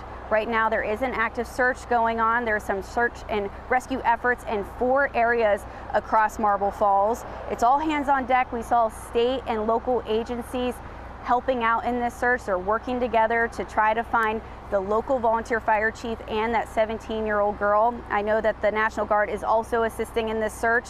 They have boots on the ground. They also have drones, helicopters, boats, search dogs, and they're trying to find the missing people. And authorities did tell us that they had a total of 5 missing people, and they were able to recover 3 bodies. So sadly, 3 people did not survive. And we do know the name of one of the people they found that did not survive. His name is Preston Prince. Now, we are checking in with the Burnett County Sheriff's Office for updates on the search of the missing people. Just check back with Fox Local for the very latest. I'm Jillian Hartman, Fox News. Neighbors are now starting to survey the damage following the flooding on Nameless Road just north of Jonestown. Here's more on that from Fox 7's Jessica Rivera. The Leander community has a long road of recovery ahead of them, as many people have been without electricity and without water since Saturday. Now let's take a look at some of the damage that has been done here off of Nameless Road and Sandy Creek. Now this house has been completely hit by the floods. The staircase is completely missing right here that leads up to the house, and we're seeing that this house has been lifted. Travis County told these homeowners that it needs to be lifted because of a flood plan that's put in place in this area. Now, once again, I mentioned there's a bunch of debris in this area that has been washed out from the creek, and we're seeing tree branches exposed. We're seeing cars have been completely destroyed in the area. We're also seeing the railing of the bridge has been entangled into all of this mess. We were told that the bridge has shifted about a foot, and right now emergency management has that area blocked off as it is deemed unsafe for moving vehicles, but people are still able to walk across this area. Now we're resident told us that this creek has been dried for the past 30 years. And as you can see right now, it is completely filled in the area. Now, once again, I want to mention that rescue crews are still in the area. The county judge said that this area is going to be one of the main focuses. They're going to be focusing on Sandy Creek and Cow Creek. Reporting in Leander, I'm Jessica Rivera, Fox News. Several Houston families are grieving the loss in the Central Texas floods. An 8-year-old girl and an Humble ISD teacher are among the dead. Jeff Wilson worked at both Humble and Kingwood High Schools, spending a total of 30 years in the district. Family members say his wife and son are still considered missing at this time. Our sister station in Houston was at a prayer vigil Saturday night at Kingwood Town Center, where hundreds, including some of his students, came together to honor his memory. One thing that I loved the most about his class was just all the fun and all the laughter we had. He is the reason I became a painter and love what I do every single day. He's my #1 inspiration for everything, and painting is one of the things I love to do because of him. And from North Texas, 2 Highland Park ISD students were among the girls at Camp Mystic who died in the flooding. Best friends Lila Bonner and Eloise Peck attended Bradford Elementary. The school is offering counseling to students and staff this week. 9-year-old Janie Hunt of Dallas also died. Her grandmother told the New York Times it was her first time staying at the camp. Hunt is the great-granddaughter of the late billionaire William Herbert Hunt. His brother Lamar Hunt founded the Kansas City Chiefs. A lot of rivers and creeks are still seeing fast-moving water. We want to show you drone video of the San Gabriel River. A lot of the rain that fell in Burnett and Travis counties has gone down the San Gabriel to Georgetown and Williamson County. Other creeks and rivers in the Austin area have been dangerous due to flooding. Barton Springs Pool was closed yesterday. The Austin Parks and Recreation Center says Barton Creek did not top the dam, but the pool has a lot of debris and the water's murky due to this rain event. As we mentioned a minute ago, search efforts continue for those missing after the floods. Fox 7 Austin's Tara Newbaum has a breakdown on how you can help. Abbott is vowing to continue search and rescue efforts until all that are missing have been found. Families were allowed to look around the camp Sunday morning. A man whose daughter was rescued from a cabin on the highest point in the camp walked riverbanks, looking in clumps of trees and under big rocks. And this is just one example of countless people that are searching in desperation for these children and those missing. Governor Abbott says 41 people unaccounted for across the state and more could be missing. According to the Kerr County Sheriff, searchers have found the bodies of 68 people, including 28 children. Nearby crews are using heavy equipment to pull tree trunks and tangled branches from the river in effort to search for those who remain missing. I just don't think there are any words that can be offered to make up for the pain they have. I'm sure that they try to celebrate the joy that they had with these little girls while they were there and try to move forward with their lives, knowing that there'll always be a place that is empty because those children are gone. Here in Austin, a community prayer gathering was held at Cassis Elementary last night, mourning the loss of those in the flood, including an 8-year-old Cassis student. There are several ways that the Austin community can help. The Central Texas community can help with donations. There are several places collecting those donations. Commodore here in downtown Austin, Commodore Run Club collecting donations. Treaty Oak Distilling, Lucky Lab Coffee, Austin Pets Live needs help as well. You can find more information on their social media pages. I'm trying to keep you guys updated on mine as well, and at fox7austin.com. Reporting from the Governor's Mansion, Tara Newbaum, Fox 7 Austin News. July 7th, 10 a.m. And earlier this morning, Kerrville officials gave an update on the rescue efforts. This was their update. We're using assets from local, state, and national first responders. Hundreds of trained first responders are working every aspect of this emergency. As of 8:30 this morning, we recovered 75 deceased bodies here in Kerr County, including 48 adults and 27 children. Of this 48 adults and 27 children, 15 adults and 9 children are pending identification. At present, there are 10 campers from Camp Mystic unaccounted for and 1 counselor. We continue to offer our condolences to those affected. Reuniting the families remain our top priority here on this operation. Please note that Highway 39 of an Old Ingram Loop remains closed to the public. Other than those who live in that area would not be allowed out there. I will now turn it over to Senator Cruz. City Manager Dalton Rice. Good morning, Dalton Rice, the City Manager for the City of Kerrville. As everybody knows, we are working in conjunction with the city under a unified command response and again, a lot of devastation. Our hearts go out to the families and the victims. We want to continue to work together as a community. We love the media support on this to be able to communicate that message, communicate family, communicate togetherness, and we really appreciate all the support in helping us be able to do that. Search and rescue, as the sheriff said, search and rescue operations will continue today from Hunt in North Kerr County all the way to Canyon Lake in Comal County. Now, we're only focused on the Kerr County side, but we wanted to talk about that because a linear from Hunt all the way to Comal County in a straight line distance is over 100 kilometers. This is a massive field that is happening, and again, this is unprecedented flood events. So we are still currently in the primary search phase, which is the rapid one.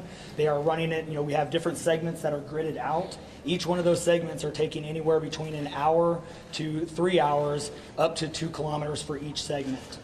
So what that means is they're running into a lot of technical challenges with terrain, with water, even potentially, with weather, in the rising fields. We've talked about this before.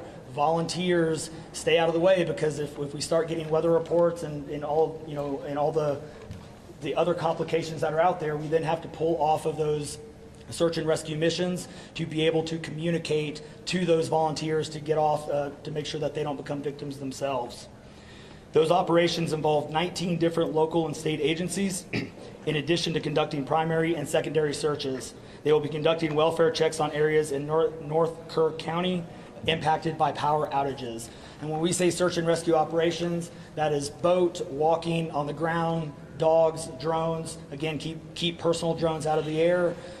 Helicopters. We do have other assets that are continuing to search as well. As of present, KPUB, which is the Kerrville Public Utility Board, is reporting continued power outages between Hunt and Ingram along the South Fork of the Guadalupe River in Hunt. In the South Fork area, there are approximately 40 down power lines and significant infrastructure damage. KPUB has brought in additional utility personnel to help with restoration, but it's not possible at this time when the power is going to be restored. There are some substations along with those power lines that we are still trying to get access to just from debris buildup or them being completely wiped out. So we do not have an estimated time on when those are going to be fixed. We continue to have substantial number of requests for volunteers, as I said before, and donation opportunities. We are asking those who want to volunteer to contact the Salvation Army in Kerrville by phone at 830-465-4797 or in person at 855 Hayes Street in Kerrville. Monetary donations can be made on the Community Foundation of the Texas Hill Country's website at www.communityfoundation.net. They have a Kerr County Relief Fund set up on that site. And I will now turn it over to the Mayor, Joe Herring. Thank you for being here. I need to tell my community and those families who are waiting, this will be a rough week. Primary search continues, and we remain hopeful every foot, every mile, every bend of the river. Our work continues. You need to know that we have been blessed with help from the community, from the state, and the nation. We have trained experts who are helping in this effort. If you want to volunteer, it is important that you contact Kerrville Salvation Army and register. Dalton gave that number, but I'm going to give it again. 830-465-4797. We need focused and coordinated volunteers, not random people just showing up and doing what they do. We need to work together. As Dalton said, donations have been flowing in from around the world to the Community Foundation. Again, that website is communityfoundation.net. Please follow the City of Kerrville's Facebook page for updates. They're accurate. We take a lot of time to make sure we send out information that will be helpful, not only to residents, but those who are visiting. I've said this 100 times, and I will say it again. We need your prayers. We need your prayers. Thank you. And now, Senator Ted Cruz.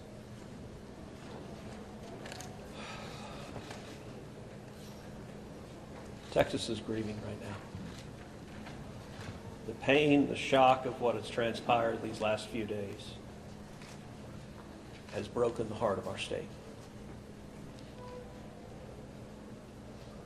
As of yesterday, the confirmed death toll was 82, and those numbers are continuing to go up.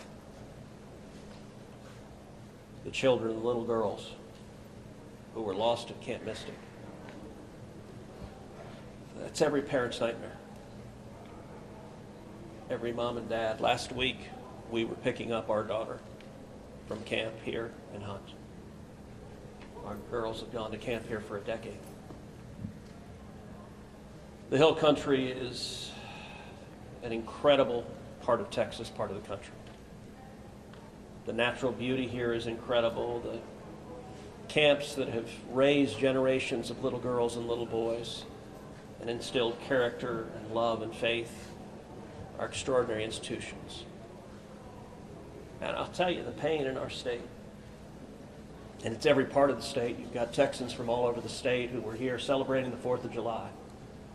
A week ago, this was a time of great celebration. You're dropping your little girl off at camp, your little boy off at camp. You're celebrating Independence Day.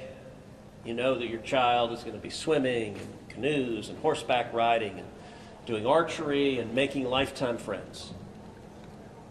And then suddenly it turns to tragedy. For the last several days, I've spoken to multiple parents, scared out of their mind. What, do you know anything? Where is my daughter? There's still 10 girls and 1 counselor from Camp Mystic that are unaccounted for. And the pain and agony of not knowing your child's whereabouts, it's the worst thing imagined. But I want to say, in the face of all of this, it is simultaneously inspiring. Every time there's a tragedy, every time there's a natural disaster in Texas, Texans come together. Texas is a big state. We got 31 million people, and we have hurricanes, we have tornadoes, we have wildfires. Tragedies hit this state, natural disasters hit this state, and without fail, 100 out of 100 times when that happens, we see Texans coming together, helping each other, engaging in acts of heroism. There have been over 850 high water rescues since this flooding began. 850. You look at extraordinary stories of Eagle Scouts pulling campers out of harm's way. I was just hearing a story of one counselor whose head was right at the water holding up 2 mattresses with campers on those mattresses. That kind of courage, that kind of selflessness. And then there are the first responders.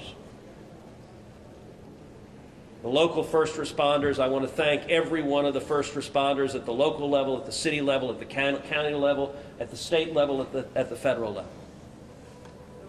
In the first few hours of this flood, I was on the phone with Governor Abbott, I was on the phone with Lieutenant Governor Dan Patrick, I was on the phone with Nim Kidd, the head of the Texas Department of Emergency Management, and then I called President Trump. I called President Trump. He was having dinner at the time. And if you are just joining us, that was part of a press conference from officials on Kerr County recovery efforts this morning. We're going to have another update on the damage in Kerrville here in just a few minutes. First responders from across the state are continuing to work with those floods in Kerrville.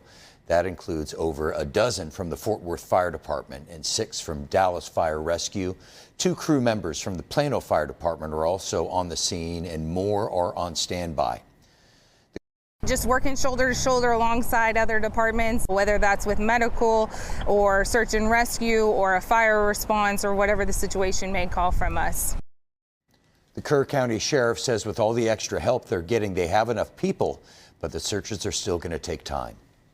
This morning, HEB held a recovery pop-up at Round Mountain Baptist Church in Leander to help those affected by the floods there. HEB partnered up with UFCU Bank alongside the church. They were giving out free recovery kits, food and water. During the pop-up, people in the Travis County community were bringing donations to help the Sandy Creek neighborhood. My husband and I went yesterday to try and help. You know, we knew people's families were missing and things. And we know people want to help with the fire and rescue teams and the sheriff's department. What they're doing is they're going into these properties, the dangerous ones. Some of them, it's unfathomable how disastrous it is. And they are clearing those areas and knowing that those people are accounted for. And we still know in here, in the disaster centre, we have a list of people who are missing still. And I haven't been emotional since. What we're trying to do is hold off on donations for now, unless we can get certain things like long life milk. Again, we were told they are no longer accepting donations at this time, but there will be more opportunities. If you are looking for more ways to help those in need, you can join Fox's support of recovery efforts following these floods in Central Texas. Your donation supports the Community Foundation of the Texas Hill Country's relief and rebuilding efforts. Visit go.fox/TexFloodRelief, or you can scan the QR code on the screen to support the Kerr County Flood Relief Fund. These deadly floods were triggered by heavy rainfall lingering over Central Texas. Fox's Kylie Capps explains what happened. I want to break down what exactly happened with the catastrophic flooding across the Hill Country and Central Texas. Now, I'm going to touch briefly on some of the meteorological aspects that factored into the significant rainfall in a short period of time. Remember Barry, the remnants of Tropical Storm Barry, which was only a named storm for 12 hours in the Gulf before landfall.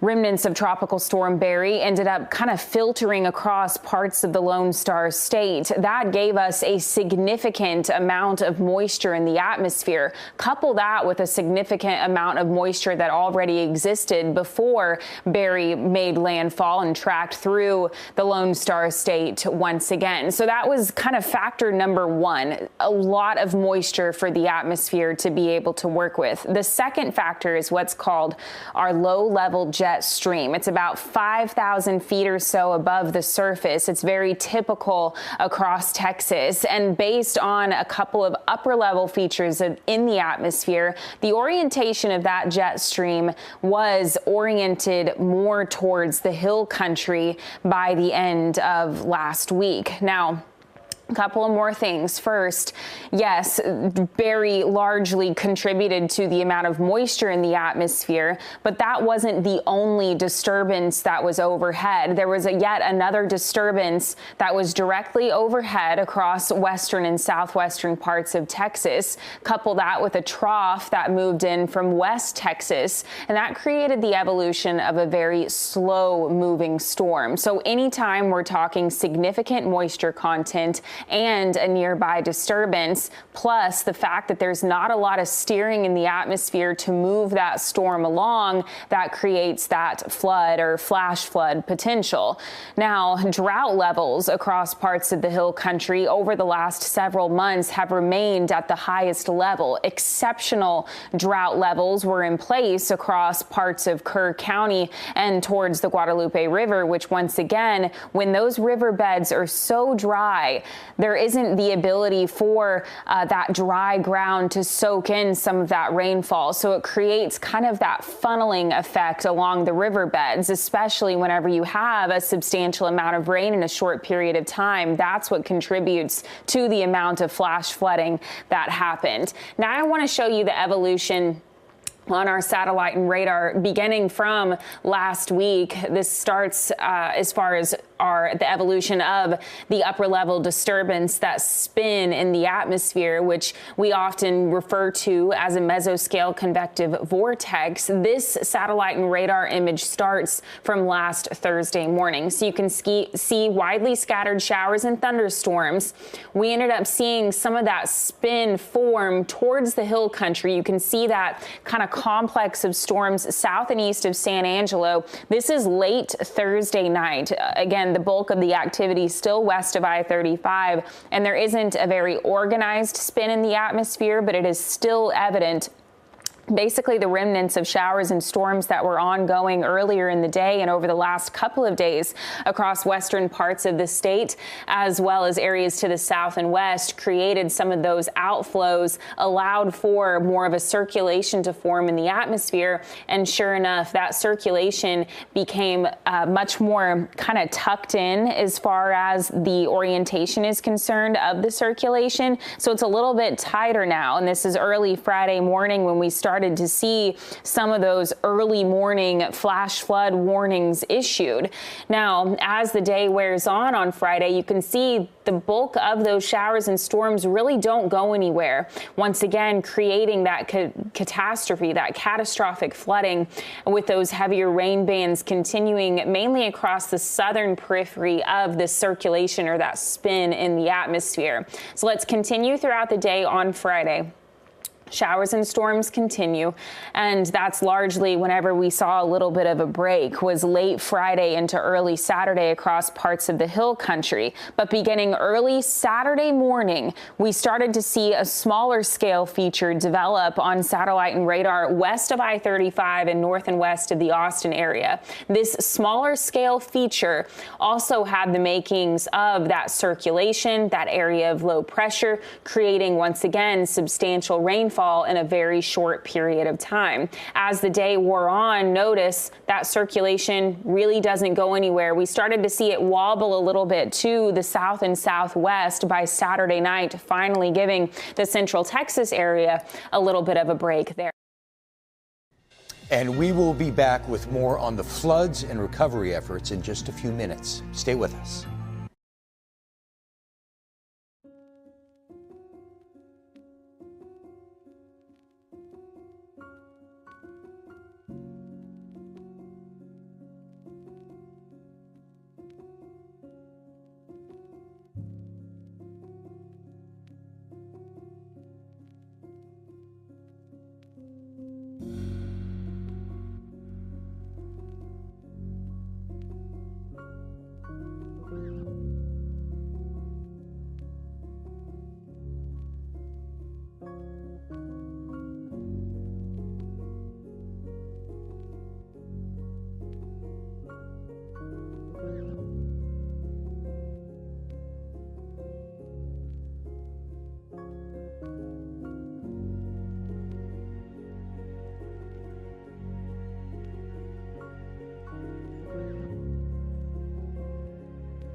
Welcome back. We are continuing our coverage of the deadly floods in the Texas Hill Country.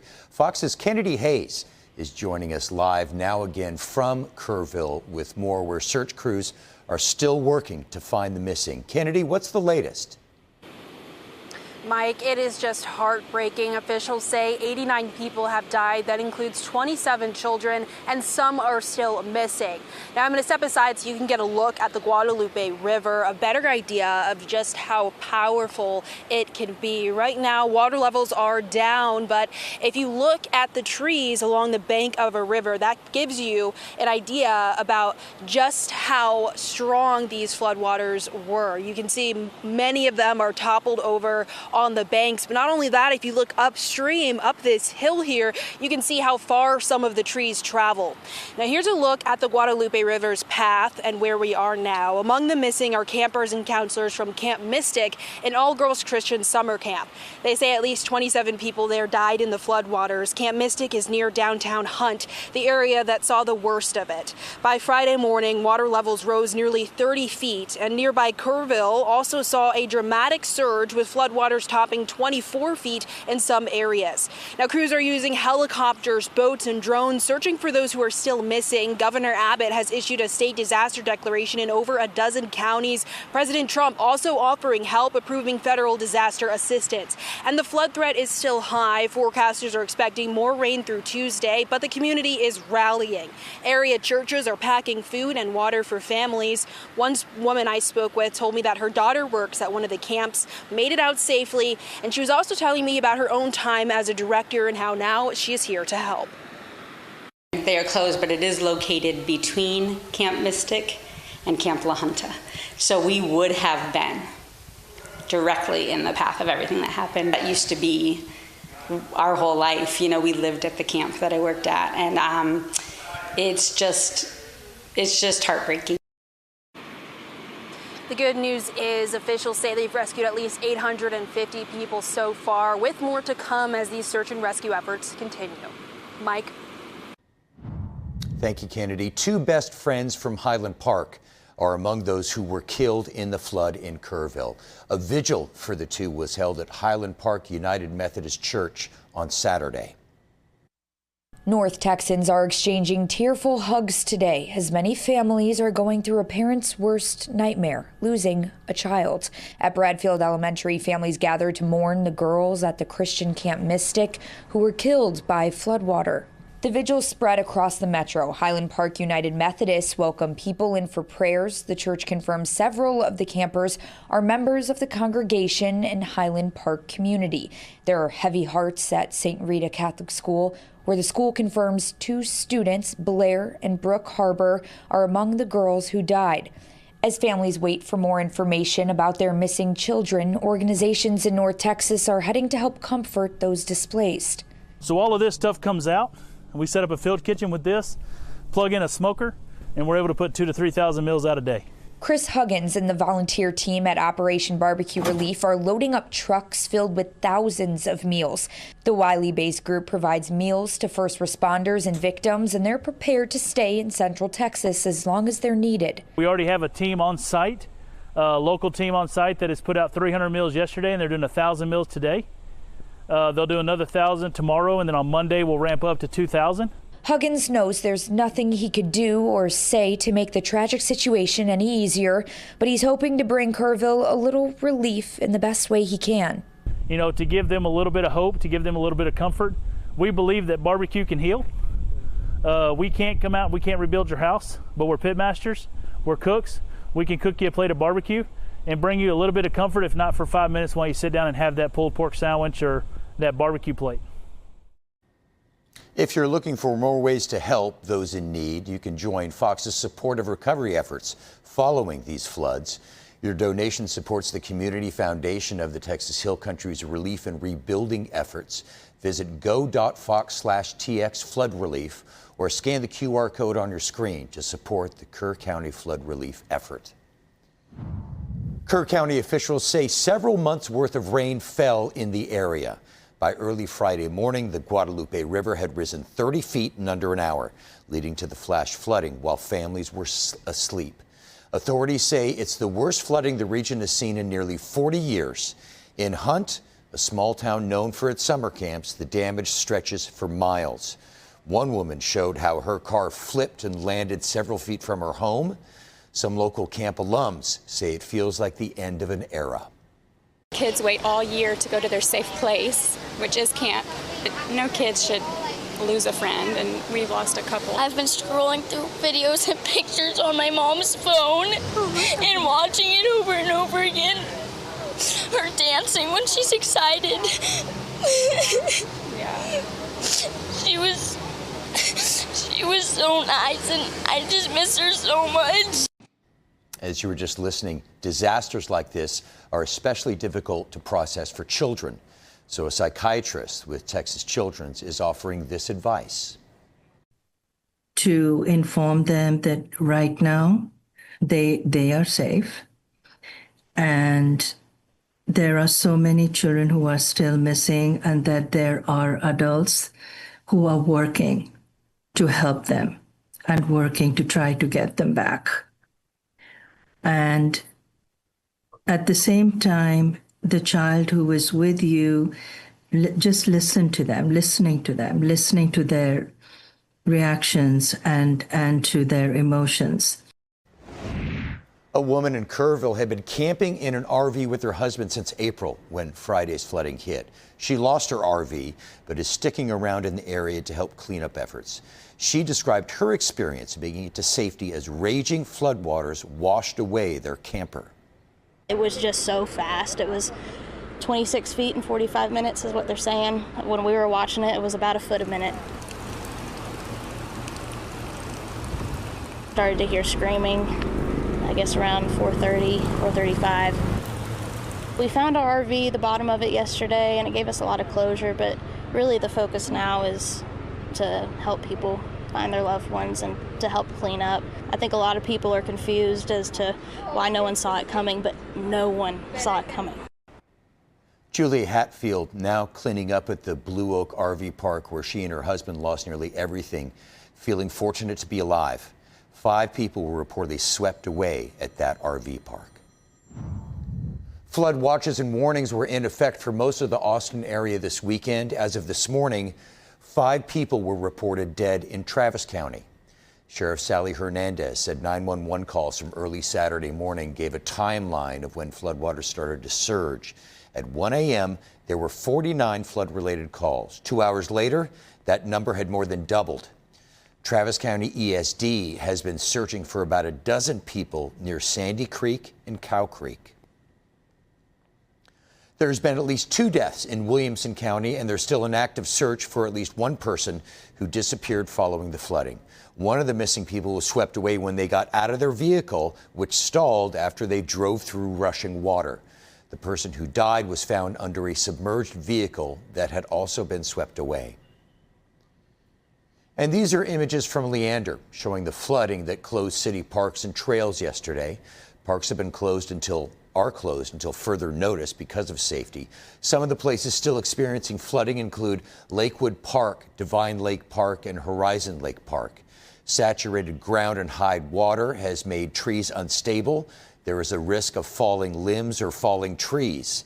Leander will reopen the parks as soon as they think it's safe to do so.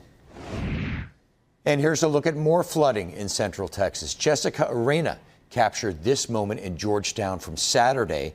A man rescued a dog from a flooded RV park. The RV park is one of several near the San Gabriel River under mandatory evacuation orders in Williamson County. 3 apartment buildings were also evacuated. And Fox 7 spoke with several people who have been helping neighbors get to safety from the flooding near the San Gabriel in Georgetown. Fox 7's Cliff Thornton has more on those efforts. A day of assessment and a day of recovery for folks here with RVs at the Shady River RV Resort in Georgetown. Some are here for the 4th of July weekend. Others were making their home here along the banks of the San Gabriel. Let's take a look at some video from Saturday morning. You can see what this place looked like. RVs and vehicles submerged in roughly 30 feet of water as water rushed from upstream where the San Gabriel got upwards of 15 inches of rain in western Williamson County. This time Saturday morning where we're standing, this was actually underwater. Some of the folks got their RVs out beforehand, but most didn't, as there are upwards of 100 RVs in the park right now. Now fast forward to Sunday, and what's left is eye-popping wreckage from the RVs being tossed about by water. We spoke with an RV owner from Houston who was here for the 4th. He lost his RV and his truck. And locals coming out to help, including a local tow truck company owner based in Florence, Billy Ayers and his crew, down here flipping RVs and vehicles back upright. They're doing this all for free. Ayers grew up in the area and has spent a lot of time at this RV park, but this is his first time to be on the recovery side of things. All the ones that you see that are stood up here, I've already flipped all those back over, and I'm just working my way down. There was cars earlier, I don't know if you got to see them, that were flipped over on the road. I've already flipped them back over and hauled them out, and doing this all free of charge and just helping out the community as much as I can. I called in several buddies and wife and brother and parents, and we're all just down here doing what we can. Devastating. This is everybody's house. I'm helping people get heart prescriptions and try to salvage it, whatever could possibly be left. 4th of July weekend, had my trailer here. We woke up to the fire department banging on the door at 7:37 in the morning, yesterday morning, telling us there was a wall of water coming this way. By the time we got some of the stuff out and into the vehicles, the water started coming up to the bottom of the trailers, and we were able to get out with some stuff and their vehicles. I couldn't find the keys to my truck, so it was left, and my truck is down there, got completely submerged. You couldn't even see it. And the trailer's torn in pieces back here somewhere. We're trying to locate what is left of it and see if we can salvage anything. Well, as you can tell, the recovery efforts here at the RV park were met with more heavy rain on Sunday evening, but hopefully the process will pick up as far as clearing out the RV park with these now totaled RVs as the week goes along, as we'll get into a time in which we'll have higher temperatures and clearer skies. Back to you.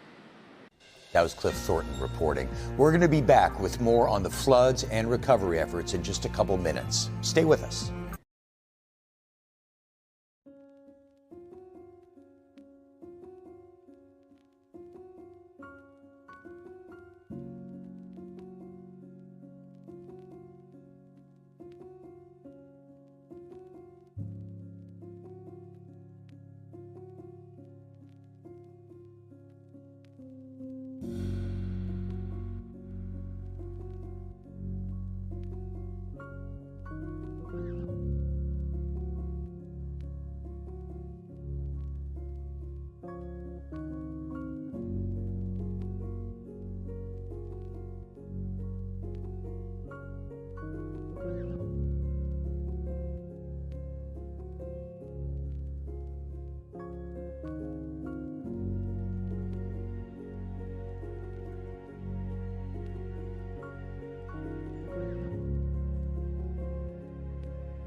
Welcome back. We want to catch you up on press conferences. Officials in Williamson County gave an update on recovery efforts this morning. Let's listen in. With us as well, Bruce will be heading up the recovery and damage assessment. Yeah, the damage assessment and the recovery efforts for Williamson County. Start off with some sad news to report. We did find a second body in the river, if you remember yesterday, the first individual we found was Caitlin Swallow, 22-year-old from the Liberty Hill area. The second person was recovered late yesterday evening, and the name has not been released yet. Still working with the family as well. Today's focus is going to be on finding the third missing person, and we have reports that there might be an additional person missing, but I think Leander is taking the lead on that. Our focus today is recovery. We have an incredible effort today. We have over 100 first responders that have come to Liberty Hill to help us in the search. I know Sheriff Lindeman is going to give you some more details on that, but very thankful for our neighbors and our partners that have come to the aid of Liberty Hill to find the missing body. In addition, we're continuing to help out. We took on animals from the Georgetown Animal Shelter in Williamson County. We had 37 dogs and 75 cats that had to be relocated to the Williamson County Animal Shelter. We got news this morning that Lampasas needs to evacuate their animal shelter, so we're expecting more animals from Lampasas as well.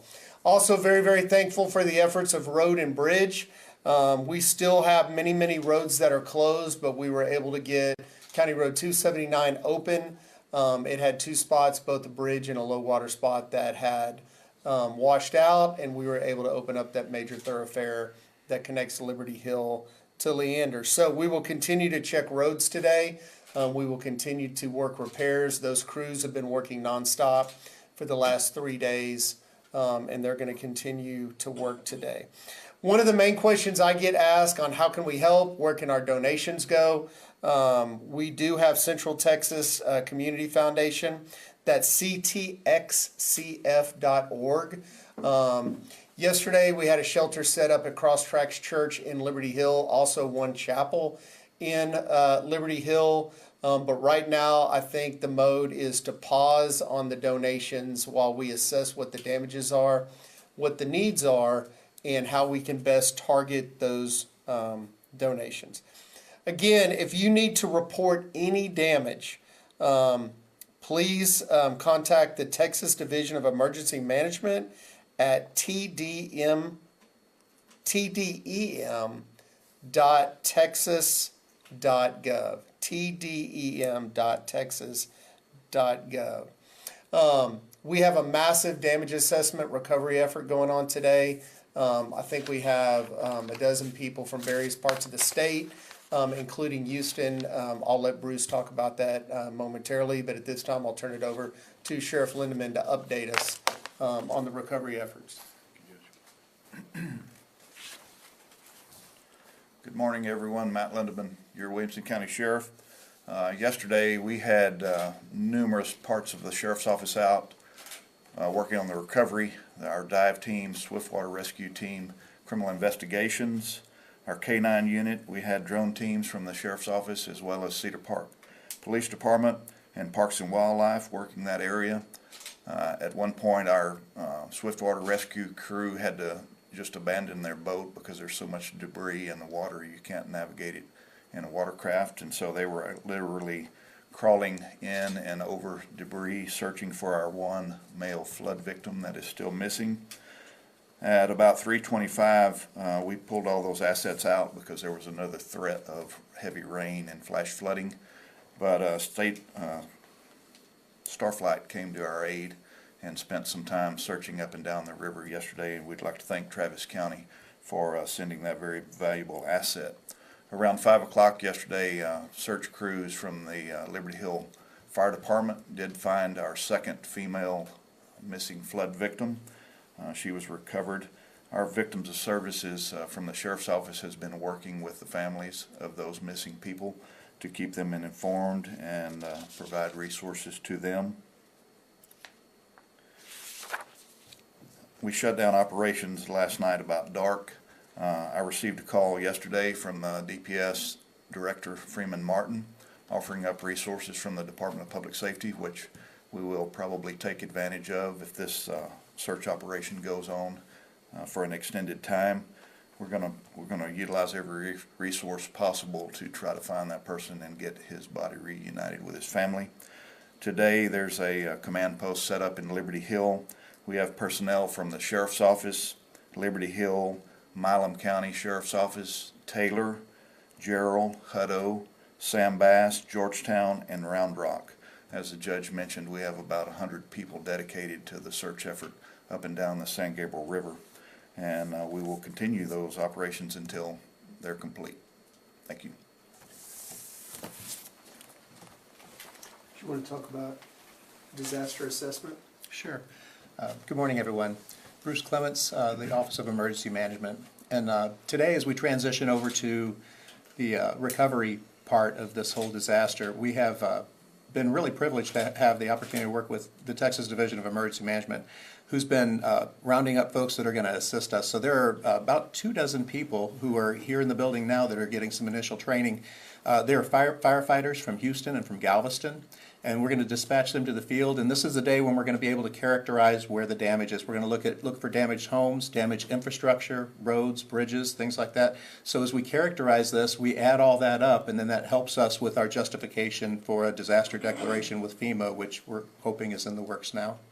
But I'll take any questions that you all have about the recovery process. Do you have any bridges right now that are out or aren't passable?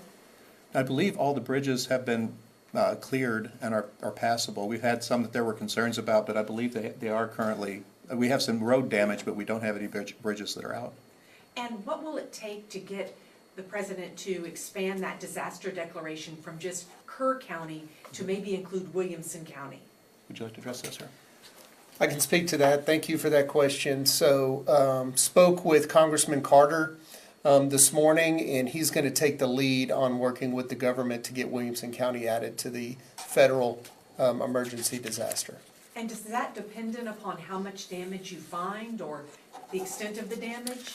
So the specific damage, I believe we have to reach a threshold. 2.8 million. 2.8 million. And from what I've seen, I've been out touring the county yesterday and this morning, was in Liberty Hill both days. What I've seen, the sheer amount of damage, to our roads, to our bridges, in addition to the bridge that had to be repaired, we have several small county roads that have suffered washout damage from the high waters. So we'll evaluate that. We'll put a price tag on it. We'll report it to the federal government. We'll work with Bruce and his team. And our elected officials to get any assistance we need from the state and federal government. Is the county involved at all with making sure that? And if you're just joining us, what you're watching was part of a press conference from officials on Williamson County recovery efforts. At least 3 people have died in Burnett County, and the Burnett County Sheriff's Office knows of 5 others who are still missing. One of the missing is a Marble Falls area volunteer fire department fire chief. Rescue crews have been focusing on several areas, including FM 1431, the Cow Creek area, and north of Highway 281. Neighbors north of Jonestown have been hit hard by the weekend floods. They are still sifting through the debris. Fox 7 Austin's Katie Pratt has a look at what it was like near Nameless Road as the rain started falling again last night. Hey guys, I'm in Leander, technically at the Travis County portion. We're along the big Sandy Creek where there's a ton of damage. So we're just going to kind of walk you through and show you all of it. So right here you can see all of these trees piled up. So imagine that's where the water line was at one point. And this whole entire road was actually blocked off with debris. So this is a much better picture that we're giving you right now of all the damage. There's the guardrail on this side of the road, if you'll show them, Noel, that's all twisted up. There's the stop sign in the ditch that's crumbled up. And then if you look down at the ground, you can see that the concrete of this bridge is uprooted. They're telling me that it's actually shifted 8 inches. If you look even further this way, it's just crumbled up. And we come over here, and I mean, just the same thing. We got a big pothole right here where the water is already moving and rushing, coming through here. We've been talking with people all day, and their homes have actually surfed through the neighborhood. So they went from one side, we were looking at their back porch where the home used to be, and it surfed all the way across the road and over there. Over there you can see a car. It's crumbled up. I couldn't even tell what it was. I honestly thought that maybe it was a little camper or something. and we've got poles down. We've got homes that aren't where they're supposed to be. One woman said they've been trying to put up temporary fencing for her livestock. This entire road has been blocked off all day. We've seen people parking up and down on both sides of the street just trying to bring water and food to their loved ones and their family because no one can get to this neighborhood. You can see the stream is already picking up with the rain that's coming in right now. One woman I was talking to earlier, she was saying, you know, thank goodness it's so sunny. We can actually start getting some recovery done. And then, of course, this happens and it's lightning and picking up. There's been tons of people out here all day, you know, helping out. You can see the water there. They've kind of cleared out, though, because we are in a pretty dangerous spot right now with the rain picking up again. But yeah, we've been talking to people all day, and we're going to share those stories. They've been so thankful to have this coverage and just have people out here because they feel like they haven't gotten a lot of help. So I look forward to sharing those images and their stories with you guys. But for now, I'm going to go ahead and send it back to you and get out of this area. I'm reporting live in Leander. Katie Pratt, Fox 7 Austin News. Central Texas is certainly no stranger to devastating floods. This is video from nearly 38 years ago. Early morning, July 17, 1987, a wave of water from heavy rain upstream began surging downstream through Kerrville and eventually the town of Comfort. A church camp there began evacuating campers by bus. One of those buses got stuck, and as teenagers and adults began racing to get to higher ground, a wave caught them. 39 teenagers and 4 adults were swept away. 10 of the teenagers drowned. Many of the others were clinging to trees and piles of debris when they were rescued. And that is going to finish up our coverage of this afternoon.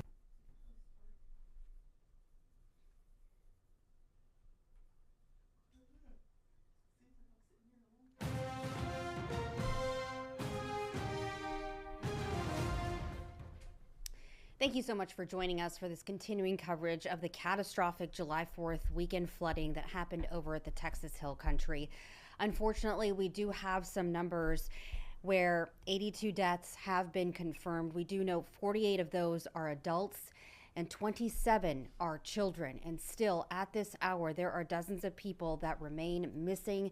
Search and recovery efforts do continue. And we do want to begin with meteorologist Ramisha Shade, because sadly, I know that there's more rain as well on the way. And Ramisha, you were here all weekend long. So you were really here from the beginning, just guiding us through what we could expect in that region. Also here when it comes to that rainfall. That's right. And days later, I'm still thinking, how is this possible? It's kind of unimaginable, unbelievable. You know, when flash flood warnings, flash flood emergency warnings are issued, that yes, there's the risk of life-threatening flooding, but you never imagine that it's going to lead to so many lives lost. So it's just been a horrific situation. And unfortunately, like you just said, some of the same areas getting hit by heavy rain and flash flooding. Over the weekend, Saturday, Sunday, and even today, still flash flood warnings going on north and northwest of the Kerrville area. So it's just a very, very sad situation. So I do want to take you to the graphics and kind of review just what happened, what caused this massive flooding. We actually had a major, quick, rapid rise in that water with the Guadalupe River. This was early Friday morning. So this was a holiday, by the way, the early morning hours of the 4th of July. The Guadalupe River, that North Fork and especially the South Fork, that water rapidly started to rise after the Kerrville area, Comfort, Hunt areas received about 6 to 7 inches of rain late Thursday into Friday. So between 3 to 5 a.m., that water really started to rapidly rise. So the North Fork, the South Fork of the Guadalupe River started to rise, and then they merged around the town of Hunt as the river flows eastward. And there was an official early Friday morning that said the Guadalupe River was right around 7 feet, and then several minutes later it was up to 29 feet. You could see that here, this look at our river flooding map for the Guadalupe River at Hunt. Notice that huge spike early Friday morning, right around 3, 4, 5 a.m., where the river rose to close to 30 feet. That's where it crested before it started to fall. But it was such a rapid rise, and a lot of folks, unfortunately, were sleeping or not able to get out in time, and that led to basically a tremendously devastating situation across parts of the Texas Hill Country. So, of course, all of that heavy rain initially led to the extreme flooding, and also there was an extreme drought going on in the area before that. So initially the ground really wasn't able to absorb a lot of that water.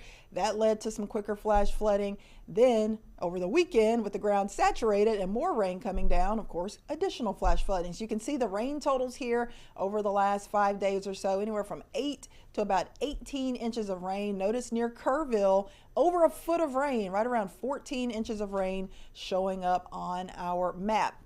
So this is what we're dealing with right now. In case you're wondering, what is the danger right now? Well, there's still a flood danger. The risk for some life-threatening flash flooding still in this area. That includes Kerr County, down towards San Antonio, New Braunfels, Austin, Round Rock. Flood watch in place through 7 p.m. Now, what does that mean? That means conditions are favorable for the development of heavy rain that could lead to flash flooding. We're talking about 2 to 4 inches likely, but there could be some isolated 10-inch plus total. So life-threatening flash flooding going to still be a possibility here for parts of central Texas, west central Texas, especially west of Austin, San Marcos, and San Antonio. Notice that red, 3 out of 4 moderate risk for that flash flooding. So this is the danger zone, the highest risk for that flooding today, which kind of borders Kerrville just about, but it does include about half of Kerr County and also up towards Fredericksburg, Junction, Mason, Brady, and over towards Sonora, Llanos, and Saba. So a lot of cities included in this. Current look at our FoxRad radar, at least going over the last few hours, you'll notice the heaviest bands of rain have been setting up just to the northwest of Kerrville. So that's a little bit of good news for Kerrville right now. You're under the risk for the flash flooding, but right now the heaviest of that rain is up towards the Llano area, Junction, just north and northwest of Junction and northwest of Mason. So that's where we currently have some flood advisories and even a few flash flood warnings. Kerrville at this point, San Antonio, you're getting a break from the rain, but of course, a flood watch means that conditions are still favorable. So you need to be on high alert to act quickly to seek shelter from any flooding that could start to occur. Even in Houston right now, we're getting a more widespread coverage of rain and storms compared to what we had over the weekend. You can see heavy rain down around Angleton, Needville, starting to push close to Katy, Cypress, the Woodlands, Brenham, Navasota, Huntsville, so fairly widespread.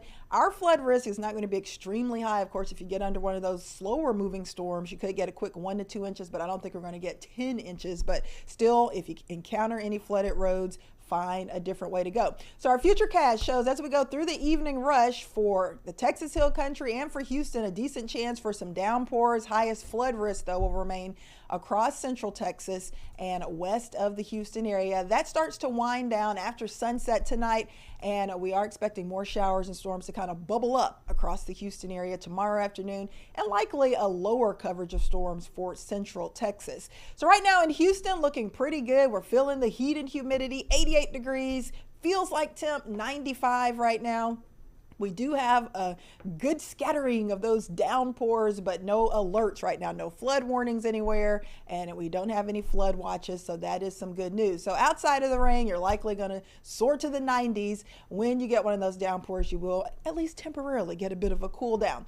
Feels like temp right now in Galveston 106, Bay City 104, so it is still dangerous heat, so make sure to be really careful. Notice the big blobs of red and purple and yellow through the evening over Houston, indicating the potential for some heavy downpours from Galveston to Sugar Land to Houston to Baytown between now and about 8-9 o'clock. That's going to be our best shot before things start to wind down. So just keep in mind that we are closely monitoring things. We are going to be dealing with warm and humid air, that big threat for flooding across central Texas, and of course the threat for scattered storms here. But it has just been a horrible event that's occurred across central Texas, and we keep uncovering new clues, new details as to what happened, but at least over the next day or two, I think the weather there will slowly start to improve. But right now, that flood risk still is continuing, Rashi. All right, Ramisha, thank you for that.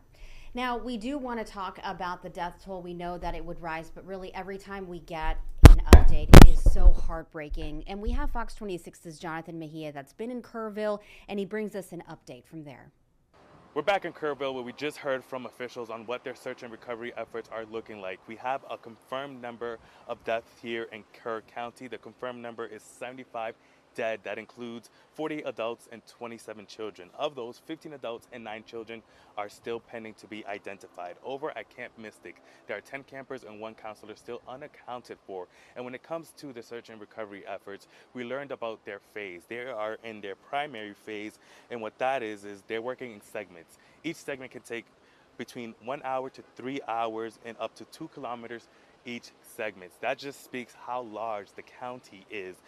We learned about the technical challenges they're dealing with. They talked about drains, water, the weather, and they're also urging volunteers to stay out of the way. We know that a lot of people are looking to step in and help and conduct their own search efforts, but officials are saying to please not do so because that interferes with what they're doing.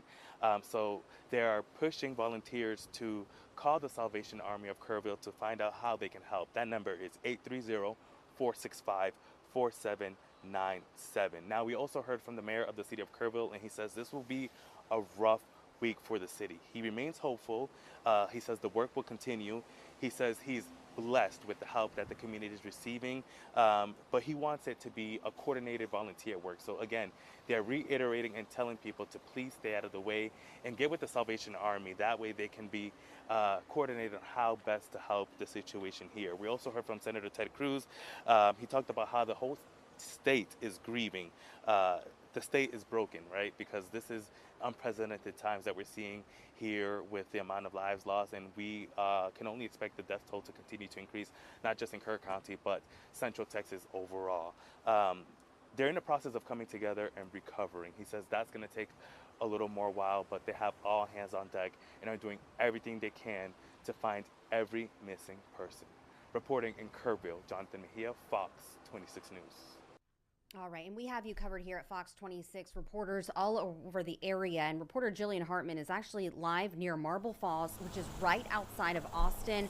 They've seen their own tragedy this weekend with the floods. What can you tell us, Jillian? Yeah, right now we're seeing more devastation here in Burnett County. We are along Hamilton Creek, and debris is just scattered everywhere. You can see right in front of us, this tree toppled over. Then across the creek there, you can see pieces of a fence. And then right down here, there's actually a light pole just sitting on a rock. So we are seeing a lot of destruction here. Some neighbors tell me that the water got to about this high. So it just shows you how much the water rose here, and then it all flooded into this neighborhood. And joining me here is Ricky Reed. He's a neighbor that woke up in the middle of the night with the water rising and tried to help his neighbors to safety at a local church nearby. So Ricky, can you walk us through your experience that morning? Yeah, my neighbors, Sue Bratton right there and her daughter were already up and calling me and telling me to look out my back door that the water was rising up. So when I looked out my back door, the water was already initially coming in, and by the time I got into my hallway, it was already rushing in, and I had just enough time to get the pants on and a pair of shoes, and by the time I was going up the front door, it was about knee high, and I got 10 more feet, and it was about right below my buttocks, and I got all the way out to my truck, and I ran over to knocking on people's doors to get them up because they're all in their late 80s, and all of them are senior citizens, and I finally got them up, and all my other neighbors that I could get to, and then Sue Bratton and her daughter loaded up in their vehicle. She was parked on the other side of this middle building, and I was parked out here in front, and we went over to the church to a high area where the water was not so bad, but we were thinking that it may end up coming up that high because when it came fast. It's like a torrent, like a raging river, and you can see all the damage through here. And this is my air conditioner sitting over here. Yeah, can you show us the damage inside your home? Yeah. You said you've lived here for about 5 years yeah. and never seen anything like this. Yeah. And the water got to how high? About right in here. And you lost almost everything. Yeah, I lost everything. So there's no dryer. We're trying to salvage what we can. My wash machine's gone. My icebox, they had to move it over here. I was able to keep it going where I still have food in here, which I got. That's my daughter right there. But the water was already raging through here, and like I said, I made it into here, into my bedroom, and sat down and put my pants on real quick, and then I grabbed my shoes and I put a shirt on, and I was on my way out the door, and by the time I got to the door, it was about where my knees are. And then I got out about mid-stride of the sidewalk right there where those chairs are, and it was already up to here on me. And that current was just I could feel it around my body, you know, just pulling me that direction. And I didn't have time to shut my door anyways, and that water just started rushing in. But like I said, I made it all the way to my truck up there, and I said, well, I can't not get anybody else up. I got to get them up. And so I started banging on Fran and her neighbor Inez. They're in the late 80s, and I got them up. And then I called Glenda that lives right there and got her out of bed. And Don, my neighbor here, the fire department had to help him make it out to the road and get him to a safer place. But, so it happened in an instant. Yeah, you had minutes to get out. Yeah, within 5 minutes it was life or death. And you said this is a close-knit community yeah, here. We're all, like family. Family, yeah. Like when I need to go to my doctor's appointments, things like that. Don, my friend here, he's a veteran too, and I'm a veteran. He would always take me to my different doctor's appointments, or somebody. When we all have our birthdays. Glenda's is the 20th, and mine's the 19th of June. Well, they do a birthday party for us, so we do the same with everybody. And this is what you've been able to save? Yeah. These here, I just got these. I just got that. This here is one of those type of tables that raises up like that. And your neighbors are also cleaning up their places. You said there's about 40 units here, and 32 of them are unlivable? Yeah, unlivable. So what are you going to do in the meantime? Well, we don't know.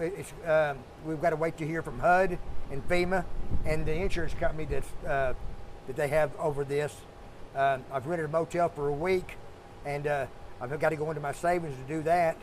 And but I have other doctor's appointments in this area all the way to Round Rock for my eye. I just had major eye surgery done, and I'm not even really supposed to be driving, but I could not sit here and let that water carry us away and not help my friends and everything like that. I'm not a coward, so I made sure that they got out. If I lost my life over it, then that's fine. But if I got them out, then I'd feel better. You know, I'd feel good about it. I'm glad you were able to make it, and so did your neighbors. And it's going to take some time to rebuild, correct? Yeah. They don't even have a time limit right now. They got to replace all the heating elements and heater in here because it's air conditioned. They're together, the units, and I don't know if you've gone down that direction, but there's walls completely pushed out because of the water coming. And thank God that lady wasn't there. She was in the hospital and she's terminally ill, and they'd already contacted her family to come up to the hospital to say last more goodbyes to her, and she's the one that was supposed to be in that apartment. So I don't know if it was a good thing or bad thing. I don't know if she survived anything, but the people that are in charge here, they were here, they got on the ball, started getting the ball rolling as far as anything. I mean, there was so much mud and stuff in my apartment. I was lucky I could pull a lot of this stuff out of here, but I've saved for so long for a lot of pieces. Even the rugs that I've had in my apartment, I've waited months to come across them. You know, I traveled all over this area trying to find these certain rugs for my, because I love to live a good life. And there's VA, some things that can't be replaced. Right, but I can replace carpet. You know, I can replace there's all my furniture out there on the front yard deal. That's all of it right there. Well, thank you for talking to us and sharing your story. That's a scary experience, but it sounds like you guys all rallied together to get to safety. Yeah. And we've been hearing a lot of devastation like that across this county. So let me give them a quick update on what we know here in Burnett County. Right. So we have 3 confirmed deaths so far, and we have 3 missing people. And those 3 missing people are a 17-year-old girl, a local fire chief, and a beloved father. The Marble Falls Area Volunteer Fire Chief, Michael Phillips, went and responded to a water rescue call when he was swept away by floodwaters, and they were able to find his emergency vehicle, but first responders are still looking for him. They're also still looking for that 17-year-old girl who was actually just traveling with her family to go on a trip when they drove over a bridge that collapsed into Cow Creek, and they got out of their van and they were able to make it to shore safely except for this 17-year-old girl. So we're hoping to get an update from authorities on the missing people. I also just did an interview with a son who traveled from Maryland to try to find his dad. He tells me that his dad went missing early Saturday morning, and he said that his dad was traveling on this bridge over here right over Hamilton Creek, and his car was found floating in the creek over here, but they haven't been able to locate his dad. So he is actually right now along the creek here looking for his father. We talked to him, he was very emotional. Your heart just breaks for these families going through this. So we'll have his interview coming up later on Fox Local, and we'll have much more on this community who's rallying together. I can fix that. Well, What? you can't fix that. Jillian, thank you so much for that report there. Yeah. Really gives a good understanding of what's going on there, and still so much struggle for those people in that area. Now, she did give us an update for the Marble Falls area, and we are expecting an update in about an hour from Kerr County officials. And we heard earlier from Jonathan Mejia about a little bit what they had to say. Let's listen in from this morning's update. Search and rescue operations are ongoing throughout Kerr County. We're using assets from local, state, and national first responders. Hundreds of trained first responders are working every aspect of this emergency. As of 8:30 this morning, we recovered 75 deceased bodies here in Kerr County, including 48 adults and 27 children. Of this 48 adults and 27 children, 15 adults and 9 children are pending identification. At present, there are 10 campers from Camp Mystic unaccounted for and 1 counselor. We continue to offer our condolences to those affected. Reuniting the families remain our top priority here on this operation. Please note that Highway 39 of an Old Ingram Loop remains closed to the public. Other than those who live in that area would not be allowed out there. I will now turn it over to Senator Cruz. City Manager Dalton Rice.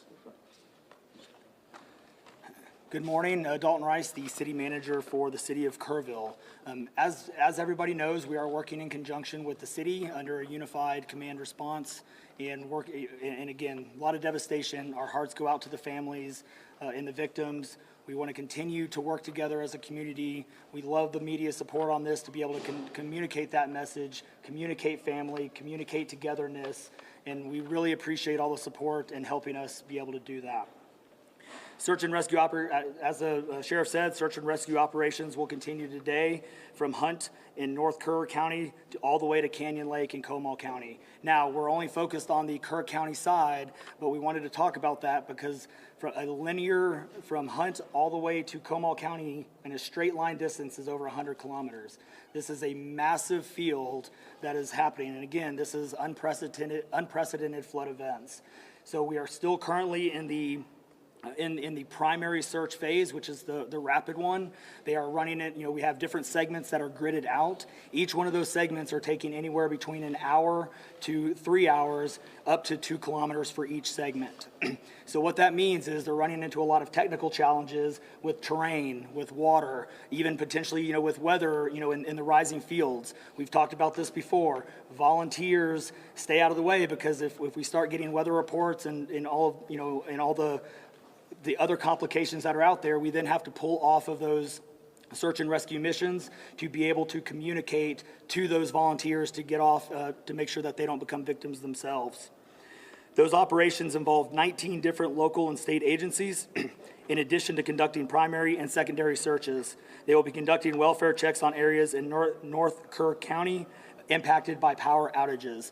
And when we say search and rescue operations, that is boat, walking, on the ground, dogs, drones. Again, keep personal drones out of the air.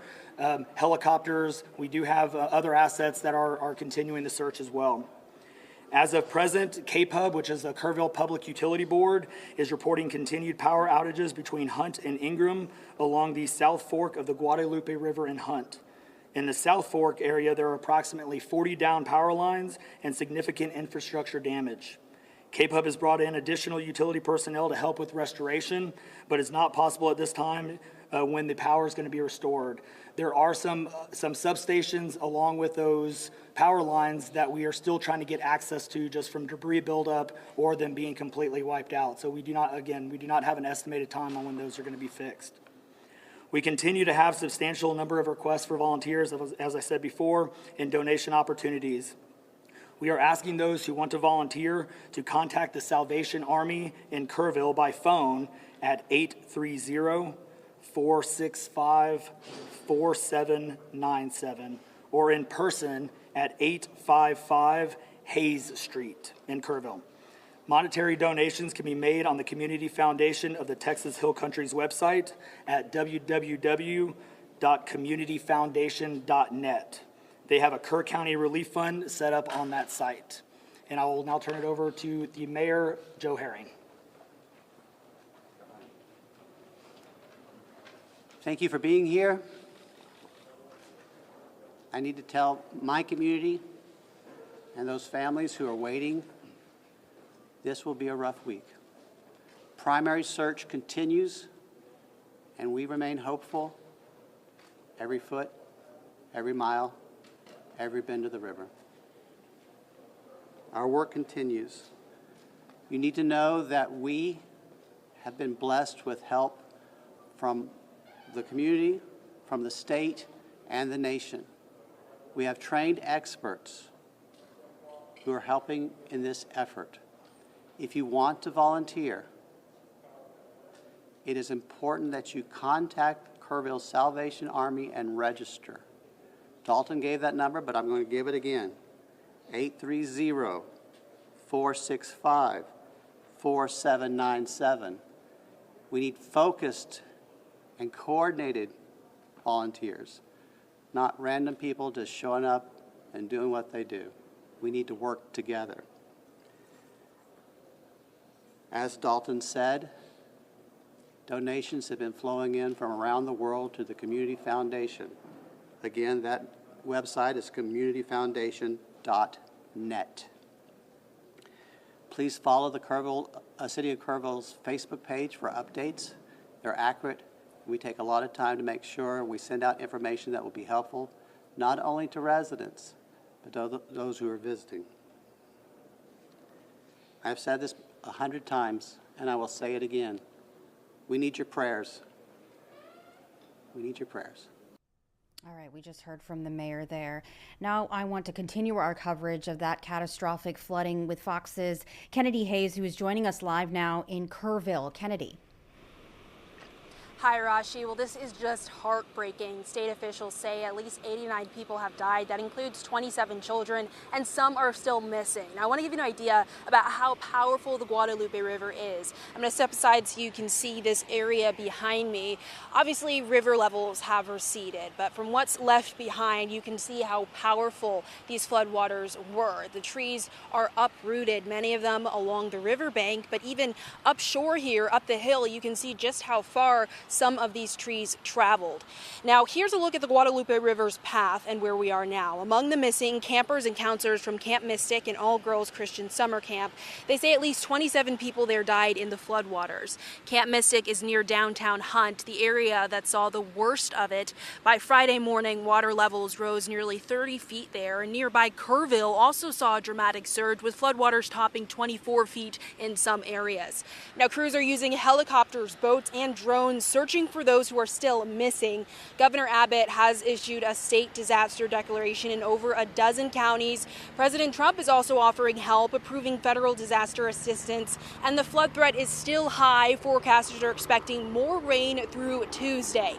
Now, the community, though, is rallying. Area churches are packing food and water for families. One woman I spoke to told me her daughter works at one of the camps, made it out safely, but she was telling me about her own time as a camp director and how now she's here to help.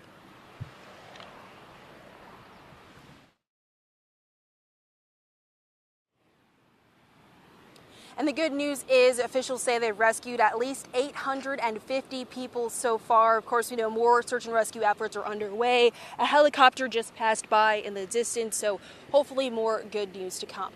Back to you. I know there's a long road to recovery there. Can you tell us more about that community and how they are rallying together? Absolutely. I've had conversations with dozens of parents, and really a big piece of this is just comforting their children, because so many of the children involved in this tragedy, they knew each other. It's a small community, tight knit. So really the focus, the parents tell me, is those relief efforts, telling their children that even though all of this bad occurred, there's so much good in the community and so much you can do to help. All right, reporting live there from Kerrville. Thank you so much. Now, we just heard from Kennedy, who was telling us the death toll risen to 89. And we do have more information about some of those victims. We'll tell you about that coming up after the break.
Welcome back. Thank you for joining us on the continuing coverage that we have the tragedy over at the Texas Hill Country area. And we do know 89 confirmed deaths. That number, unfortunately, expected to rise. Now, several Houston families are among those that are grieving. Now, we do know that an 8-year-old girl and an Humble ISD teacher are among those that died. Today and tomorrow, the district is holding donation drives to help with recovery efforts in Central Texas.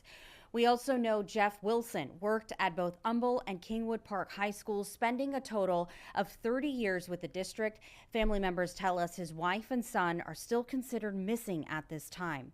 Fox 26 was at a prayer vigil Saturday night at Kingwood Town Center, where we do know that hundreds, including his students, came together to honor his memory. The one thing that I loved the most about his class was just all the fun and all the laughter we had. He is the reason I became a painter and love what I do every single day. He's my #1 inspiration for everything, and painting is one of the things I love to do because of him. Well, Humble ISD will have 2 more donation drives today and tomorrow. They will have drop-off locations set up at 2 different locations, one at the North AG Barn in Kingwood and the other at George Turner Stadium in visitor parking lot there. Now, they are asking for items like gift cards from Walmart, HEB, Home Depot, and generic Visa MasterCards. Now, we do understand that you can also bring cleaning supplies, toiletries, and non-perishable food items. Now we are having someone very special, Ivan Sanchez with Houston Millennials, come here to talk to us about all the ways that you all are trying to help. Correct. Thank you so much for having us. My heart and prayer goes to the family. We need to take action now. So in response to the catastrophic flooding that just happened here in our neighborhood county, several organizations like the VFW, Houston Millennials, World Youth Foundation, Ms. Perland, and others have gathered to do a 4-part event, a donation drive that's happening right now till Thursday from 3 p.m. to 9 p.m. You can donate any good perishable rides, hygiene products, diapers, baby wipes, cleaning supplies, broom shovels, and all that to the VFW located at 1560 VFW Way. And then we're doing the packing and the sorting on Thursday as well at VFW from 6 to 9. And then on Friday, we're going to deliver this directly to the families. Now, you're doing this all in such an organized fashion. I understand that there's so many people that want to help. What's your advice to them? Well, look, we need all hands on deck. We need action now. So if we have such a large team, it's more than already about 19 organizations that have gathered. So if you are at work and you need us to pick up your supplies, we'll go pick up your supplies. Right now, the advice is you can make a difference in anybody's life in Kerrville County. But please, we can pick up the donations, you can drop off the donations, or you can come with us on Friday because they do need volunteers. But we need to be very organized, right? All of the list that I just mentioned is from Salvation Army. That's what they need, and we're coordinating with them as well. But we're going to stop at Salvation Army first, and then we're going to the American Legion, where they need a lot of volunteers because they have tons and tons of 18-wheelers that are pulling up right now. So we're looking for volunteers that are going to go with us. But right now, we're also asking for any types of donations. Monetarily, you can go through a Hearts of Grace Foundation, 501c3, or the donations we can pick up or drop off at VFW. And so to find out more information about how they can contact you, say we're going to work and I picked up a few items, I just can't drop it off anywhere, where do they find you? They can find me on Instagram, LinkedIn, ivansanchez.official, or if you want to go straight into the website and see all of the details and all of the ticket types, the volunteers or whatnot, the roles, go to together for texas.eventbrite.com. And what has the response been so far for you? My phone has nonstop rung from private businesses donating their trucks, U-Hauls, to nonprofits, to Kids Against Adversity called me. They're sending more than 1,000 thank you cards. All of this was organized just last night. Wow. 19 organizations have come together, but we are pleading with the community to please come out. The action time is now. Whatever you can give, if it's just a few diapers, that's very helpful. If it is pallets and pallets of water, just call us, coordinate with us, and we'll make it happen. So you are coordinating with people over there right now to make sure Correct. That they know what is coming. The priority is not to disrupt any search and rescue. That is the primary mission. But then we just want to show up with the resources and the help. We don't want to be a burden to the people that are going through it right now. Definitely. We heard from the mayor there who was just saying we just don't want anyone to show up, and just, you need to have it in an organized fashion, especially Correct. In situations like this. Have you dealt or been involved with anything this big or this catastrophic? Well, when Hurricane Harvey came and went, the Houston Millennials also organized, and we took so much pride in social media that we raised 22 tons of goods. And it was so beautiful because it just spread like a wildfire on social media. And we had people from Utah, Virginia, Washington, D.C., Miami come in big old truckloads, school buses with beautiful cards or whatnot. And we were affected and we were organizing, but those cards, those donations meant so much hope to myself, to my group, to my city.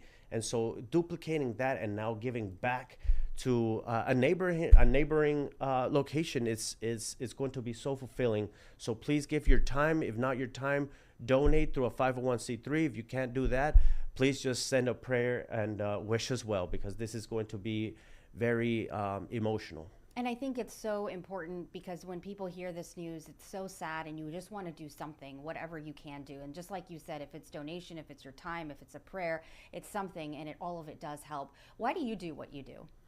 Well, when we were affected here in the city of Houston, I didn't even know that my organization, we have a professional networking organization, but that was one of the first times that we mobilized for a community effort. Mm-hmm. And so with hundreds of donations, 22 tons, this is what we were barely finding out, the empowerment of this organization, like our mission and vision says so.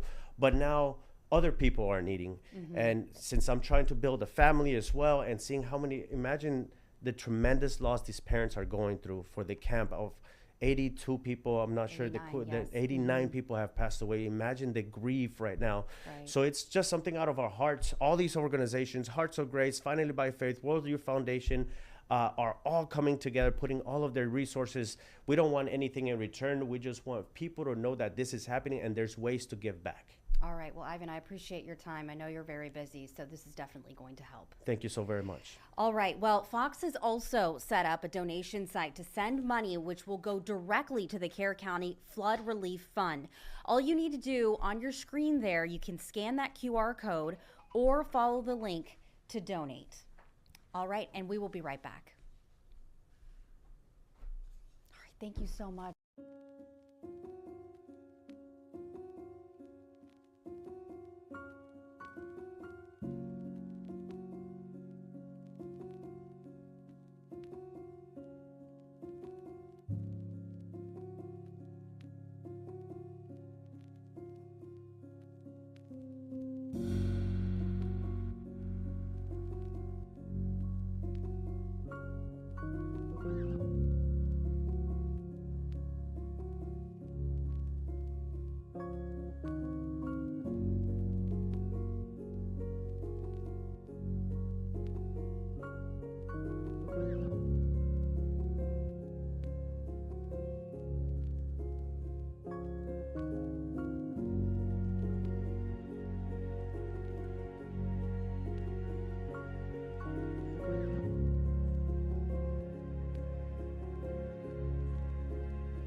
We are continuing our coverage of that catastrophic flooding in the Texas Hill Country. Right now, we do know that 89 people have died. Our Nate Griffin is over in Kerr County talking with volunteers. All right, guys, we're still seeing stories of Kerr, and right now with the Salvation Army, they are here to help those in need. And I want to talk with two residents from right here in Kerrville. Your name, ma'am? My name's Kim Menchaca. Kim, where are you from? I'm originally from Houston. I've been in Kerrville for about 35 years. Got here and fell in love? I did get here and fall in love. Tell me, what's it like to see your city go through something like this? You know, it's just devastating to see what's happening to our community. It's also, it shows who we are as a community. Our community has come together, and just, you can look at this and just see everybody's out doing something. We feel like we have to do something to help. I'm here today. My husband and my son are down at one of the parks right now helping one of the fire departments with debris cleanup. So. In regards to the people who have come to town to help, what do you think of that? I mean, that's really, really going the extra mile. It is. It just shows a lot about Texas, right? Just shows a lot about who we are as Texans, and that we're always going to pitch in and help each other out. Okay, let's talk with one of your neighbors Yes. from right here, Kerr. Your name, ma'am? Melissa Sharp. Melissa, tell us, you've been here most of your life, correct? No, actually, I'm from East Texas originally. East Texas? But been here for probably 13 years. Yeah. So tell us what's it like to see your neighbors go through something like this? It's devastating for your community. Your heart goes out to all your neighbors and all those that, don't live here, that were here for the 4th of July. It's such a community come, and normally it's such a great place to be for the holidays. So, your heart just goes out to everyone. The Salvation Army has always been a great organization in times like this. Can you speak to that and what you guys are doing here? So I volunteered today. I'm not normally part of the Salvation Army, but they had put out posts wanting help, and so I signed up today and tomorrow just to come and work, pass supplies to any of the teams here that need it, families, displaced families if they come through. So yeah. In regards to what the Salvation Army can do, and you said you'll be out here as long as it takes. That's all right. However long they need us. Very good. Okay. All right, guys, that's going to do it. I tell you what, whatever the Salvation Army is doing, it's certainly helping. And of course, all the volunteers who have come here from outside of the city, thousands of them, they are all over this city, just like we are. All right, guys, in Kerrville, Nate Griffin, Fox 26 News.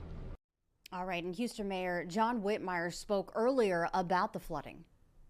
We're in constant contact with the State Emergency Center. We have Houston Fire on the scene. In fact, last night we sent additional resources. HPD is on call.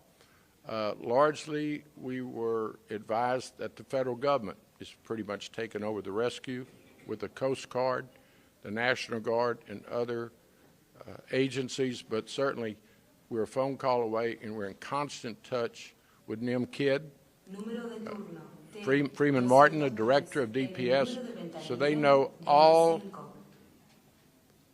of Houston's first responders are available. Certainly our dive teams, and there's a list of resources, but Chief Munoz, Chief Diaz, Brian Mason, all the emergency departments are in constant touch.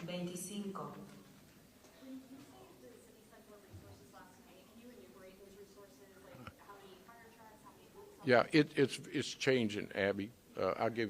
When we get through here, I'll get you a count. But as of last night, I know Chief Munoz was sending additional resources.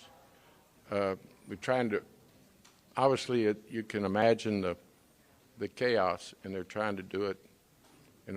It's an organization starting at the top in Austin.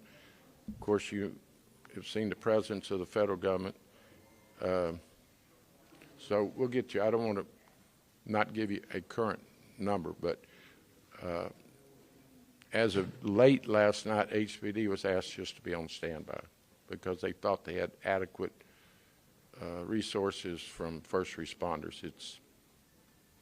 It's the time that we need, but time is running short, as we all know. It's a very stressful. In fact, hell, they were warning about more floods today. So,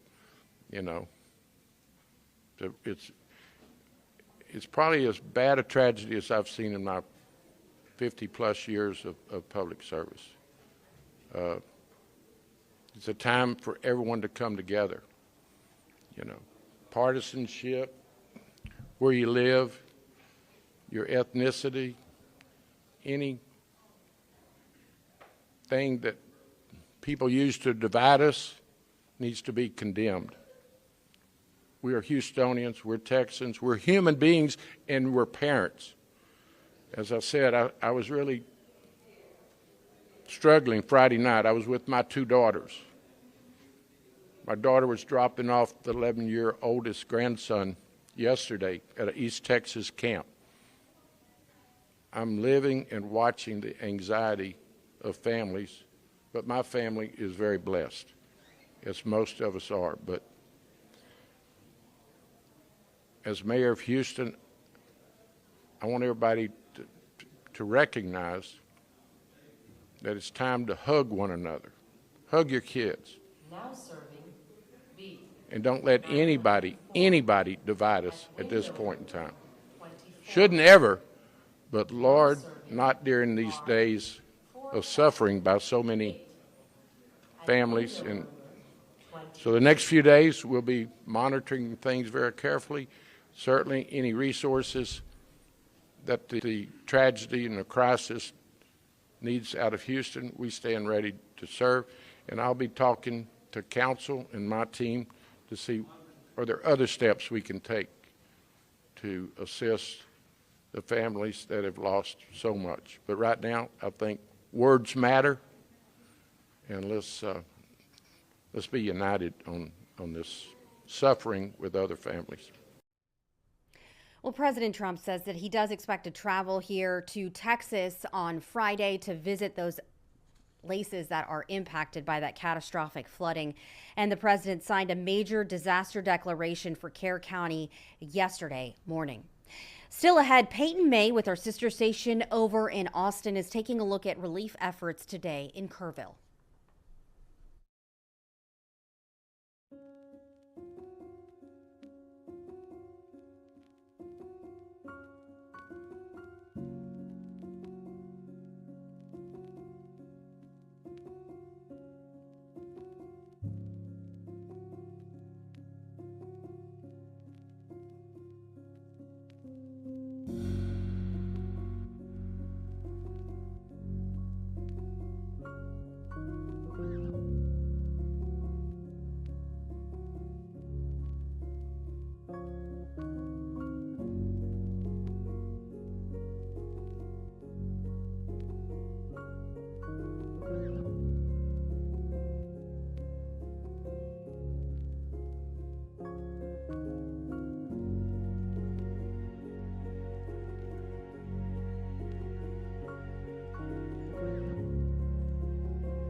Peyton May with our sister station over in Austin is giving us an update at the relief efforts over there in Kerrville. here in Kerrville, there are so many volunteers and organizations providing relief, providing comfort for families, residents, victims. One thing a lot of organizations are doing is providing meals. Now look at what's going to happen here. There's food that's going to be served throughout the afternoon. This is from Operation Barbecue Relief, an organization of people all throughout the country coming here to Kerrville just to help. I'm going to take you through their mobile kitchen right now. They're prepared to give 600 meals today. That's chicken, sausage, vegetables, pasta, just about everything. They have pasta cooking up right now, just people hard at work. Now, a little bit about this organization. It actually started during the Joplin, Missouri tornado in 2011. A bunch of pitmasters, cooks, chefs came together wondering what they could do to help during all this devastation. Now, of course, volunteers came here from all over the country. I spoke with some volunteers from Pennsylvania, got on 3 flights today just to help out in Texas. Now, the flooding happened on Friday morning. There's areas that haven't had power, people who haven't had a hot meal in days. This just means so much to the community. There's first responders who have been working around the clock doing the search and rescue. This is just an opportunity for them to, finally get a hot meal. It's just one of those community efforts that people are coming together, sharing a meal. They're doing all that they can to, bring some comfort to Kerrville. Reporting in Kerrville, Peyton May, Fox News. All right, well, several local businesses are doing their part to help out Kerr County and also the surrounding areas. And one of those places is KP's Kitchen, and our Jade Fleury reports. From food donations to emergency supplies, the Houston community is really rallying together to support those impacted by the unthinkable flooding in Kerrville. In KB's Kitchen, here is one of the many businesses and organizations that's contributing to the donation efforts. Both the Houston Texans and the Dallas Cowboys have each donated $500,000 to the Central Texas flood relief efforts. The Together for Texas Emergency Flood Donation Drive is also working with multiple organizations to collect donations that will be delivered to those impacted. And on Sunday, KP's Kitchen donated 100% of their proceeds to the victims and families impacted by the flooding. This tragedy did happen, but everybody coming in united to be able to donate. It's amazing that there is kindness over there and generosity when people are in need. For a full list of all the businesses and organizations that are contributing to the flood effort, go to fox26houston.com. Reporting from Bel Air, Jade Fleury, Fox 26 News. Thank you so much for watching our continuing coverage, and we will continue this as we do continue to get updates. We do know right now the death toll has risen just within this hour. We have learned to 94 people, 27 from Camp Mystic. Now, we are also closely watching the radar because we understand in that area there is some concern for the rain and also concern for rain in our area as well. So we'll have our meteorologist Ramisha Shade with your forecast. And we have our Isaiah Carey taking over Houston Live and Local at 3.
And thank you for joining us for our continuing coverage of this catastrophic flooding that we have seen over the weekend here in the Texas Hill Country. As of right now, there are at least 82 deaths confirmed.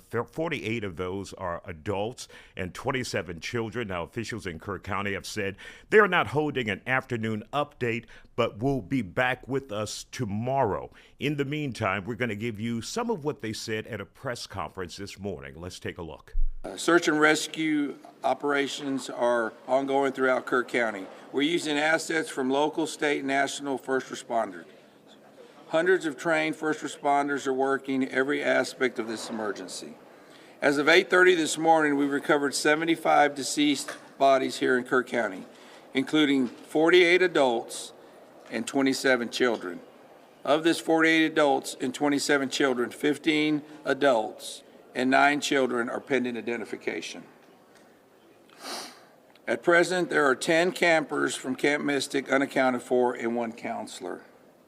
We continue to offer our condolences to those affected. Reuniting the families remain our top priority here on this operation. Please note that Highway 39 of an Old Ingram Loop remains closed to the public. Other than those who live in that area would not be allowed out there. I will now turn it over to Senator Cruz. City Manager Dalton Rice. Good morning, Dalton Rice, the city manager for the city of Kerrville.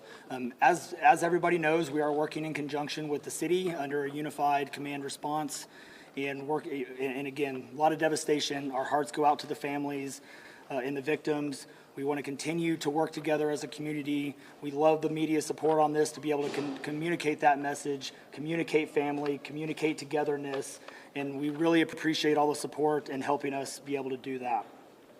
Search and rescue, as the sheriff said, search and rescue operations will continue today from Hunt in North Kerr County all the way to Canyon Lake in Comal County. Now, we're only focused on the Kerr County side, but we wanted to talk about that because from a linear from Hunt all the way to Comal County in a straight line distance is over 100 kilometers. This is a massive field that is happening. And again, this is unprecedented flood events. So we are still currently in the primary search phase, which is the rapid one.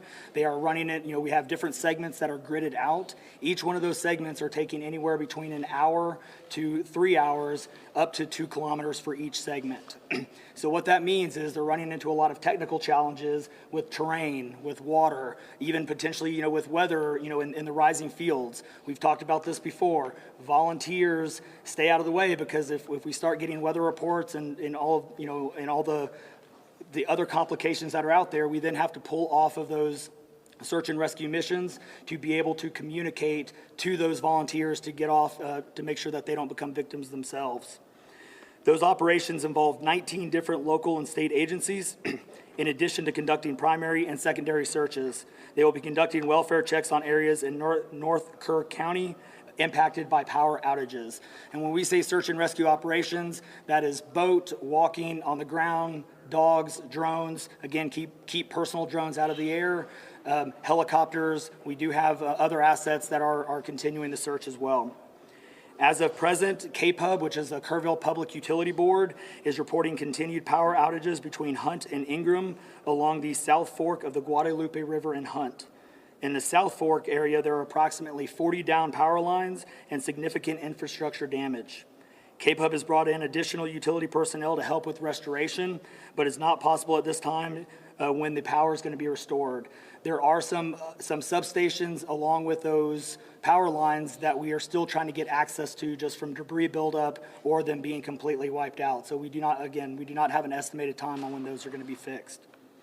We continue to have substantial number of requests for volunteers, as I said before, and donation opportunities. We are asking those who want to volunteer to contact the Salvation Army in Kerrville by phone at 830-465-4797 or in person at 855 Hayes Street in Kerrville. Monetary donations can be made on the Community Foundation of the Texas Hill Country's website at www.communityfoundation.net. They have a Kerr County Relief Fund set up on that site.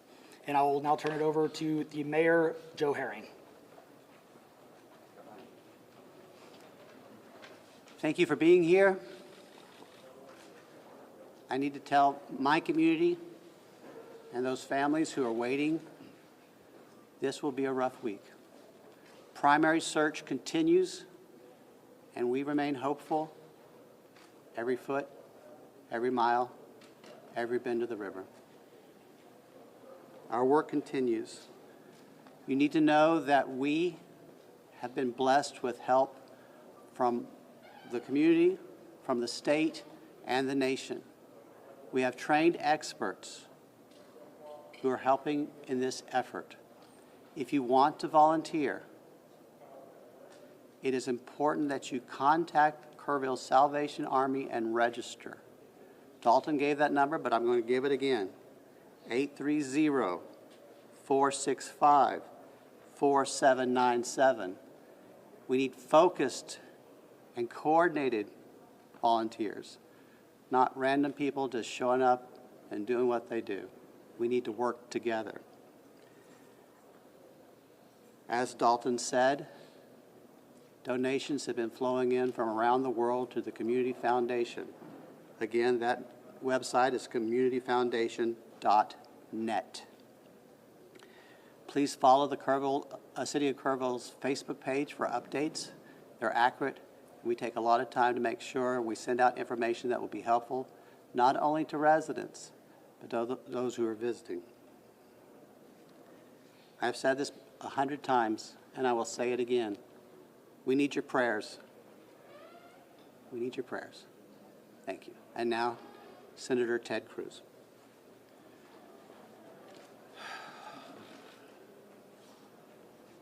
Texas is grieving right now. The pain, the shock of what has transpired these last few days has broken the heart of our state. As of yesterday, the confirmed death toll was 82, and those numbers are continuing to go up. The children, the little girls who were lost at Camp Mystic, that's every parent's nightmare. Every mom and dad. Last week,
and comforts. This morning I met with a group of chaplains who've been going through the incredibly difficult process of talking to mom and dad after mom and dad who just lost the most precious person they ever knew. And those chaplains are just trying to love them and show God's love. So I want to say we will come through this. To those in the midst of grief right now, that might seem hard to fathom. But Texas will come through this. And I just want to say thank you. I want to say thank you to these gentlemen here who are working. They are not sleeping. They are working every day. Thank you to the families. Thank you to the Salvation Army. Thank you to everyone who is just reaching out and saying, how can I help? We will come through this, and we'll come through this together. Thank you. And now we'll take questions. Senator, you talked about having no kids here, having taken your own kids to camp. Was it ever communicated to you that there was a need, that it was a priority to have a warning system so people had a chance to escape something like this?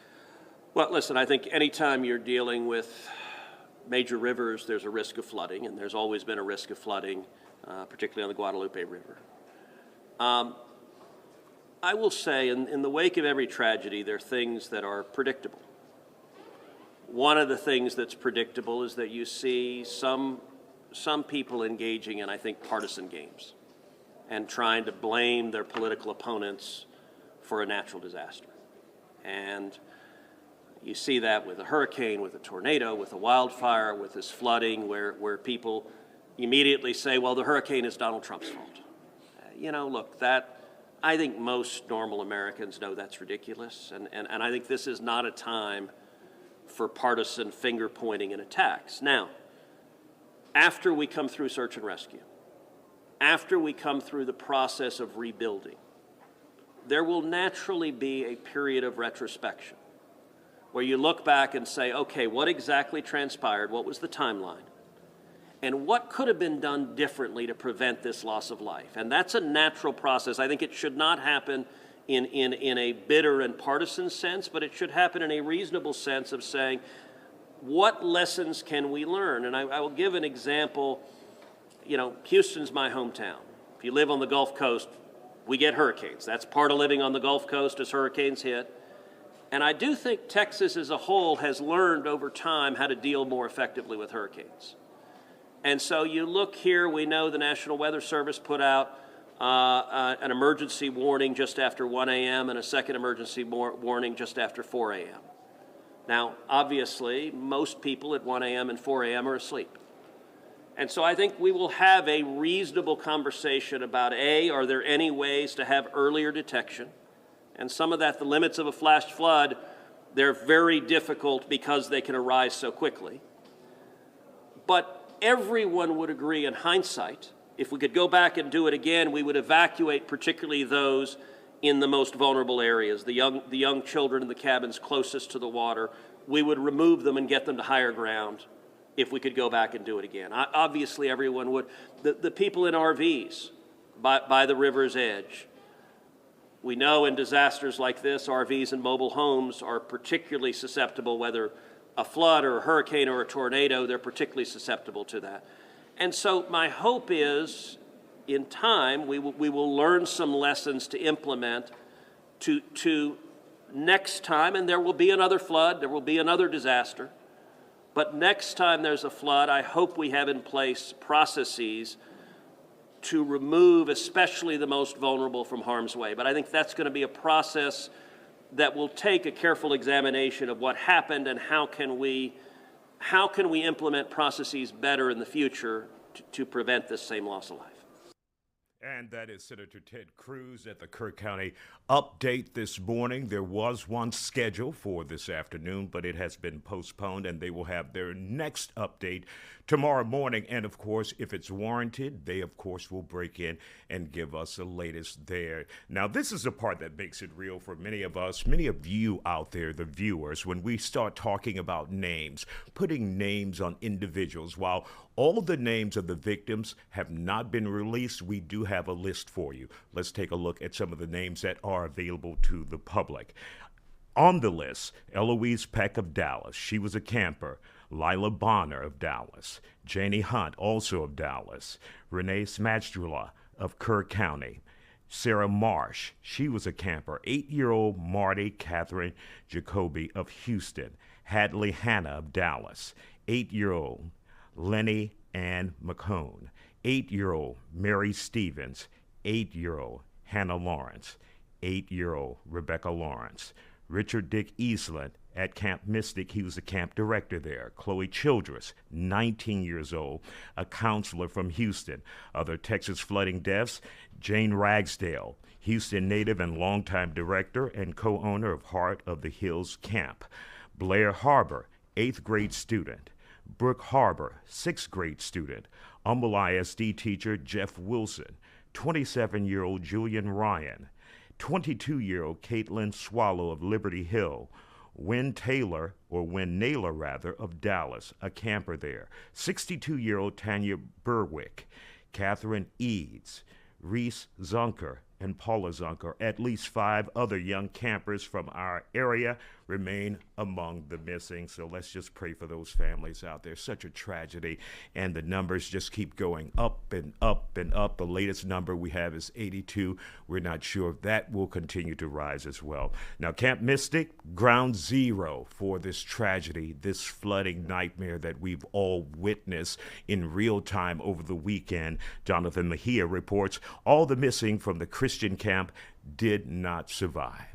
We're outside of Camp Mystic with a tragic update. We've been on the ground since Friday evening, holding on to the hope that the campers that were at this camp were going to be found. We know that it is an all-girls Christian camp, and again, we were holding on to the hope with the families and with everyone tuning into this national story that the girls would be able to be found alive. But we received that tragic update. In a statement, Camp Mystic tells us that they are mourning the loss of all 27 girls and the camp counselors. Go ahead and take a look right across this riverbank here. You're going to take a look at what we are making out to be bedding. We are seeing colorful colors such as pinks, yellows, and blues. As we continue to pan toward the right, you're going to see that cabin. You see there's a yellow caution tape there. We're able to see inside that cabin, and it just goes to show how strong that flooding was, because it destroyed what was there. We're going to come and look at what we're seeing on the ground here, just debris, pileups of tree trunks, uprooted trees, and this is what we're seeing all along the camp out here. So in that statement, the camp goes on to say that they are grieving the loss of the 27 campers and counselors. Their hearts are broken alongside, quote, our families that are enduring this unimaginable tragedy. We are praying for them constantly. They go on to say, we are deeply grateful for the outpouring of support from community, first responders, and officials at every level. We ask for your continued prayers, respect, and privacy for each of our families affected. May the Lord continue to wrap his presence around all of us. We're expected to get an update from officials on what things are looking like in Kerr County, and that will be at 10 a.m. I'll be bringing you live debrief right after the presser. Again, we're expecting to see what the numbers are looking like and what the efforts are going on day 4. Reporting outside of Camp Mystic, Jonathan Mejia, Fox 26 News. And as we expected, we're now starting to hear stories from parents whose children have survived that camp. We had a chance to speak to a grandmother who had 2 grandchildren at the camp, and they survived. But it was a nightmare getting to safety. Let's talk to her about that. And the water started coming into their cabin, and they told them to wait, that they were going to come get them, but then they couldn't get them. So the campers had to wade across the flats to the rec house. So it's so sad that something so wonderful can get so turned around, and yet it's Mother Nature, you know. Anyway, I pray for those families, and I hope they keep finding miracles and finding people, you know. And that's the reality. When it's Mother Nature, we cannot predict it. Meteorologist Ramisha Shade is here. We do our best, Ramisha. We do our best, but especially with tragedies like these, when you have people who are faced with water like they've never seen before. We heard about the incident back in 1987 there, where there was nightmarish flooding. Exactly. But you just don't expect it in your backyard and to see it again. That's what I realized, that, you know, people kind of think that way over the years. I know, like, I was hit by a tornado when I was young, and then my parents were hit again as I was out working. So we've been hit by tornadoes twice, but growing up, we would always say, oh, tornado warning, okay, whatever. Yeah, you blow it off. Until the tornado hits your house. Exactly. Then you don't blow it off. So that's just my reminder. No, this is a very unfortunate situation. It's a horrible situation, but to those of us still here, just keep in mind that, you know, anytime we go under a flash flood watch, tornado watch, that always means that life-threatening conditions are possible. It may not happen to you that time. It may not happen to you 10 times from now, 20 times from now, but it means it's possible. So at least your alert level needs to be raised, and you need to start thinking about, okay, if this life-threatening flash flooding comes, if this tornado comes, what am I going to do? What plan do I have for my family? And to those get to plans safety? are important. You know, you guys talk about it and just over our heads. We just blow it off. Exactly.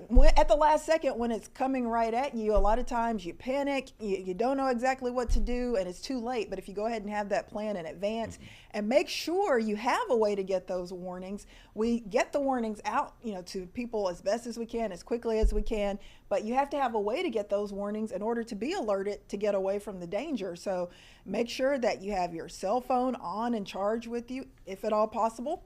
Make sure that you have a way to get those alerts. Of course, locally, our Fox 26 weather app, the perfect way to get any weather alerts, watches, warnings, advisories that come out. And you need to make sure that you have your location services turned on and download the app, because that way, no matter where you are, even if you're away from home, it's going to be tracking you, and it will alert you to the danger from weather wherever you are. So just some things to think about. Of course, this is just a horrific situation. I know the National Weather Service did a great job getting those warnings out as best as they could. But of course, when you're talking about extreme flooding, a river, the Guadalupe River, rising over 20 feet in a matter of minutes to an hour or two, there's just not a whole lot you can do, I believe. So, exactly. So Just hopefully mind-blowing. they will, you know, be able to, you know, go over, officials can go over and review things and maybe come up with a better way to warn people in the future, maybe some sort of alarm system or something like that. But it's just very horrible, catastrophic, you know, what has happened, and that death toll, unfortunately, just continues to rise. Yeah, the numbers just keep changing. I remember this weekend, it was like a dozen, then 43. That's right. Now 82. And I'm sure that number is changing. And what was heartbreaking to hear a county official say, we do have bodies, but we don't even know who they are. We don't have Can't their identify identities, them, and right. we have to fingerprint them to figure out who these people are. And take DNA from the families. It's, Yeah. it's just, it's horrible, you Yeah. know, what's going on. But of course, we are here to update you on what's going on, and I'm here to update you on the continued flood threat for the Texas Hill Country. So I want to take you to the weather graphics. Once again, this is the bigger weather maker. It has been over the last 3 to 4 days. Super heavy downpours led to this extreme flooding event. How much rain are we talking about? Well, over the last 3, 4, 5 days, anywhere from 10 to almost 20 inches of rain showing up across parts of the Texas Hill Country. 10 inches down around New Braunfels, San Marcos, just north of San Antonio. Several of inches of rain fell there, 5, 6, 7 inches there. Look at Burnett, Round Rock, right around 20 inches of rainfall. That's getting closer and closer to 2 feet of rain in less than a week. Close to 16 inches of rain near Brady, Kerrville, over a foot of rain, around 14 inches just over the last 3 to 5 days. Here is where the major extreme flooding really started to erupt and kind of get out of control.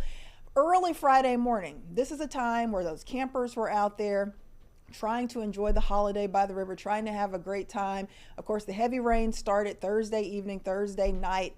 Kerrville, surrounding areas picked up around 6, 7 inches of rain overnight, Thursday into 4th of July morning. And that led to the Guadalupe River really starting to quickly rise, and it just got out of control around 4 or 5 a.m. Friday morning. That river cresting at almost 30 feet right around the city of Hunt. That is really when things got out of control, and that raging river just raced eastward into Kerrville, into Comfort, and just caused widespread catastrophic damage. At this point, of course, the river levels are starting to kind of get back closer to normal, but we've still got the threat for more heavy rain. A flood watch continues through 7 p.m. for a big portion of the Texas Hill Country, including Kerr County, including San Antonio, Austin, Round Rock, San Marcos.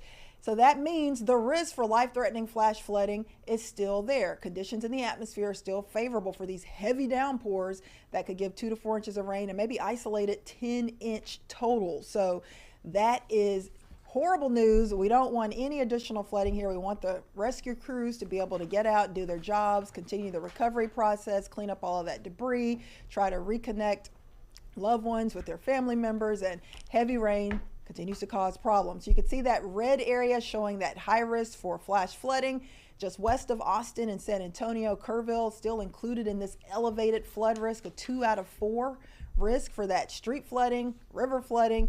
So just please be careful if you're around this area, and keep in mind the danger is not over just yet. I think things will improve over the next day or two, but for now, that threat for heavy rain continues. Right now, heaviest rain bands, as I mentioned earlier, still to the north and west of Kerrville, but you can see that we do still have that flood watch, and we do still have some flood warnings near Junction and up around Brady. So we're monitoring this closely. Also monitoring downpours in the Houston area. No flood warnings or flood watches here, but you can see that heavy rain really starting to push into the western side of Houston, Bel Air, West University Place, Galleria area. Get ready for heavy downpours. Could lead to a few flooded streets here. You know, it doesn't take much to flood in H-Town. Not at all. So please be careful here as well. May not be widespread flooding like Texas Hill Country, but still flooding, potentially isolated nonetheless. All right, Ramisha Shade, meteorologist here at Fox 26. Thank you, and great job this weekend. And you still have a lot of work to do. That's so right. All righty, up next we'll talk with anchor Anthony Antoine on the relief efforts in the Kerrville area.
Hello everyone, a live look from Kerr County, where crews are not giving up on the search for the missing.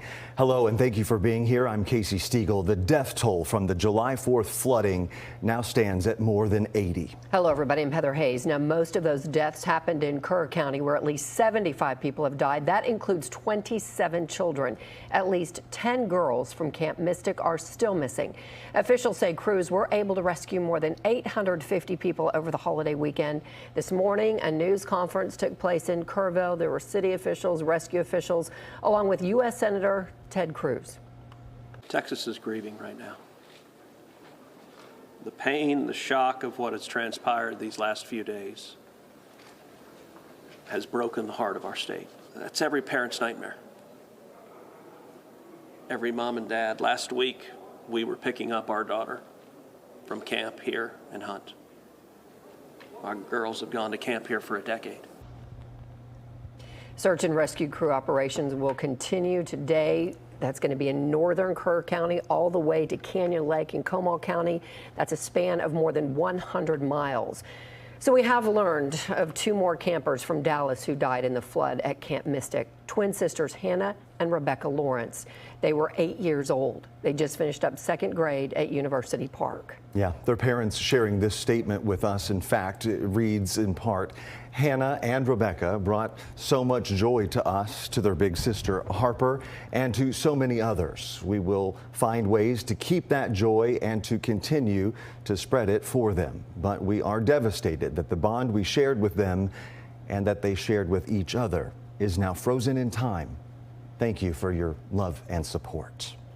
Also, 8-year-old Hadley Hannah among those confirmed to have died at Camp Mystic. Her family releasing a statement this morning saying, quote, our families are experiencing unimaginable grief. We are reaching out with a heartfelt request for privacy and compassion. While we are deeply moved by the outpouring of support from neighbors, first responders, and volunteers, we ask that the media, the public, and even well-meaning individuals honor our need for space and quiet during this time. The constant spotlight and inquiries, however well-intended, add to our distress. We appreciate your empathy, your prayers, and your understanding. Heather, that's one of the tricky parts about this story, because we want to share the stories of the victims, but we want to be respectful of the families as well, because we cannot imagine what they are going through. It is unbelievable. You know, northern Kerr County all the way to Canyon Lake in Comal County is impacted by this. Meteorologist Dylan Federico joins us with what crews are likely dealing with weather-wise today. Yeah, Casey, and unfortunately today, rain impacting much of Texas this afternoon. You can see, looking at the live picture across the state today, lingering deep tropical moisture along with a weakness over the state is contributing to those rain chances. So we really need a break, and unfortunately, we're not getting it today. All right, so let's zoom in on the storms right now. Unfortunately, some heavy rain across the central parts of the state, extending from San Angelo down over towards the I-10 corridor. And keep in mind, we do have some flood warnings in effect, but what also happens is the rain doesn't stay right here. It goes down the same river basins that are dealing with that flooding right now. So this heavy rain may cause more problems down the line. The only good news is today, you can see right now over towards Kerrville, dry at the moment. So the longer we can keep the rain out of that area, the better for those recovery efforts. But still plenty of rain today across much of central Texas. You can see in some spots 6 to 8 inches of rain there, with widespread totals in that 1 to 4 inch range as well. So this is the last thing that Texas needed today. Locally here in North Texas, dry right now in the Metroplex. There were a couple of showers a little while ago, but all in all, the trend has been towards more quiet on radar this afternoon. It was a stormy start to the day, but there is some daytime heating going on, and that may spark up some more isolated showers and storms later on this afternoon. Zooming into the Metroplex, we had a couple of showers right over Dallas County, extending up into the Plano area a little while ago, but those have since fizzled out. All right, here's a look outside right now. The sun's back out in some spots. So we're 89 at DFW, 90 Fort Worth. Winds out the south at 16. It's steamy out there today with those dew points in the upper 60s, and it feels like the mid 90s.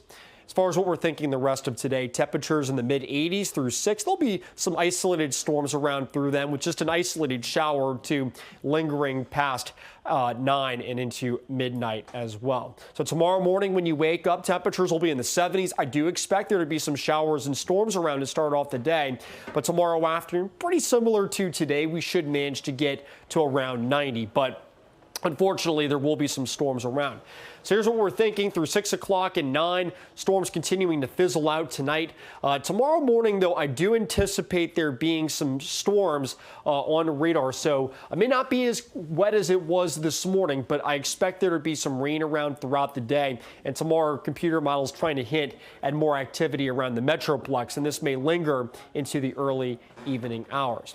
Either way, looking at rain chances over the next few days, scattered showers and storms Wednesday and Thursday, an isolated chance on Thursday. And as we get towards Friday and into the weekend, we do see rain chances going away. All right, so here's your 7-day forecast. Scattered showers and storms for Tuesday and Wednesday. High temperatures in the lower 90s. A little bit of a lower rain chance on Thursday. And we finally get a break heading into Friday and Saturday. But I do see at least the opportunity for a few storms heading into Sunday. Dylan, thank you. The hardest hit area is Kerrville, sort of the epicenter of this whole thing, but it's staying strong in the midst of such tragedy. The visuals of what that small community now looks like, frankly, leaving many at a loss for words. And Fox 4's Peyton May did have the opportunity to speak with families who live near the Guadalupe River, and she has a look at the massive devastation in that area.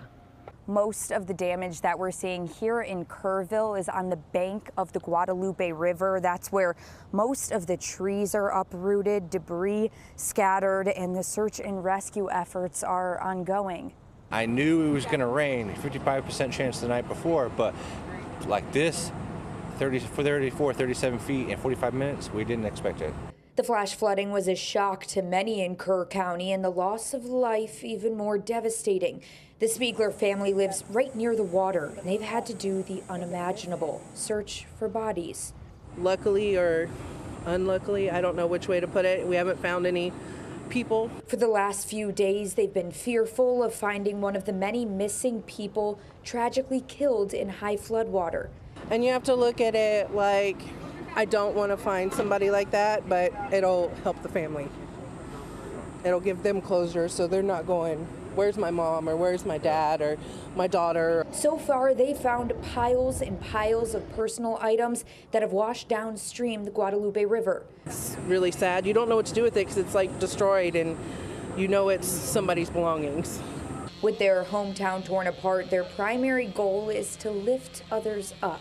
We're very community driven. Everybody, if anything happens, whether it's something like this or somebody's house catches on fire, everybody comes together. We try to take care of each other. It's that small town feel that doesn't really exist anywhere anymore. Reporting in Kerrville, Peyton May, Fox 4 News. So the Coast Guard swimmer who rescued 165 from Camp Mystic and the floodwaters says that the real heroes were the kids on the ground. Petty Officer Scott Ruskin speaks with Fox News' Lawrence Jones in Kerrville.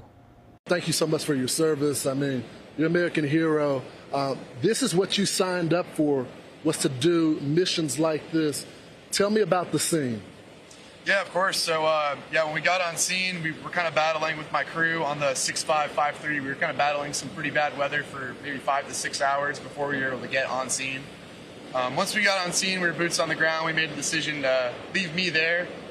We figured we'd be able to hoist more people out on our helicopter with me not on it, and then I'd be able to help out the scene at Camp Mystic a little bit better. Just a lot of people looking very scared, very tired, cold, missing loved ones, probably terrified, honestly. And I was just trying to be a voice of calm and triage these people and get them to safety as soon as we could. Tell me how difficult it was. You know, it's one thing to do triage on an adult, but the majority of the people that you were dealing with were kids, young girls. They were frightened about what had just took place. Yeah, of course. So a lot of them did have some minor injuries, nothing too serious, thankfully, at least the group I was dealing with. But a lot of them were just, very scared. And I was just trying to console them and give them some sort of comfort. They're having probably one of the worst days of their lives. But that's just what any Coast Guard rescue swimmer and or any Coast Guard member would have done in that situation. So I was just doing my job. When you first arrived here, I asked you, how bad was the water? How bad was the current? And you said you tried to avoid that as much as possible. Yeah, we kind of briefed as a crew prior about my preference if I wanted to get in the water, if I wanted to wear a wetsuit, a dry suit, whatever it may be. And I kind of advocated for myself and said, hey, I don't want to get in this water right now. On Friday, it was pretty bad weather, pretty high flood water, and I didn't feel comfortable getting in. And I ended up just staying on land to do a lot of the triage with the survivors. There was other crews getting in the water, risking way more than I was getting in. They need that recognition as well. So. You know, Scott, a lot of people in the audience, they don't understand the severity of the water. They don't understand how this changed within a matter of an hour. Can you, someone that's experienced with the water and understands and respects the water and the power that it has, can you explain to our audience the difficulty that those kids have to deal with, and they weren't experienced at all? Right, yeah, even as a professional rescuer, I was nervous about getting in the water. I can't imagine how 8, 9, 10-year-olds, these kids are heroic. They need to get the credit they're getting that they need. They some of the camp counselors were saving lives before we even got there. So, without those guys, it would be a lot worse situation. It's still very tragic. But I think there definitely needs to be a lot of heroism, praise to the survivors. They were saving themselves. Scott, tell me what sticks out to you the most being here. I've covered a lot of school shootings with children there. What impacts you the most being out there on the scene? Yeah, I mean, I think the biggest thing for me is a lot of these kids, they're just kids. You know, I was a kid once, I'm only 26. I got a lot of younger family and friends, and yeah, it's just like, wow, like that could have been my family in that situation, so I need to do as best of a job as to help them get them out of the situation. Scott, thank you so much for serving your country. Heather, this is what strikes me, how humble he is, right? I mean, the man is a hero, no matter how you slice it. And by the way, U.S. Homeland Security Secretary Kristi Noem was in Texas this weekend. She is the one who sort of alerted everyone to this. What was not mentioned in that interview, this was his first rescue mission of his career. And you heard him say he's just doing his job, but like you said, he's a hero. It's unbelievable, you know, the countless people who are risking their own lives to try and bring some degree of closure for the people who are so desperately suffering still multiple days now after this emergency and this disaster. Well, and sadly, there are many, many more days and weeks to go in this, but the heroes are out there. They're the ones who are helping the survivors and the families and the people left behind, missing their loved ones. And that's where our job, I feel, is extra important, because that's where we get to highlight for you and show you the good side of humanity. And in tragedies like this, it's always incredible to see in these divided times in America, people come together and they help their neighbors, and it's touching to see. Well, and that's evident too by the number of people in our area, the people from Good Shepherd Episcopal School who have, you know, put the trailer together yesterday to take supplies down. World Vision doing that. This organization that Amelia Jones is covering for us tonight in Fort Worth. I mean, there's so many people collecting items, the Salvation Army collecting money, the volunteers. Now, they're mentioning volunteers. There are steps to take. We've heard over and over again, you've got to register as a volunteer. They don't want folks just going out as well-meaning as they could be and showing up, because then there's another person out there, and should bad weather move in again, that puts that person at risk that you don't even know that person's out there. So there are steps to take, but boy, there are a lot of people helping. Yep, and we're going to continue to tell the stories. Coming up, both Dan and Kylie will address just how quickly those water levels rose. Well, and also, Dan, we'll have another look, a close-up look at our weather here in North Texas.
Down what exactly happened with the catastrophic flooding across the Hill Country and Central Texas.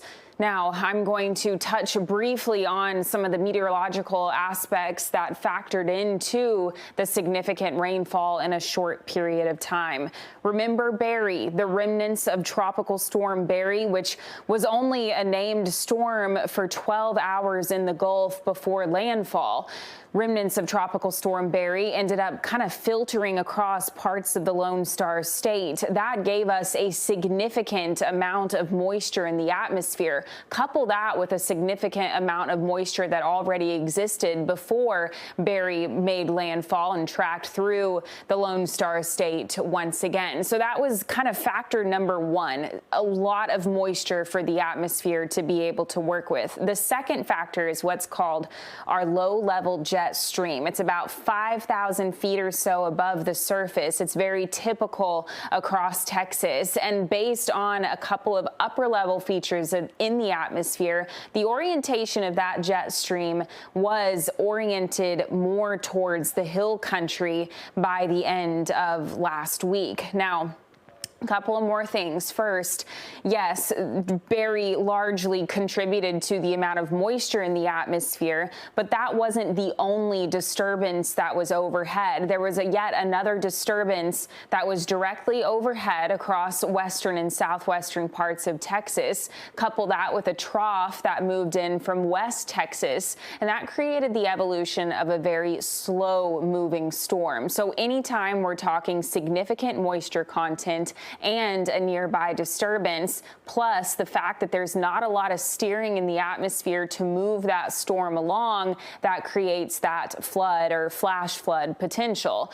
Now, drought levels across parts of the Hill Country over the last several months have remained at the highest level. Exceptional drought levels were in place across parts of Kerr County and towards the Guadalupe River, which once again, when those riverbeds are so dry, there isn't the ability for that dry ground to soak in some of that rainfall. So it creates kind of that funneling effect along the riverbeds, especially whenever you have a substantial amount of rain in a short period of time. That's what contributes to the amount of flash flooding that happened. Now I want to show you the evolution on our satellite and radar beginning from last week. This starts as far as the evolution of the upper level disturbance, that spin in the atmosphere, which we often refer to as a mesoscale convective vortex. This satellite and radar image starts from last Thursday morning. So you can see widely scattered showers and thunderstorms. We ended up seeing some of that spin form towards the Hill Country. You can see that kind of complex of storms south and east of San Angelo. This is late Thursday night. Again, the bulk of the activity still west of I-35, and there isn't a very organized spin in the atmosphere, but it is still evident. Basically, the remnants of showers and storms that were ongoing earlier in the day and over the last couple of days across western parts of the state, as well as areas to the south and west, created some of those outflows, allowed for more of a circulation to form in the atmosphere. And sure enough, that circulation became much more kind of tucked in as far as the orientation is concerned of the circulation. So it's a little bit tighter now. And this is early Friday morning when we started to see some of those early morning flash flood warnings issued. Now, as the day wears on Friday, you can see the bulk of those showers and storms really don't go anywhere. Once again, creating that catastrophe, that catastrophic flooding, with those heavier rain bands continuing mainly across the southern periphery of the circulation or that spin in the atmosphere. So let's continue throughout the day on Friday. Showers and storms continue, and that's largely whenever we saw a little bit of a break was late Friday into early Saturday across parts of the Hill Country. But beginning early Saturday morning, we started to see a smaller scale feature develop on satellite and radar west of I-35 and north and west of the Austin area. This smaller scale feature also had the makings of that circulation, that area of low pressure, creating once again substantial rainfall rainfall in a very short period of time. As the day wore on, notice that circulation really doesn't go anywhere. We started to see it wobble a little bit to the south and southwest by Saturday night, finally giving the central Texas area a little bit of a break there.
Dan Henry here in the Forewarned Weather Center. Welcome back to Texas Weather Live. Just some unbelievable rainfall amounts late last week into the weekend across the entire hill country. Marble Falls, an estimated 20 inches of rain. These are all estimates by Doppler radar. Out near Mason, 19.5 inches, just northwest of Kerrville there, over 13 inches of rain. And in many cases, we saw 10 to 15 inches of rain come down in less than 6 hours. And that type of torrential downpours in this type of steep terrain with very non-porous soil, rocky limestone, it's all runoff and all those tributaries feeding into the Guadalupe, and that is why we had those unbelievable rises on the river there that led to such catastrophic results. Even here in North Texas, yesterday we had some very heavy rain and flash flooding in extreme southwestern Tarrant County, down through Johnson County, south of Glen Rose into northern Bosque County, where anywhere from about 4 to 7 inches of rain fell, and yet not too much to the north and east of Dallas, although we've been making up for that today with some scattered showers and thunderstorms. Now, here's the big view. The good news I can tell you is while we have had a lot of shower and thunderstorm activity, it has been largely moving along. It really hasn't remained stationary in any one location for more than, let's say, 2 hours or so. I've highlighted the area around Kerrville, Harper, Comfort. They are rain-free right now. All the heavy downpours off to the north and west, and they have triggered some flash flood warnings from Junction out towards Sonora and El Dorado. Meantime, closer to home, we've had some of these widely scattered showers and thunderstorms, brief heavy downpours. You can see how quickly they popped up and then fizzled out across Dallas County and Collin County. Same story to our east. We still have some Slow-moving rain and thunderstorm activity drifting just west of Sulphur Springs right now and around the Picton area, and down to our southeast, some isolated showers and a few thunderstorms. There is a flood watch in effect across the hill country from Austin and San Antonio through Kerrville and San Angelo until 7 p.m. this evening. That's a wrap for Texas Weather Live. Be sure to continue to stay with us for Fox 4 News at 4 o'clock.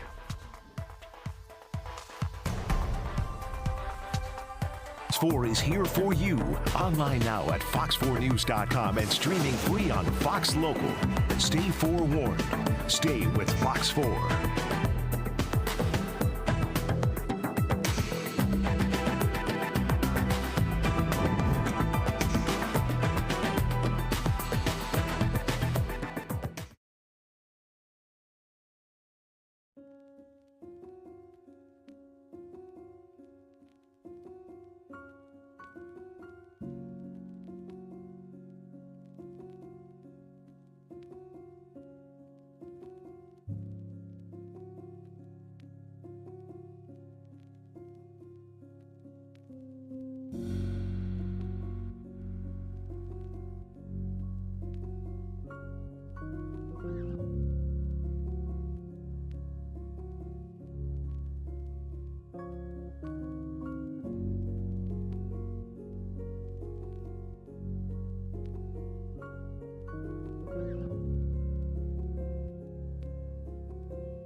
News every day.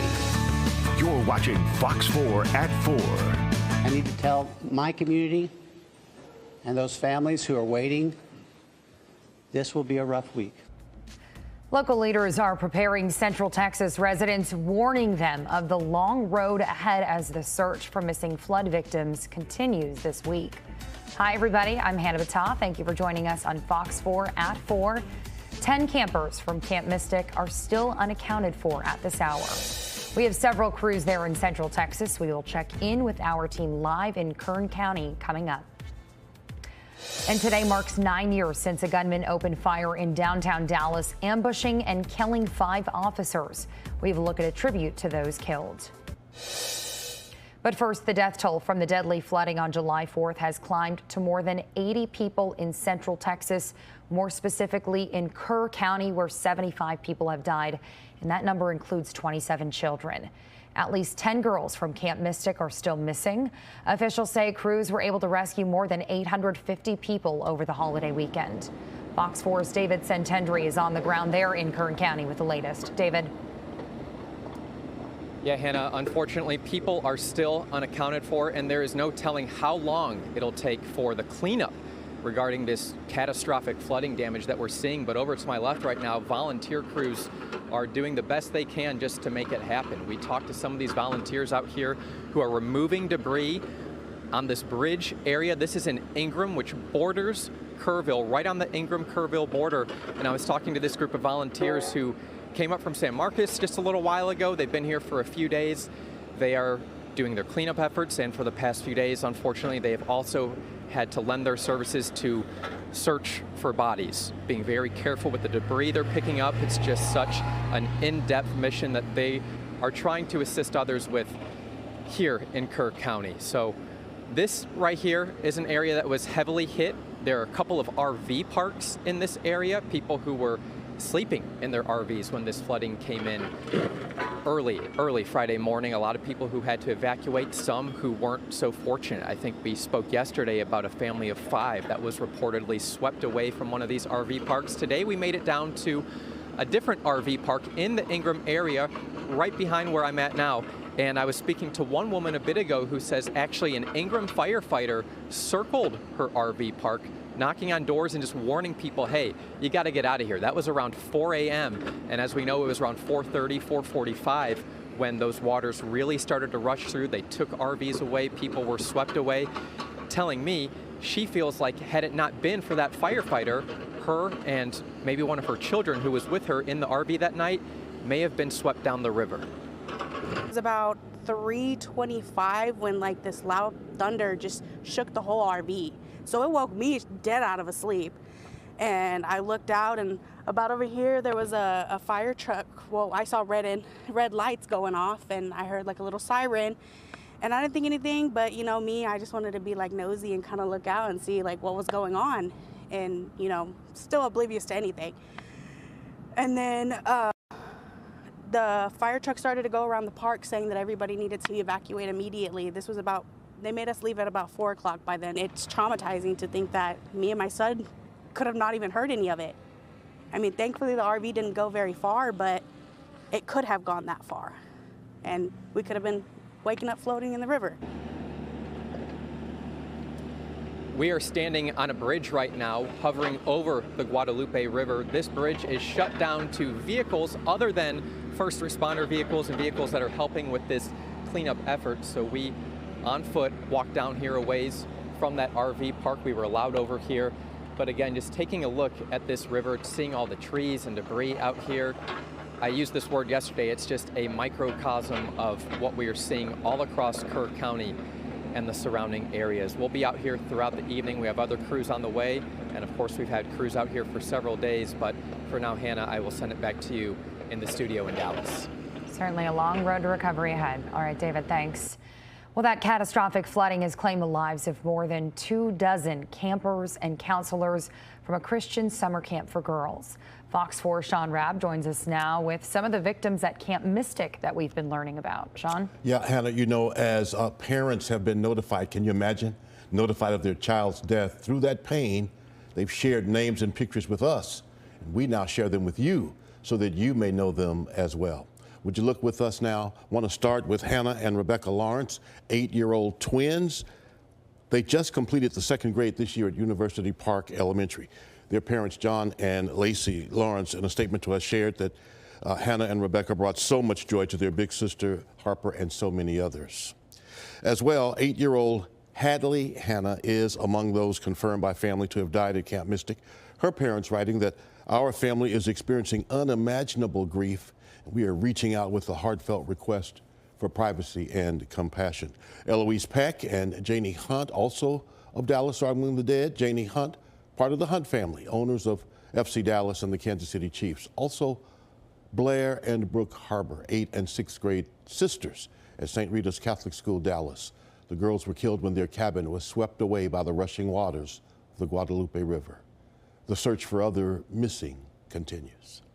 I need to tell my community and those families who are waiting, this will be a rough week. Primary search continues, and we remain hopeful every foot, every mile, every bend of the river. Our work continues. You need to know that we have been blessed with help from the community, from the state, and the nation. And we also learned now that the Camp Mystic director, Richard Dick Eastland, longtime resident in Kerr County, gave his life as he tried to rescue campers from the fast-rising floodwaters. You know, some are keeping their children's deaths out of the public eye, grieving privately. This heartbreaking grief is something people handled in very different ways. For all of those who lost loved ones, of course, you know, we pray that they be comforted. Yes, most certainly. And I know this camp, just hearing the stories from so many families in Dallas-Fort Worth, I mean, it's been around nearly 100 years. So this is a camp that people for generations sent family members to. Sure, and a legacy camp in some ways. Some of these kids, their parents, their mothers went to this camp. Next year would be the 100th anniversary of the camp. And if I might share, I had an aunt, a great aunt in San Antonio who in the 60s and 70s worked every summer at Camp Mystic. She was a cook there. So it touches a lot of people. It really does. A lot of memories there and more stories we'll soon have to tell. All right, Sean, thanks. All right. Well, a Coast Guard swimmer with just months on the job is being credited with saving 165 people in the Texas Hill Country. Petty Officer 3rd Class Scott Ruskin says his crew was searching for survivors when they came across a crowd of kids at Camp Mystic. Ruskin started working to assess the injuries on the ground, and he stayed with people there while they were being rescued. He says he was just doing his job. A lot of them were just, again, like very scared, and I was just trying to console them and give them some sort of comfort. Again, they're having probably one of the worst days of their lives, but that's just what any Coast Guard rescue swimmer and or any Coast Guard member would have done in that situation. So I was just doing my job. In a statement yesterday, DHS Secretary Noem says this was Ruskin's first rescue mission of his career, and he was the only triage coordinator at the scene. Well, we thank you for joining us here on Fox 4. You've been watching Fox's coverage of UEFA Women's World Soccer match, and you are joining us in the middle of our newscast, which we will continue at this time. And we also are following the developments on the flooding in Central Texas on our website at fox4news.com, as well as on the Fox local app and social media channels. Stay with us here on Fox 4 News as we gather more information and continue to honor the victims of this tragedy. Taking a look at today's forecast, sunny out there now, but it has been a wet Monday here in the Metroplex. Meteorologist Dylan Federico joins us as we keep an eye on rain chances here and across the state. Yeah, that's right, Hannah. And we're continuing to watch heavy rain down in Central Texas. Flood watches are in effect until 7 o'clock this evening. This does include the Kerrville area and other spots, including Austin, that were devastated by floods late last week and into the weekend as well. And we continue to monitor that rain this afternoon. So here's a look across the state. You can see plenty of rain this afternoon, which is the last thing that we need. We really need a break.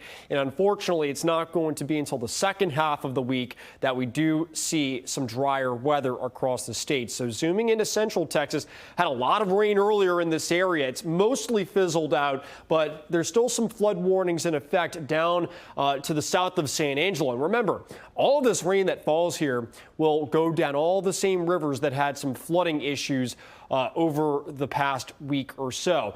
Notice rainfall totals. This is just today, 2 to 4 inches widespread, but some isolated totals there between 6 and 8 inches. So likely flooding issues down to our south once again today. Locally here in North Texas, dry at the moment here in the Metroplex. We had a couple of showers earlier. Those have fizzled out. And really, the radar has been a drying trend for the past few hours. So good news there, but there is still some daytime heating going on. Notice the sun's out, so I wouldn't be surprised if a few more showers or storms bubbled up.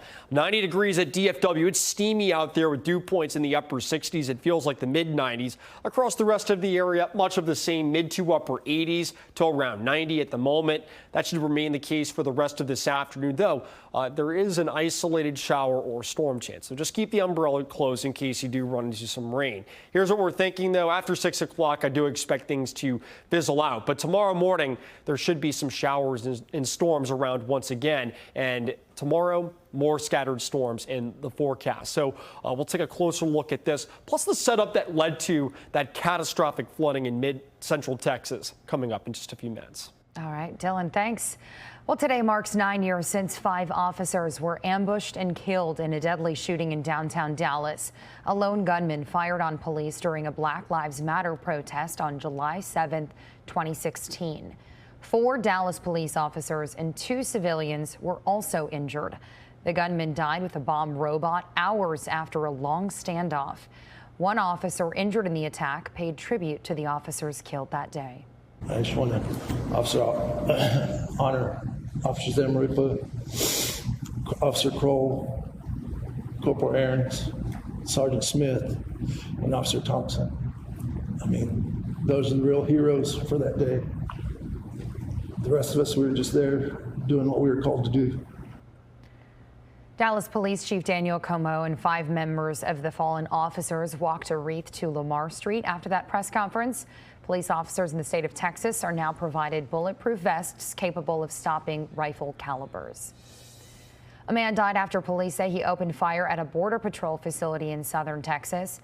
An active shooter armed with tactical gear and a rifle opened fire on Border Patrol agents as they arrived at a facility in McAllen, Texas in the Rio Grande Valley. Police say that man, Ryan Luis Mosqueda, allegedly used an assault rifle. He was carrying a utility vest when federal agents returned fire and killed him. McAllen Police Chief says 1 officer was injured but is expected to recover. Chief Rodriguez says Mosqueda did not make it into the building, but he did have a large amount of ammunition that he brought with him. Still ahead, the White House putting out new tariffs and new deadlines. We'll have the latest on which countries are now included in the latest round of talks and what we could see impacted. And communities in North Carolina are facing flooding of their own, with dozens fleeing their homes due to the remnants of Tropical Storm Chantal.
One woman is dead after Tropical Storm Chantal made landfall on the South Carolina coast.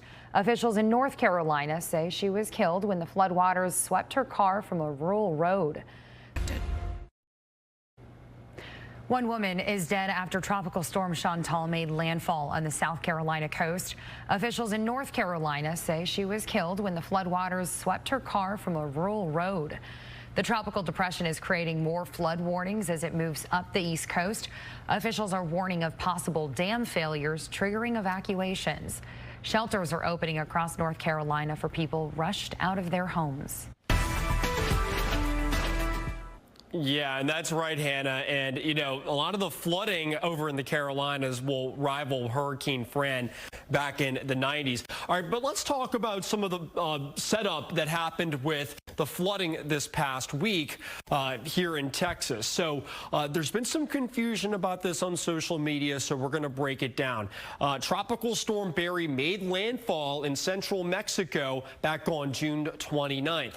Now, what happened was Barry brought a bunch of deep tropical moisture from the Caribbean into Mexico. This got risen orographically up into the Mexican mountain range and into Texas. And what happened was while all of this was happening, there was a disturbance over the middle parts of the state. And what happened was this disturbance interacted with that deep tropical moisture, which led to that catastrophic flooding over central Texas. So this was a worst case scenario with this happening on 4th of July weekend while a lot of people were on vacation down there. So this was a very bad setup, but you can see what the result was. Heavy flooding rain from this storm complex interacting with that tropical moisture. Obviously Kerrville, ground zero with that, but a lot of places picked up a lot of rain. We're having some issues with this graphic, but over 20 inches of rain fell in some spots within just a matter of minutes. All right, looking around the state of Texas this afternoon, showers and storms continuing, deep tropical moisture causing some flooding issues over the middle parts of the state. Heaviest rain right now ongoing just south of the San Angelo area with numerous warnings in effect there. But the good news is where that search and recovery operation is ongoing, Kerrville, things are dry for right now. Obviously, this area does not need any more rain for a very long time. So the longer the weather stays dry, the better off they'll be. All right, here's a look at Doppler radar across North Texas. We had some showers around earlier. Those have since fizzled out. Temperatures upper 80s to around 90 at the moment. It's steamy out there with those dew points around 70. All right, so here's what we're thinking tonight. Scattered showers and storms gradually fizzling out. Temperatures will be in the 80s, falling down into the 70s.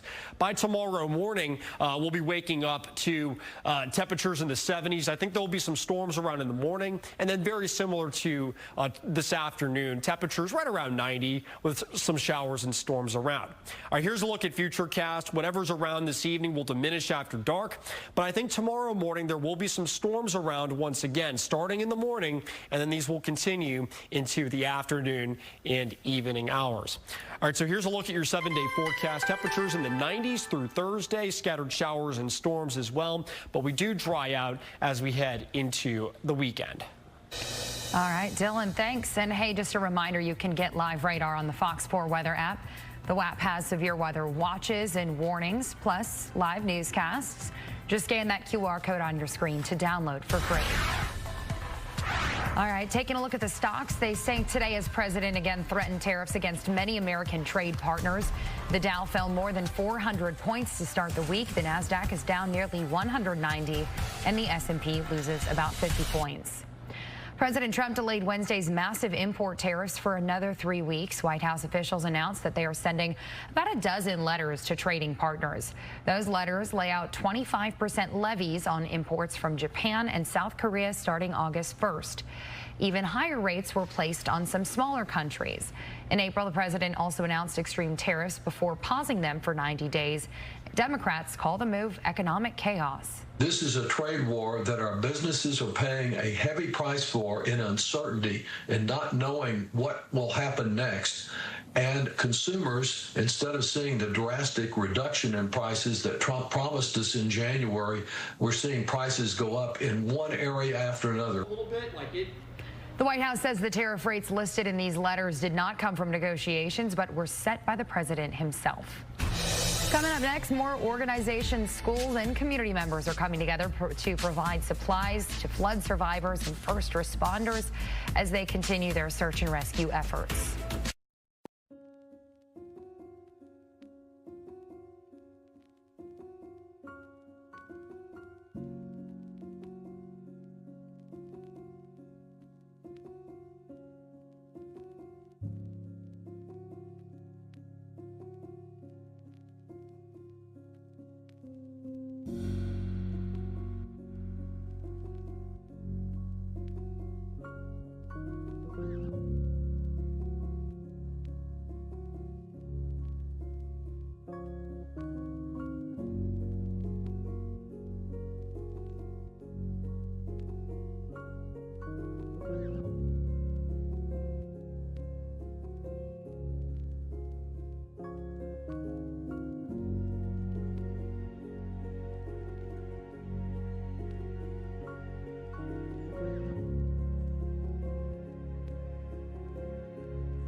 Fox 4 at 4 o'clock. Volunteers with World Vision organization here in North Texas loaded trucks with supplies this morning. Those supplies include things like water, food, generators, even hygiene kits. Fox 4's Paige Ellenberger was there before they took off for the Hill Country.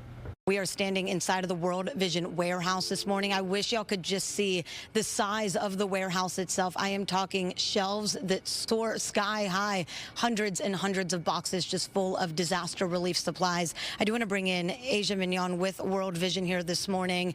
We have loaded up another 18-wheeler, the second deployment for y'all here heading down to Kerr County. Good morning to you. What is on that truck this morning? So this morning we've sent out things like clothes. We sent out things like Lysol wipes. We sent out things like cleaning products, things to be able to help with the cleanup, toys, assortment of different items to be able to be a glimpse of light during this dark time. Yeah, y'all have thought of everything from tools to Lysol wipes to even toys for younger children that are still trying to figure out what life looks like after this devastating flood. Why was it important to you all as an organization to send out this many supplies? It's important to us because we believe that we're called to this work. We believe that the Lord has called us to be a light in a dark time. And so it was essential that we took a moment to really think about the details and how we could be helped during this time. So it was truly important to us to take some time and really think about what we sent. You know, we were talking a little bit earlier how faith and disaster do go hand in hand, and the messages that are now being sent to people living their nightmare down in Central Texas. That message from you this morning, what would that be? That the Lord is our strength, and that He is a present help in a time of trouble, and just know that He is close to the brokenhearted. And we pray that as an organization, we can be His presence during this time. And Asia, how can people help out if they want to help y'all out? The first thing is prayer, being in prayer for us, and volunteering is always a huge part. This is a 55,000 square foot warehouse, and we have it's a 7-man show. Wow. And so any volunteer help is always beautiful for us. It's a great help. So prayer and volunteering is always a great help. I love it. Asia Mignon, thank you so much for joining us here this morning. Again, they have crews already in Kerr County. They're going to stay there for quite a while, helping local partners like churches down there, just helping the most vulnerable who are now rebuilding. Guys, back to you. Coming up, there is growing scrutiny over whether enough warnings were issued ahead of the deadly flooding in Central Texas. We'll tell you what lawmakers are proposing to make sure a tragedy like this does not happen again. And here's a live look outside. This is a look at DFW Airport, where temperatures right now sitting at the 90-degree mark. The latest look at your forewarned 7-day forecast is just ahead. Thank you for watching Fox 4 at 4 o'clock.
Watching Fox 4 at 4. Welcome back. I'm Hannah Battah. Thank you for joining us this afternoon on Fox 4 at 4. We continue our coverage of the deadly flooding in Central Texas, where at least 75 people have died in Kerr County alone, including 27 children. Here's a live look now at the Guadalupe River and the remnants of that torrential rain system that totally overwhelmed the region. In just a matter of hours, areas of Central Texas received as much rain as it's used to getting in months. Officials this morning said the crews there were able to rescue more than 850 people over the holiday weekend. Fox 4's Brandon Todd spoke with locals in Kerrville about the damage and the wake-up call they got on the 4th of July. Hey there, Hannah. Alongside the Guadalupe River, you can really see not only just how much damage that flood did, but you can see just how powerful the waters were. This is just a very tall, very wide area of debris, tree limbs, and in some cases, whole trees that were uprooted somewhere downstream and carried and pushed up against this tree that didn't fall. And so this kind of is what you see all along the banks of the Guadalupe.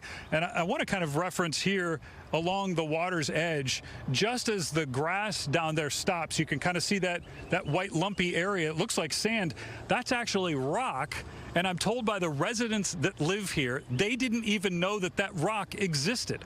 All of this, everything you see used to be just a grassy field with some trees.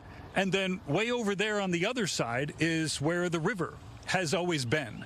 So this now is sort of this new riverbed that was cut by all of that flooding and the powerful nature of how the Guadalupe rose up and kind of washed everything out through here. You can see these trees, they're split in half. Over on the banks here, easily another half a mile up, there are just these large piles of branches. They've been out with chainsaws earlier today, trying to begin the work, Hannah, of cleaning up. We're right here in Kerrville. This neighborhood right here along the river is very close to the downtown area. So the people that I've talked to said they did receive the notifications. They were watching the news. They were listening to the radio. They knew it was going to rain. They knew that the river was going to rise. But they have, in their experience, one gentleman told me he's lived here 20 years. He's never seen the river go beyond basically where I'm standing right now.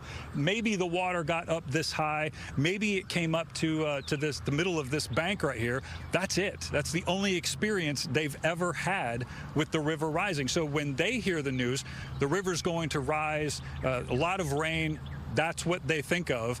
They do not think of what actually transpired and the powerful nature of what happened at the Guadalupe River here early Friday morning. They never in a million years would they have conceived that that would have happened. And that was Fox 4's Brandon Todd reporting, and they weren't the only ones who weren't able to anticipate the severity of the events that transpired there. Lawmakers are now being questioned about how all of this could have been prevented. Fox 4's Stephen Dow got reaction from the governor and others about any possible next steps in making sure that history does not repeat itself. Stephen. The hill country is a rugged terrain, possibly one of the most dangerous parts in the state when it comes to flash flooding. Governor Abbott Sunday said in a press conference that he is for adding to the special session that he's already calling the topic of emergency alerts and sirens possibly to the special session when lawmakers are already forced to return to Austin in 2 weeks on July 21st. Now, this comes amid, of course, just days of reporting about the rescue efforts and those who have lost their lives, unfortunately. Kerr County does not have an outdoor warning system. Previous efforts to get them installed along the Guadalupe River failed because of the cost. Sunday, Governor Abbott told the media while places like Kerrville deal with flash flooding often, no one expected there to be a 30-foot water wall. Abbott has already called lawmakers back to Austin on July 21st for a special session on a bill he vetoed about THC.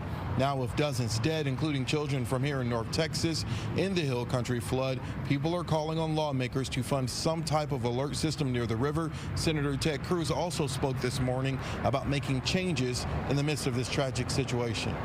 Next time, and there will be another flood, there will be another disaster, but next time there's a flood, I hope we have in place processes to remove especially the most vulnerable from harm's way. It's going to be good to have a session with all members working together that would bring different perspectives, because the reality also is this, and that is what's needed in that river basin at that location could be far different than what's needed in some other river basin across the state. this past legislative session, House Bill 13 did not make it out of the Senate. The bill would have created an organization to allocate funding for things like outdoor sirens. Even if the bill passed, it would not have become law until September. And then again, it also takes time to implement some of these resources like sirens. Houston Area Senator, Harris County Senator Paul Bettencourt took to social media a couple of hours ago saying that he wants to file legislation specifically to have emergency alert sirens in flood-prone areas. Hannah, also this afternoon, Lieutenant Governor Dan Patrick was on Fox News saying that the state needs to step up and pay for these sirens.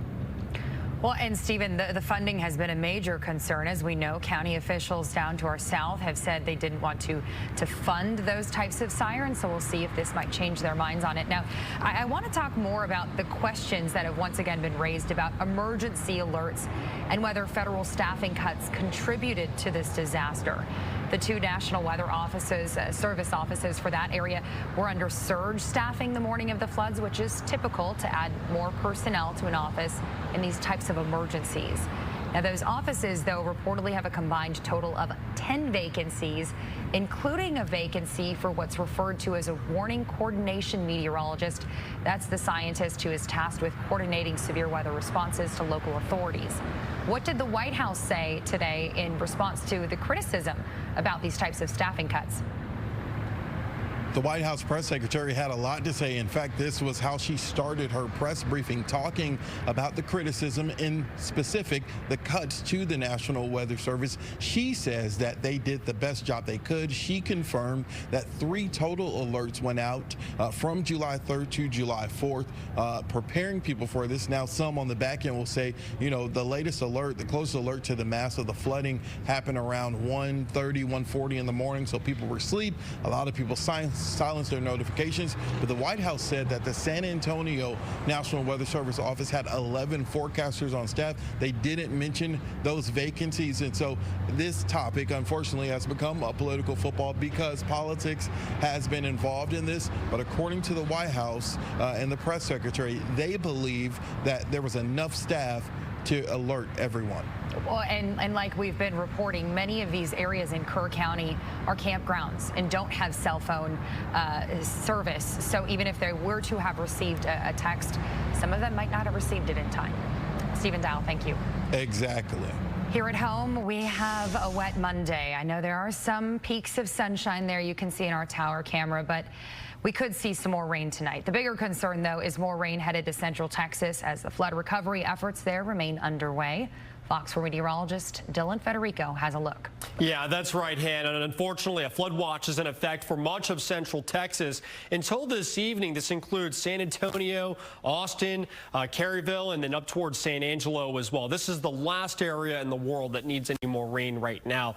Looking around the state of Texas this afternoon on radar, there is some showers and storms out there this afternoon. We had a big complex over the middle part of the state earlier today. This is still hanging on a bit as it moves off towards the southwest. Meanwhile, across the rest of the state, scattered showers and storms continuing as well.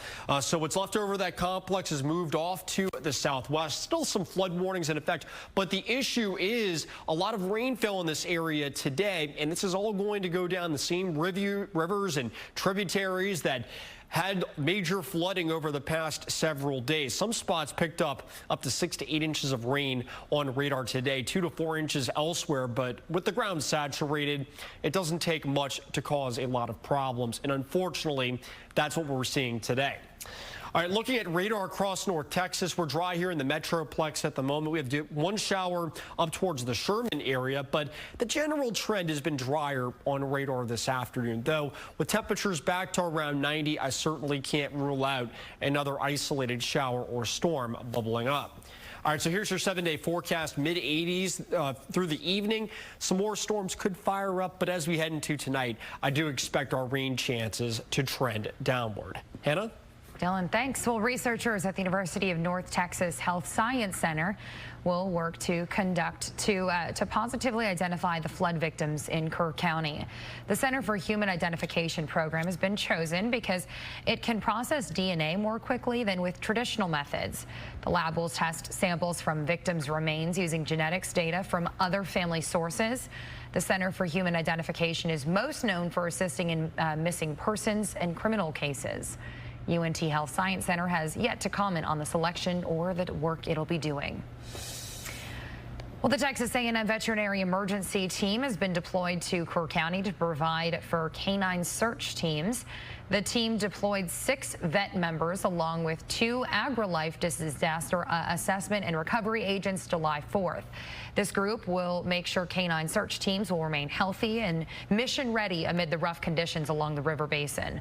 Canine search teams will also face the risk of snake bites, injury from the debris, and understandably fatigue. Coming up, some tips on how you can approach tough conversations with your children about the deadly flooding in Texas or any future disasters.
Well, we know many of you in North Texas have been faced with the unimaginable task of talking to your children about the loss of life and their own safety with this recent tragedy.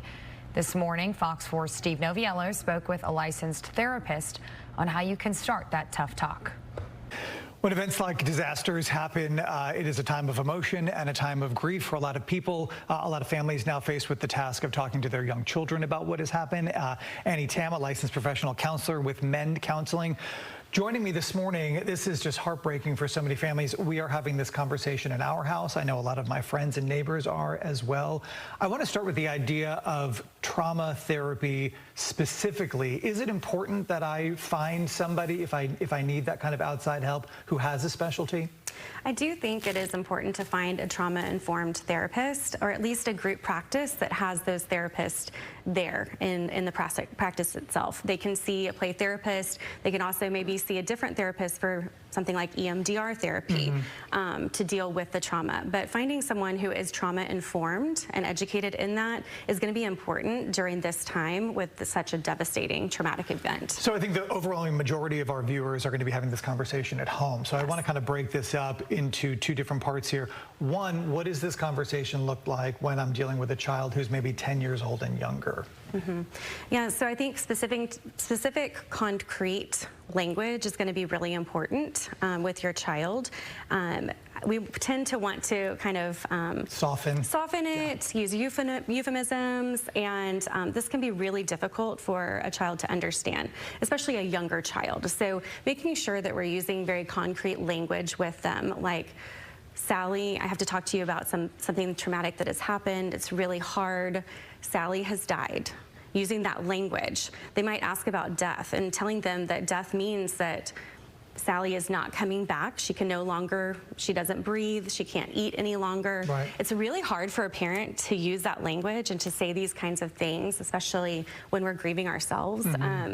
However, it's so important for a child's understanding. As they get older, you know, 5 to 10 age, they're going to understand the concept of death a little bit more, and we know our children, right? So I think letting them lead is very important when it comes to these conversations. Two of the things that you just mentioned, which I really love, one is kind of the mirroring of emotion, letting your child know, hey, like, Daddy is really sad about this, and I know you are too, like giving them that kind of open door to be able to say, there's a bit of identification. And the other thing that you just mentioned in terms of the language that we are using, I would imagine the language that we're not using is just as important, you know, like, oh, we lost somebody, or, you know, because in a child's mind, I would imagine, well, go find them. I lost my bunny, and you found my bunny, so can't Daddy go find them? And I know a lot of people, when they're turning to their faith, they may say to a child, you know, such and such went to live in heaven. I mean, should I be careful about using words like that, like live and lost? Yes, I would be careful with that. You know, children really don't understand, like you said, like, I lost my bunny, and then you found it, right? So if we say we lost Sally, they're going to think that maybe they can come back, and they're going to have more and more questions around that. I think, you know, something we need to really remember is that grieving is a process. It is a process. We don't need to have all of the answers. I think so many parents they feel, you know, like they have to have all the answers right now, and we want to jump to action, and we want to jump in there, we want to fix things, we want our child to not hurt and not be in pain. And so remembering that grief is a process, it's going to take a lot of time. You mentioned religion, so, you know, that could come up. I think, you know, that again is going to be a process. I think sticking to simple truths is really important with your children. And I think it's also very important to just say, you know, I don't have all of the answers. Well, we have this full interview and a link to grief counseling resources on our website, fox4news.com. Well, taking a look back to last week, let's talk about the setup that led to this catastrophic flood. Back on June 29th, Tropical Storm Barry made landfall near Tampico, Mexico. With it, it brought a ton of deep tropical moisture in from the Caribbean, and this interacted orographically with the Mexican mountain range and along with the Texas hill country as well. All of this moisture came up, and meanwhile over Texas late last week, there was an upper level disturbance over the state. That deep tropical moisture interacted with this low, and this was just a recipe for disaster, causing catastrophic rainfall amounts to fall in just a very short period of time, right over Kerrville and then back over towards the Austin area as well. And something that Casey Stegall mentioned to me yesterday, this area of Texas is a lot of limestone, so this ground can't absorb all of that rain very well. So this just rolls rolled right down the river basins, and that's what led to that catastrophic flooding. You can see that mesolow clearly spinning on radar. This was some very heavy rain that fell 20 inches in some spots in just a matter of hours. The final result was over 20 inches of rain, widespread totals in that 10 to 15 inch range as well. So that's why you had so much flooding in this area, and unfortunately, very tragic situation happened. Today, though, looking at radar, there were some storms. Over central Texas earlier today, but those have largely fizzled out. You can see zooming in to the Kerrville area, no rain at the moment, so good news there. This area does not need any more rain after what has happened over the past several days. Back here in North Texas, just an isolated shower or storm this afternoon. I wouldn't be surprised if we saw a few more later this evening. Temperatures right around 90 degrees, so certainly plenty of fuel to use with. You can see the sun is out in the background, so I wouldn't rule out a storm or two through 6, but heading into tonight, we do see those rain chances quickly going down. All right, so for tonight, a stray shower. It's going to be a warm and muggy one with temperatures in the 70s. Tomorrow afternoon, we're right back into the lower 90s, but storms will be around during the daytime hours. Let's time everything out. The rest of this evening, isolated shower or storm, but as we get into tomorrow morning, that disturbance lingers. There'll be plenty of moisture, and I think because of that, there will be storms around once again tomorrow afternoon.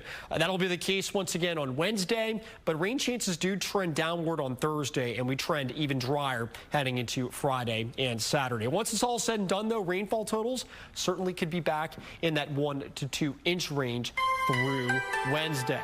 All right, here's your 7-day forecast. Scattered showers and storms through Thursday. We trend drier into Friday and Saturday, but there is a storm chance heading into Sunday. Be alerted to severe weather watches and warnings using the Fox 4 Weather app. Scan that QR code on your screen to download it for free. The app also has live radar and newscasts. 14 volunteers with the Good Shepherd Episcopal School took off to Hunt, Texas this morning. They gathered donations from the community to provide supplies to anyone in need. Volunteers will provide hot meals for first responders and members of the community who are impacted by the devastating floods that claimed so many lives, including children. They also plan to make stops in Ingram, Kerrville, and to comfort Texans. They are also hoping to get more volunteers and donations. You can head to their website for more info on that. We have a link, fox4news.com.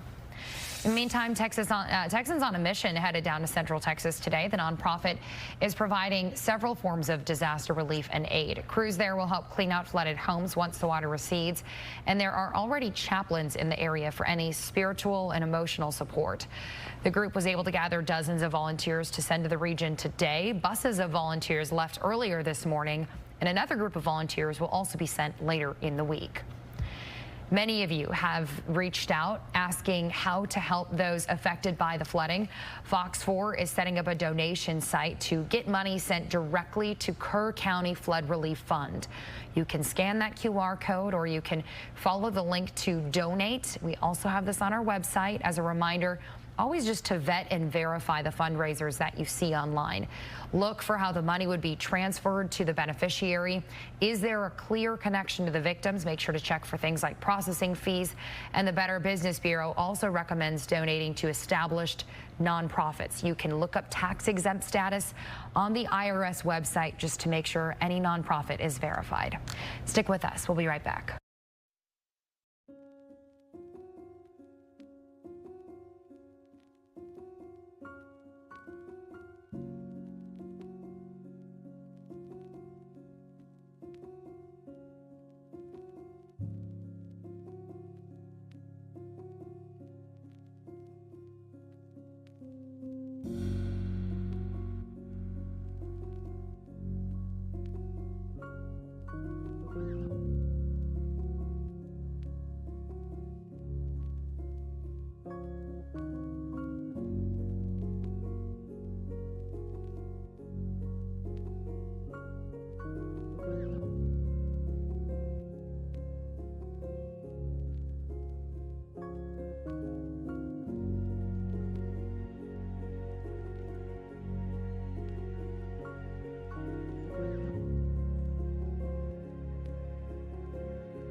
Well, we will continue to follow developments on the flooding in Central Texas. You can stay up to date on our website, fox4news.com, as well as the Fox Local app and our social media channels.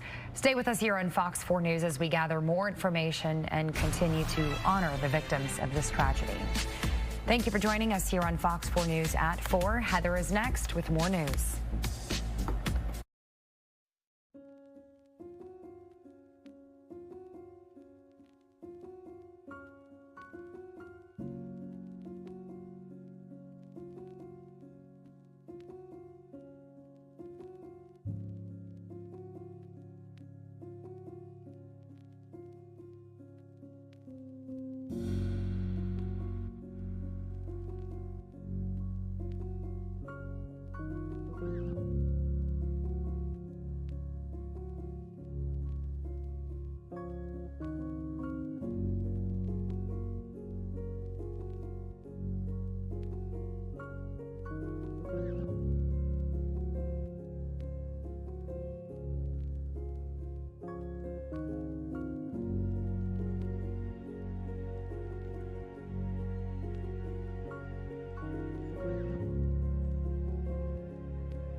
The search continues for those lost in the devastating floods in Central Texas. Officials are facing growing scrutiny over whether enough warnings were issued ahead of the weekend's deadly flooding.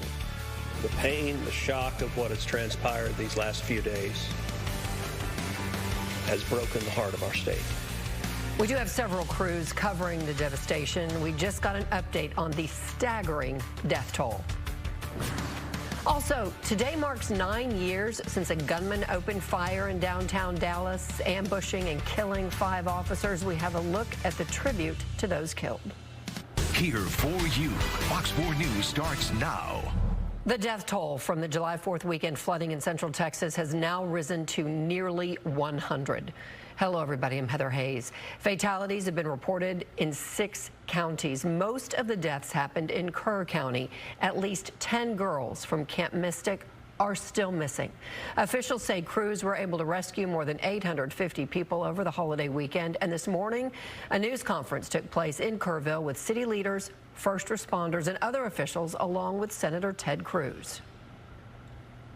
In studio now, Sean Rabb with the very latest. Sean. You know, many of these kids from the Highland Park area, at least 3, and you know, as parents first learned the flood, then their child was missing, then notified of their child's death. Some have, through their pain, shared names and pictures with us, and we share them with you so that you may know them as well. Hannah and Rebecca Lawrence, 8-year-old twins from Dallas, died in the flooding at Camp Mystic. The girls completed 2nd grade this year at University Park Elementary.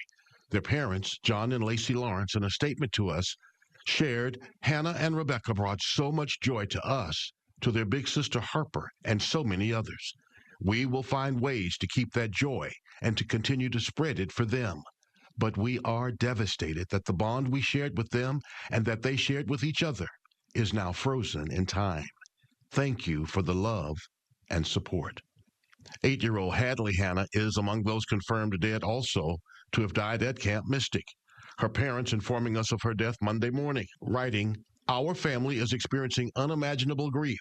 We're reaching out with a heartfelt request for privacy and compassion." Adding, "While we are deeply moved by the outpouring of support from neighbors." Little Eloise Peck and Janie Hunt, also of Dallas, are among the dead. Janie Hunt, part of the Hunt family, owners of FC Dallas and the Kansas City Chiefs. Also, Blair and Brooke Harbor, 8th and 6th grade sisters at St. Rita's Catholic School, Dallas. The girls were killed when their cabin was swept away by the rushing waters of the Guadalupe River.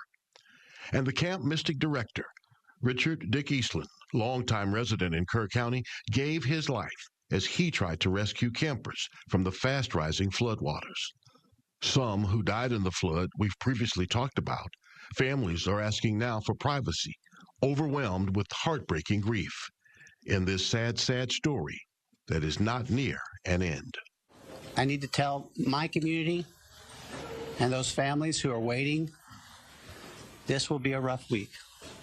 Primary search continues, and we remain hopeful every foot, every mile, every bend of the river. Our work continues. You need to know that we have been blessed with help from the community, from the state, and the nation. And it is amazing how people have volunteered and come to the aid of those in Kerr County. We pray for all of the families and the Kerr County community, changed in many ways forever. Pray indeed. Sean Rabb, thank you. All right. So the flooding stretched from Kerr County all the way to Canyon Lake. This is in Comal County. Let's go to Chief Meteorologist Dan Henry. Dan, I know you have a look at what's happening in Central Texas and also what's happening here at home. Yeah, Heather, fortunately, the activity is starting to wind down a little bit across the state. Here's a look at the regional radar right now, and there are some flash flood warnings in effect, most notably northeast of Austin and south of San Angelo right now. Nothing here in North Texas. I do want to zoom in to the hill country, and I've circled that area there. Carville, Fredericksburg, Comfort, up towards Harper. Those are the areas devastated by the flooding. They are all dry at this hour. All the heavier thunderstorms have been off to their north and northwest this afternoon from Junction out towards the Sonora area where they still have flash flood warnings in effect. Meantime, closer to home, couple of pop-up showers. There's a few sprinkles of rain moving through the Park Cities and up towards the Carrollton Farmers Branch area. We'll continue to see some isolated showers this evening up until sunset, and then it fizzles out pretty quickly. Current temperatures generally in the upper 80s to low 90s. Thunderstorms could develop early tomorrow morning. We're going to talk more in detail about that, track down your 7-day forecast coming up. All right, Dan, thank you. President Trump signed a disaster declaration for the state of Texas and for Kerr County following the deadly floods. That allows FEMA resources to be sent to the area. Governor Abbott posted to X thanking the president for aiding in recovery efforts. The president told reporters he will likely visit Texas on Friday to see the affected areas for himself. Search and rescue efforts do continue in Kerrville. Crews and volunteers looking for people who are still missing. Fox's Connor Hansen live in Kerrville. So much damage. Tell us where you are and what you're seeing. Heather, we're standing right on the edge of the Guadalupe River here in Kerrville. You can see some of the damage behind me, the massive trees the water has been able to take down. But it is so much worse in other areas that are just so hard to get to right now. The focus is very much still on search and rescue, but that difficult terrain and more flood watches that went into today have threatened to slow down that process. Crews in Central Texas are working around the clock, looking for those still missing after the weekend's devastating floods. Dozens of people are dead, but officials are holding out hope that they can find more survivors. Every foot, every mile, every bend of the river. Our work continues. With more rain hitting the state, they're asking volunteers to stay away from search sites. We then have to pull off of those search and rescue missions to make sure that they don't become victims themselves. Operators at Camp Mystic, an all-girls Christian camp, say they lost more than 24 campers and counselors after water slammed into cabins along the Guadalupe River. Richard Vela described his feelings picking up his daughter from a nearby camp. It's just sad enough, leaving her there for a month. And some of them just dropped them off, and they ain't seeing them for the rest of their lives. Meanwhile, local officials are facing criticism over a lack of evacuation orders before the flooding. Senator Ted Cruz says conversations could be had about earlier flood detection. In hindsight, if we could go back and do it again, we would evacuate particularly those in the most vulnerable areas. And officials here say there will be a full review of that flood warning system in the coming weeks. Heather. All right, Connor, thank you. Connor Hansen live this afternoon. Thanks. Kerrville is staying strong in the midst of this tragedy. The visual of what the small community looks like now is leaving many at a loss for words. Fox 4's Peyton May spoke with families who live near the Guadalupe River and has a look at the devastation. Most of the damage that we're seeing here in Kerrville is on the bank of the Guadalupe River. That's where most of the trees are uprooted, debris scattered, and the search and rescue efforts are ongoing.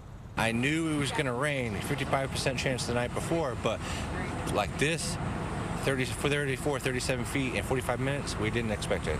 The flash flooding was a shock to many in Kerr County, and the loss of life even more devastating. The Spiegler family lives right near the water. They've had to do the unimaginable, search for bodies. Luckily or unluckily, I don't know which way to put it, we haven't found any people. For the last few days, they've been fearful of finding one of the many missing people tragically killed in high flood water. And you have to look at it like, I don't want to find somebody like that, but it'll help the family.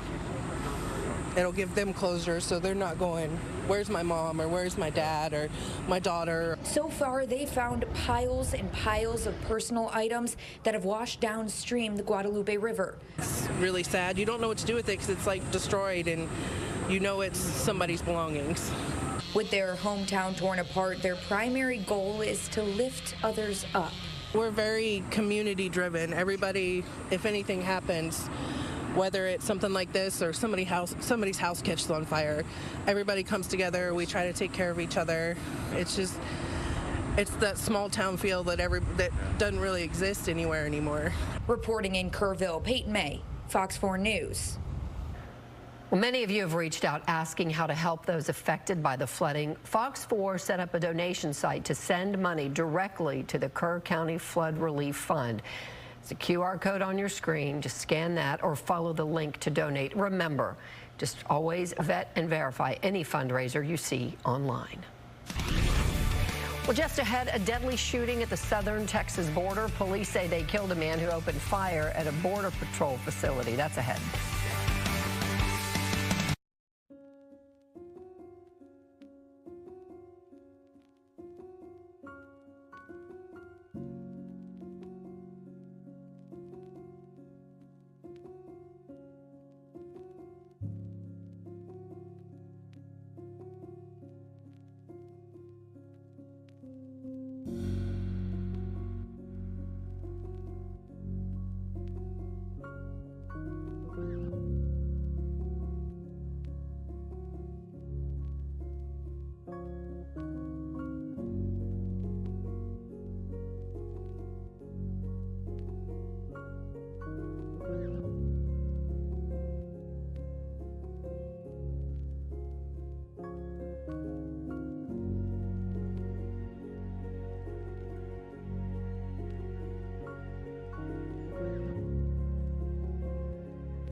Today marks 9 years since 5 officers were ambushed and killed in a deadly shooting in downtown Dallas. A lone gunman fired on police during a Black Lives Matter protest July 7th, 2016.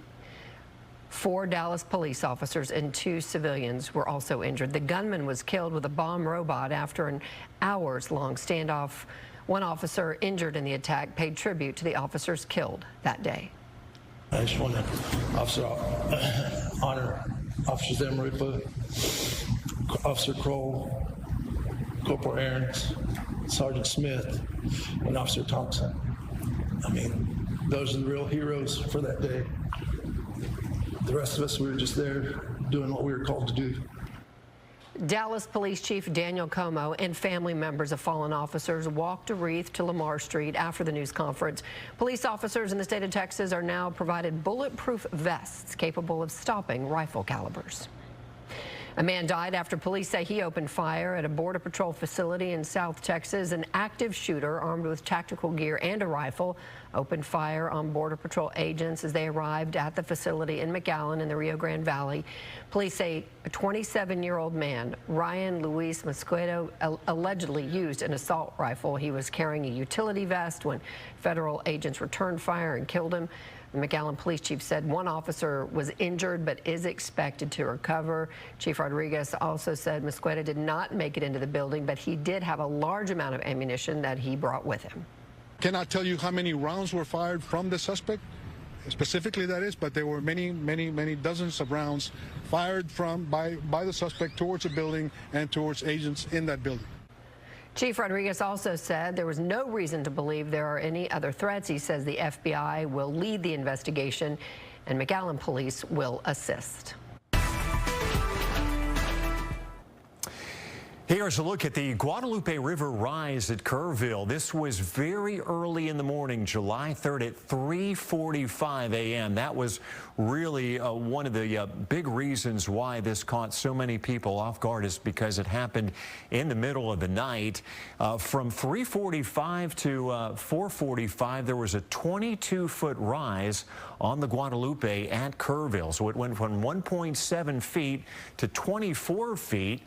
And then 4 to 5 hours later, all that water made its way downstream, and the river gauge at Comfort 5 hours later recorded a 30-foot rise, and that occurred in even a shorter period of time. Here's a look at the incredible rainfall totals Thursday, Friday into the weekend. Over 20 inches outside of Marble Falls, close to 20 inches around Mason, over a foot around Kerrville, nearly 11 inches in Fredericksburg. So this was not just isolated to 1 or 2 particular areas, but widespread across all of the hill country. And keep in mind, there are multiple creeks and streams and tributaries all feeding in to the Guadalupe, and so all that water feeding in from these various tributaries is what led to these massive rises in such a short period of time.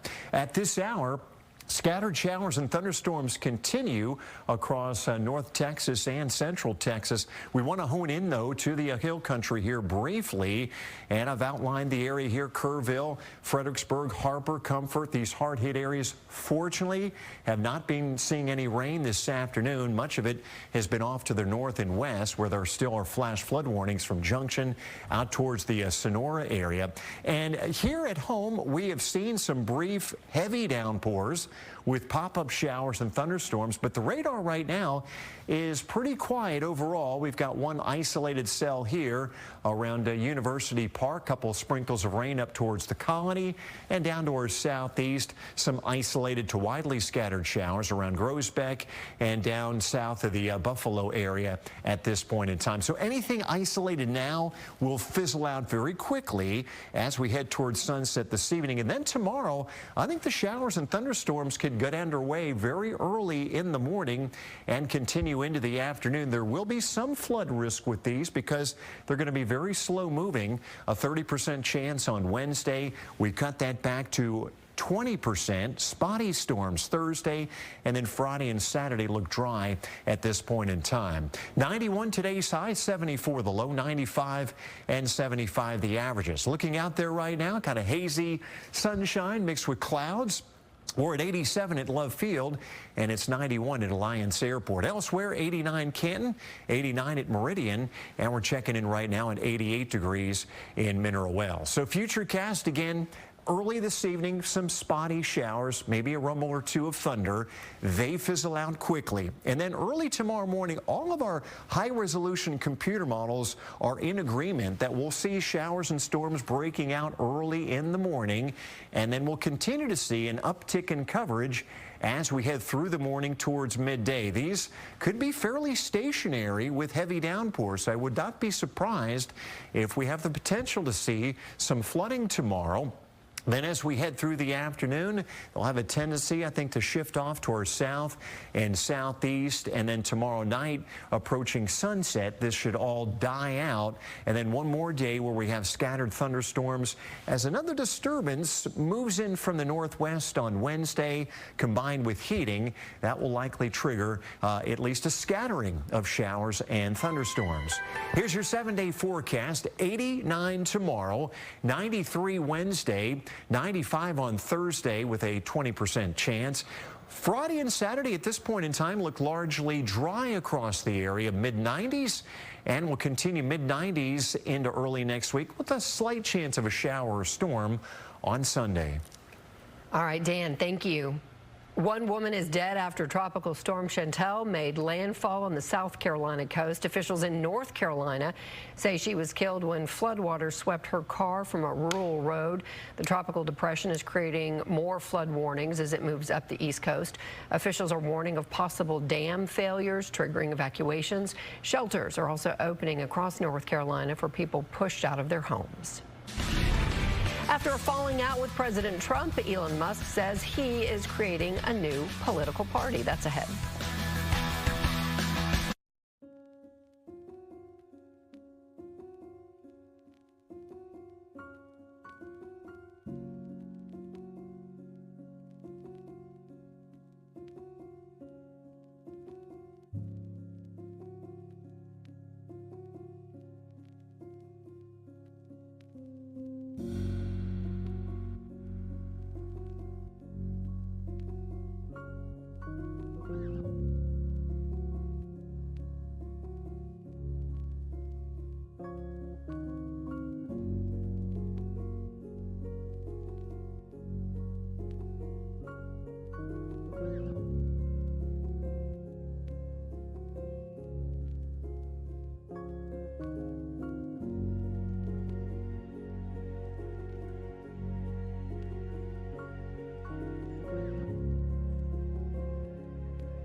U.S. attorneys say the government could initiate deportation proceedings against Kilmar Abrego Garcia if he does not stand trial on human smuggling charges in Tennessee.